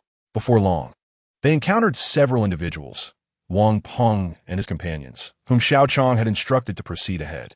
After exchanging pleasantries, Xiao Qiang learned that they had been pursuing the vehicle, fending off zombies that trailed them along the way. They had only paused upon seeing the lights behind them. Bingyan, why didn't you take the vehicle? Xiao Qiang asked upon spotting Lin Bingyan among the group. I didn't board the vehicle earlier. I intended to run alongside you. I had Xiao Cong drive to protect them, Lin Bingyan replied, raising her handgun to address Xiao Qiang. Xiao Qiang nodded, observing the bloodied faces of the group. Realizing their journey had not been easy. We must hurry. The zombies are closing in, he urged. Without delay, they hastened toward the direction of the vehicle as the first drops of rain began to fall. Be cautious, Wang Peng suddenly shouted, lifting his crescent bow and scanning the surroundings. With a loud bang, the earth erupted between them, sending the group sprawling in different directions. A zombie erupted from the ground, leaping into their midst. The flashlight illuminated its face, and Xiao Qiang recognized the zombie as one they had encountered in Linen Village. The zombie surveyed the area, let out a deafening roar, and charged toward the fallen Lin Bingyan, its sharp teeth aimed at her arm. In a moment of desperate urgency, Xiao Qiang shouted, Bingyan, watch out! As the zombie's teeth neared her arm, Lin Bingyan swiftly uttered, ice armor. The flashlight beam caught raindrops landing on her arm, which visibly began to freeze. Soon, a layer of light blue ice crystals enveloped her entire arm, reflecting the light. When the zombie attempted to bite down, its teeth clanged against the ice armor, leaving only shallow imprints without penetrating it. Lin Bingyan swiftly raised her other hand, aiming her gun directly at the zombie. However, the creature's reflexes were remarkably quick. As she shot, it darted underground. Xiao Qiang rushed to help Lin Bingyan to her feet, noticing that the layer of ice was gradually melting, transforming back into droplets of water. Are you all right, Bingyan? Did you sustain any injuries? Although he had witnessed the event, concern filled his voice. Lin Bingyan shook her head, brushing dirt off her clothes. I'm fine. No harm done. The strength of her companions amazed her. Lin Bingyan's ability to freeze water was formidable enough to withstand the zombie's bite. Had she acted recklessly, the outcome could have been dire. Li Ku, observing the scene, couldn't help but admire the prowess of the group. Wang Peng, can you sense the location of the zombies? Xiao Qiang inquired. Wang Peng, maintaining his sensory focus with his bow drawn, shook his head in response. Currently, I cannot sense them. It seems they have retreated underground. I cannot predict when they might return. Xiao Qiang nodded, addressing the group of 67 individuals nearby. Let us move quickly. We must be vigilant, lest the zombies catch up to us. They resumed their journey, quickening their pace. Meanwhile, the rain intensified, pouring down in torrents. With the rain unavoidable, Xiao Qiang took out a versatile umbrella and held it over Lin Bingyan. This prompted Xiao Cong from the system to remark, Master, using such a marvelous artifact to shield a lady is quite amusing. Xiao Qiang merely shrugged, refraining from retorting, and urged the group to hasten. Upon reaching the lakeside, the distant glow of vehicle headlights became visible, yet the rain showed no sign of abating. The muddy path, slick from the downpour, caused several to stumble, becoming a messy mix of rain and dirt. With a sudden explosion, the earth erupted, and a zombie emerged with incredible speed, catching even Wang Peng off guard. The creature lunged at two villagers, who barely turned in time before its long claws pierced their necks, leaving them gasping for breath, unable to utter a word, only frothing blood before succumbing to death. Chapter 71. Wang Peng's sensing ability peaks, capturing the zombie with an arrow. Though these villagers were not endowed with abilities, they were robust individuals, otherwise they would not have chosen to accompany the group. In an instant, they were slain without a chance to defend themselves. Li Ku let out a long, furious roar, transforming once more into her feline form. With a powerful push of his feet, two deep craters were left in the ground as he leapt directly towards the zombie. His claws outstretched, he aimed for the creature's head. The zombie nimbly leapt backward, disappearing into the earth without a trace. Li Ku followed the hole created by the zombie, digging frantically, yet grasped nothing. Be cautious if you're back, Wang Peng shouted to Xiao Qiang and Lin Bingyan. Sensing movement behind him, Xiao Qiang swiftly swung his Qianji umbrella from above to the back. Colliding with the zombie's sharp claws, producing a resounding clang. He turned around, pushing Lin Bingyan aside, transforming the umbrella into a spear and thrusting forward with force. The heavy rain poured down, water streaming from his hair, obscuring his vision. As expected, Xiao Qiang's attack missed again. The zombie had burrowed underground and escaped. With a loud bang, the zombie re-emerged, seemingly intent on ambushing the group by the lakeside, continuously springing up from the ground to launch surprise attacks. This time, the zombie targeted another villager, who was cautiously scanning the area with an axe in hand. Suddenly, the zombie erupted from the ground, dirt flying, standing directly before the villager. Startled, the villager froze for a moment, raising his axe to strike at the zombie. However, the zombie was swifter, its elongated claws poised to strike the villager's neck. In a moment of crisis, Xiao Qiang, unwilling to allow tragedy to repeat itself, employed a swift technique, appearing beside the villager and knocking him aside. With his other hand, he seized the zombie's outstretched claw and, with a powerful throw, hurled it against a nearby tree, causing it to crash down. At that moment, Xiao Qiang finally discerned the zombie's slender frame, similar to ordinary zombies in most respects, yet its claws were notably long, hard, and strikingly conspicuous. Observing the zombie thrown aside, Li Ku, quick as a flash, leaped high into the air, claws raised, aiming for the zombie's head. Yet the zombie was even swifter, its body burrowing into the ground like a digger, vanishing from sight, while Li Ku's claws left deep scratches on the surface. The zombie intermittently emerged from the earth to ambush the group, fortunately without further casualties. Gradually, impatience grew among them. Since the zombie's appearance, 2 villagers had been lost, and they had yet to inflict any harm upon the zombie, feeling utterly helpless against it. Thankfully, the rain began to lessen, the skies slowly clearing. They wielded flashlights, vigilantly scanning their surroundings. With the rain halted and the moon emerging from behind the clouds, their visibility improved somewhat. Suddenly, Wang Peng, who had remained passive until now, was illuminated by moonlight, revealing a face glistening with sweat, his focus intense as he crouched behind a tree, drawing his bow. With a whoosh, an arrow was released, aimed directly at the space behind Lin Bingyan. The others gasped in astonishment, incredulous at Wang Peng's intent, as Lin Bingyan's rear appeared completely empty. They were eager to understand Wang Peng's reasoning. The sound of an arrow embedding itself into flesh echoed, and they turned to see that the previously vacant space behind Lin Bingyan was now occupied by the zombie, the arrow having struck its left arm with precision. It turned out that Wang Peng had remained hidden, calmly analyzing the zombie's trajectory and focusing all his attention on sensing its emergence. Upon detecting the zombie's swift approach towards Lin Bingyan, he had accurately predicted its path and fired the arrow, resulting in the earlier scene. Lin Bingyan was the first to act, raising her firearm and discharging bullets at the zombie. Bang, bang, bang, bang, bang. She fired 5 shots in quick succession. The zombie dodged, but only 1 bullet struck its right leg, revealing Lin Bingyan's consistently poor marksmanship. Xiao Qiang gave Wang Peng a thumbs up from his position. Then, in the blink of an eye, he vanished, reappearing behind Lin Bingyan. Recognizing this as the optimal moment to eliminate the zombie, he sprinted forward at full speed. With a swift thrust, he plunged his Qinji umbrella into the partially dug hole created by the zombie, preventing its advance. The zombie had already been preparing to escape underground during Lin Bingyan's gunfire. Fortunately, Wang Peng's arrow had hindered its speed, forcing it to dig with a single claw. At this moment, Li Ku, now in cat form, arrived and swiftly clawed at the zombie's hind leg, creating 5 deep wounds. Subsequently, he yanked the zombie out of its burrow and hurled it violently against a tree behind Xiao Qiang. Unceasing in his movements, Xiao Qiang kicked backward, raising his Qinji umbrella parallel to his body, his entire form spinning like a corkscrew as he flew horizontally through the air.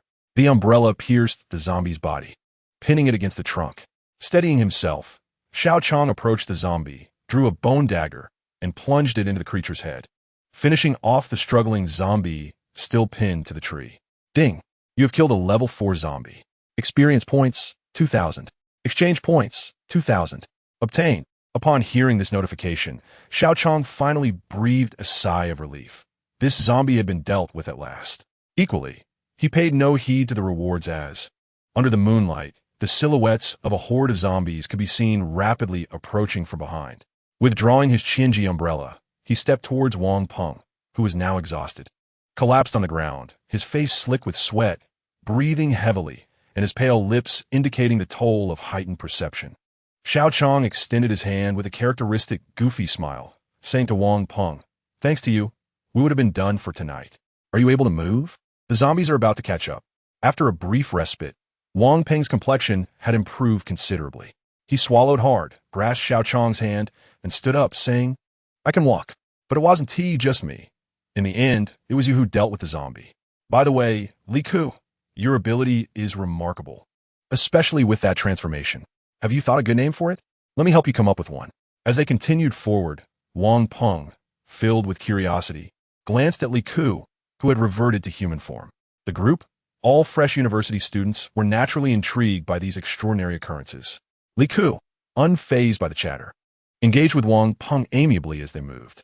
Behind them, speedy level 2 zombies occasionally closed in, but Xiao Qiang dispatched them effortlessly. After ascending to level 6 of strength that night, Xiao Qiang felt his power and speed had significantly increased. It seemed, as Xiao Cong had suggested, that the shortcut to becoming stronger was to eliminate zombies, even without taking the time to examine the rewards from killings and leveling up. Before long, they spotted the flickering headlights of cars ahead. Confused, they noted that while they were still some distance from the spring, vehicles were parked there, perhaps having encountered zombies.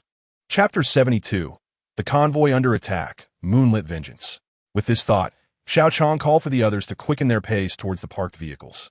Upon arrival, they were met with a scene of devastation. Blood and corpses littered the ground, and the area was marked with bullet holes and slash marks. Even a small car lay overturned. Evidently, after a fierce battle, Wang Liang approached a few individuals and succinctly recounted the circumstances. It turned out that earlier, Xiao Qiang had instructed these individuals to proceed by car. The journey had been relatively smooth, and they had not encountered any zombies. However, upon reaching this location, a horde of approximately 50 zombies suddenly appeared, obstructing the road. The vehicles could not advance, necessitating a confrontation. Although there were several formidable fighters within the convoy, the battle was unexpectedly brutal.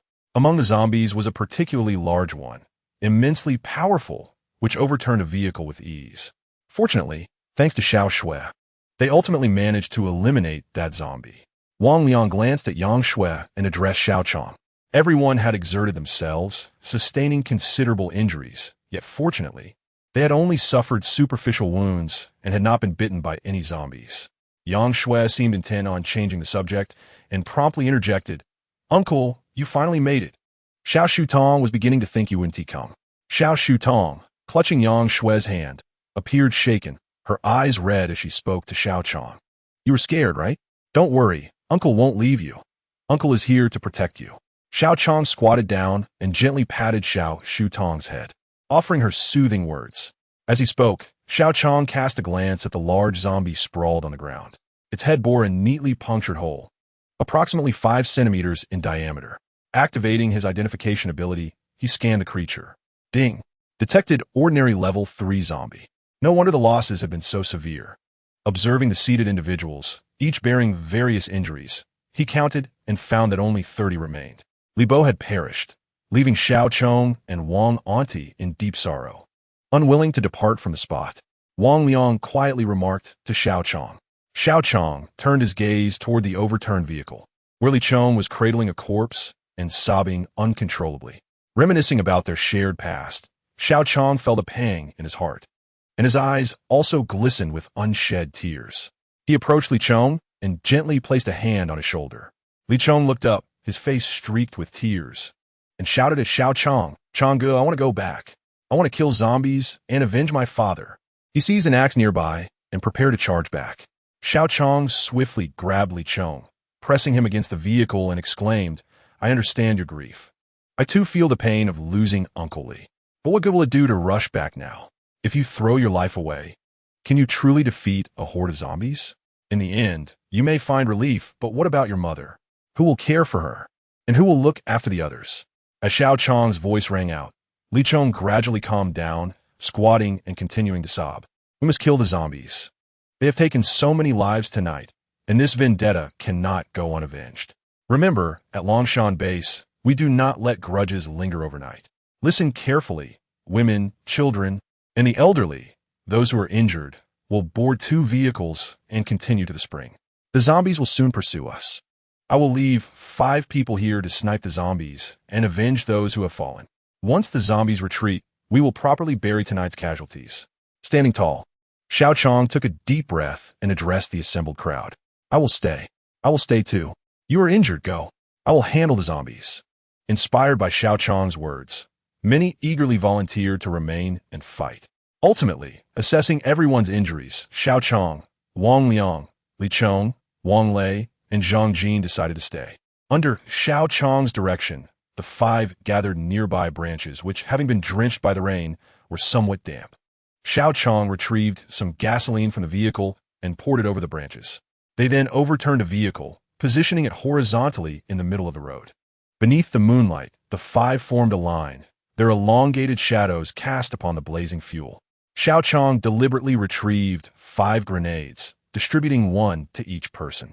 Furthermore, he borrowed handguns from Yang Shui and Lin Bingyan, with a singular stipulation: not a single bullet should remain in the guns. When the grenades were thrown, they would kill as many zombies as possible. Moments later, the silhouettes of the zombies appeared on the horizon. Xiao Qiang mentally calculated the distance, counting down 54,321. He shouted, raising his crossbow and aiming at the foremost zombie's head, striking it down with a clean shot. The subsequent zombies paid no heed, trampling over their fallen comrades as they surged forward, oblivious to the massive zombie lurking behind. Ding! Ordinary level 1 zombie killed. Experience points 4, exchange points 2. The gunfire erupted like a cacophony, bullets firing furiously from the weapons. Among them, Wang Liang was particularly fervent, wielding a machine gun at the forefront, relentlessly pulling the trigger as the zombies fell in droves under their firepower. Li Chong and Zhang Jin, each armed with handguns, did not bother with precise aiming, firing indiscriminately into the mass of zombies as their numbers were overwhelming. Only Wang Lei remained without a ranged weapon, clutching a grenade and feeling helpless as he watched the others. 2 minutes elapsed, and the gunfire gradually diminished. Wang Liang's ammunition was the first to deplete. He slung the machine gun over his back and readied his grenade, awaiting Xiao Qiang's command. Bang!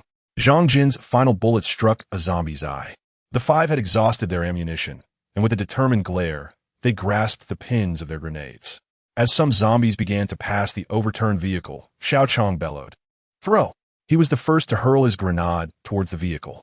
A resounding explosion erupted, igniting the gasoline and resulting in a massive fireball as the vehicle exploded, casting a brilliant light upon the resolute faces of the 5, creating a fiery barrier between the zombies and themselves.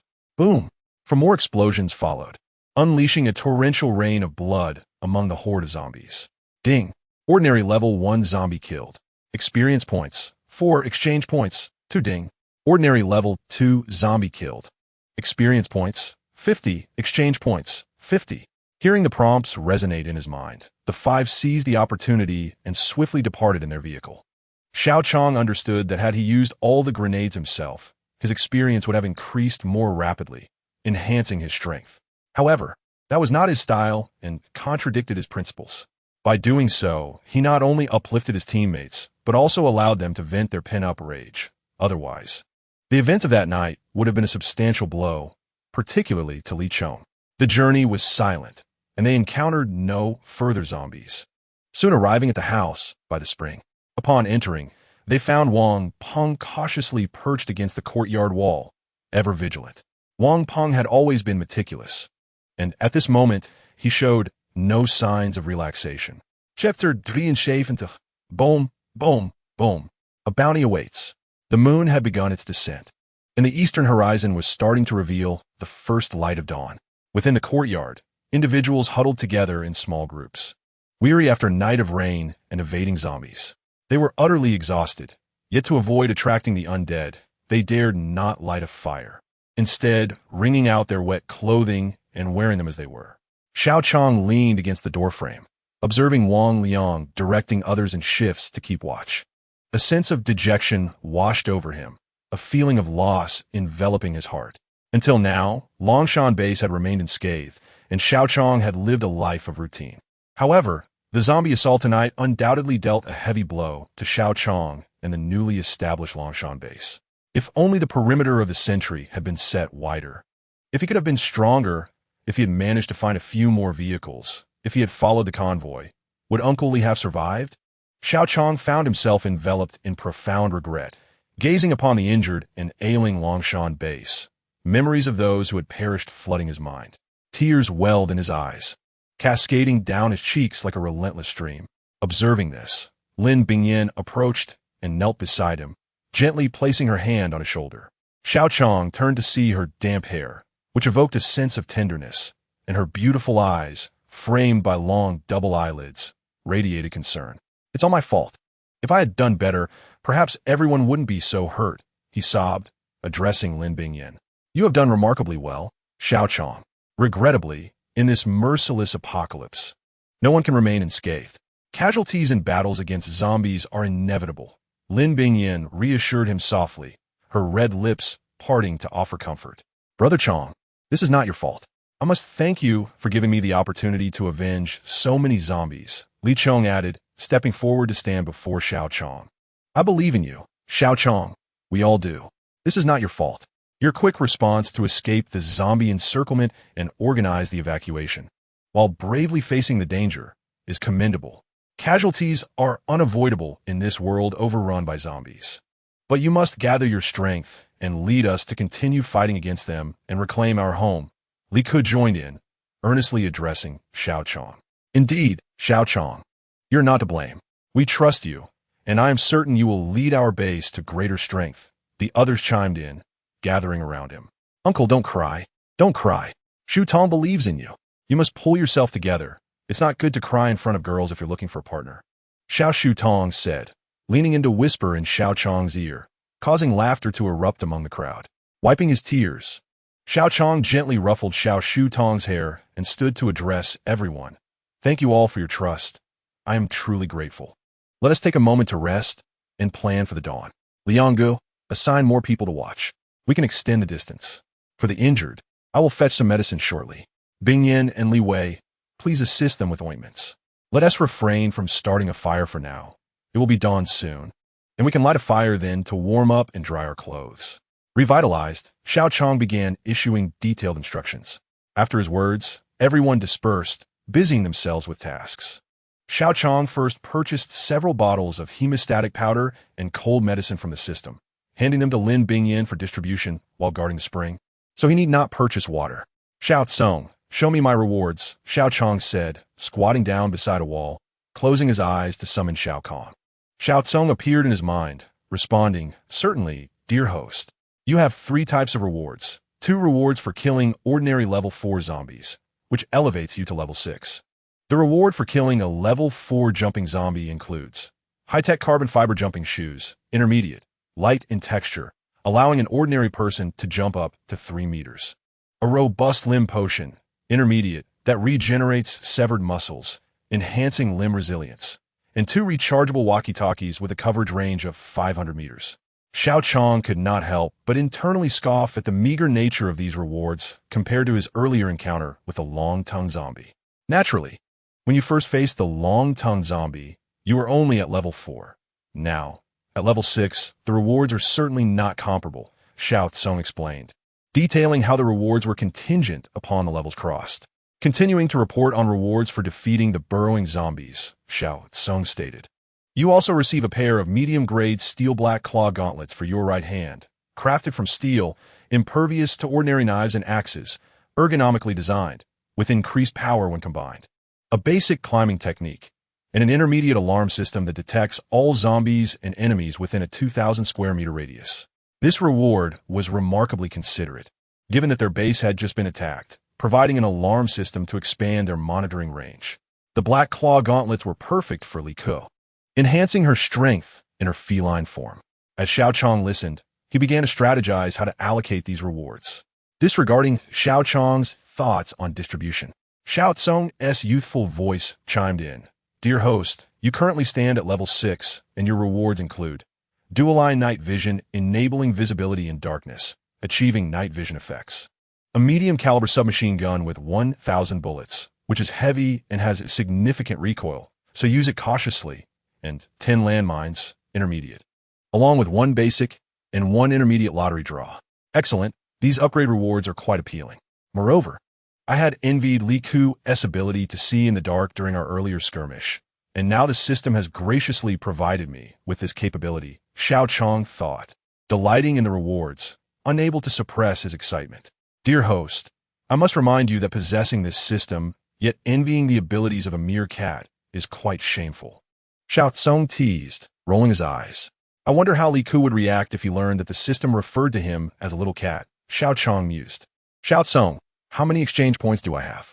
I need to purchase some bullets, Xiao Qiang inquired. Currently, you have 13,760 exchange points.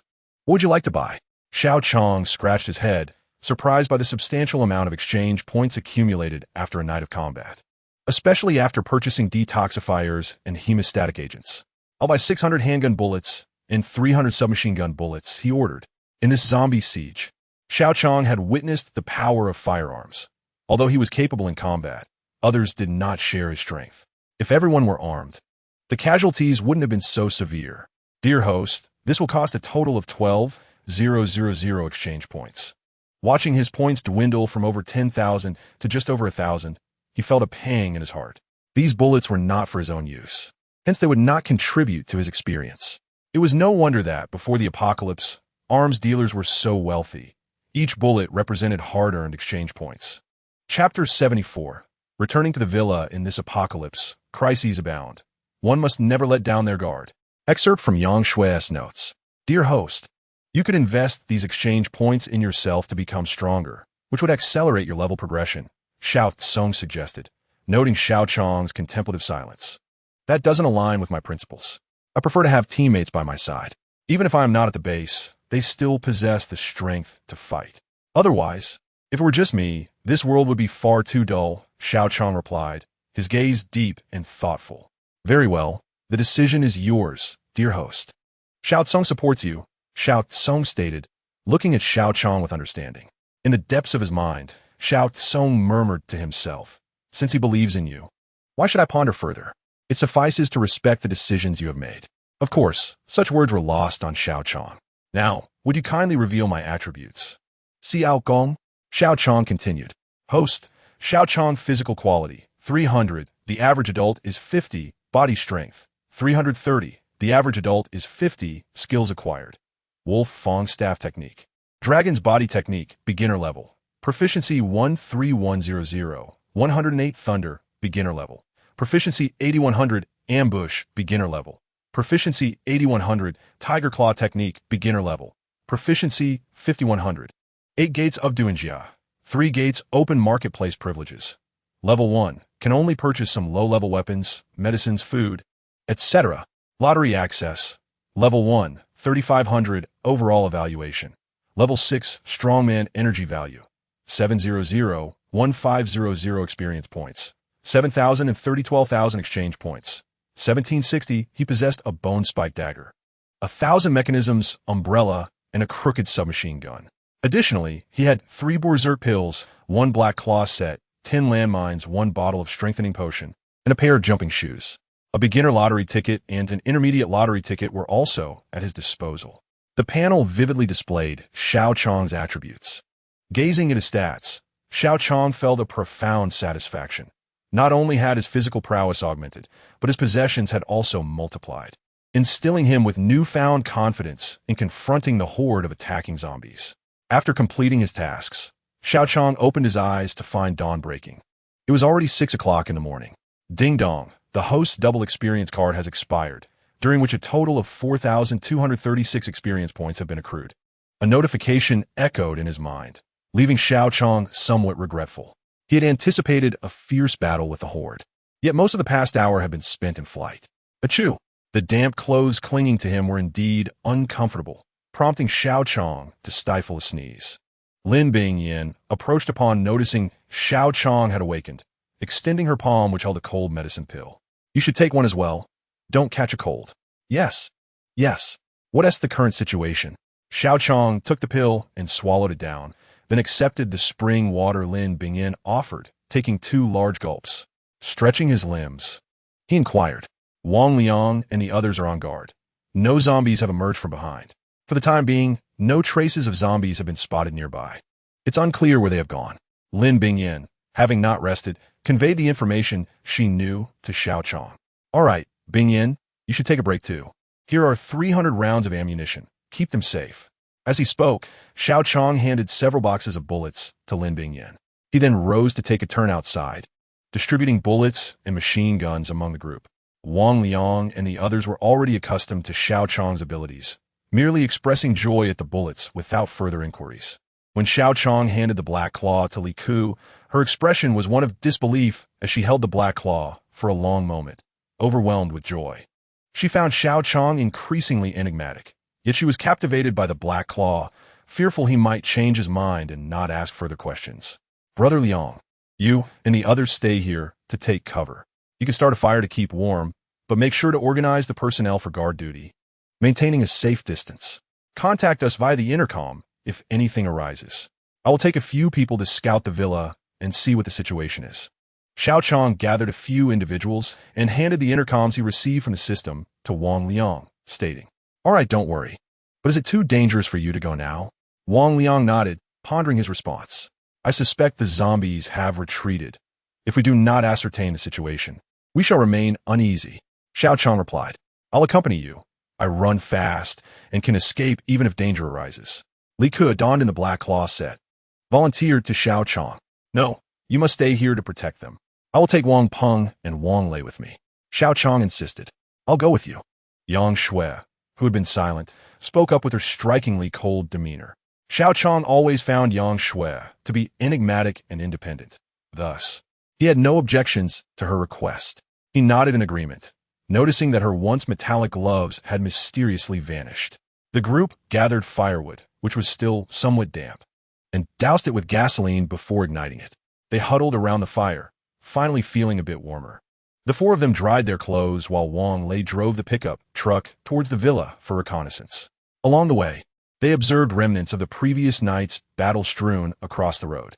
Particularly, the spots where they had tossed grenades had formed deep craters, and a small car lay wrecked, blocking the road, forcing them to detour. As they approached the hotel, Xiao Qiang instructed Wang Lei to slow the vehicle down and directed Wang Peng to activate his perception to scout for any signs of zombies ahead.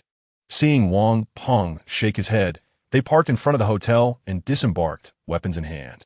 The entrance of the hotel bore several depressions from the grenades Xiao Qiang had thrown. The group entered the hotel to search, discovering a multitude of zombie corpses and overturned objects. They were unable to tidy up due to the urgency, but upon confirming the absence of zombies inside, they exited and returned to the vehicle, continuing their journey forward. Upon nearing the villa, Wang Peng maintained his perception, yet still detected no signs of zombies. They parked in front of the villa. Xiao Qiang dismounted, gripping the bone-spiked dagger tightly, and ventured inside. The villa was in disarray, with a few zombie corpses lying in the living room and yard. Apart from their already decaying faces, their skin remained relatively intact. However, their clothing was tattered, and some female zombies lay exposed, causing Xiao Qiang, once a recluse in his past life, to blush involuntarily at the sight. Yang Shui, witnessing the scene, cast a knowing glance at Xiao Qiang and chuckled softly. Xiao Qiang proceeded to the kitchen, where the remaining vegetables were stained with blood, while some packaged supermarket food remained relatively clean. Returning to the yard, it appeared that the others had also found no zombies. How peculiar! Zombies appear and vanish at will. Not a single one has been spotted. It's as if they were trained. Wang Lei expressed his confusion to the group. In places where humans gather, there may exist leaders among the zombies. It is not impossible they have formidable leaders directing them, Yang Shui remarked, tucking a strand of hair behind her ear. Xiao Qiang glanced at Yang Shui, pondering how she maintained such a frosty demeanor while possessing such beauty. Wang Peng, can you expand your perception range to see if we can trace the whereabouts of these zombies? A horde of this magnitude cannot simply vanish without a trace. Xiao Qiang reflected, relying solely on Wang Peng's perceptive abilities. Wang Peng nodded, stowing away his crescent bow and concentrating on sensing the zombies' movements. Brother Chong, I believe these zombies seem to be from our Linen village. Wang Lei observed the ground, slowly speaking. Indeed, it may be more than that. Estimating the scale, there must be over 5,000 zombies. There could be others from different locations, but how they gathered here remains a mystery. Xiao Cong stroked his chin, contemplating as he spoke. Changge, I have sensed the presence of wandering zombies along the path on the eastern hillside of the main entrance of Longshan Park. In a fleeting moment, beads of sweat adorned Wang Peng's face as he leaned on his knees, gasping for breath. Observing this, Xiao Cong hurried over to support Wang Peng, smiling as he said, "Well done, Wang Peng. I will take over from here. You should rest in the vehicle." The group swiftly entered the car and drove towards the location indicated by Wang Peng. The hills were not particularly steep, meandering and adorned with numerous scenic spots due to their proximity to the main entrance. From a distance, they spotted two aimless zombies wandering by the roadside, their arms drooping and necks craned forward, with large chunks bitten out, revealing decayed flesh. Upon hearing the sound of the approaching vehicle, the two zombies raised their claw-like hands, howling as they lunged towards the car. Xiao Qiang had already drawn his crossbow, employing the fundamentals of basic shooting skills, and accurately shot a bolt into the head of one of the zombies from the slowly moving pickup truck. Ding! 1 ordinary level, 1 zombie slain, experience points 2, exchange points 2. The demise of one zombie had no impact on the other, which continued its reckless advance towards the vehicle. Xiao Qiang mused that if such a fearless army existed in ancient times, conquering cities would be a trivial pursuit. He reloaded another bolt and aimed again, dispatching the second zombie. Ding! 1 ordinary level, 1 zombie slain, experience points 2, exchange points 2. Having dealt with the two zombies, the vehicle reached the foot of the mountain, where the four could hear the continuous howls of zombies. They turned the vehicle around and parked by the roadside. This was a lesson Xiao Qiang had learned in the apocalypse to facilitate a quick escape in case of danger. Exiting the vehicle, they quietly ascended the mountain, with Wang Peng actively sensing his surroundings, though he appeared much more relaxed now, merely on guard for any zombies within a 10-meter radius. Before long, they climbed up the slope and gazed towards the other side of the mountain. On a plateau halfway up, a dense cluster of zombies stood together. At this moment, Xiao Qiang's vision had sharpened considerably. From his vantage point, he could clearly identify a particularly large zombie among them, flanked by another of similar stature. The other zombies did not exhibit any remarkable features, but surrounding the two giants was a zombie beast resembling a dog. Why do I feel like they are in a meeting? So many zombies gathered, yet not in disarray, and although they occasionally howl, there's an open space left for these few to stand, Wang Peng observed quietly. Moreover, Xiao Qiang, have you seen that zombie in the middle? It seems like all the others are heeding its commands. Also, don't you find it strange how these zombies arrived here? Given the distance from our base to Linen village, Yang Shui, having tied her hair back, remarked to Xiao Qiang. As she spoke, Xiao Qiang focused on the central zombie. At first glance, it appeared no different from ordinary zombies, with an unremarkable height and weight, even slightly frail. Its limbs showed no signs of mutation, and nothing seemed amiss. However, upon Yang Shui's suggestion, Xiao Qiang noticed that this zombie stood confidently between the two giant ones, with the dog-like zombie beast behind it, panting with its tongue out. In human terms, the position would suggest leadership, yet in the context of zombies, Xiao Qiang found it perplexing. As he concentrated on the central zombie, preparing to use his identification feature, the zombie suddenly turned its head, its eyes shining brightly, and directly locked onto Xiao Qiang's position. Xiao Qiang hurriedly lowered his head, sensing an instinctual feeling of being targeted. They had indeed been discovered. It was crucial to note that the group was concealed atop the mountain, lying low in the grass, not daring to make a sound. This particular zombie was indeed extraordinary. Although Xiao Qiang hadn't yet activated his identification feature, he felt an undeniable pressure, a sensation of being under the gaze of a formidable presence. Regardless, what we witnessed today was utterly unexpected. We have always perceived zombies as mindless monsters, yet it appears that some among them possess the capability to restrain their kin from attacking humans, Xiao Qiang said, gazing anxiously towards the mountain. This is utterly unreasonable. Is it even possible? Wang Lei exclaimed, his disbelief evident. The very existence of zombies was already absurd, and the state of the world had become increasingly irrational. What the future held was anyone's guess. So what shall we do now? Can we still remain at the Longshan base? Yang Shui inquired, looking at Xiao Qiang. The world is vast, and it seems zombies have spread everywhere, not only claiming our former homes, but now encroaching upon our base. If we do not leave, we will be forced to abandon our stronghold, engaging in a tug-of-war with these monsters. Let this battle be considered the first expedition of our base, Xiao Cong declared, his eyes reflecting determination.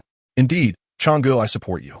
Let us confront these monsters, Wang Peng exclaimed, raising his crescent bow. We must return immediately. If my calculations are correct, these zombies will find us tonight. Let us strategize and prepare our defenses and escape plans, Xiao Cong stated thoughtfully. Before we depart, I have a couple of treasures to share with you. As he contemplated, he retrieved 2 landmines from his system, carefully setting the fuses and placing them in the grass by the roadside. Let us go. Having completed these tasks, Xiao Cong headed towards the vehicle. The remaining 3 stared at him in astonishment, as if witnessing a magician at work. On their return journey, they passed by Villa, where they disembarked to gather food from the kitchen, filling their supplies, and even retrieve barrels of gasoline from the warehouse to pack the back of the pickup truck before heading towards the spring. By the time they neared the spring, it was almost noon. Spotting patrolling individuals nearby, Xiao Cong felt satisfied. It seemed Wang Liang had done well, having learned from past mistakes to significantly expand the perimeter of vigilance. It was now May, and a midday heat was beginning to rise, but the group felt quite refreshed by the coolness of the spring. As Xiao Cong stepped out of the vehicle, he instructed Li Wei to organize food distribution for everyone, ensuring even those on duty along the route would not go without. After a night of travel, the group was ravenous, quickly gathering in groups to feast together. Xiao Cong summoned those responsible for the base, and Wang Peng recounted the morning's encounters, eliciting astonishment from all. Li Wei, ensure the food we brought is well preserved and distributed judiciously. We do not know when we will be able to descend the mountain, Xiao Cong said, speaking first after Wang Peng finished his account. Chapter 76. The eve of the great battle, rest assured. I will handle the logistics. You all can focus on fighting the zombies, Li Wei assured with a nod. Should we evacuate the others and leave only a few of us to deal with the zombies? Li Ku suggested. I believe it is unwise. If the zombies can locate us, they will certainly find them as well.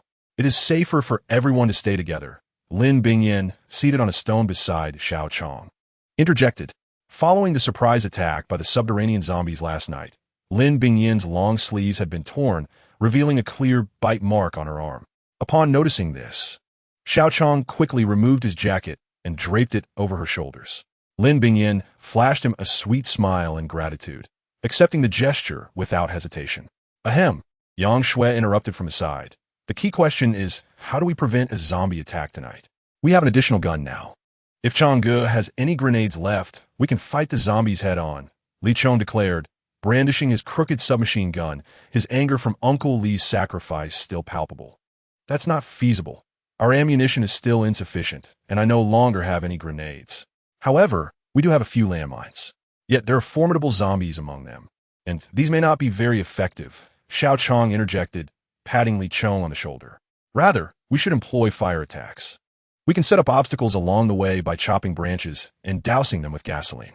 No matter how organized these zombies are, their instincts remain unchanged. I suspect they won't specifically avoid these bonfires. Wang Peng adjusted his glasses and proposed. The others nodded in agreement, finding this plan viable. Wang Liang continued. I have calculated that those capable of fighting here include Xiao Cong, myself, Wang Peng, Li Ku, Xiao Chong, Wang Lei, Bingyin, and Xiao Shui. Among us, either we possess weapons or have mutated abilities. This morning I also gathered 7 strong individuals, so we will have a total of 15 people capable of combating zombies tonight. Liang Gu, you are becoming increasingly meticulous, Li Wei teased playfully. Indeed, we will gather our weapons and select the most suitable ones. This afternoon, we will begin preparing the obstacles and firewood. If we find ourselves overwhelmed, we'll simply drive away towards the mountains, Xiao Cong stated. At that moment, outside the courtyard of the spring water, beneath a large tree, several individuals gathered stones to sit together. Sunlight streamed through the leaves, casting dappled shadows on the ground, while a gentle breeze made the atmosphere surprisingly pleasant. If it were not for the apocalypse, this would have been an ideal vacation spot. Xiao Cong stood up and stifled a yawn. You should rest for a bit. You haven't slept all night and we're out early this morning, Lin Bingyan remarked, regarding him with concern. Xiao Qiang nodded, then I'll take a short nap. Remember to organize the people this afternoon to set up the obstacles. Enough. Go rest. We can manage this, Wang Liang interjected firmly. Xiao Qiang walked alone to an empty space behind the courtyard and sat against a large tree. He intended to inspect his belongings in preparation for the night's battle. First, he retrieved his jumping shoes, which appeared no different from ordinary sneakers at a glance. It felt remarkably soft to the touch. When he tugged at them, their elasticity was commendable. He removed his worn-out sports shoes, which had seen better days during the outbreak, revealing several large holes. Upon donning the jumping shoes, he was astonished by their lightness and perfect fit. Most importantly, they did not require laces, fitting snugly around his feet. Xiao Qiang stood and decided to test the shoes' jumping ability. He tightened his legs, bent his knees slightly, and leapt with force. With a whoosh, he soared into the air, reaching an astonishing height of 7 meters, nearly brushing the top of the tree. Fortunately, the tree was tall enough to conceal him. Otherwise, he would have startled the others. Suspended in midair, Xiao Qiang was taken aback, then braced himself for the impact of gravity on his knees upon descent. To his surprise, the anticipated jolt did not come. The landing felt surprisingly gentle, akin to dropping from a height of merely 2 meters. He practiced a few more jumps to acclimate to his new shoes, confirming the system's claim that its products were indeed of superior quality. Xiao Cong, please use my 2 lottery draws as well, Xiao Qiang said, uncertain of what the night might bring. With the current equipment at hand, resolving the issue of the 5,000 zombies seemed far from feasible. Hence, he aimed to gather as many resources as possible. Host, we will now proceed with the preliminary lottery, Xiao Cong stated succinctly. The interface revealed 6 slots, a large knife, 10 bullets, a sausage, a hemostatic agent, a pain relief pill, and an empty slot. As the pointer spun, it disappointingly landed on the empty slot.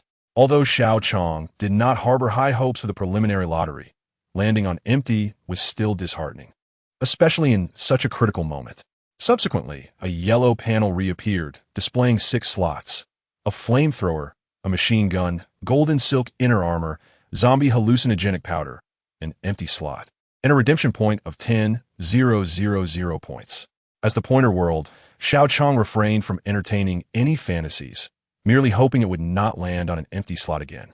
Ultimately, the pointer halted on the zombie hallucinogenic powder, accompanied by a description, a powdery substance that causes zombies to lose their target and run around aimlessly. That's impressive. But unfortunately, this wave of zombies has a commander. Even if I use it, I must first eliminate the lead zombie, Xiao Qiang pondered upon seeing the potion.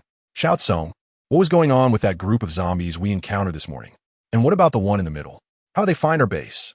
Xiao Qiang had been troubled by these questions since witnessing the horde, but now he could only turn to Xiao Cong for answers. Host, I can inform you that this group of zombies is indeed under control. This is a coordinated attack. The leader is not merely a zombie, but rather a small-sized zombie king. Unfortunately, you have yet to confront this level of zombie, so I cannot provide much information at present. This is all I can tell you, Xiao Cong explained, deliberately adding the 3 modifiers to the title of the zombie king. Well, I suppose I have acquired some information, but if I defeat that zombie, what more do I need to know about it? Xiao Qiang thought to himself, suppressing his urge to voice his thoughts to the young girl. Host, do not always think of taking shortcuts. Moreover, once you trigger it, you will gain a deeper understanding of the zombies, making future encounters considerably easier, Xiao Cong asserted, hands on her hips, raising her voice at Xiao Qiang. Isn't the system supposed to be a cheat? Why impose such strict requirements? Xiao Qiang retorted, hastily exiting the system to avoid another lecture from the little girl. Next, Xiao Qiang retrieved the limb-strengthening potion from the system. The system described that consuming it would forge and rejuvenate the limb's tendons. Just hearing the description made Xiao Qiang aware that the pain would undoubtedly surpass that of the body-tempering potion he had used previously. Furthermore, after consumption, he would likely be rendered immobile. Thus, Xiao Qiang prepared himself by finding a comfortable position to lie down. To prevent himself from crying out in pain, he even found a cloth to stuff in his mouth. Preparing himself thoroughly, Xiao Qiang swallowed the colorless and tasteless potion, which felt no different from drinking water. However, almost immediately, an excruciating pain surged through his limbs, rendering them immobile. He desperately bit down on a towel, as if attempting to sever it. The sensation was akin to having his limbs wrenched apart, and beads of sweat cascaded down his forehead. After enduring for less than 2 minutes, Xiao Qiang could no longer withstand the agony. The combined effects of drowsiness and pain overtook him, and he collapsed, succumbing to unconsciousness for the entire afternoon. Gradually, he opened his eyes, glancing at the time. It was already 5:30 p.m. After moving his arms and legs, he found the pain had dissipated. Looking around, he noticed no visible changes. His arms had not grown more muscular, nor had his physique altered significantly. Yet, he could sense a newfound agility in his limbs, which felt remarkably solid, and his body was capable of exerting greater force. With this enhancement, if he were to employ a technique akin to ballet again, its power would undoubtedly surpass his previous efforts. Content with his progress, Xiao Qiang made his way toward the courtyard by the spring. "You're awake, Xiao Qiang," Lin Bingyan remarked as she stood in the courtyard, spotting him approach. How is everything?" Xiao Qiang inquired. "Just take a look for yourself. I was about to call you for dinner." "Come quickly," Lin Bingyan replied, still clad in the jacket Xiao Qiang had given her, as she pulled him aside. In the afternoon, all remaining personnel at Longshan base mobilized, gathering materials to chop a substantial amount of firewood, which was piled on the road and doused with gasoline to facilitate ignition. The length of the barricade stretched across the main road and extended into the greenbelt, with 3 such obstacles set up at intervals of 50 meters, leaving gaps for a few individuals to escape if necessary. After dinner, Xiao Qiang inspected the work done on the road earlier that afternoon. His confidence in Wang Liang's capabilities grew stronger. The results exceeded his expectations. Before the first barricade, he retrieved 2 landmines, carefully prepared the fuses, and secured them in the middle of the road. He continued to set up several more mines within the barricades, using up all available explosives. At 7 p.m., Xiao Qiang stood within the first barricade, having waited for an hour alongside his companions, while the alarm device remained silent. Suddenly, he heard the notification sound of a kill in his mind. Ding! Killed a normal level 1 zombie. Experience points 2. Exchange points 2. Ding! Killed a normal level 2 zombie. Experience points 25. Exchange points 50. Realizing these were the results of the mines he had buried earlier, Xiao Qiang understood that the zombies were approaching. As darkness enveloped the surroundings, the group lit several torches, and a chill ran through the mountain breeze, creating a tense atmosphere thick with anticipation before the impending battle. After another hour, as impatience began to set in among the group, the alarm suddenly blared, piercing the air with its shrill sound and flashing red lights. Xiao Qiang promptly silenced the alarm, and the others, alerted by the noise, tightened their grips on their weapons, focusing intently ahead. Before long, the haunting howls of zombies echoed through the air, followed by the rapid approach of the undead. With a startling thud, the vanguard of the zombie horde triggered the mines, resulting in a violent explosion that sent body parts flying. Ding! Killed a normal level 1 zombie. Experience points 2. Exchange points 2. Ding! Killed a normal level 1 zombie. Experience points 2. Exchange points 2. Withdraw. Xiao Qiang commanded upon witnessing the explosion. This was part of the strategy they had previously discussed, with Wang Lei leading 4 individuals to guard the spring and protect those inside the courtyard from any unforeseen incidents. Wang Lei sat at the doorframe of the courtyard, wielding a large iron axe, exuding an aura of authority and vigilance over their surroundings. In front of the courtyard, 3 vehicles were positioned, fueled, and ready for a swift retreat at any moment. The remaining group was divided into 3 teams. Wang Liang, Yang Shui, and Lin Bingyan, along with Li Chong, stationed behind the final barricade. Lin Bingyan nervously checked her magazine, anxiously watching Xiao Qiang's back. Yang Shui had donned iron gloves once more, still gripping her handgun. Li Chong and Wang Liang each held machine guns, forming the last line of defense. Thus their heavier weaponry was strategically placed at the rear. The middle line of defense was manned by selected villagers, including Zhang Jin and Hu San, who, though the weakest, were also the safest. At the forefront stood Xiao Qiang, Wang Peng, and Li Ku, armed with lightweight weapons for mobility. Thanks to the alarm system, Wang Peng could focus entirely on shooting without needing to activate his perception. Although Li Ku bore injuries from the previous night's battle, thanks to the hemostatic agent Xiao Qiang provided, he was in stable condition. Though he had not transformed into his feline form, He wore the black claws gifted by Xiao Qiang on his right hand. Upon Xiao Qiang's command to retreat, the three swiftly made their way back to the second line of defense. The zombie horde, momentarily delayed by the mines, quickly surged forward, trampling over the remnants of their fallen comrades as they advanced toward the second barrier. With the majority of the zombies still at the first barricade and unable to ignite the fire, the group had no choice but to ready their weapons for combat. Li Ku transformed his hands into claws, striking out with precision, while Zhang Jin swung his machete, severing a zombie's head in one swift motion. This tactic was one they had devised.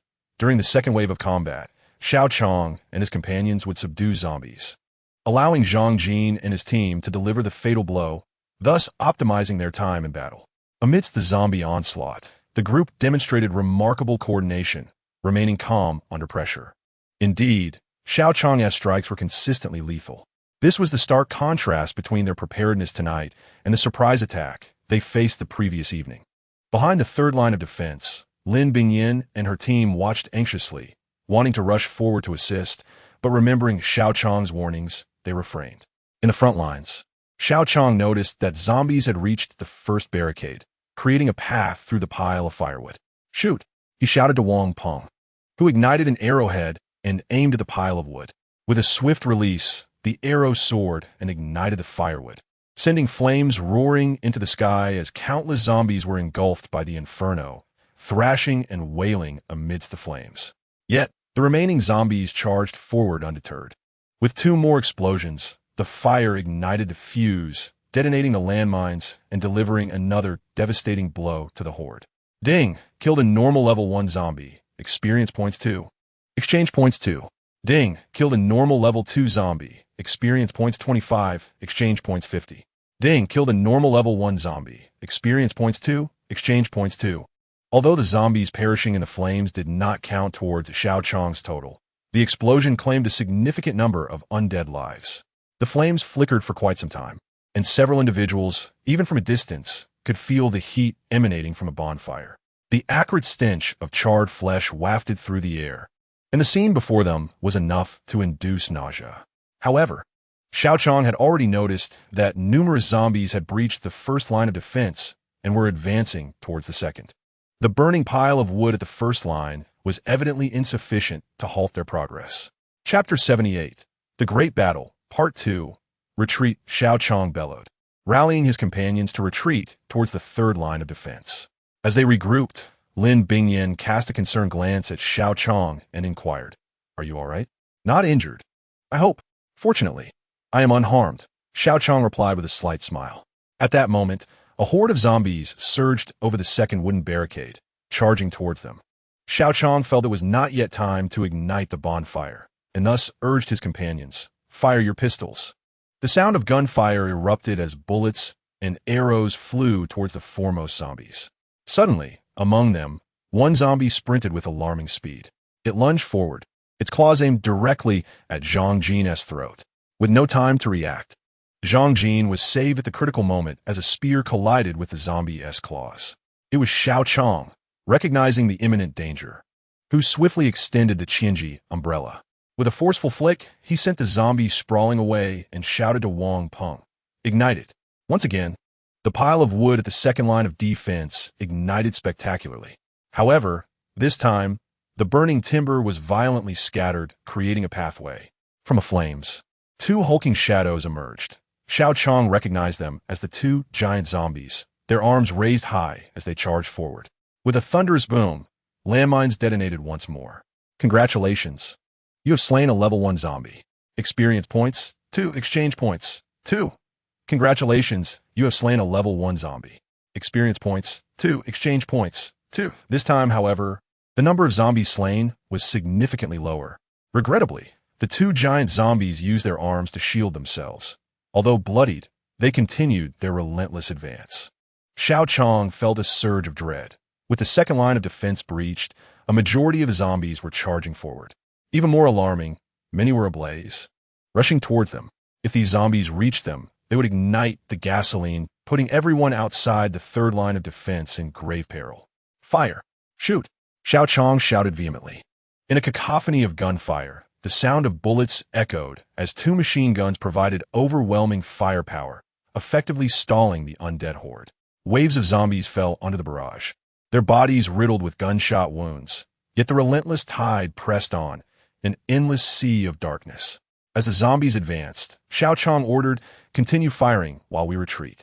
Simultaneously, he grasped 4 gasoline barrels behind them, lifting 2 at a time and tossing them high into the air. "Fire!" he yelled to Wang Peng, who was already prepared. He raised his crescent bow, knocking 3 arrows, each ignited with flame. With the release, the arrows flew, one piercing through 2 of the barrels. The result showcased Wang Peng's improved archery skills after the previous night's battle.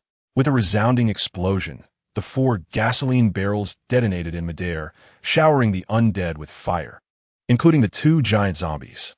Xiao Qiang thought he could finally breathe a sigh of relief as the flames created a barrier against the zombie horde, when suddenly, a monstrous figure sprang from the side, charging straight at him. He raised the Qianji umbrella to block, recognizing it as the zombie dog he had encountered earlier. Alert! A level 3 zombie beast detected. Upon activating his identification, information flooded his mind. "Run! I'll hold it off!" Xiao Qiang shouted to his companions while battling the zombie dog. This level 3 zombie beast was ferociously powerful and astonishingly swift. Using the Qianji umbrella, Xiao Qiang continuously defended against its vicious bites. Meanwhile, his companions quickly retreated, distancing themselves by 100 meters from the third line of defense. Suddenly, the 2 giant zombies, still aflame, charged forward, followed by a throng of lesser zombies. With a thunderous blast, the flames ignited upon contact with the gasoline, instantly engulfing the wood at the third line of defense. Xiao Qiang and his companions watched in horror as the flames encircled him. In a dramatic moment, a figure leapt from the inferno, soaring over 5 meters high, escaping the fiery grasp. Upon landing, the figure rushed towards them. It was Xiao Qiang. "Quick, grab water!" Wang Liang shouted, noticing the flames licking at Xiao Qiang's clothing, threatening to spread. "Let me handle it," Lin Bingyan replied firmly, rushing to Xiao Qiang's side. As she sprinted, a layer of icy mist began to emanate from her body, gradually enveloping her in delicate blue ice crystals. Seeing Lin Bingyan approach, Xiao Qiang, unable to halt his momentum, embraced her and fell into a nearby patch of soft grass. Strangely, as he held Lin Bingyan, a chilling sensation enveloped him, extinguishing the flames on his clothing. Moments later, lying on the ground, Xiao Qiang felt Lin Bingyan's form atop him.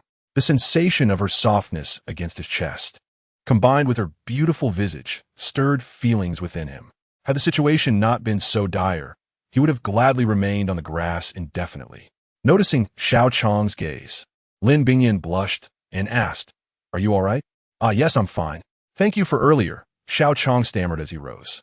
At this moment, he tore away his charred shirt, revealing his well-defined muscles. Boom, boom, the final 2 landmines detonated. "Congratulations, you have slain a level 1 zombie. Experience points, 2. Exchange points, 2. Congratulations, you have slain a level 1 zombie. Experience points, 2. Exchange points, 2. Congratulations, you have slain a level 3 zombie. Experience points, 1,000. Exchange points, 1,000. It seemed the earlier level 3 zombie had also been caught in the blast. Although many zombies had been eliminated, this was the last line of defense they had prepared. Now, they had no choice but to confront the remaining zombies directly. Gazing into the seemingly endless wave of zombies, Xiao Qiang felt a sense of overwhelming dread. The numbers were staggering, and the 2 giant zombies, along with the zombie beast, still loomed. The muzzles of their guns flashed with fire as furious bullets rained down upon the advancing horde.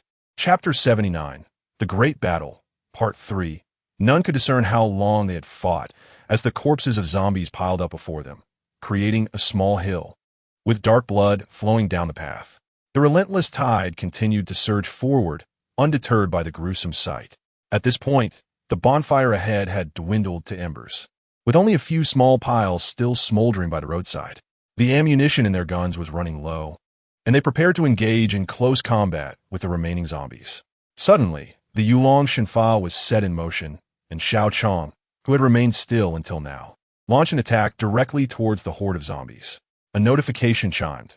Congratulations to the host. Yulong Shinfa Proficiency Level 1, Current Level. Novice Proficiency 14100. It turned out that Xiao Qiang had been observing, searching for the zombie king he had encountered earlier that morning, contemplating a direct confrontation. Utilizing his newly acquired night vision, he successfully located the zombie amidst the throng not far away. Without further ado, he adeptly maneuvered through the zombies using Yulong Shinfa, and soon found himself in close proximity to the lead zombie. Drawing forth his bone dagger, he aimed for the creature's head, only to be met with a resounding clang as a massive arm intercepted his strike, preventing the dagger from piercing through. However, Xiao Qiang noted that after sustaining 2 explosions and further assault from gasoline, the zombie's arms were riddled with wounds, and its face was charred, a grotesque piece of flesh hanging off, rendering it even more terrifying. Failing to land his blow, Xiao Qiang leapt high into the air, emerging from a horde and retreating to a nearby patch of grass. As soon as his feet touched the ground, he activated his ambush technique, and in the blink of an eye, he found himself behind the lead zombie. Having repeatedly employed this ambush technique, he was already accustomed to its remarkable effects. Another notification rang out. Congratulations to the host. Ambush Proficiency Level 1. Current Level. Novice Proficiency 7100. He was astonished at how effortlessly he could eliminate the zombie king. Once this zombie was dispatched, he planned to utilize a hallucinogenic agent amidst the crowd to disperse the multitude of zombies, thereby alleviating this dire siege situation. As he envisioned this outcome, he lunged forward with the bone dagger aimed at the zombie's nape. Gunfire echoed nearby, though the frequency had noticeably diminished, suggesting that the ammunition of those few remaining was running low. Just as the tip of his dagger was about to penetrate the zombie's neck, he caught a glimpse of a sturdy arm extending from the side, a fist the size of a sandbag aimed directly at his face. In a flurry, Xiao Qiang raised his arms to shield his head, but the immense force sent him crashing to the ground. Fortunately, thanks to the strength-enhancing elixir he had consumed earlier, his muscles had grown robust, allowing him to maintain a firm grip on the bone dagger. Rising to his feet, he shook off the numbness in his arms. After all, this level 4 zombie was akin to an 8th-level human warrior. The zombie king, true to its status, had even assigned 2 level 4 zombies as its bodyguards. At that moment, a horde of lower-level zombies had begun to converge on him. Xiao Qiang, not daring to underestimate the situation, drew his Qianji umbrella and began to wield it amidst the throng. Unfortunately, the sheer number of zombies was overwhelming. As he dispatched one with a thrust, another lunged at him. He ducked low, exerting force as he swept the Qianji umbrella around, and in an instant, a swath of zombies fell around him.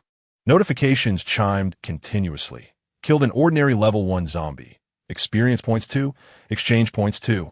The notifications echoed as his experience points surged, but his stamina began to dwindle rapidly.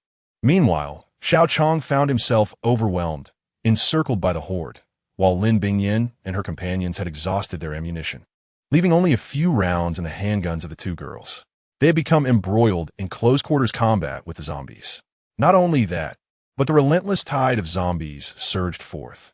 After finishing one wave, another would charge in, with several zombies rushing past them towards the courtyard, engaging with Wang Lei and his group.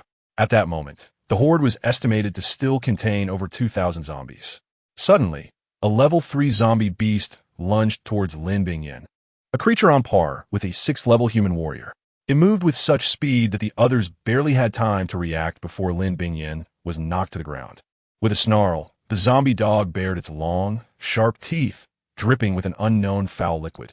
Its milky eyes fixed on Lin Bingyan as it prepared to bite into her shoulder. A collective gasp erupted as the group shouted in alarm and rushed toward her. Lika swiftly activated her full form. Under the moonlight, her eyes darkened, revealing 2 brown cross patterns. Her tail emerged from her pants, curling in the air, while her hands and feet transformed into claws, enhanced by black claw covers, making her right hand appear as if steeped in ink, solid and sharp. In a flash, Lika disappeared from her spot, racing towards the zombie beast and swiping at its head with her claws. The level 3 zombie beast, true to its nature, recoiled instantly. Dodging to the side, Lika glanced down at Lin Bingyan, who was enveloped in a pale blue ice armor. The beast's fangs had only left a mark on its surface. Lin Bingyan rose from the ground, the ice layer shifting with her movements. Li Ke watched in astonishment, as no matter how Lin Bingyan moved, the ice remained adhered to her skin, allowing her to act freely while also providing protection against the zombie's bites. Seeing Lin Bingyan unharmed, Li Ke breathed a sigh of relief and leaped towards the zombie beast. The two engaged in a fierce melee. However, the level 3 zombie was already formidable, akin to a 6th level human warrior, and the zombie beast was even stronger. As they clashed, the disparity in strength and speed became evident, and Li Ke found herself at a disadvantage. Observing Li Ke struggling, Li Chong discarded his machine gun, drawing an axe from his waist and forcefully beheading a nearby zombie before joining the fight alongside her. Together, they battled against the zombie beast, still at a disadvantage, but managing to stabilize the situation and entangle it in combat. Elsewhere, outside the courtyard, Wang Lei and his 5 companions were also locked in a desperate struggle, weapons in hand, staunchly guarding the entrance. Among them, Wang Lei stood out, wielding a massive hammer without any particular finesse. He stood at the doorway, greeting any advancing zombies with brutal strikes to their heads, shattering their skulls and spilling their foul blood. Inside the courtyard, Lu Jie held on to Xiao Qiang tightly, his eyes fixed on the unfolding chaos outside, his frail body trembling uncontrollably, though if one looked closely, they would notice a palpable tension in his other hand, as if the bones were eager to emerge. Chapter 80. The Great Battle, Part 4. At this moment, Xiao Cong was in dire straits, having failed to ambush the zombie king. He found himself embroiled in a fierce struggle. The zombie horde continued to close in around him, while one of the level 4 zombies focused its attention on him, the other remaining close to the zombie king. As he fought, he listened intently to the sounds of Lin Bingyan's struggle. After the last 2 gunshots, silence fell behind him. Alarm bells rang in Xiao Chong's mind as he realized Lin Bingyan and her group were out of ammunition. Just as he was about to retreat from the encirclement, a colossal arm swung towards him, forcing Xiao Qiang to raise his Qinji umbrella to block the blow. Reeling from the impact, he inadvertently dropped a pill from his hand. With his index finger, he flicked it into his mouth and swallowed it. This pill was the Triple Fury pill. Concerned for Lin Bingyan's situation and caught in a difficult battle, he quickly consumed the pill from his system, hoping for a surge of power. A formidable aura emanated from Xiao Chong's entire being, and he sensed a transformation within his body, his physical strength surging with vigor. With renewed determination, he aimed to dispatch the zombie king within the fleeting minute afforded by the Triple Fury pill. This time, Xiao Cong transitioned from a passive to an active stance, propelling himself off the ground to soar over 6 meters high, leaping above the throng of zombies, and lunging at the zombie king with the Qinji umbrella in hand. Clang! A massive zombie intercepted his strike with its arm, a scenario Xiao Cong had anticipated. With renewed force, he sliced through the zombie's limb, the sharp edge of the Qinji umbrella carving a chunk of flesh from its arm. Upon landing, he found himself immediately surrounded by zombies. Xiao Cong twirled the Qinji umbrella at his waist, employing a technique from basic staff martial arts. The sharp tip of the umbrella cleaved through the nearby zombies, blood gushing forth as they collapsed to the ground. Yet this was insufficient to eliminate them entirely, and Xiao Cong could not afford to linger as 2 level 4 zombies advanced toward him. Thus, he engaged in combat with the 2 level 4 zombies while continuously harvesting experience points from the lower level undead. For a moment, he found himself in a stalemate against the duo, unable to prevail. With both hands gripping the Qinji umbrella, he unleashed a relentless torrent of strikes upon the zombies. Meanwhile, Li Chong and Li Ke were battling a zombie beast in a 2-on-1 skirmish, yet they still struggled to gain the upper hand. After an extended confrontation, both were panting from exhaustion while the zombie beast remained tireless, launching ceaseless attacks against them. Li Ke raised his black claw to clash with the zombie dog's paw, and seizing the moment, Li Chong swung his axe directly at the zombie dog's head. The zombie beast recoiled, positioning itself opposite the duo, oozing a foul liquid from its mouth, its milky eyes darting viciously as it faced them. Lin Bingyan, having exhausted her pistol ammunition, picked up a metal rod from the ground and engaged a zombie, her body still encased in a shimmering layer of ice armor. Although Lin Bingyan had trained in Taekwondo, her inherent physicality as a woman hampered her strength. As she fought, she found herself pushed back narrowly evading the zombie's claws, and swung the iron rod forcefully at the zombie's head. At this moment, Lin Bingyan stood mere feet from the zombie. The zombie beast caught sight of her, lunging forward and knocking her to the ground. It opened its maw wide, aiming to bite into the arm she had raised in defense. However, its teeth clashed against the ice armor, sending shards of ice flying, failing to penetrate the protective layer. The zombie beast persisted, repeatedly attacking the ice armor, as if intent on destroying Lin Bingyan. Desperately, Lin Bingyan raised her other hand and pressed it against the beast's belly. "Ice spike," she exclaimed, and the ice armor around her arm began to shift, revealing her snow-white skin as the ice converged toward her palm, gradually forming a dagger-shaped ice shard. The suddenly materialized spike pierced the zombie dog's abdomen, creating a gash, and dark blood poured forth, mingled with intestines that dangled out. Sensing the injury, the zombie dog abandoned its relentless assault on the ice armor and staggered away. Yet Lin Bingyan's strike had already hindered the zombie beast's movements, and at that moment, Xiao Qiang rushed over. He swung his axe down upon the zombie beast's head, sending it flying. In midair, Xiao leapt high, using his claws to tear the zombie beast's head from its body. The head landed on the ground, twitching briefly before falling still. "Are you all right, Sister Bingyan? Your abilities are truly astonishing, a real eye-opener." Xiao Qiang assisted Lin Bingyan to her feet, his eyes gleaming with admiration as he spoke. "I only discovered these abilities during today's battle," Lin Bingyan replied, shedding her ice armor and adjusting her clothing. "The battle is not over yet. Let us head toward the spring water courtyard and prepare for retreat," Li Ku said, still in his feline form, clutching two zombies' heads with his claws as he called to the others. With the zombie beast no longer a threat and Xiao Qiang drawing the attention of the surrounding zombies, the pressure on the group lessened significantly as they fought their way back toward the spring water courtyard. However, Xiao Qiang found himself in a more challenging predicament amidst the horde, despite the effects of the triple fury pill. Faced with 2 level 4 zombies and a continuous influx of lower-level zombies, the strain remained considerable. The ground around him was littered with the corpses of zombies, and his experience points steadily increased. Xiao Qiang fought while searching for an opportunity to eliminate the zombie king directly. Suddenly, a cacophony of gunfire erupted from below the mountain.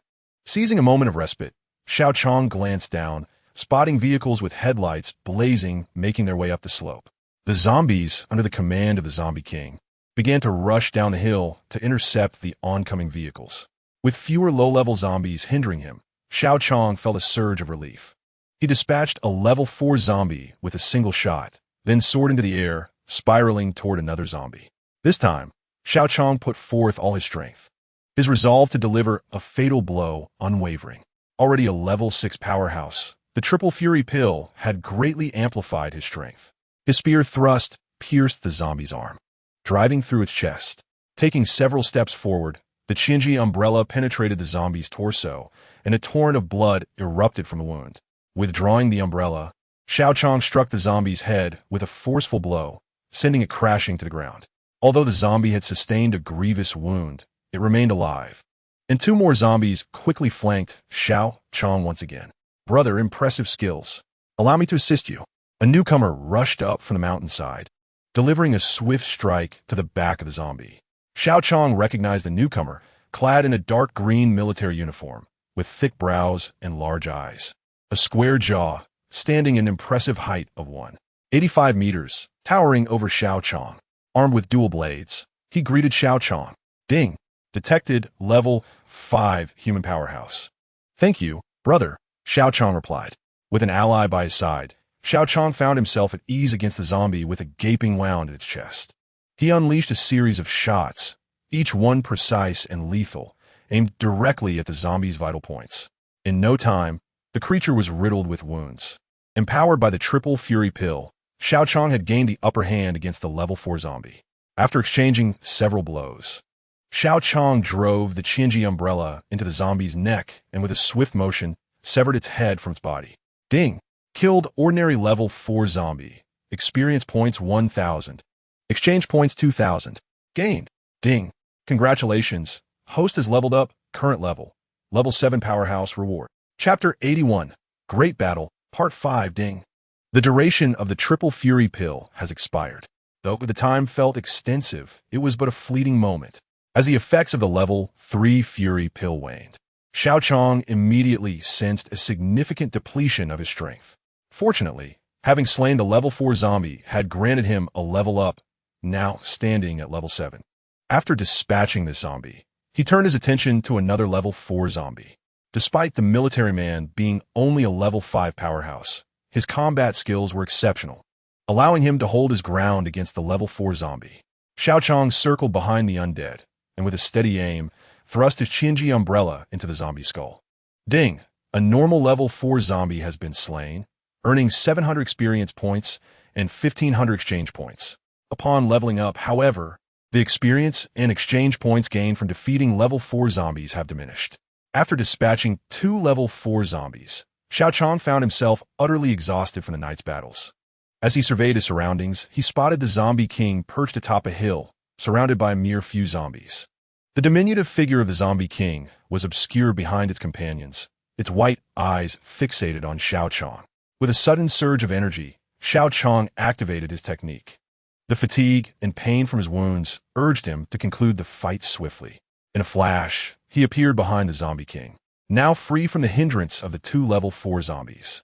Xiao Qiang had reduced his Qinji umbrella to the size of a dagger, gripping it tightly above his head, and with blinding speed, he plunged the umbrella toward the back of the zombie king's head, who remained oblivious to the impending threat. Ding! A normal level 1 zombie has been slain, earning 2 experience points and 2 exchange points. Xiao Qiang drove the Qinji umbrella into the zombie's skull, and the creature collapsed without a moment's notice. A level 1 zombie. Could this truly be the zombie king? As the sound of the kill echoed in his mind, Xiao Qiang was filled with confusion. However, at that moment, the 3 surrounding zombies turned to attack him. Without needing to extend the Qinji umbrella, Xiao Qiang's body swayed as he unleashed a flurry of strikes, and soon the 3 zombies lay defeated, the kill notifications resounding once more. He retrieved a flashlight from the system and shone it upon the face of the supposed zombie king, only to be taken aback.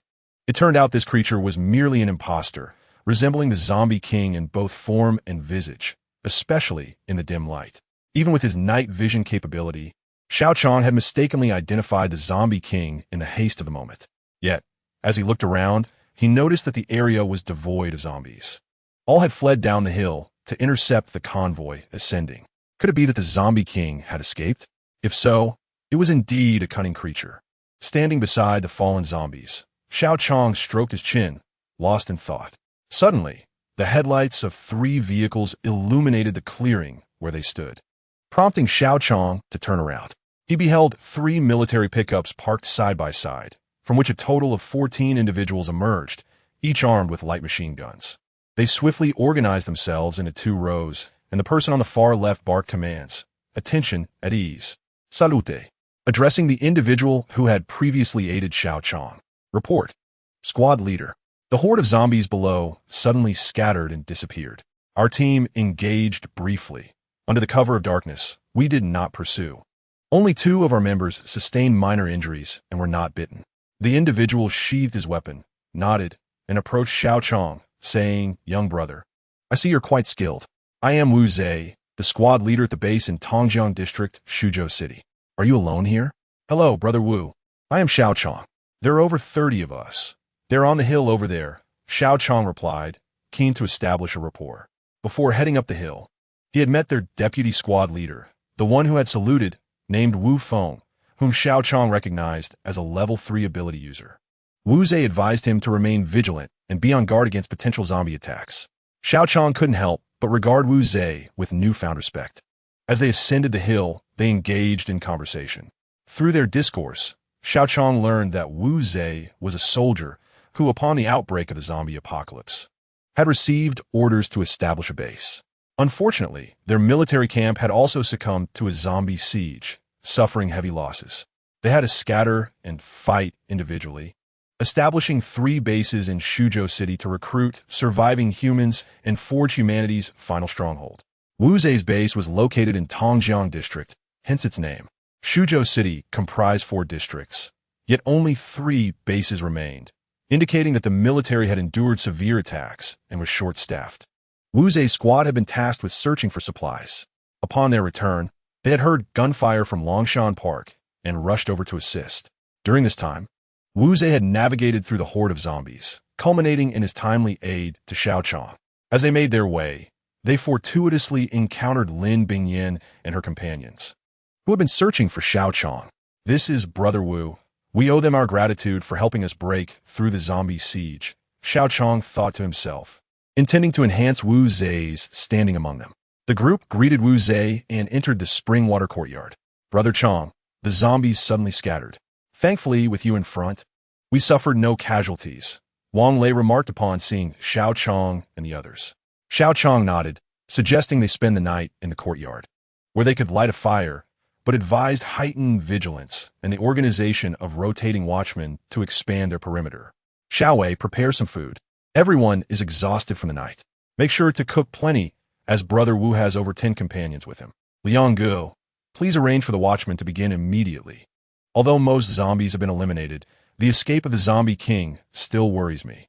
Bingyan, Yang Shui, assess everyone for injuries, and notify me immediately if anyone has been bitten."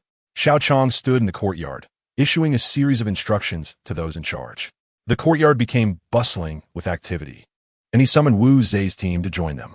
Wu Zei instructed his 14 men, half of whom set out to patrol, while the other half found places to rest in the courtyard.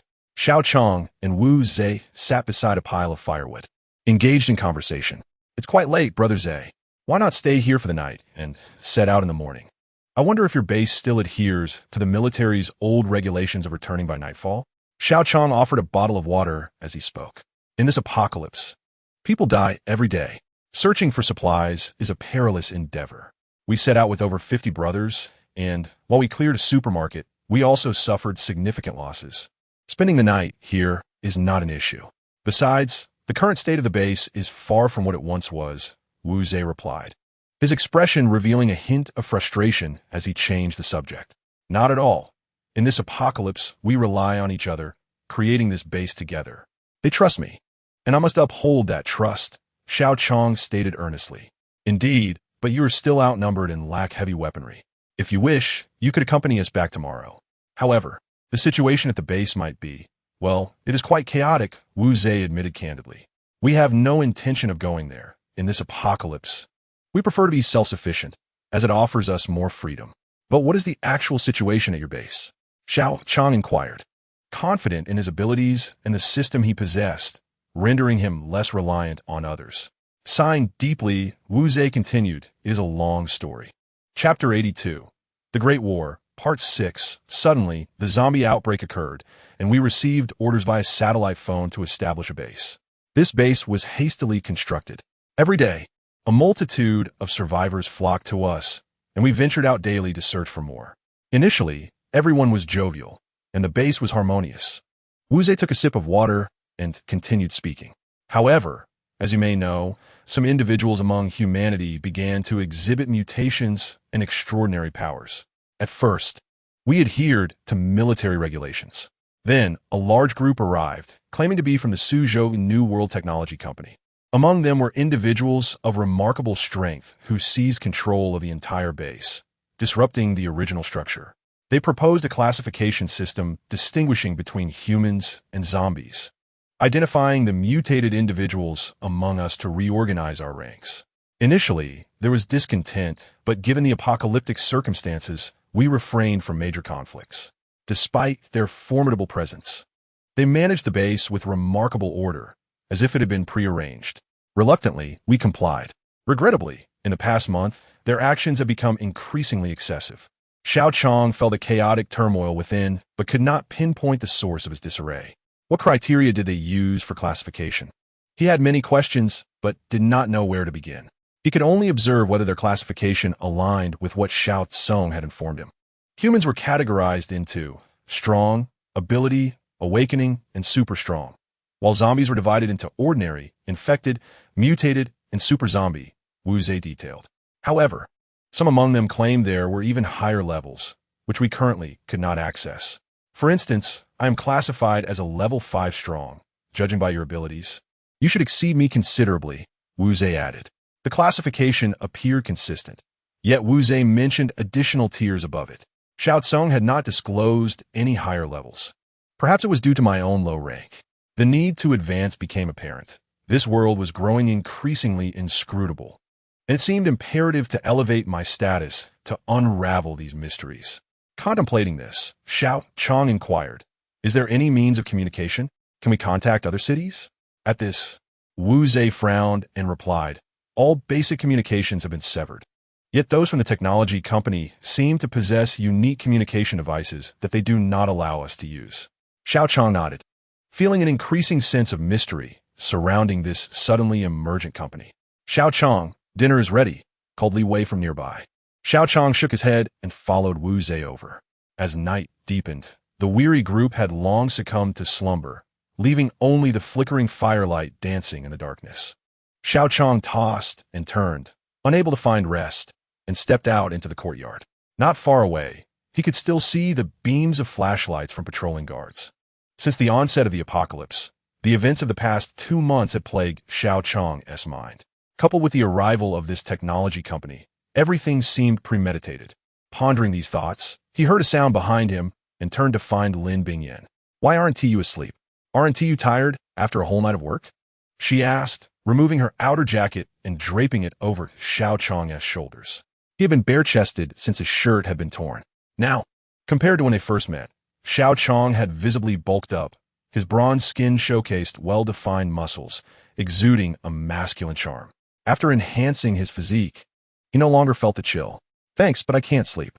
What about you?" Xiao Qiang replied, "I was asleep, but I heard some noise and came to check. I saw you standing here under the tree, lost in thought. If this were before the apocalypse, your muscles would surely attract many admirers," Lin Bingyan teased. Xiao Qiang momentarily lost his train of thought, reflecting on his muscles. Just 2 months ago, he had been a frail recluse. Since acquiring the system, he had transformed within this apocalyptic world. "Would that attract you?" Xiao Qiang retorted. Lin Bingyan nodded, her large eyes sparkling as she responded, "Of course. Even before the zombie outbreak, you were quite charming." Xiao Qiang gazed at Lin Bingyan, his heart racing. "I was worried sick when you rushed into the horde of zombies alone. I despise my own weakness for not being able to fight alongside you," Lin Bingyan confessed. "You're a girl. Girls are meant to be protected. Besides, you're no slouch yourself. You not only practice Taekwondo, but also possess ice-based abilities." After a pause, Xiao Qiang leaned closer and added, "Except for your marksmanship, which is a bit lacking." With that, Xiao Qiang quickly took off. "Huh, you dare mock me? Just wait until I catch you," Lin Bingyan exclaimed, raising her small fist and chasing after him. The night passed in silence, and as dawn broke, Xiao Qiang led the group back to the villa. Under Wang Liang's direction, everyone busied themselves cleaning the house, clearing the floors, and hastily incinerating the scattered zombie corpses. Meanwhile, Xiao Qiang was guiding Wu Zhe around Longshan Park. Beyond those buildings, there is also a breeding ground. Unfortunately, the numbers are too few now, and we can't afford to be reckless with our food, Xiao Qiang pointed out to Wu Zhe as they stood outside the breeding area. "What do you think? Choosing this place as our base seems quite favorable, doesn't it? It's excellent, close to the main road, yet the zombie presence is minimal and there's ample land. It's perfectly suited as a stronghold in this apocalypse. Aside from slight deficiency in weapons and some weaknesses in defense, with your formidable abilities, this place could thrive." Wu Zhe praised generously. "Would you be willing to join us, then?" Xiao Qiang asked, getting straight to the point. "Although we haven't known each other long, I appreciate your straightforward nature. If I were alone, I would undoubtedly join you. However, at the Tongjiang base I have many brothers, and there are numerous surviving civilians I cannot abandon," Wu Zhe sighed, responding. Xiao Qiang felt a sense of regret. Amid the apocalypse, he had always aspired to build his own force, a strong team of warriors. This desire intensified after last night. "Then, Zega, you could bring them along with you." Xiao Qiang pressed on. "I would love to come. I have long disapproved of the actions of those from the technology company. However, my current weakness hinders me. Moving all the civilians is impractical, but if the opportunity arises, I will certainly come. I know you are different from them, and you will surely establish this base well," Wu Zhe replied.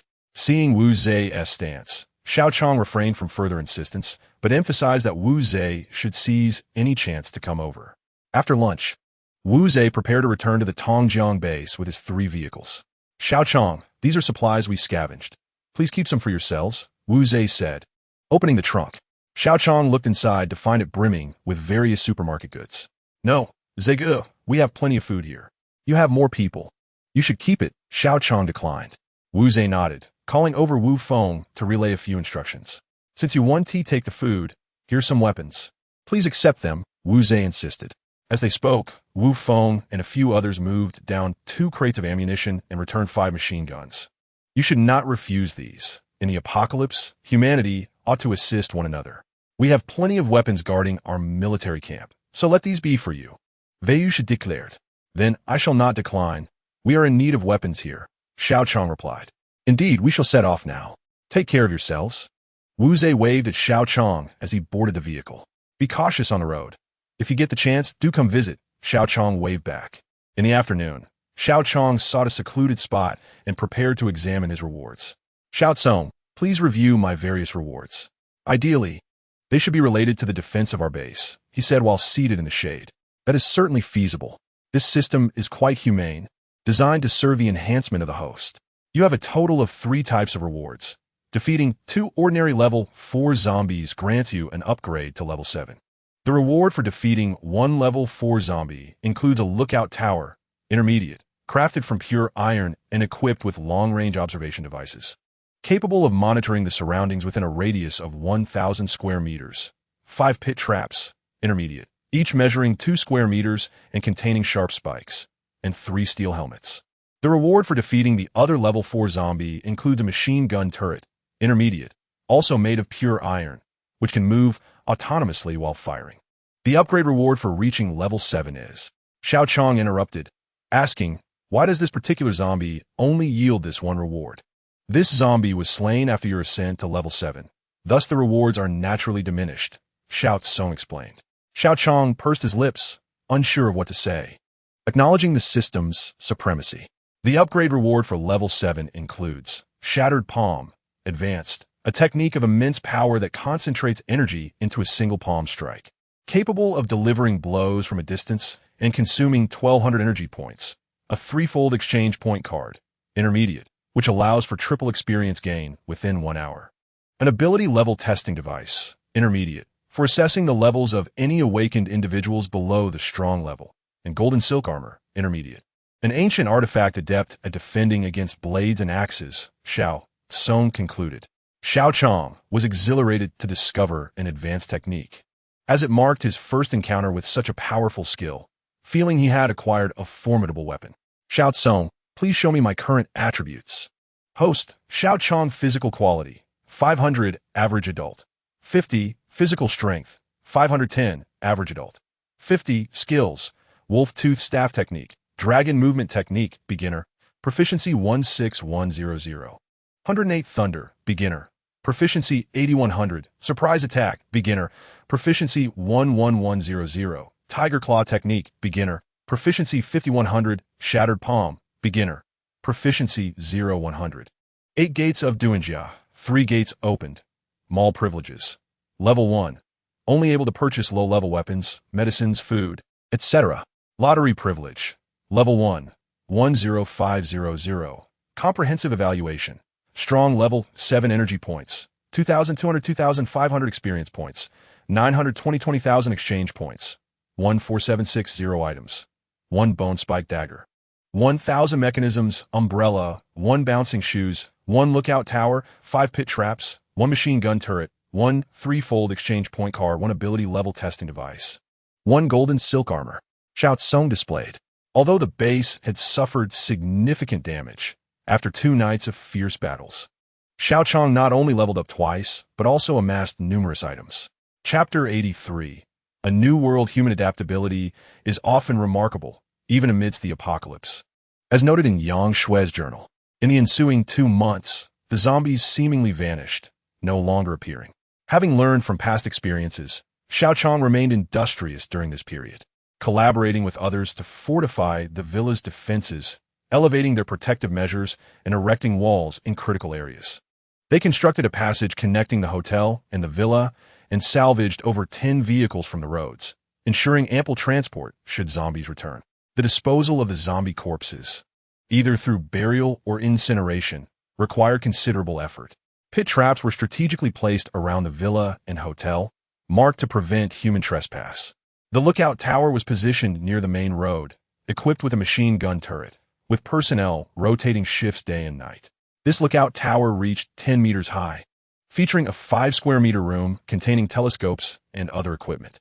In the area between the hotel and the villa, they established a training ground equipped with an ability-level testing device and various fitness apparatus. Notably, Wang Peng and Li Ku had reached level 4 in their abilities, while Li Chong had ascended to level 4 among the strong. During this time, Xiao Qiang led a small group to Linen Village, where they encountered only a few scattered zombies and no sign of the zombie king. Seizing the opportunity, Xiao Qiang transported all salvageable supplies back to the base, thus completing the task of resource transportation. Additionally, he returned to the location where he had previously discovered Xiao Qiang, collecting the remaining gasoline. The completion of these tasks rewarded Xiao Qiang with a generator, intermediate, 1 pound of rapidly growing seeds, intermediate, and an iron gate. With 2 generators, the base's electricity supply became more stable, and the installation of the iron gate provided an additional layer of protection for the open park at Longshan Base. Remarkably, that pound of seeds, once sown, matured within just 2 weeks, and coupled with the vegetables obtained from Linen Village, the inhabitants of the base no longer needed to worry about fresh produce. Approximately 30 survivors from Lutong County also sought refuge, and Xiao Qiang welcomed them warmly, including 5 individuals at level 3 in strength. Through their accounts, Xiao Qiang learned that a base had been established in Lutong County, created by some gangs from before the apocalypse, resulting in a chaotic environment from which several individuals had fled. In a short time, Xiao Qiang's base was not only well-stocked but also significantly reinforced in terms of personnel. Now, for months into the zombie outbreak, an increasing number of mutants emerged, sprouting like mushrooms after rain. The dynamics of this world had shifted considerably. Numerous bases sprang up across the desolate landscape, including those established by the military, criminal organizations, and powerful individuals like Xiao Qiang. Among these, 2 factions stood out as the most formidable, one representing the military, embodying the New World Order, named Xiao, the other, a mysterious organization formed after the outbreak, comprising various thugs and prisoners, emerged as a powerful force known as the Heise Lianming or Black Alliance. Above these 2 factions arose a company named M, an enigmatic entity of immense strength and profound influence, establishing itself as the most mysterious power in this apocalyptic realm. Members of M bore tattoos of the letter M on their arms, quickly becoming a symbol of prestige in this grim world. It is widely advised not to provoke those associated with M.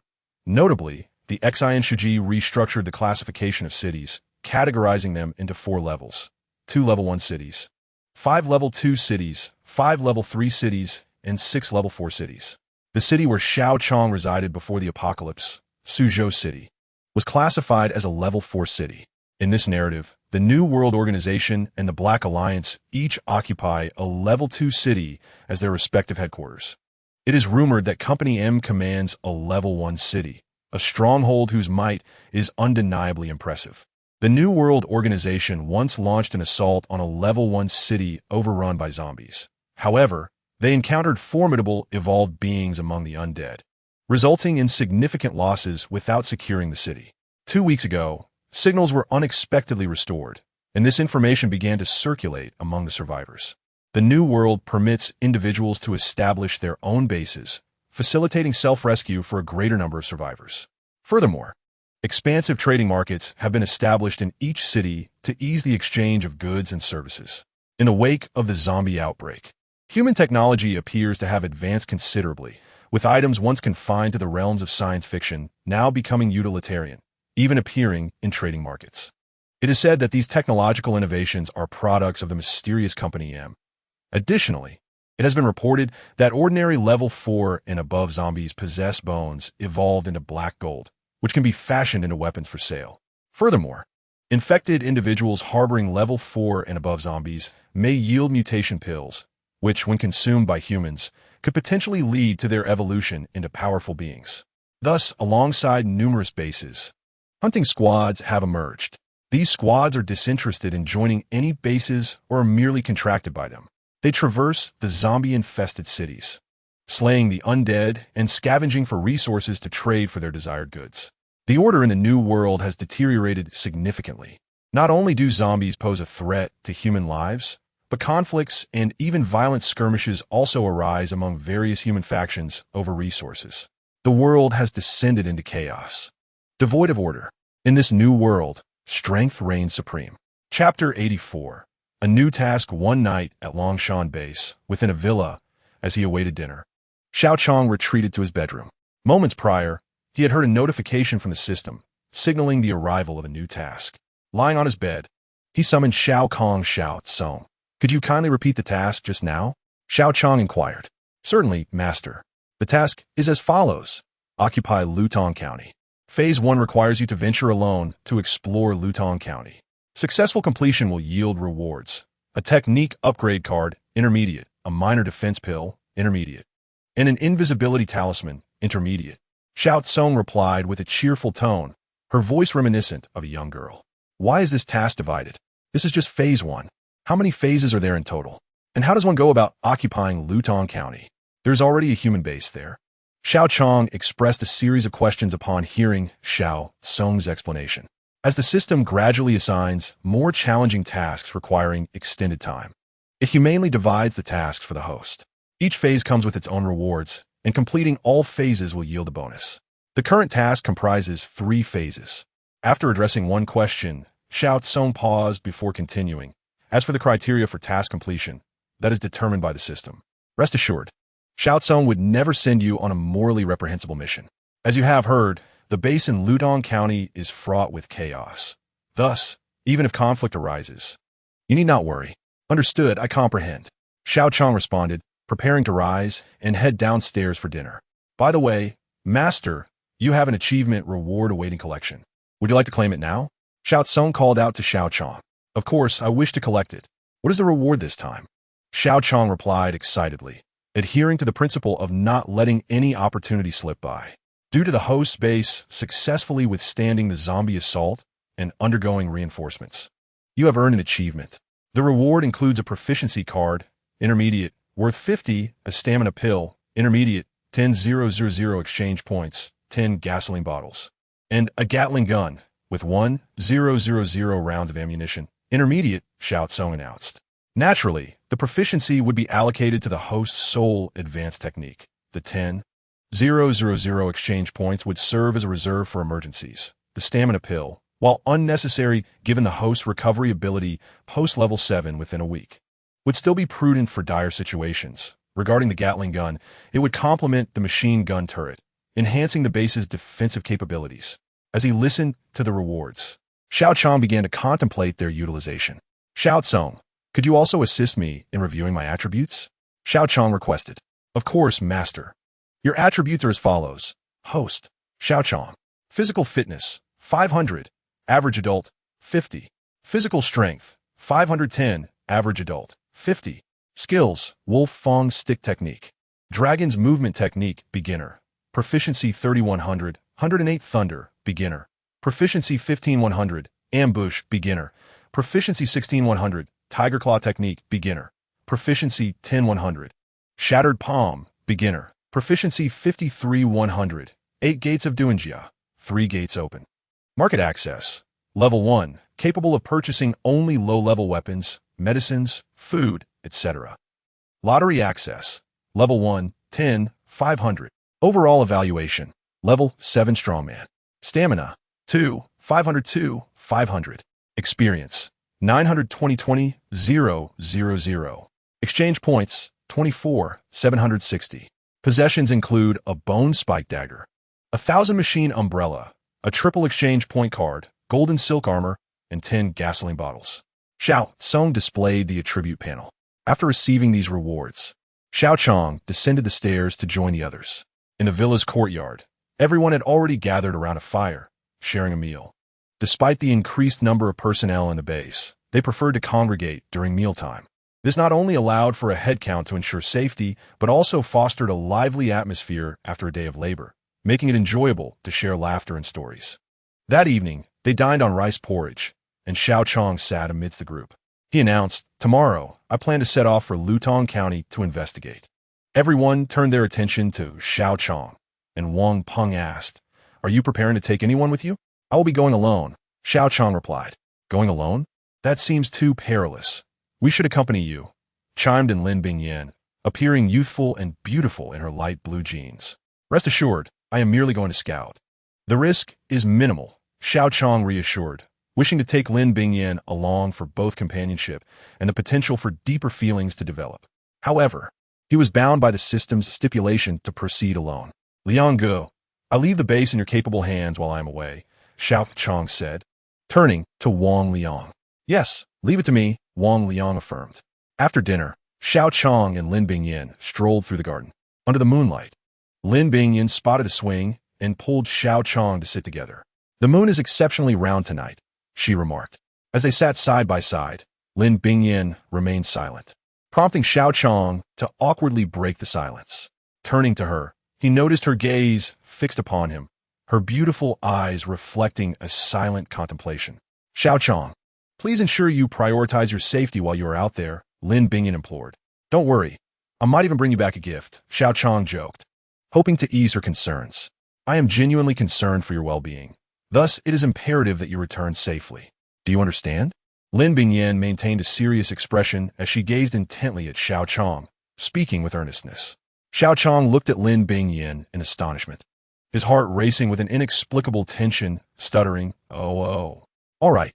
His cheeks flushed slightly as he pondered. Is this a confession, or merely a friend's concern? What should I say? In that moment, Xiao Chong's heart raced like a stampede, emotions surging within him, leaving him utterly anxious. Gazing at Lin Bingyan, he noticed her wearing flat canvas shoes, loose black capri pants, and a simple white t-shirt, complemented by a blue denim jacket. She appeared effortlessly elegant and youthful. Most striking was her exquisite visage, which rendered even her casually chosen attire from the village shop exceptionally beautiful under the moonlight. As Xiao Cong beheld Lin Bingyan, he felt a whirlwind of emotions, his heart in disarray. Just as he was about to speak, a sudden waft of fragrance enveloped him, accompanied by a gentle touch on his cheek. It was Lin Bingyan, who had unexpectedly leaned in to plant a soft kiss on his cheek. Before Xiao Cong could fully grasp what had happened, she had already turned crimson and dashed towards the villa's courtyard. Despite her affluent background and status as the school beauty, she had never been in a romantic relationship. As Xiao Cong walked back to the villa, he felt lightheaded, for the seeds of love had begun to take root between them. Having never experienced romance before the apocalypse, being kissed by such a stunning beauty left him in a state of bliss. Upon entering the villa, he could hardly contain his happiness, a grin spreading across his face as he relished the memory of the moment. He paid no heed to Li Wei and the others seated on the sofa, ascending the stairs in a daze, leaving them bewildered. As night deepened, the Longshan base fell into silence, punctuated only by the distant flashlights of patrolling guards, while the villa itself remained shrouded in darkness. Suddenly, Xiao Cong, who was in a deep slumber, was roused by a gentle knock at the door. "Who is it?" He rubbed his eyes, switched on the light, and asked softly, "It's me. Open the door. I need to talk to you." A cold yet gentle voice came from outside. Xiao Cong recognized it as Yang Shui's. He hastily dressed and opened the door for her. Since it was June, the weather had begun to warm considerably. Yang Shui wore a black lace romper, the hem barely grazing her knees, paired with black slippers, her long hair cascading around her strikingly beautiful face. She took a seat, revealing her fair thighs. "What brings you to my room at this late hour? Are you perhaps confessing like Lin Bingyan? What if something were to happen?" Xiao Cong stood by, captivated by her allure, unable to suppress his gulp. Yang Sui remained silent, but upon hearing Xiao Cong swallow, she rolled her eyes and adjusted her romper slightly. Feeling the awkwardness, he sat on the bed and inquired, "What is the matter at this hour? Are you going alone tomorrow? I can accompany you without being a burden," Yang Shui said. Her tone softened as she fixed her gaze on him. "No, I'm just going to scout the area, not to search for supplies," Xiao Cong replied after a moment's thought. "Why are all these beautiful women insisting on accompanying me? Alas, it's against the system's protocol," he mused inwardly. "Well, you must ensure your safety. If you encounter danger, retreat if you cannot fight," Yang Shui continued. "Rest assured, I will be cautious, Xiao Qiang assured her. That's good, she replied, rising to leave. Wait, Xiao Qiang called out, surprised that this was all she had to say. Yang Shui turned, her bright eyes locking onto his. You possess a unique strength, so do take care. There is much yet to be done. Xiao Qiang had always felt that Yang Shui was aware of his system, and her mysterious nature only deepened his intrigue. Nodding in response, he escorted her to the door. Just before she exited, he caught a glimpse of a tattoo peeking from her shoulder, partially obscured by her clothing. He thought little of it, recognizing that in today's society, it was not uncommon for female college students to have tattoos. The following morning, after breakfast, Xiao Qiang bid farewell to everyone and set off alone in his pickup truck towards Lutong County. Located on the western side of the base, Lutong County was rich in underground resources and was the wealthiest county within the city of Xiuzhou. Despite being merely a county, it boasted towering buildings and abundant commercial resources. As he drove, the road had been cleared to create a passage, yet abandoned cars and wandering zombies lined either side. Hearing the sound of his vehicle, zombies began to swarm towards it. Xiao Qiang paid them no mind, accelerating towards Lutong County. Before long, he arrived at the county, slowing down as the number of zombies increased. At the entrance stood a gas station, where he decided to park. Stepping out, he gazed at the surrounding high-rises, overwhelmed by a sense of nostalgia. The bustling city that once thrived had fallen silent, devoid of moving vehicles. These once valuable skyscrapers now stood abandoned, stripped of their worth amidst the desolation. If one were to randomly select between a bun and a high-rise, they would undoubtedly choose the bun without hesitation. Regaining his focus, Xiao Qiang surveyed the gas station, noting the scratches and toppled items, evidence of a struggle. At one of the gas pumps, he approached and flipped the switch, hoping to release fuel. A mere 2 drops of black oil trickled from the nozzle, landing on the concrete. It seemed the fuel had already been scavenged by other survivors, which was not unexpected given the location's proximity to the exit. Disregarding the gas station, he entered the building. Inside, the shelves lay in disarray, stripped of goods, save for a few scattered bottles of water. Recognizing the station's lack of utility, Xiao Qiang exited and resumed his journey. Beneath the bright sun, the once thriving urban landscape now lay under the dominion of zombies, the air thick with the stench of decay. As he drove, Xiao Qiang intentionally reduced his speed. The number of zombies continued to increase, some lunging at his vehicle. He deftly wielded a bone dagger from the window, dispatching the encroaching threats as he navigated the road. In the midst of the apocalypse, there is little concern for violating rules. On this expansive road, only Xiao Qiang's solitary vehicle and numerous pickup trucks traverse. At this moment, as long as danger does not arise, one can drive as one pleases. Along the roadside, a few small shops and residential areas can be seen, yet most consist of snack stalls. After such a long time, the contents within must have long since spoiled, failing to pique Xiao Qiang's interest.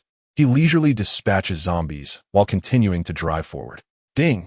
A normal level 1 zombie has been slain, granting 2 experience points and 2 exchange points. Ding! A normal level 2 zombie has been slain, also granting 2 experience points and 2 exchange points. The sounds of notifications for kills occasionally echo in his ears. After leveling up to level 7 and defeating another normal level 2 zombie, the experience gained remains 2 points, identical to that of a level 1 zombie.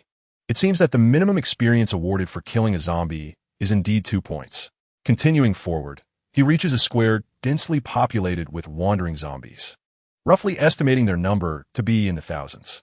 Unable to find a suitable shop for scavenging supplies, Xiao Qiang decides to exit the vehicle and practice his skills on these zombies. Drawing out the Qianji umbrella from the system, he stretches his limbs. Since the intense battle at the villa raid, it has been a long time since he faced zombies, making this an opportune moment to reacquaint himself with the sensation. He also possesses a triple exchange point card. Given the current situation, the higher he levels, the fewer exchange points he earns from killing zombies. Thus, it is best to use it as soon as possible. Activating the exchange point card, he will receive triple points for the next hour. Transforming the Qianji umbrella into spear form, he shouts and charges into the horde of zombies in the square. He moves through the mass like a tempest sweeping fallen leaves, effortlessly harvesting the low-level zombies after reaching level 7, as if slicing through vegetables. Ding! A normal level 1 zombie has been slain, yielding 2 experience points and 6 exchange points. Ding! A normal level 2 zombie has been slain, granting 2 experience points and 6 exchange points. Ding! Another normal level 2 zombie has been slain, again yielding 2 experience points and 6 exchange points. The Qinji umbrella becomes increasingly adept in Xiao Qiang's hands, shifting from spear to staff with ease. When confronted by a swarm of zombies, he opens the Qinji umbrella to block and defend. Within the throng of zombies, Xiao Qiang nimbly dodges, leaving a trail of fallen corpses in his wake. The square is littered with zombie remains, and the ground is stained dark red with tainted blood. As he continues to reap zombies, his experience and exchange points accumulate. Just as Xiao Qiang pierces a level 2 zombie with his spear, another zombie with long, sharp claws lunges at him. He swiftly withdraws the Qinji umbrella to block sideways, and with a resounding clang, the long claws collide against the umbrella. In that moment of contact, Xiao Qiang realizes that this zombie is significantly stronger than the others. Chapter 86. The Hunting Squad. Xiao Qiang leaps high, escaping the encirclement of zombies. He retracts the Qinji umbrella into the system, extending both palms before his chest. He wishes to test the power of the shattered palm technique, channeling his internal energy and concentrating his strength into his palms as taught by the system. With a thunderous boom, he thrusts his palms forward. Shattered palm, he exclaims. Ding! Congratulations, host. Shattered palm proficiency level 1. Current level beginner, proficiency 54100. Xiao Qiang watches as the zombie before him is instantly shattered, a spray of blood dancing through the air. The residual force of his palm strike also sends several surrounding zombies sprawling. Ding! A normal level 3 zombie has been slain, granting 200 experience points and 600 exchange points. Ding!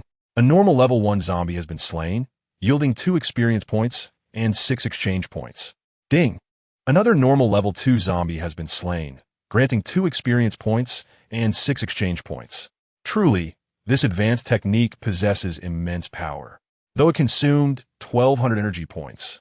It not only eliminated one normal level 3 zombie, but also several surrounding lower-level zombies. Ding! The triple exchange point trial card has expired. Within just over an hour, Xiao Qiang has cleared a significant portion of the zombies. Unlike before, he no longer finds himself breathless after a short bout of combat. Having leveled up to 7, his enhanced physical condition has significantly improved his stamina. Observing the remaining zombies, he moves with a swift stride, transforming into a shadow as he plunges back into the fray. Fortunately, the highest level among this group is merely the normal level 3 zombie. Like a whirlwind, Xiao Qiang continues his relentless assault, taking another hour to fully clear the square of zombies. Sitting on a stone bench in the square, he summons Xiao Cong and inquires Xiao Cong. Please check my current experience points and exchange points. Certainly, esteemed host. Experience points 731,220,000. Exchange points 43760. The effectiveness of the triple exchange point card is evident, as his exchange points have surged by nearly 20,000 within a single morning. The June weather remains somewhat warm, with the sun beating down on Xiao Qiang's face, causing beads of sweat to trickle down.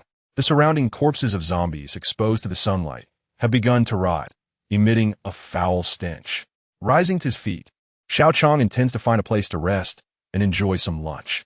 Driving onto the main thoroughfare of the city, he observes the dense horde of zombies blocking the road. Hesitant to traverse such a perilous route, he opts for a detour, steering into a side road before stopping at a 2-story clothing boutique. Here, he decides to take a break.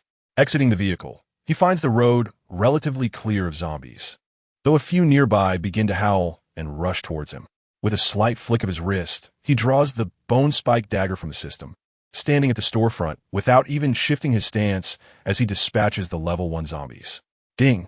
A normal level 1 zombie has been slain, granting 2 experience points and 2 exchange points. Ding! Another normal level 1 zombie has been slain, yielding 2 experience points and 2 exchange points.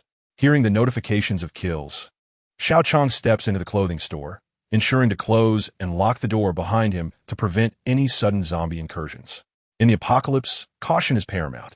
This is a specialty store for athletic apparel, and after over 4 months of the apocalypse, a thin layer of dust now covers the garments. Xiao Qiang searches for suitable attire and heads upstairs to change out of his blood-stained clothing. After a brief cleanup, he settles into a resting chair. Subsequently, he exchanges for a substantial quantity of food from the system store, including chicken legs, bread, and even a steaming bowl of beef noodles. Since leveling up, his appetite has notably increased. Remarkably, these provisions only cost him less than 300 exchange points, making them significantly cheaper compared to weapons. After a taxing morning, he gazes at the food laid before him, feeling his appetite surge as he indulges heartily. The midday sun beams down upon the earth, and with power outages in effect, air conditioning is, of course, unavailable. Just after finishing his meal, feeling a bit warm, he spends 30 exchange points to procure a bottle of chilled lemon tea.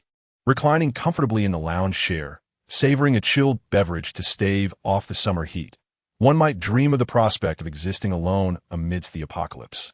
Guarding the system, vanquishing zombies, and accruing some exchange points could indeed yield a pleasant existence. However, as this thought crossed his mind, Xiao Qiang shook his head.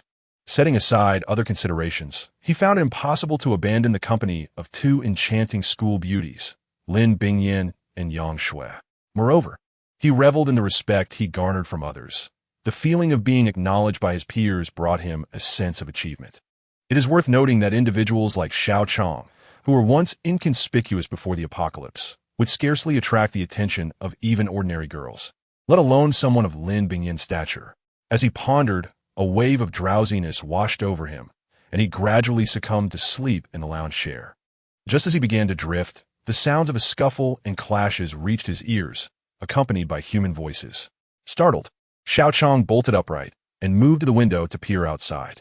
Below, he observed a group of 5 individuals encircling a solitary zombie, evidently a hunting squad.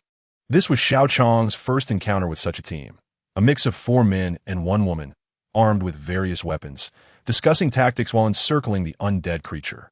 Concealing his presence, Xiao Qiang quietly activated his discerning vision, scanning the group. Among the 5, one stood out as a level 5 powerhouse, accompanied by 2 level 4 strong individuals and 2 level 3 ability users. The zombie they were confronting was a formidable level 4 specimen, tall and robust, its pale eyes fixated on the humans surrounding it. Intrigued by the hunting squad strategy to eliminate the zombie, Xiao Qiang remained silent, observing intently from above. The most formidable among them appeared to be the level 5 human, named by Ling Feng. With a fair complexion, he exuded a somewhat sinister aura, which left Xiao Qiang unsettled. Despite their numerical advantage, the 5 struggled against a zombie that could rival a level 8 human, finding themselves on the defensive. Their weapons, merely made of iron, lacked the capacity to breach the creature's defenses. However, the 2 ability users caught Xiao Qiang's attention. The male, known as Zhang Lu, demonstrated his prowess by invoking an earth-binding technique. With a swift motion, he summoned ropes of earth that ensnared the zombie's ankles, immobilizing it temporarily. Meanwhile, the female ability user, Shuang, observed the immobilized creature. With a subtle shift, her arms elongated and transformed into thorny whips. With a commanding shout, she raised her hands and struck the zombie's chest, leaving 2 crimson marks from the barbed tips.